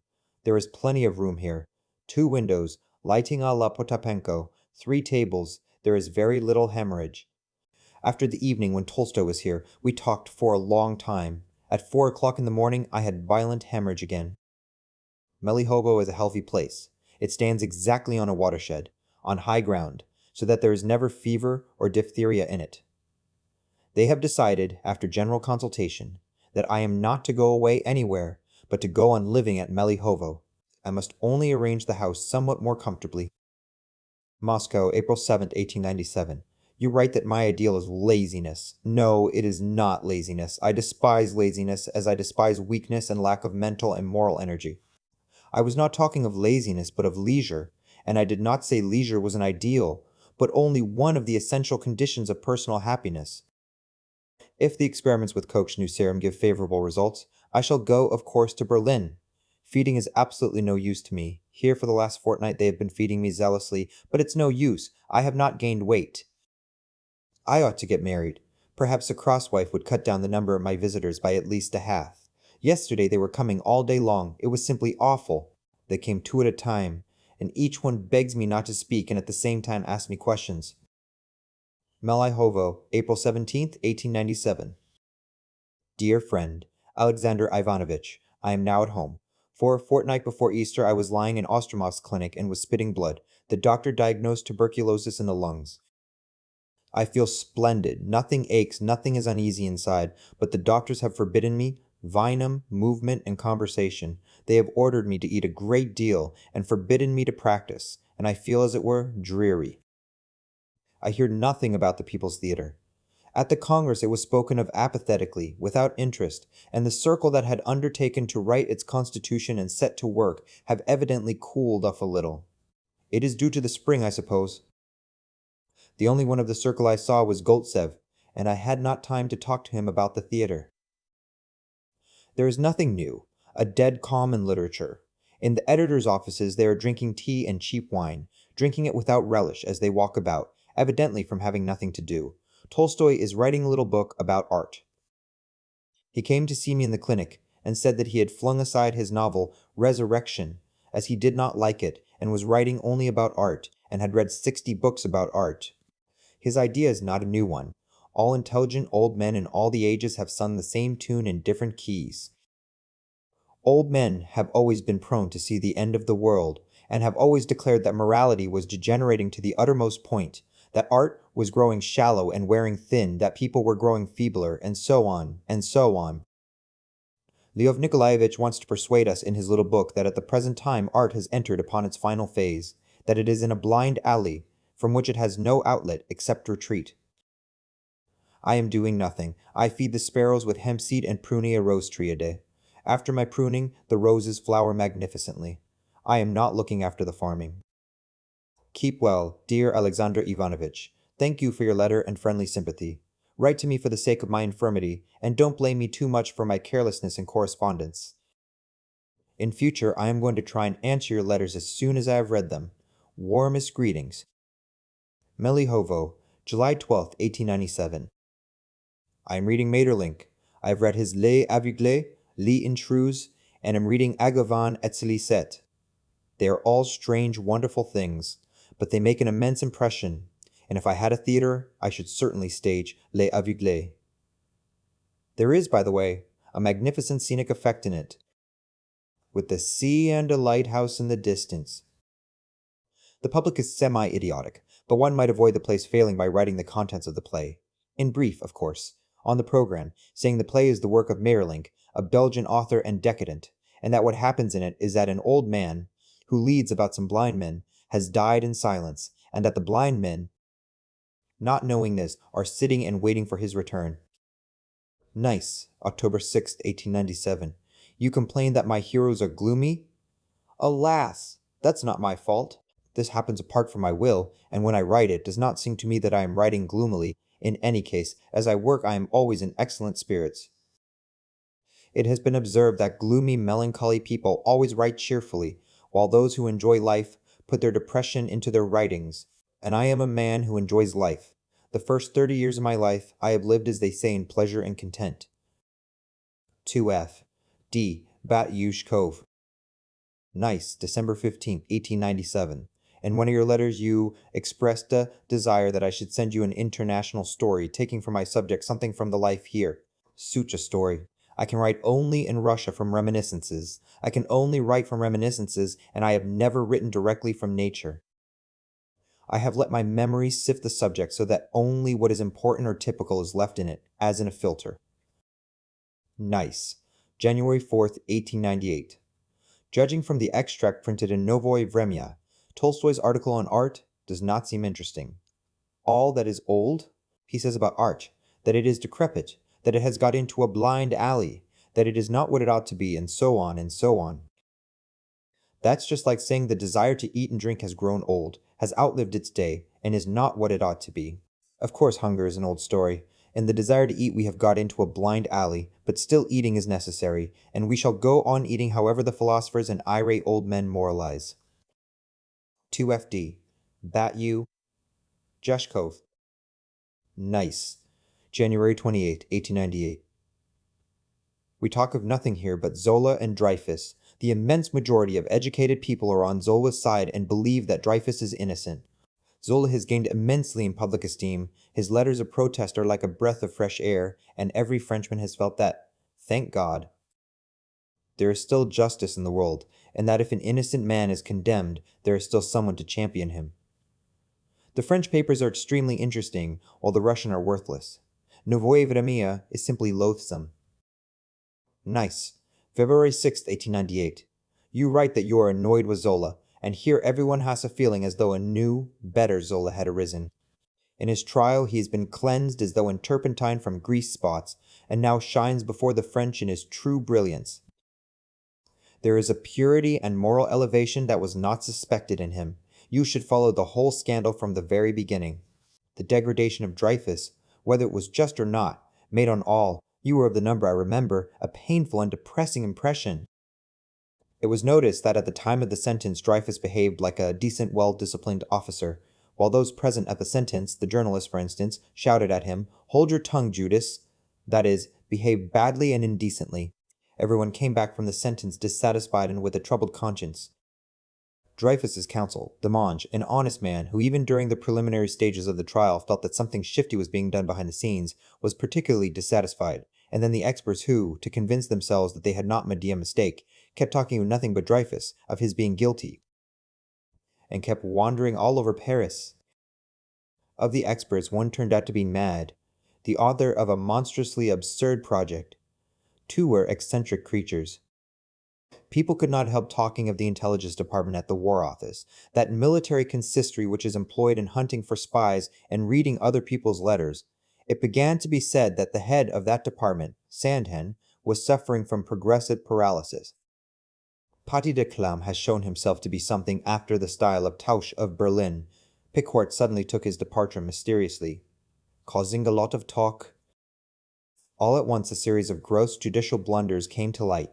By degrees, people became convinced that Dreyfus had been condemned on the strength of a secret document, which had been shown neither to the accused man nor his defending counsel, and decent law-abiding people saw in this a fundamental breach of justice. If the latter were the work not simply of Wilhelm but of the center of the solar system, it ought to have been shown to Demange.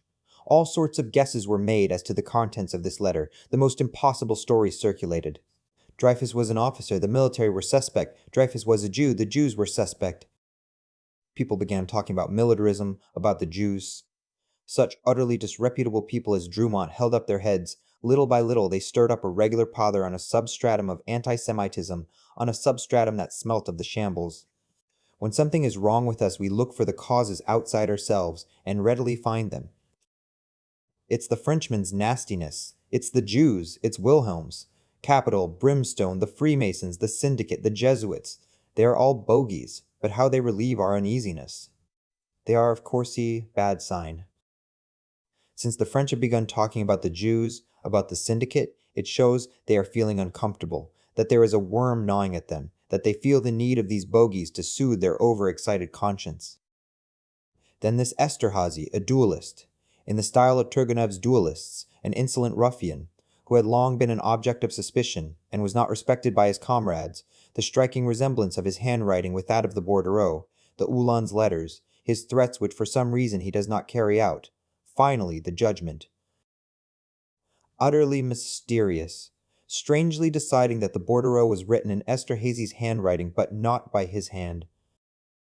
And the gas has been continually accumulating. There's come to be a feeling of acute tension, of overwhelming oppression. The fighting in the court was a purely nervous manifestation, simply the hysterical result of that tension, and Zola's letter and his trial area manifestation of the same kind. What would you have? The best people, always in advance of the nation, were bound to be the first to raise an agitation. And so it has been. The first to speak was Scherer Kessner, of whom Frenchmen who know him intimately, according to Kovalevsky, say that he is a sword blade, so spotless and without blemish is he. The second is Zola, and now he is being tried. Yes, Zola is not Voltaire, and we are none of us Voltaires, but there are in life conjunctions of circumstances when the reproach that we are not Voltaires is least of all appropriate. Think of Korolenko, who defended the Moltanovsky natives and saved them from penal servitude. Dr. Haas is no to Voltaire either, and yet his wonderful life has been well spent up to the end. I am well acquainted with the case from the stenographer's report, which is utterly different from what is in the newspapers, and I have a clear view of Zola. The chief point is that he is sincere. That is, he bases his judgment simply on what he sees, and not on phantoms like the others. And sincere people can be mistaken, no doubt of it, but such mistakes do less harm than calculated insincerity, prejudgments, or political considerations. Let Dreyfus be guilty, and Zola is still right, since it is the duty of writers not to accuse, not to prosecute, but to champion even the guilty once they have been condemned and are enduring punishment. I shall be told. What of the political position? The interests of the state? But great writers and artists ought to take part in politics only so far as they have to protect themselves from politics. There are plenty of accusers, prosecutors, and gendarmes without them, and in any case, the role of Paul suits them better than that of Saul.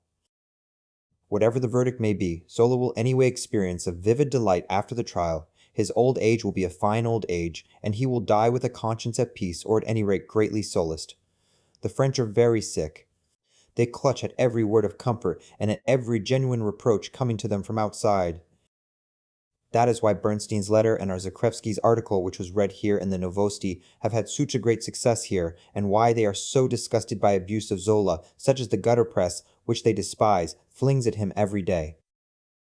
However neurotic Zola may be, still he stands before the court of French common sense, and the French love him for it and are proud of him, even though they do applaud the generals who, in the simplicity of their hearts, scare them first with the honor of the army, then with war. 2. His brother, Alexander. Nice. February 23, 1898. Novoye Vremya has behaved simply abominably about the Zola case. The old man and I have exchanged letters on the subject, in a tone of great moderation, however, and have both dropped the subject. I don't want to write, and I don't want his letters, in which he keeps justifying the tactlessness of his paper by saying he loves the military. I don't want them because I have been thoroughly sick of it all for a long time past. I love the military too, but I would not, if I had a newspaper, allow the cactuses to print Zola's novel for nothing in the supplement, while they pour dirty water over the same Zola in the paper. And what for? For what not one of the cactuses has ever known, for a noble impulse and moral purity. And in any case, to abuse Zola when he is on his trial, that is unworthy of literature. To his brother my hail. Yalta, October 26, 1898. I am buying a piece of land in Yalta and am going to build so as to have a place in which to spend the winters.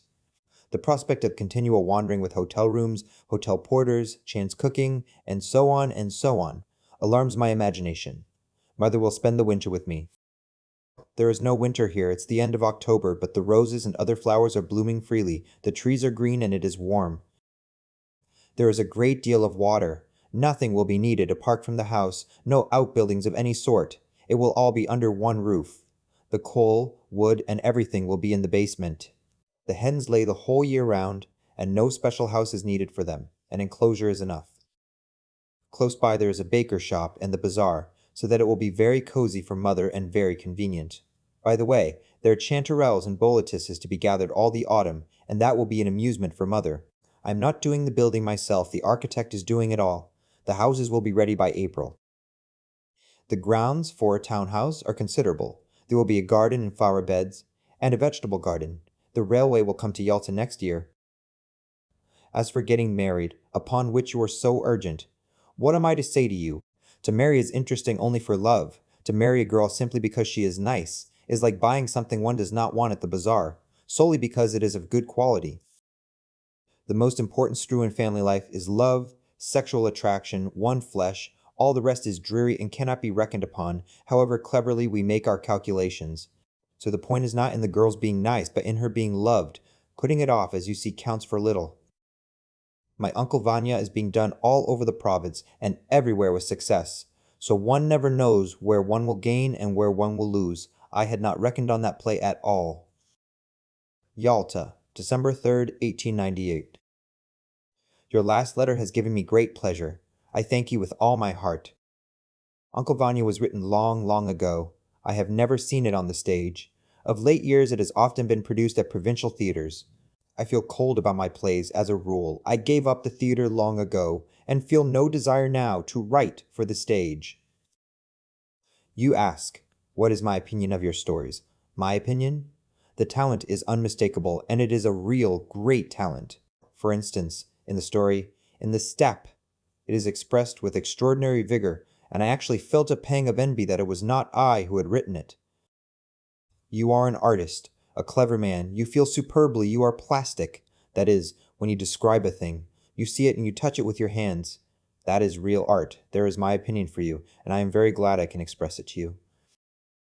I am, I repeat, very glad, and if we could meet and talk for an hour or two, you would be convinced of my high appreciation of you and of the hopes I am building on your gifts. Shall I speak now of defects? But that is not so easy. To speak of the defects of a talent is like speaking of the defects of a great tree growing in the garden. What is chiefly in question, you see, is not the tree itself, but the tastes of the man who is looking at it. Is not that so? I will begin by saying that to my mind, you have not enough restraint. You are like a spectator at the theater who expresses his transports with so little restraint that he prevents himself and other people from listening. This lack of restraint is particularly felt in the descriptions of nature with which you interrupt your dialogues. When one reads those descriptions, one wishes they were more compact, shorter, put into 2 or 3 lines. The frequent mention of tenderness, whispering, velvetiness, and so on, give those descriptions a rhetorical and monotonous character, and they make one feel cold and almost exhaust one. The lack of restraint is felt also in the descriptions of women, Malva, on the raft, and love scenes. It is not vigor, not breadth of touch, but just lack of restraint. Then there is the frequent use of words quite unsuitable in stories of your type. Accompaniment, disc, harmony, such words spoil the effect. You often talk of waves. There is a strained feeling and a sort of circumspection in your descriptions of educated people. That is not because you have not observed educated people sufficiently. You know them, but you don't seem to know from what side to approach them. How old are you? I don't know you. I don't know where you came from or who you are, but it seems to me that while you are still young, you ought to leave Nizhny and spend 2 or 3 years rubbing shoulders with literature and literary people, not to learn to crow like the rest of us and to sharpen your wits, but to take the final plunge head first into literature and to grow to love it. Besides, the provinces Agyaman early.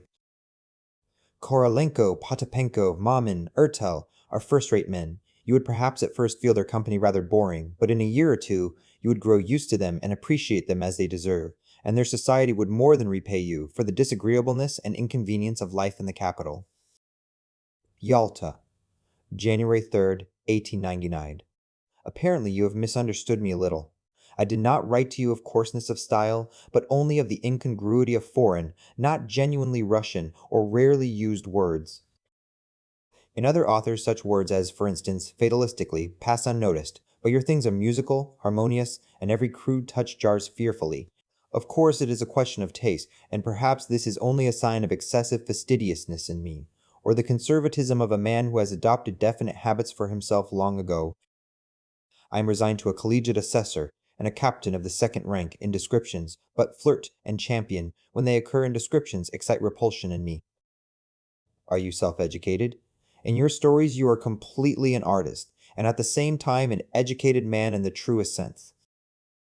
Nothing is less characteristic of you than coarseness. You are clever and subtle and delicate in your feelings. Your best things are in the step and on the raft. Did I write to you about that? They are splendid things, masterpieces. They show the artist who has passed through a very good school. I don't think that I am mistaken. The only defect is the lack of restraint, the lack of grace. When a man spends the least possible number of movements over some definite action, that is grace. One is conscious of superfluity in your expenditure. The descriptions of nature are the work of an artist. You airy a real landscape painter.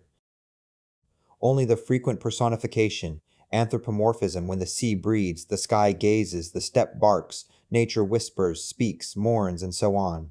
Such metaphors make your descriptions somewhat monotonous, sometimes sweetish, sometimes not clear. Beauty and expressiveness in nature are attained only by simplicity. By such simple phrases as, the sun set, it was dark, it began to rain, and so on. And that simplicity is characteristic of you in the highest degree, more so perhaps than of any other writer. Yalta, January 17th, 1899. I have been reading Tolstoy's son's story, The Folly of the Mere. The construction of the story is poor. Indeed, it would have been better to write it simply as an article, but the thought is treated with justice and passion. I am against the commune myself. There is sense in the commune when one has to deal with external enemies who make frequent invasions, and with wild animals. But now it is a crowd artificially held together, like a crowd of convicts. They will tell us Russia is an agricultural country. That is so, but the commune has nothing to do with that, at any rate at the present time. The commune exists by husbandry, But once husbandry begins to pass into scientific agriculture, the commune begins to crack at every seam, as the commune and culture are not compatible ideas. Our national drunkenness and profound ignorance are, by the way, sins of the commune system. To his brother Mihail. Yalta, February 6, 1899. Being bored, I am reading The Book of My Life by Bishop Porphyry. This passage about war occurs in it. Standing armies in time of peace are locusts devouring the people's bread and leaving a vile stench in society, while in time of war they are artificial fighting machines, and when they grow and develop, farewell to freedom, security, and national glory. They are the lawless defenders of unjust and partial laws, of privilege, and of tyranny. That was written in the 40s. Yalta, February 22nd, 1899. In your letter, there is a text from Scripture. To your complaint in regard to the tutor and failures of all sorts, I will reply by another text.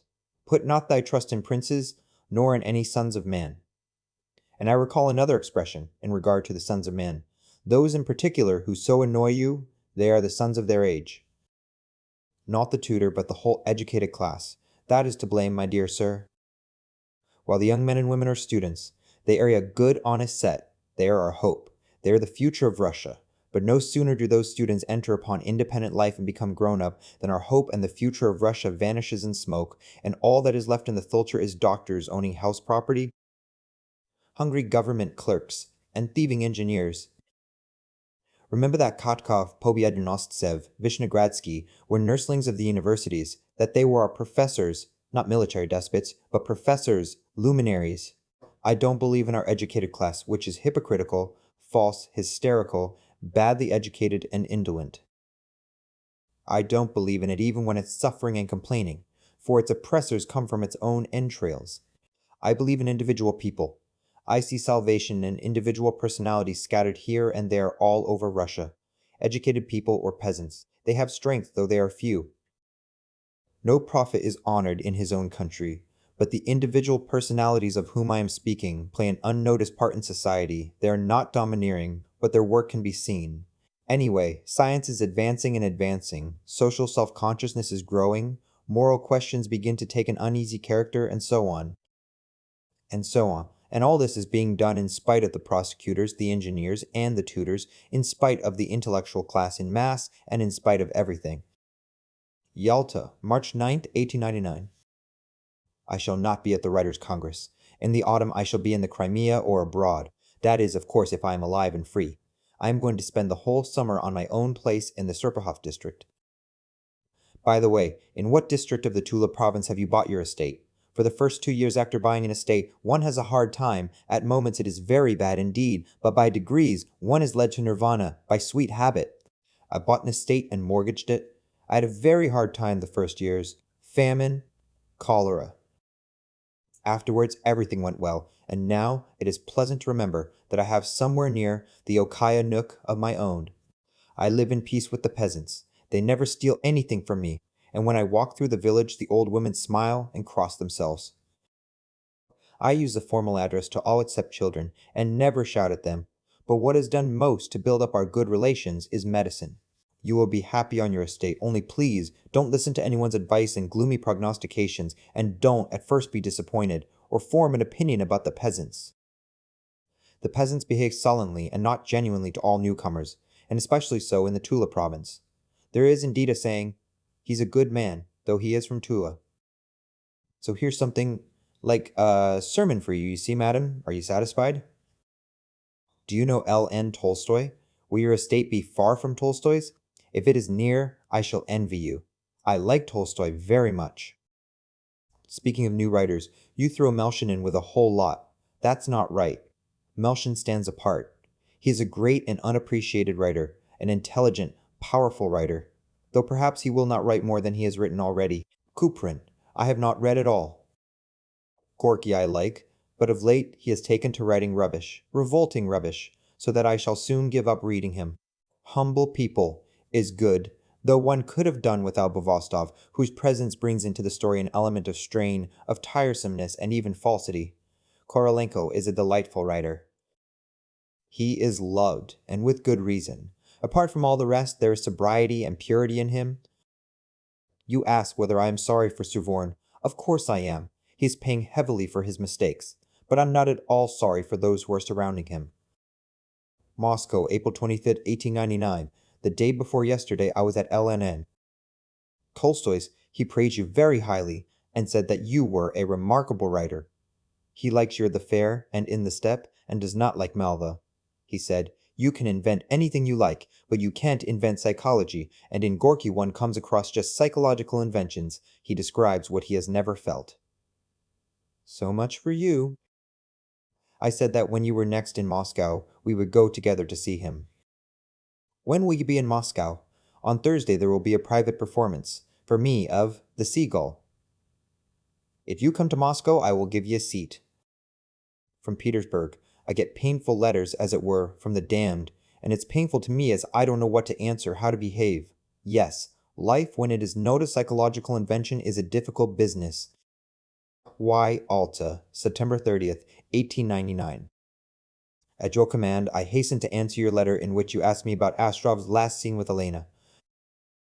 You write that Astrov addresses Elena in that scene like the most ardent lover, clutches at his feeling like a drowning man at a straw. But that's not right. Not right at all. Astrov likes Elena. She attracts him by her beauty, but in the last act he knows already that nothing will come of it, and he talks to her in that scene in the same tone as of the heat in Africa, and kisses her quite casually, to pass the time. If Astrov takes that scene violently, the whole mood of the fourth act, quiet and despondent, is lost. Yalta, October 11th, 1899. Autobiography? I have a disease, autobiographophobia. To read any sort of details about myself, and still more to write them for print, is a veritable torture to me.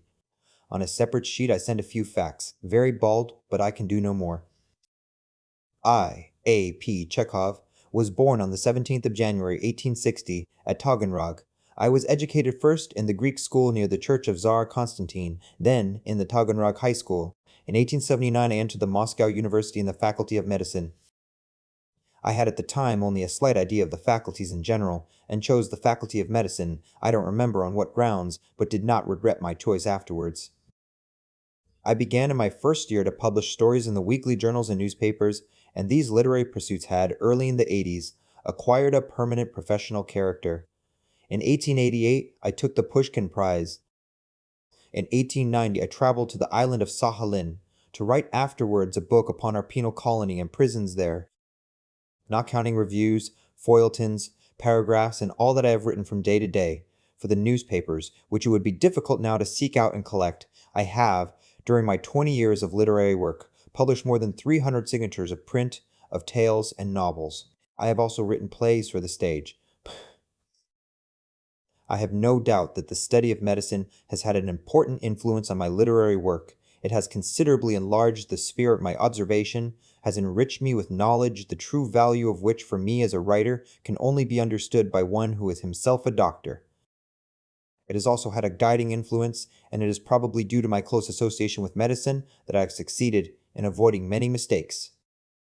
Familiarity with the natural sciences and with scientific method has always kept me on my guard, and I have always tried where it was possible to be consistent with the facts of science, and where it was impossible I have preferred not to write at all.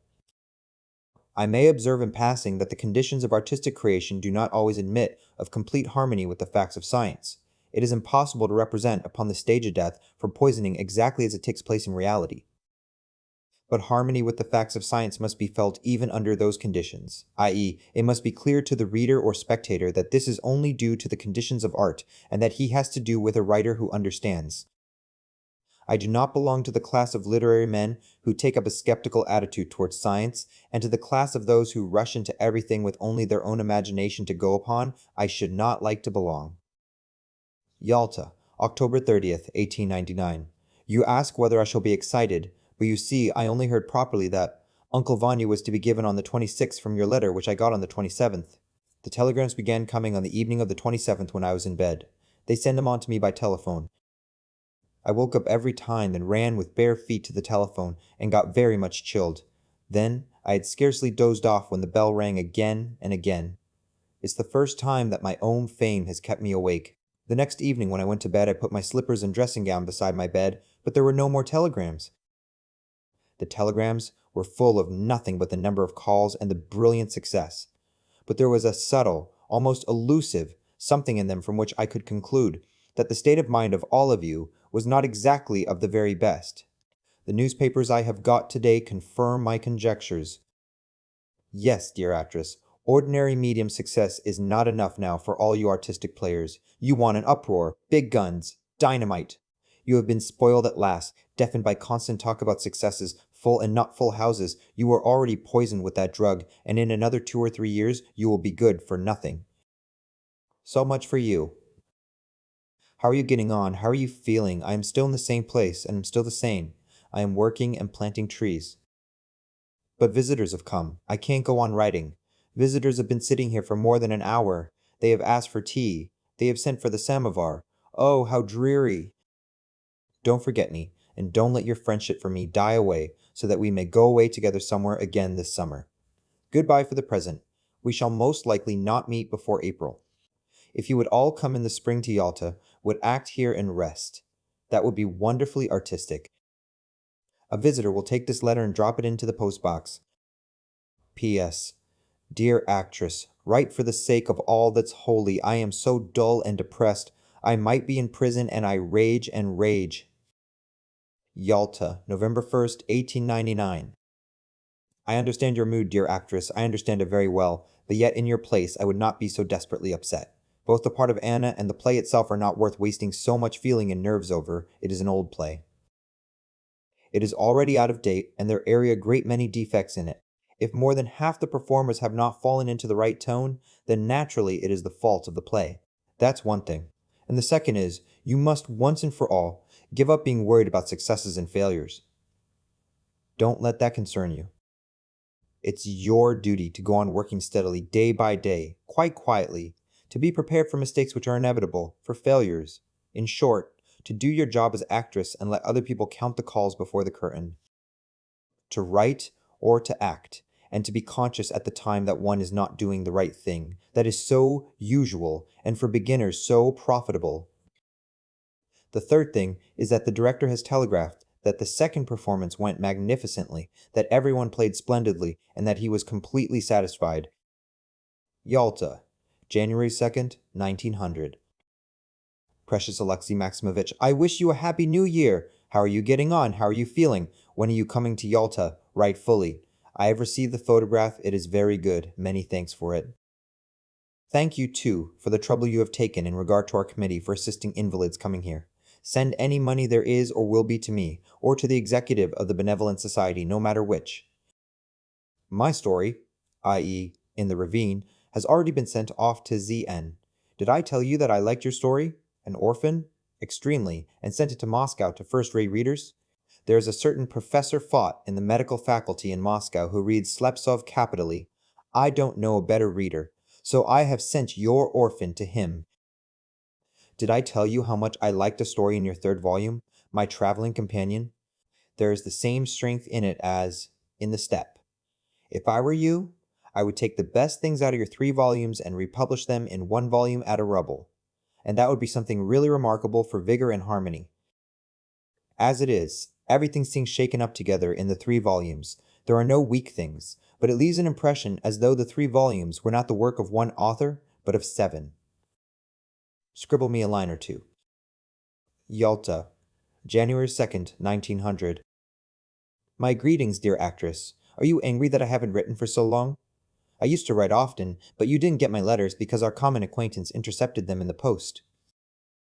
I wish you all happiness in the new year. I really do wish you happiness and bow down to your little feet. Be happy, wealthy, healthy, and gay. We are getting on pretty well. We eat a great deal, chatter a great deal, laugh a great deal, and often talk of you. Masha will tell you when she goes back to Moscow how we spent Christmas. I have not congratulated you on the success of Lonely Lives. I still dream that you will all come to Yalta, that I shall see Lonely Lives on the stage, and congratulate you really from my heart. I wrote to Meyerhold, and urged him in my letter not to be too violent in the part of a nervous man. The immense majority of people are nervous, you know. The greater number suffer, and a small proportion feel acute pain. But where? In streets and in houses. Do you see people tearing about, leaping up, and clutching at their heads? Suffering ought to be expressed as it is expressed in life.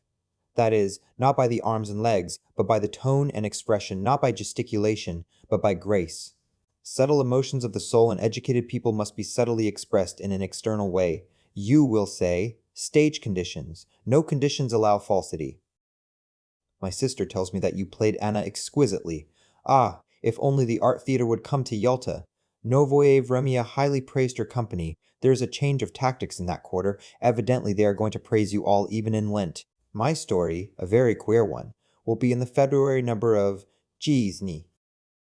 Their area great number of characters. There is scenery too. There's a crescent moon. There's a bittern that cries far, far away, boo, boo, like a cow shut up in a shed.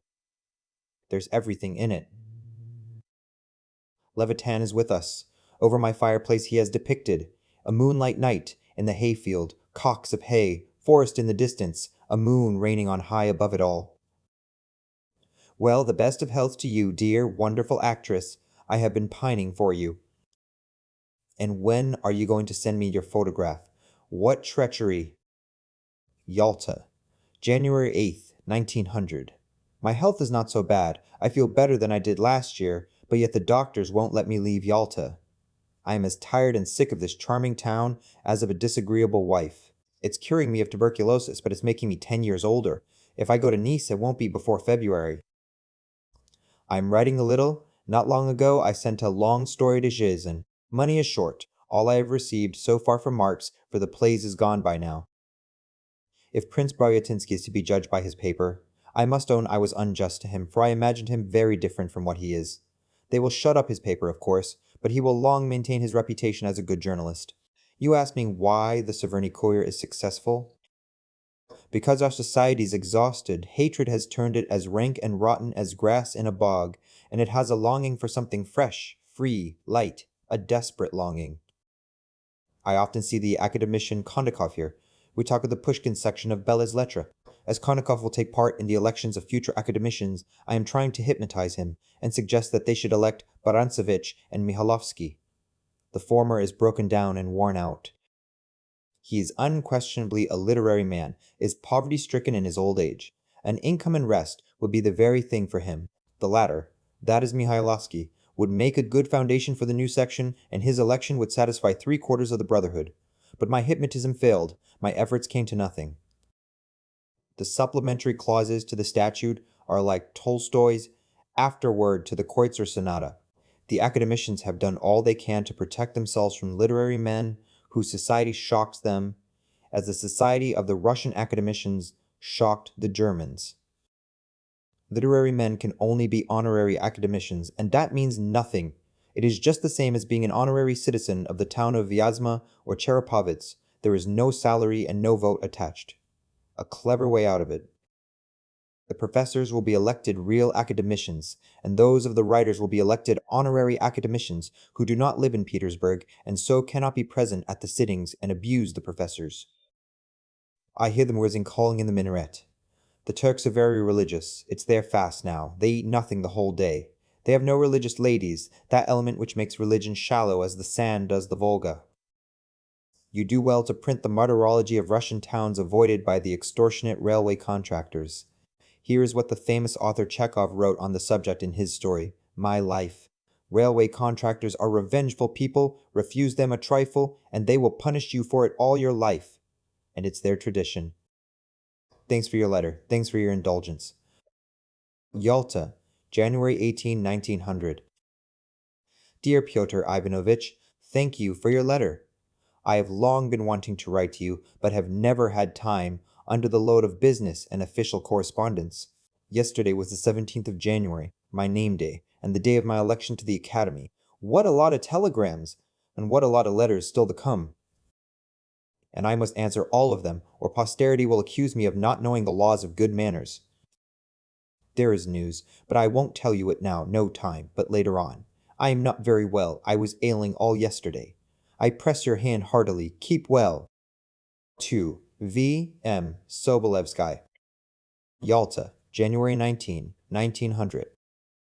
Dear Vasily Mihailovich, in November I wrote a story fully intending to send it to Ruskia Viedomosti, but the story lengthened out beyond the 16 pages and I had to send it elsewhere.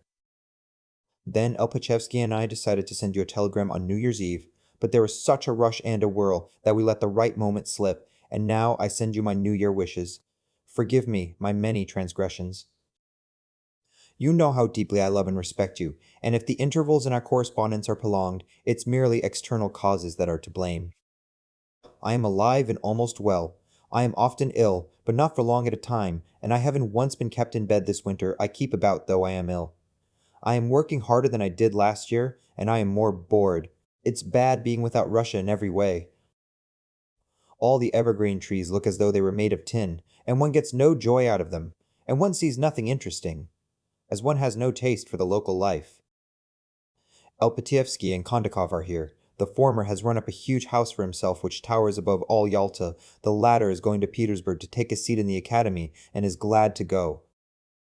Elpatievsky is cheerful and hearty, always in good spirits, goes out in all weathers in a summer overcoat. Kondakov is irritably sarcastic and goes about in a fur coat. Both often come and see me, and we speak of you. V.A. wrote that she had bought a piece of land in Tuapse. Oi oi! But the boredom there is awful, you know. There are T-Chechensi and scorpions, and worst of all, there are no roads, and there won't be any for a long time. Of all warm places in Russia, the best are on the south coast of the Crimea. There is no doubt of that, whatever they may say about the natural beauties of the Caucasus. I have been lately to Gurzufa, near Pushkin's Rock, and admired the view, although it rained, and although I am sick to death of views. In the Crimea it is snugger and nearer to Russia. Let V.A. sell her place in Tuapse or make a present of it to someone, and I will find her a bit of the seafront with bathing and a bay in the Crimea. When you are in Vostovizenka, give my respects and greetings to Varvara Alexievna, Varya, Natasha, and Gleb. I can fancy how Gleb and Natasha have grown. Now if only you would all come here for Easter, I could have a look at you all. Don't forget me, please, and don't be angry with me. I send you my warmest good wishes. I press your hand heartily and embrace you. Yalta, January 21st, 1900. Dear Grigory Ivanovich, I send you in a registered parcel what I have that seems suitable for children, 2 stories of the life of a dog. And I think I have nothing else of the sort. I don't know how to write for children. I write for them once in 10 years, and so-called children's books I don't like and don't believe in. Children ought only to be given what is suitable also for grown-up people. Anderson, the Frigate Plata, Gogol, are easily read by children and also by grown-up people. Books should not be written for children, but one ought to know how to choose from what has been written for grown-up people. That is, from real works of art. To be able to select among drugs and to administer them in suitable doses is more direct and consistent than trying to invent a special remedy for the patient, because he is a child. Forgive the medical comparison. It's in keeping with the moment, perhaps. As for the last 4 days, I have been occupied with medicine, doctoring my mother and myself. Influenza, no doubt. Fever and headache. If I write anything, I will let you know in due time, but anything I write can only be published by one man, Marx. For anything published by anyone else, I have to pay a fine of 5,000 rubles per signature. Yalta, January 22nd, 1900. Dear actress, on January 17th, I had telegrams from your mother and your brother, from your uncle Alexander Ivanovich, signed Uncle Sasha, and from N.N. Sokolovsky.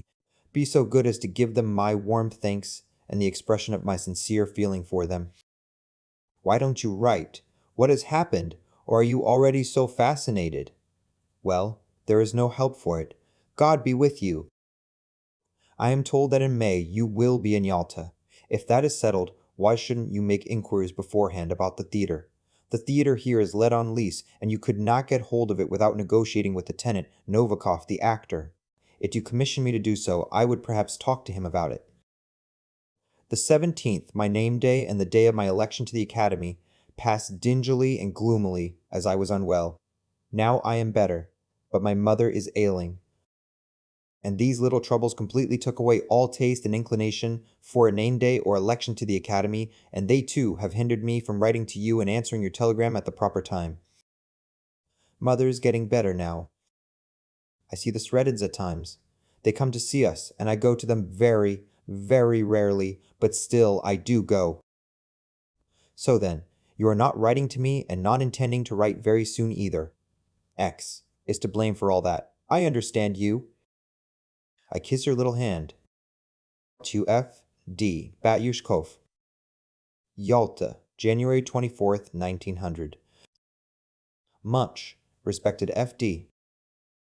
Roche asked me to send him the passages from Peasants, which were cut out by the censor, but there were no such passages. There is one chapter which has not appeared in the magazine nor in the book. It was a conversation of the peasants about religion and government. But there is no need to send that chapter to Paris, as indeed there was no need to translate peasants into French at all. I thank you most sincerely for the photograph. Ryapin's illustration is an honor I had not expected or dreamed of. It will be very pleasant to have the original. Tell Ilya Efimovitch that I shall expect it with impatience, and that he cannot change his mind now, as I have already bequeathed the original to the town of Taganrog, in which, by the way, I was born. In your letter you speak of Gorky. How do you like Gorky? I don't like everything he writes, but there are things I like very, very much. And to my mind there is not a shadow of doubt that Gorky is made of the dough of which artists are made. He is the real thing. He's a fine man, clever, thinking, and thoughtful. But there is a lot of unnecessary ballast upon him and in him, for example, his provincialism. Thanks very much for your letter, for remembering me. I am dull here, I am sick of it, and I have a feeling as though I had been thrown overboard. And the weather's bad too, and I am not well. I still go on coughing. All good wishes. Yalta, January 28th, 1900. I can't make out what Tolstoy's illness is. Cheranov has sent me no answer, and from what I read in the papers, and what you write me now, I can draw no conclusion.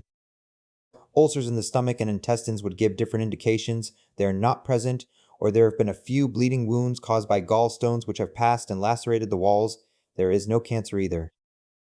It would have shown itself first in the appetite and the general condition, and above all, the face would have betrayed cancer if he had had it. The most likely thing is that LNN is in good health, apart from the gallstones, and will live another 20 years. His illness frightened me and kept me on tenterhooks. I am afraid of Tolstoy's death. If he were to die, there would be a big empty place in my life. To begin with, because I have never loved any man as much as him. I am not a believing man, but of all beliefs I consider his the nearest and most akin to me. Secondly, while Tolstoy is in literature, it is easy and pleasant to be a literary man. Even recognizing that one has done nothing and never will do anything is not so dreadful, since Tolstoy will do enough for all. His work is the justification of the enthusiasms and expectations built upon literature. Thirdly, Tolstoy takes a firm stand. He has an immense authority, and so long as he is alive, bad tastes in literature, vulgarity of every kind, insolent and lachrymose, all the bristling, exasperated vanities will be in the far background, in the shade. Nothing but his moral authority is capable of maintaining a certain elevation in the moods and tendencies of literature so called. Without him they would be a flock without a shepherd, or a hodgepodge, in which it would be difficult to discriminate anything. To finish with Tolstoy, I have something to say about Resurrection, which I have read not piecemeal, in parts, but as a whole, at one go. It is a remarkable artistic production.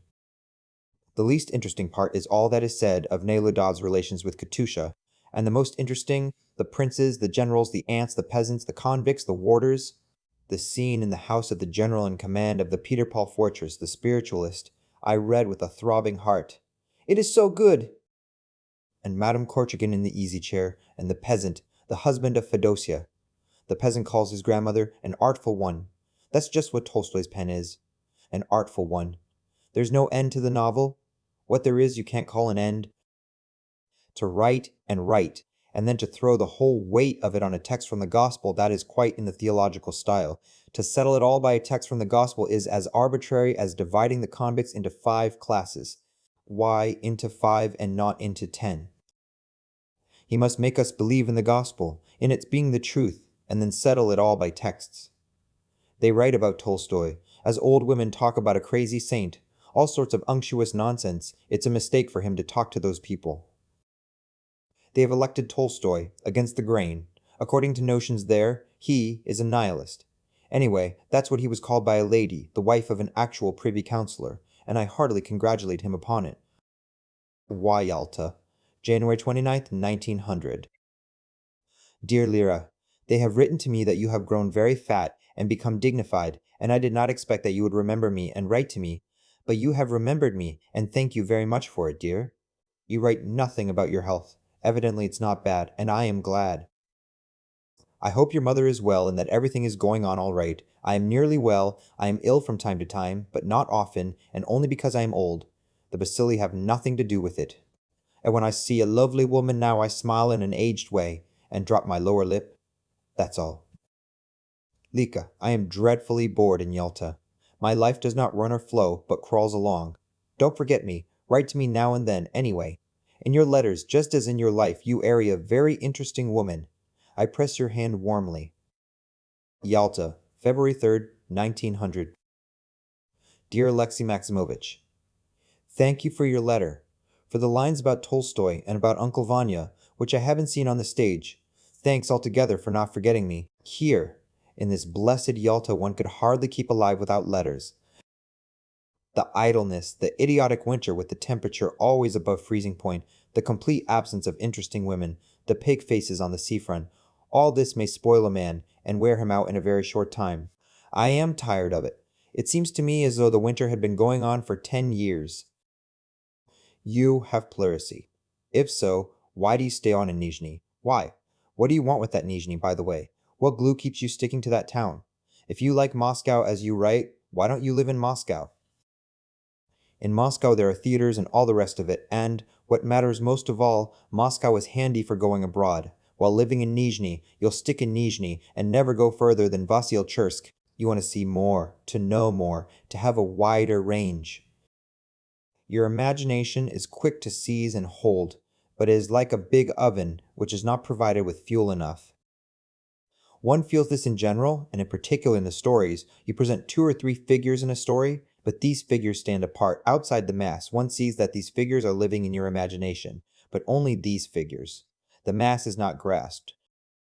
I accept from this criticism your Crimean things, for instance, my traveling companion, in which, besides the figures, there is a feeling of the human mass out of which they have come, an atmosphere and background. Everything, in fact. See what a lecture I am giving you, and all that you may not go on staying in Nizhny. You are a young man, strong and tough.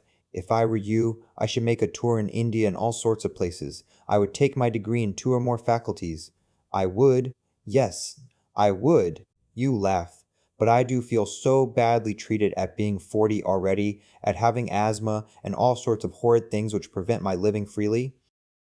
Anyway, be a good fellow and a good comrade, and don't be angry with me for preaching at you like a head priest.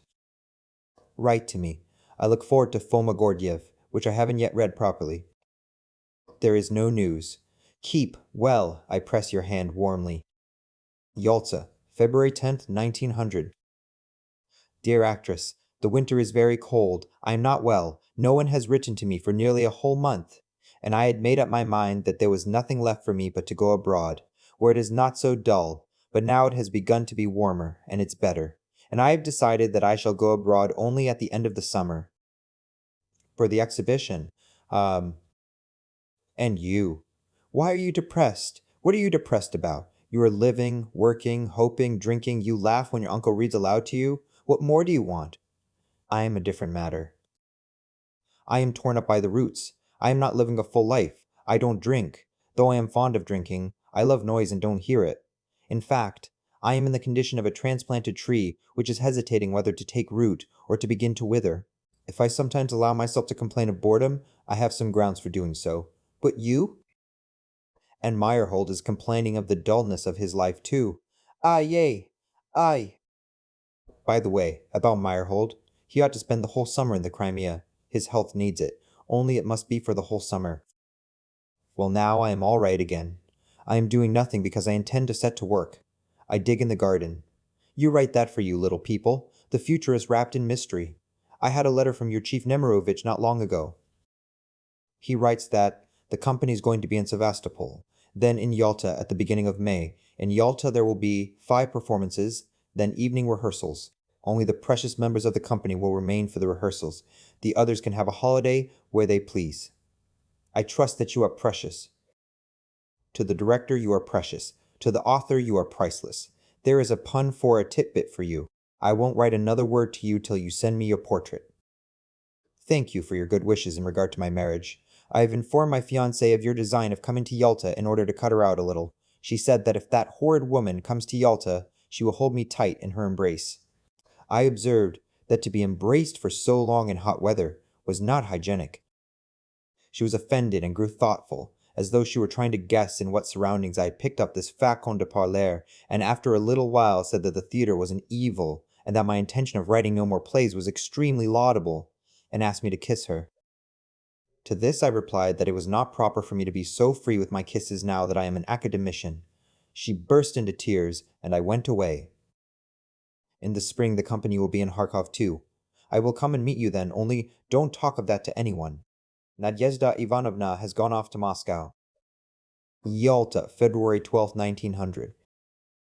I have been racking my brains over your fourth act and have come to no conclusion except, perhaps, that you must not end it up with nihilists. It's too turbulent and screaming. A quiet, lyrical, touching ending would be more in keeping with your play. When your heroine begins to grow old without arriving at anything or deciding anything for herself, and sees that she is forsaken by all, that she is uninteresting and superfluous, when she understands that the people around her were idle, useless, bad people, her father too, and that she has let her life slip, is not that more dreadful than the nihilists? Your letters about the Rosoka and Korsh are very good, the tone is brilliant, and they are wonderfully written, but about Konovalov and the jury I think you ought not to have written, however alluring the subject. Let A.T. write as much as he likes about it, but not you, for it is not your affair. To treat such questions boldly and with conviction, one must be a man with a single purpose, while you would go off at a tangent halfway through the letter, as you have done, saying suddenly that we all sometimes desire to kill someone, and desire the death of our neighbors. When a daughter-in-law feels sick and tired of an invalid mother-in-law, spiteful old woman, she, the daughter-in-law, feels easier at the thought that the old woman will soon die. But that's not desiring her death, but weariness, an exhausted spirit, vexation, longing for peace. If that daughter-in-law were ordered to kill the old woman, she would sooner kill herself, whatever desire might have been brooding in her heart. Why? Of course jurymen may make a mistake, but what of that?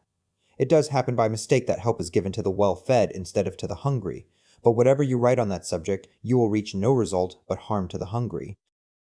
Whether from our point of view the jury are mistaken or not mistaken, we ought to recognize that in each individual case they form a conscious judgment and make an effort to do so conscientiously. And if a captain steers his steamer conscientiously, continually consulting the chart and the compass, and if the steamer is shipwrecked all the same, would it not be more correct to put down the shipwreck, not to the captain, but to something else?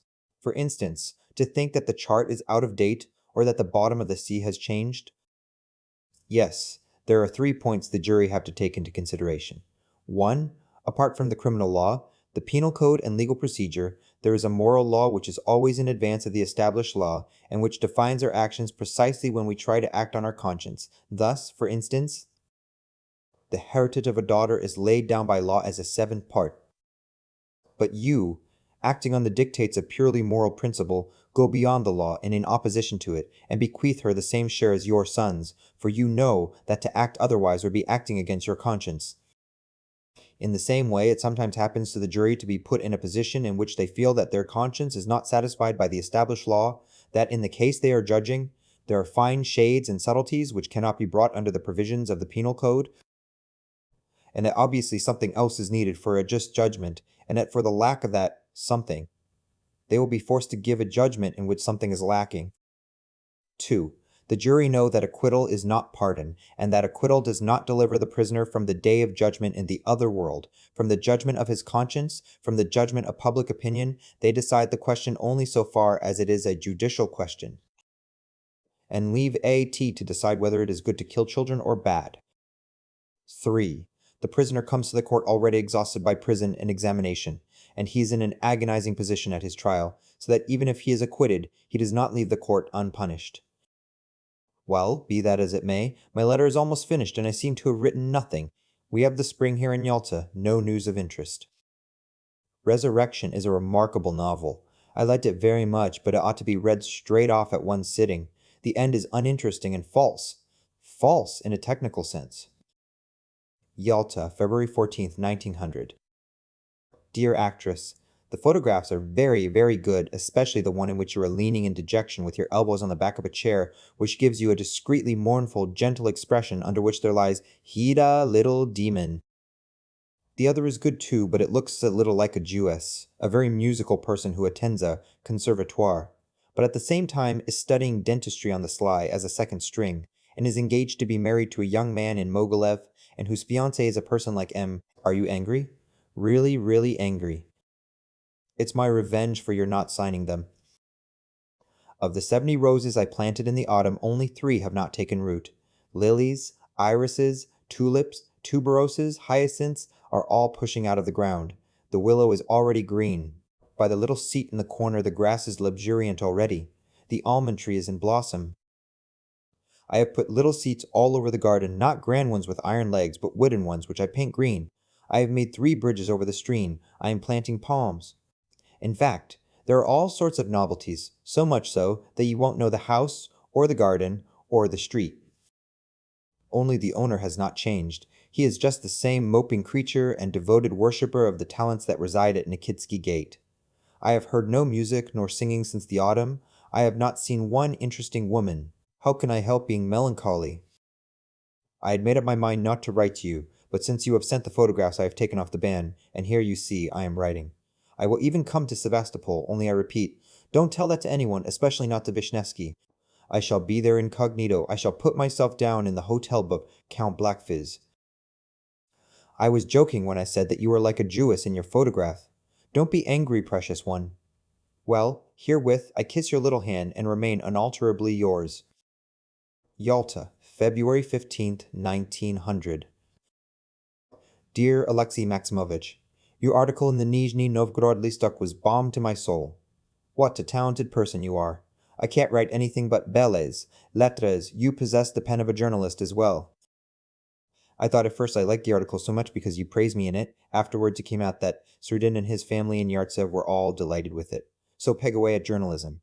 God bless you. Why don't they send me Foma Gordiev? I have read it only in bits, and one ought to read it straight through at a sitting as I have just read. Resurrection.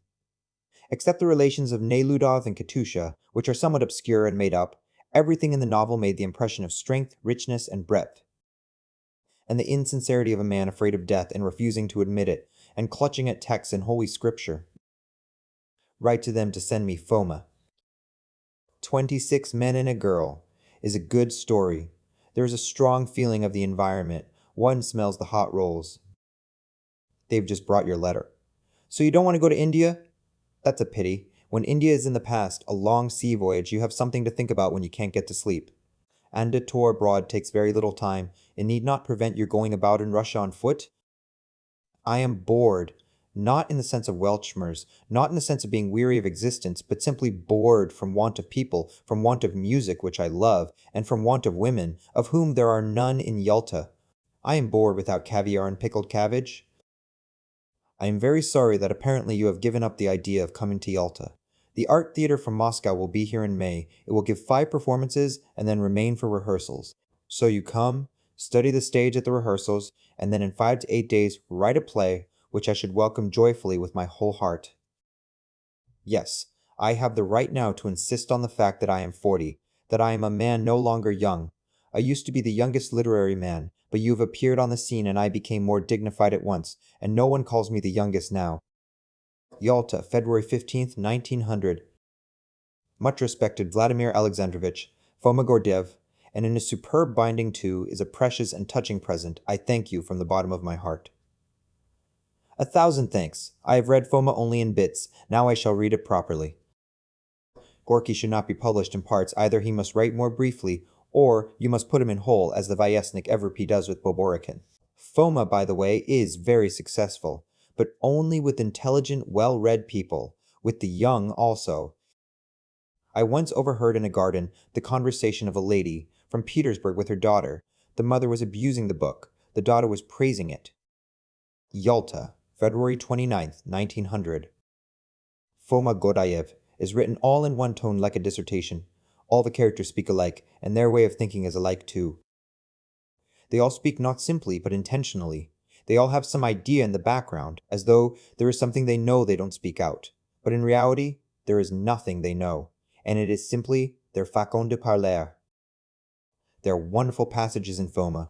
Gorky will make a very great writer if only he does not weary, does not grow cold and lazy. Yalta, March 10th, 1900. No winter has ever dragged on so long for me as this one, and time merely drags and does not move, and now I realize how stupid it was of me to leave Moscow. I have lost touch with the North without getting into touch with the South, and one can think of nothing in my position but to go abroad. After the spring winter has begun here again in Yalta. Snow, rain, cold, mud, simply disgusting. The Moscow Art Theater will be in Yalta in April. It will bring its scenery and decorations. All the tickets for the 4 days advertised were sold in one day, although the prices have been considerably raised. They will give, among other things, Hauptmann's Lonely Lives, a magnificent play in my opinion.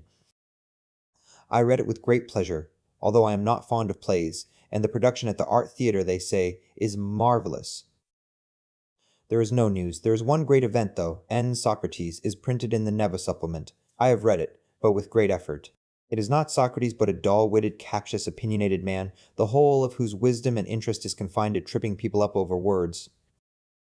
There is not a trace or vestige of talent in it, but it is quite possible that the play might be successful because there are words in it such as amphora, and Karpov says it would stage well. How many consumptives there are here! What poverty, and how worried one is with them! The hotels and lodging houses here won't take in those who are seriously ill.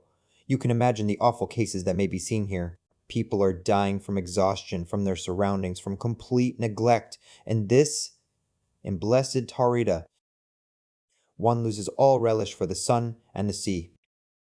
Yalta, March 26th, 1900. There is a feeling of black melancholy about your letter, dear actress. You are gloomy, you are fearfully unhappy. But not for long, one may imagine, as soon, very soon, you will be sitting in the train, eating your lunch with a very good appetite. It is very nice that you are coming first with Masha before all the others. We shall at least have time to talk a little, walk a little, see things, drink and eat. But please don't bring with you. I have in a new play, it's a lie of the newspapers. The newspapers never do tell the truth about me. If I did begin a play, of course the first thing I should do would be to inform you of the fact. There is a great wind here. The spring has not begun properly yet, but we go about without our galoshes and fur caps. The tulips will soon be out. I have a nice garden, but it is untidy, moss-grown. A dilettante garden. Gorky is here. He is warm in his praises of you and your theater. I will introduce you to him.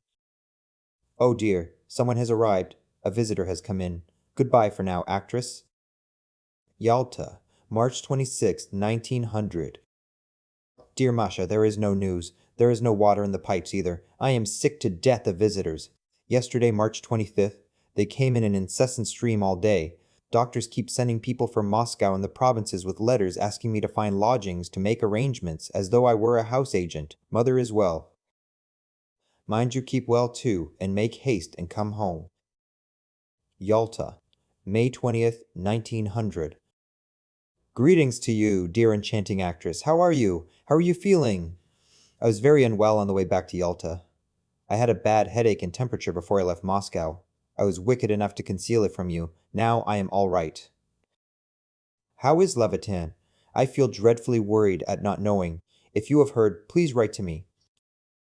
Keep well and be happy. I heard Masha was sending you a letter, and so I hastened to write these few lines. Yalta, September 9th, 1900. Dear Masha, I answer the letter in which you write about Mother. To my thinking, it would be better for her to go to Moscow now in the autumn and not after December. She will be tired of Moscow and pining for Yalta in a month, you know, and if you take her to Moscow in the autumn, she will be back in Yalta before Christmas. That's how it seems to me, but possibly I am mistaken. In any case, you must take into consideration that it is much drearier in Yalta before Christmas than it is after, infinitely drearier. Most likely I will be in Moscow after the 20th of September, and then we will decide. From Moscow I shall go, I don't know where, first to Paris, and then probably to Nice, from Nice to Africa. I shall hang on somehow to the spring, all April or May, when I shall come to Moscow again. There's no news. There's no rain either, everything is dried up, and home here it is quiet, peaceful, satisfactory, and of course, dull. Three Sisters is very difficult to write, more difficult than my other plays. Oh well, it doesn't matter. Perhaps something will come of it next season, if not this. It's very hard to write in Yalta, by the way. I am interrupted, and I feel as though I had no object in writing. What I wrote yesterday, I don't like today. Well, take care of yourself. My humblest greetings to Olga Leonardovna, to Vishnevsky, and all the rest of them too. If Gorky is in Moscow, tell him that I have sent a letter to him in Nizhny Novgorod. Yalta, October 16, 1900. Dear Alexei Maximovich, on the 21st of this month I am going to Moscow, and from there abroad. Can you imagine? I have written a play, but as it will be produced, not now, but next season, I have not made a fair copy of it yet. It can lie as it is. It was very difficult to write. Three sisters. Three heroines, you see, each a separate type and all the daughters of a general. The action is laid in a provincial town, as it might be Perm, the surroundings military, artillery. The weather in Yalta is exquisite and fresh. My health is improving. I don't even want to go away to Moscow. I am working so well, and it is so pleasant to be free from the irritation I suffered from all the summer. I am not coughing, and am even eating meat. I am living alone, quite alone. My mother is in Moscow. Thanks for your letters, my dear fellow. Thanks very much. I read them over twice. My warmest greetings to your wife and Maxim. And so, till we meet in Moscow. I hope you won't play me false, and we shall see each other. Moscow, October 22nd, 1901. 5 days have passed since I read your play, The Petty Bourgeois. I have not written to you till now because I could not get hold of the fourth act. I have kept waiting for it, and I still have not got it. And so I have only read 3 acts, but that I think is enough to judge of the play. It is, as I expected, very good, written à la Gorky, original, very interesting, and, to begin by talking of the defects, I have noticed only one, a defect incorrigible, as red hair in a red-haired man, the conservatism of the form. You make new and original people sing new songs to an accompaniment that looks second-hand. You have 4 acts. The characters deliver edifying discourses. There is a feeling of alarm before long, speeches, and so on and so on. But all that is not important, and it is all, so to speak, drowned in the good points of the play. Parchihin, how living! His daughter is enchanting. Tatiana and Pyotr are also, and their mother is a splendid old woman. The central figure of the play, Neil, is vigorously drawn and extremely interesting. In fact, the play takes hold of one from the first act. Only God preserve you from letting anyone act Parchihin except Artyom, while Alexiev Stanislavsky must certainly play Nil. Those 2 figures will do just what's needed, Pyotr Meyerhold. Only Nil's part, a wonderful part, must be made 2 or 3 times as long.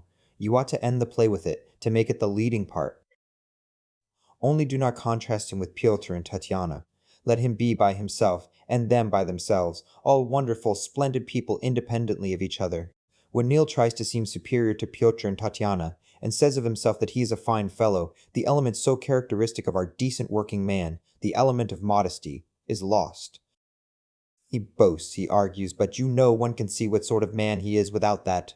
Let him be merry. Let him play pranks through the whole 4 acts. Let him eat a great deal after his work, and that will be enough for him to conquer the audience with. Pyotr, I repeat, is good. Most likely you don't even suspect how good he is. Tatiana, too, is a finished figure. Only she ought really to be a schoolmistress, ought to be teaching children, ought to come home from school, ought to be taken up with her pupils in exercise books, and it ought to be mentioned in the first or second act that she has attempted to poison herself. Then, after that hint, the poisoning in the third act will not seem so startling, and will be more in place. Telerev talks too much. Such characters ought to be shown bit by bit between others, for in any case, such people are everywhere merely incidental, both in life and on the stage. Make Elena dine with all the rest in the first act, let her sit and make jokes, or else there is very little of her, and she is not clear. Her avowal to Pyotr is too abrupt. On the stage it would come out in too high relief. Make here a passionate woman, if not loving, at least apt to fall in love. July 29th, 1902. I have read your play. It is new and unmistakably fine. The second act is very good. It is the best, the strongest, and when I was reading it, especially the end, I almost danced with joy. The tone is gloomy, oppressive. The audience unaccustomed to such subjects will walk out of the theater, and you may well say goodbye to your reputation as an optimist in any case. My wife will play Vasilisa, the immoral and spiteful woman. Vishnevsky walks about the house and imagines himself the Tatar. He is convinced that it is the part for him. Luka, alas! You must not give to Artyom. He will repeat himself in that part and be exhausted. But he would do the policeman wonderfully. It is his part. The part of the actor, in which you have been very successful, it is a magnificent part, should be given to an experienced actor, Stanislavski perhaps. Kachelev will play the Baron. You have left out of the fourth act all the most interesting characters except the actor, and you must mind now that there is no ill effect from it. The act may seem boring and unnecessary, especially if, with the exit of the strongest and most interesting actors, there are left only the mediocrities. The death of the actor is awful. It is as though you gave the spectator a sudden box on the ear apropos of nothing without preparing him in any way. How the Baron got into the Doss house and why he is a Baron is also not sufficiently clear. Andreev's thought is something pretentious, difficult to understand, and apparently no good, but it is worked out with talent. Andreev has no simplicity, and his talent reminds me of an artificial nightingale. Skitolets now is a sparrow, but he is a real, living sparrow. Yalta, December 30th, 1902. You write that we talked of a serious religious movement in Russia. We talked of a movement not in Russia, but in the intellectual class. I won't say anything about Russia. The intellectuals so far are only playing at religion, and for the most part from having nothing to do, one may say of the cultured part of our public that it has moved away from religion, and is moving further and further away from it. Whatever people may say, and however many philosophical and religious societies may be formed.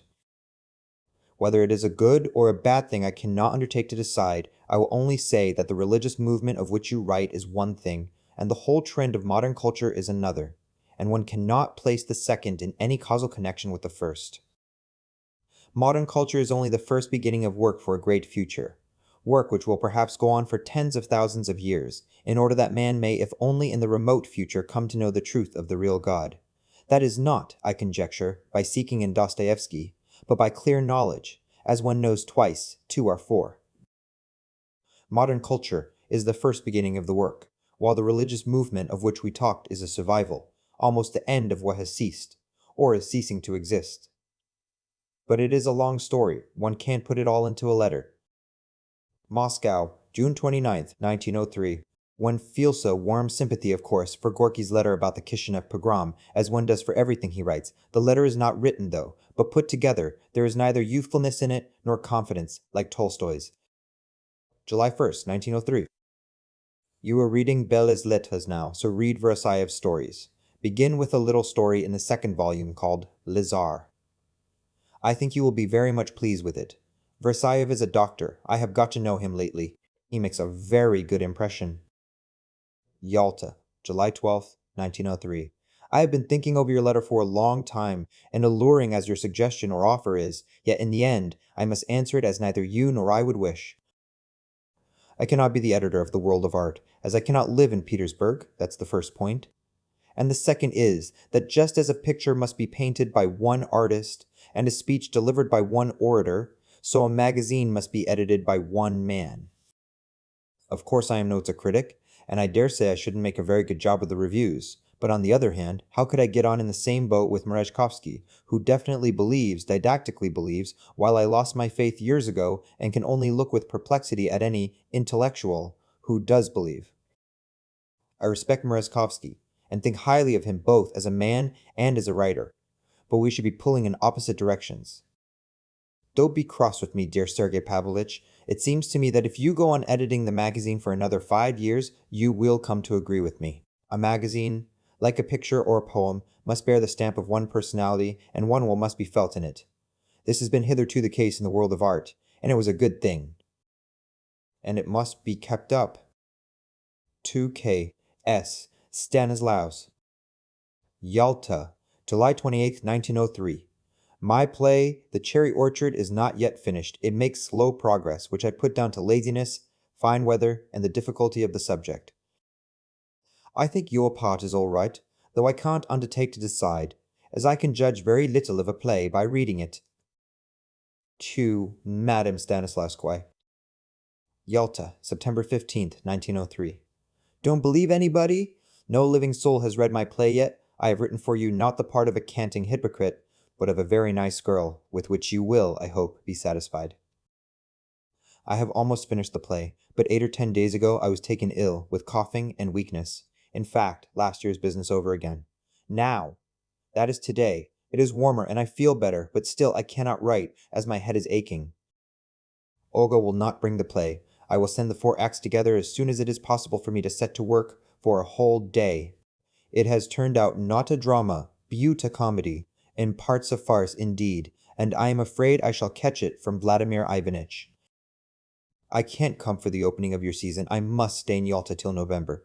Olga, who has grown fatter and stronger in the summer, will probably come to Moscow on Sunday. I shall remain alone, and of course shall take advantage of that. As a writer, it is essential for me to observe women, to study them, and so, I regret to say, I cannot be a faithful husband. As I observe women chiefly for the sake of my plays, in my opinion the art theater ought to increase my wife's salary or give her a pension. 2AK S. Stanislavskoye.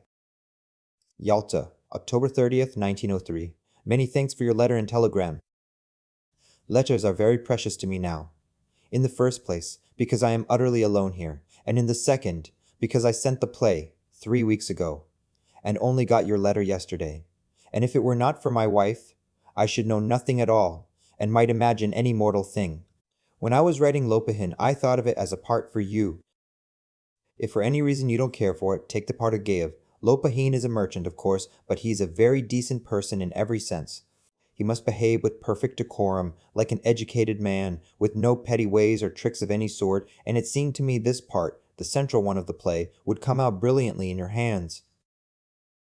In choosing an actor for the part, you must remember that Varya, a serious and religious girl, is in love with Lopahin. She wouldn't be in love with a mere money grubber. V.I. Nemirovich, Danchenko. Yalta, November 2nd, 1903. About the play. 1. Anya can be played by anyone you like, even by a quite unknown actress, so long as she is young and looks like a girl, and speaks in a youthful singing voice. It is not an important part. 2. Varya is a more serious part. She is a character in a black dress, something of a nun, foolish, tearful, and so on. Gorky is younger than you or I. He has his life before him. As for the Nizhny Theater, that's a mere episode. Gorky will try it, sniff it, and reject it. And while we are on this subject, the whole idea of a people's theater and people's literature is foolishness and lollipops for the people. We mustn't bring Gogol down to the people, but raise the people up to Gogol. 2a. L. Vishnevsky. Yalta, November 7th, 1903. As I am soon coming to Moscow, please keep a ticket for me for The Pillars of Society. I want to see the marvelous Norwegian acting, and I will even pay for my seat. You know Ibsen is my favorite writer. 2K S. Stanislavskoye. Yalta, November 10th, 1903. Dear Konstantin Sergeyich, of course the scenery for third, and IV, can be the same, the hall and the staircase. Please do just as you like about the scenery. I leave it entirely to you. I am amazed and generally sit with my mouth wide open at your theater. There can be no question about it. Whatever you do will be excellent, 100 times better than anything I could invent. 2FD. Batyushkov. Moscow, January 1904. At the first performance of The Cherry Orchard, on the 17th of January, they gave me an ovation so lavish, warm, and really so unexpected that I can't get over it even now. Moscow, February 14th, 1904. All good wishes. Above all, be cheerful. Don't look at life so much as a problem. It is, most likely, far simpler, and whether life, of which we know nothing, is worth all the agonizing reflections which wear out our Russian wits, is a question. 2. Father Sergei Shchikhin. Moscow, May 27th, 1904. Dear Father Sergei, yesterday I talked to a very well-known lawyer about the case in which you are interested, and I will tell you his opinion. Let Mr. N. immediately put together all the necessary documents, let his fiancée do the same, and go off to another province such as Kherson, and there get married. When they are married, let them come home and live quietly, saying nothing about it. It is not a crime. There is no consanguinity, but only a breach of a long-established tradition. If, in another 2 or 3 years, someone informs against them, or finds out and interferes, and the case is brought into court anyway, the children would be legitimate. And when there is a lawsuit, a trivial one anyway, then they can send in a petition to the sovereign. The sovereign does not sanction what is forbidden by law, so it is no use to petition for permission for the marriage. But the sovereign enjoys the fullest privilege of pardon and does, as a rule, pardon what is inevitable. I don't know whether I am putting it properly. You must forgive me. I am in bed, ill, and have been since the 2nd of May. I have not been able to get up once all this time. I cannot execute your other commissions. Berlin, Sunday, June 6, 1904. I write you from Berlin, where I had been now for 24 hours. It turned very cold in Moscow. After you went away, we had snow, and it was most likely through that I caught cold. I began to have rheumatic pains in my arms and legs. I did not sleep for nights, got very thin, had injections of morphia, took thousands of medicines of all sorts, and remember none of them with gratitude except heroin, which was once prescribed me by Altschuler. On Thursday I set off for foreign parts, very thin, with very lean, skinny legs. We had a good and pleasant journey. Here in Berlin we have taken a comfortable room in the best hotel. I am enjoying being here, and it is a long time since I have eaten so well, with such appetite. The bread here is wonderful. I eat too much of it. The coffee is excellent and the dinners beyond description. Anyone who has not been abroad does not know what good bread means. There is no decent tea here. We have our own. There are no hors d'oeuvres, but all the rest is magnificent, though cheaper than with us. I am already the better for it, and today I even took a long drive in the Tiergarten, though it was cool. And so tell mother and everyone who is interested that I am getting better, or indeed have already got better. My legs no longer ache. I have no diarrhea. I am beginning to get fat, and am all day long on my legs, not lying down. Berlin, June 8th. The worst thing here which catches the eye at once is the dress of the ladies. Fearfully bad taste. Nowhere do women dress so abominably, with such utter lack of taste. I have not seen one beautiful woman, nor one who was not trimmed with some kind of absurd braid.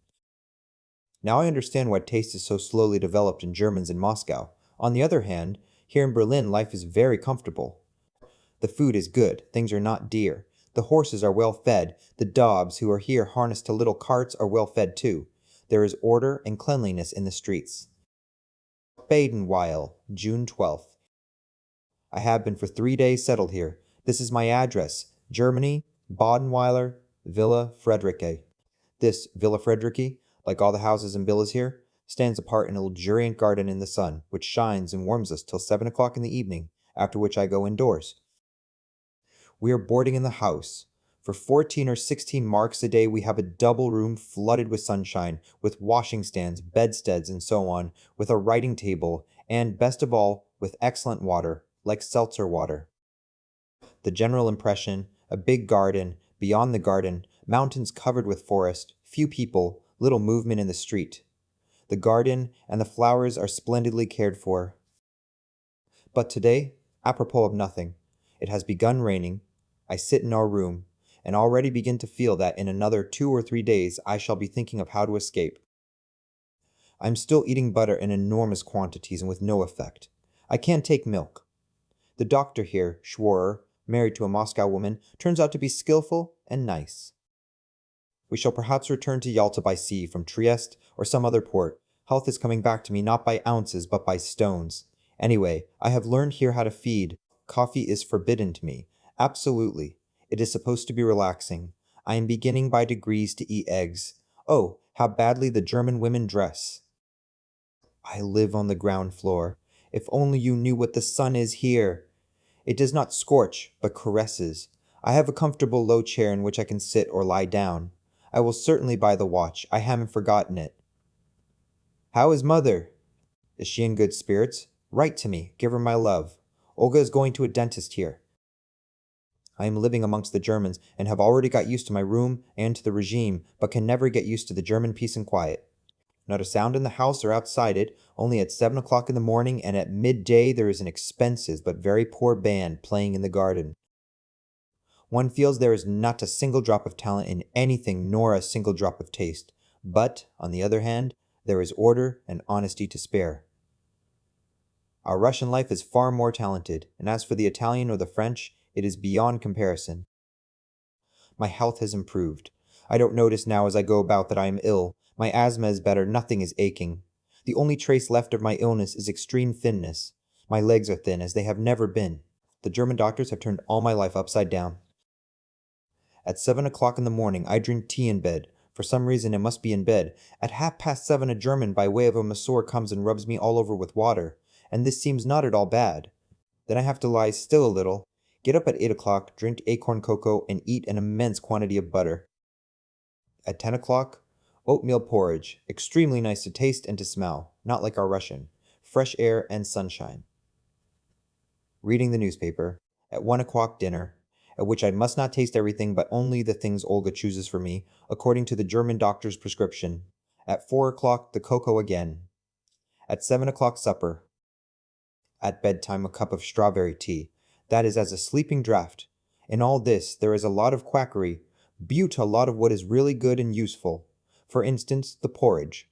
I shall bring some oatmeal from here with me. Things are going all right with me, only I have begun to get sick of Badenweiler. There is so much German peace and order here. It was different in Italy. Today at dinner they gave us boiled mutton. What a dish! The whole dinner is magnificent, but the maître d'hôtel looks so important that it makes one uneasy. June 28th. It has begun to be terribly hot here. The heat caught me unawares. As I have only winter suits here, I am gasping and dreaming of getting away. But where to go? I should like to go to Italy, to Como, but everyone is running away from the heat there. It is hot everywhere in the south of Europe. I should like to go from Trieste to Odessa by steamer, but I don't know how far it is possible now, in June and July. If it should be rather hot, it doesn't matter, I should have a flannel suit. I confess I dread the railway journey. It is stifling in the train now, particularly with my asthma, which is made worse by the slightest thing. Besides, there are no sleeping carriages from Vienna right up to Odessa. It would be uncomfortable, and we should get home by railway sooner than we need, and I have not had enough holiday yet. It is so hot one can't bear one's clothes. I don't know what to do. Olga has gone to Freiburg to order a flannel suit for me. There are neither tailors nor shoemakers in Badenweiler. She has taken the suit Duchar made me as a pattern. I like the food here very much, but it does not seem to suit me. My stomach is constantly being upset. I can't eat the butter here. Evidently my digestion is hopelessly ruined. It is scarcely possible to cure it by anything but fasting, that is, eating nothing. And that's the end of it. And the only remedy for the asthma is not moving. There is not a single, decently dressed German woman. The lack of taste makes one depressed. Well, keep well and happy. My love to Mother, Vanya, George, and all the rest. Right. I kiss you and press your hand.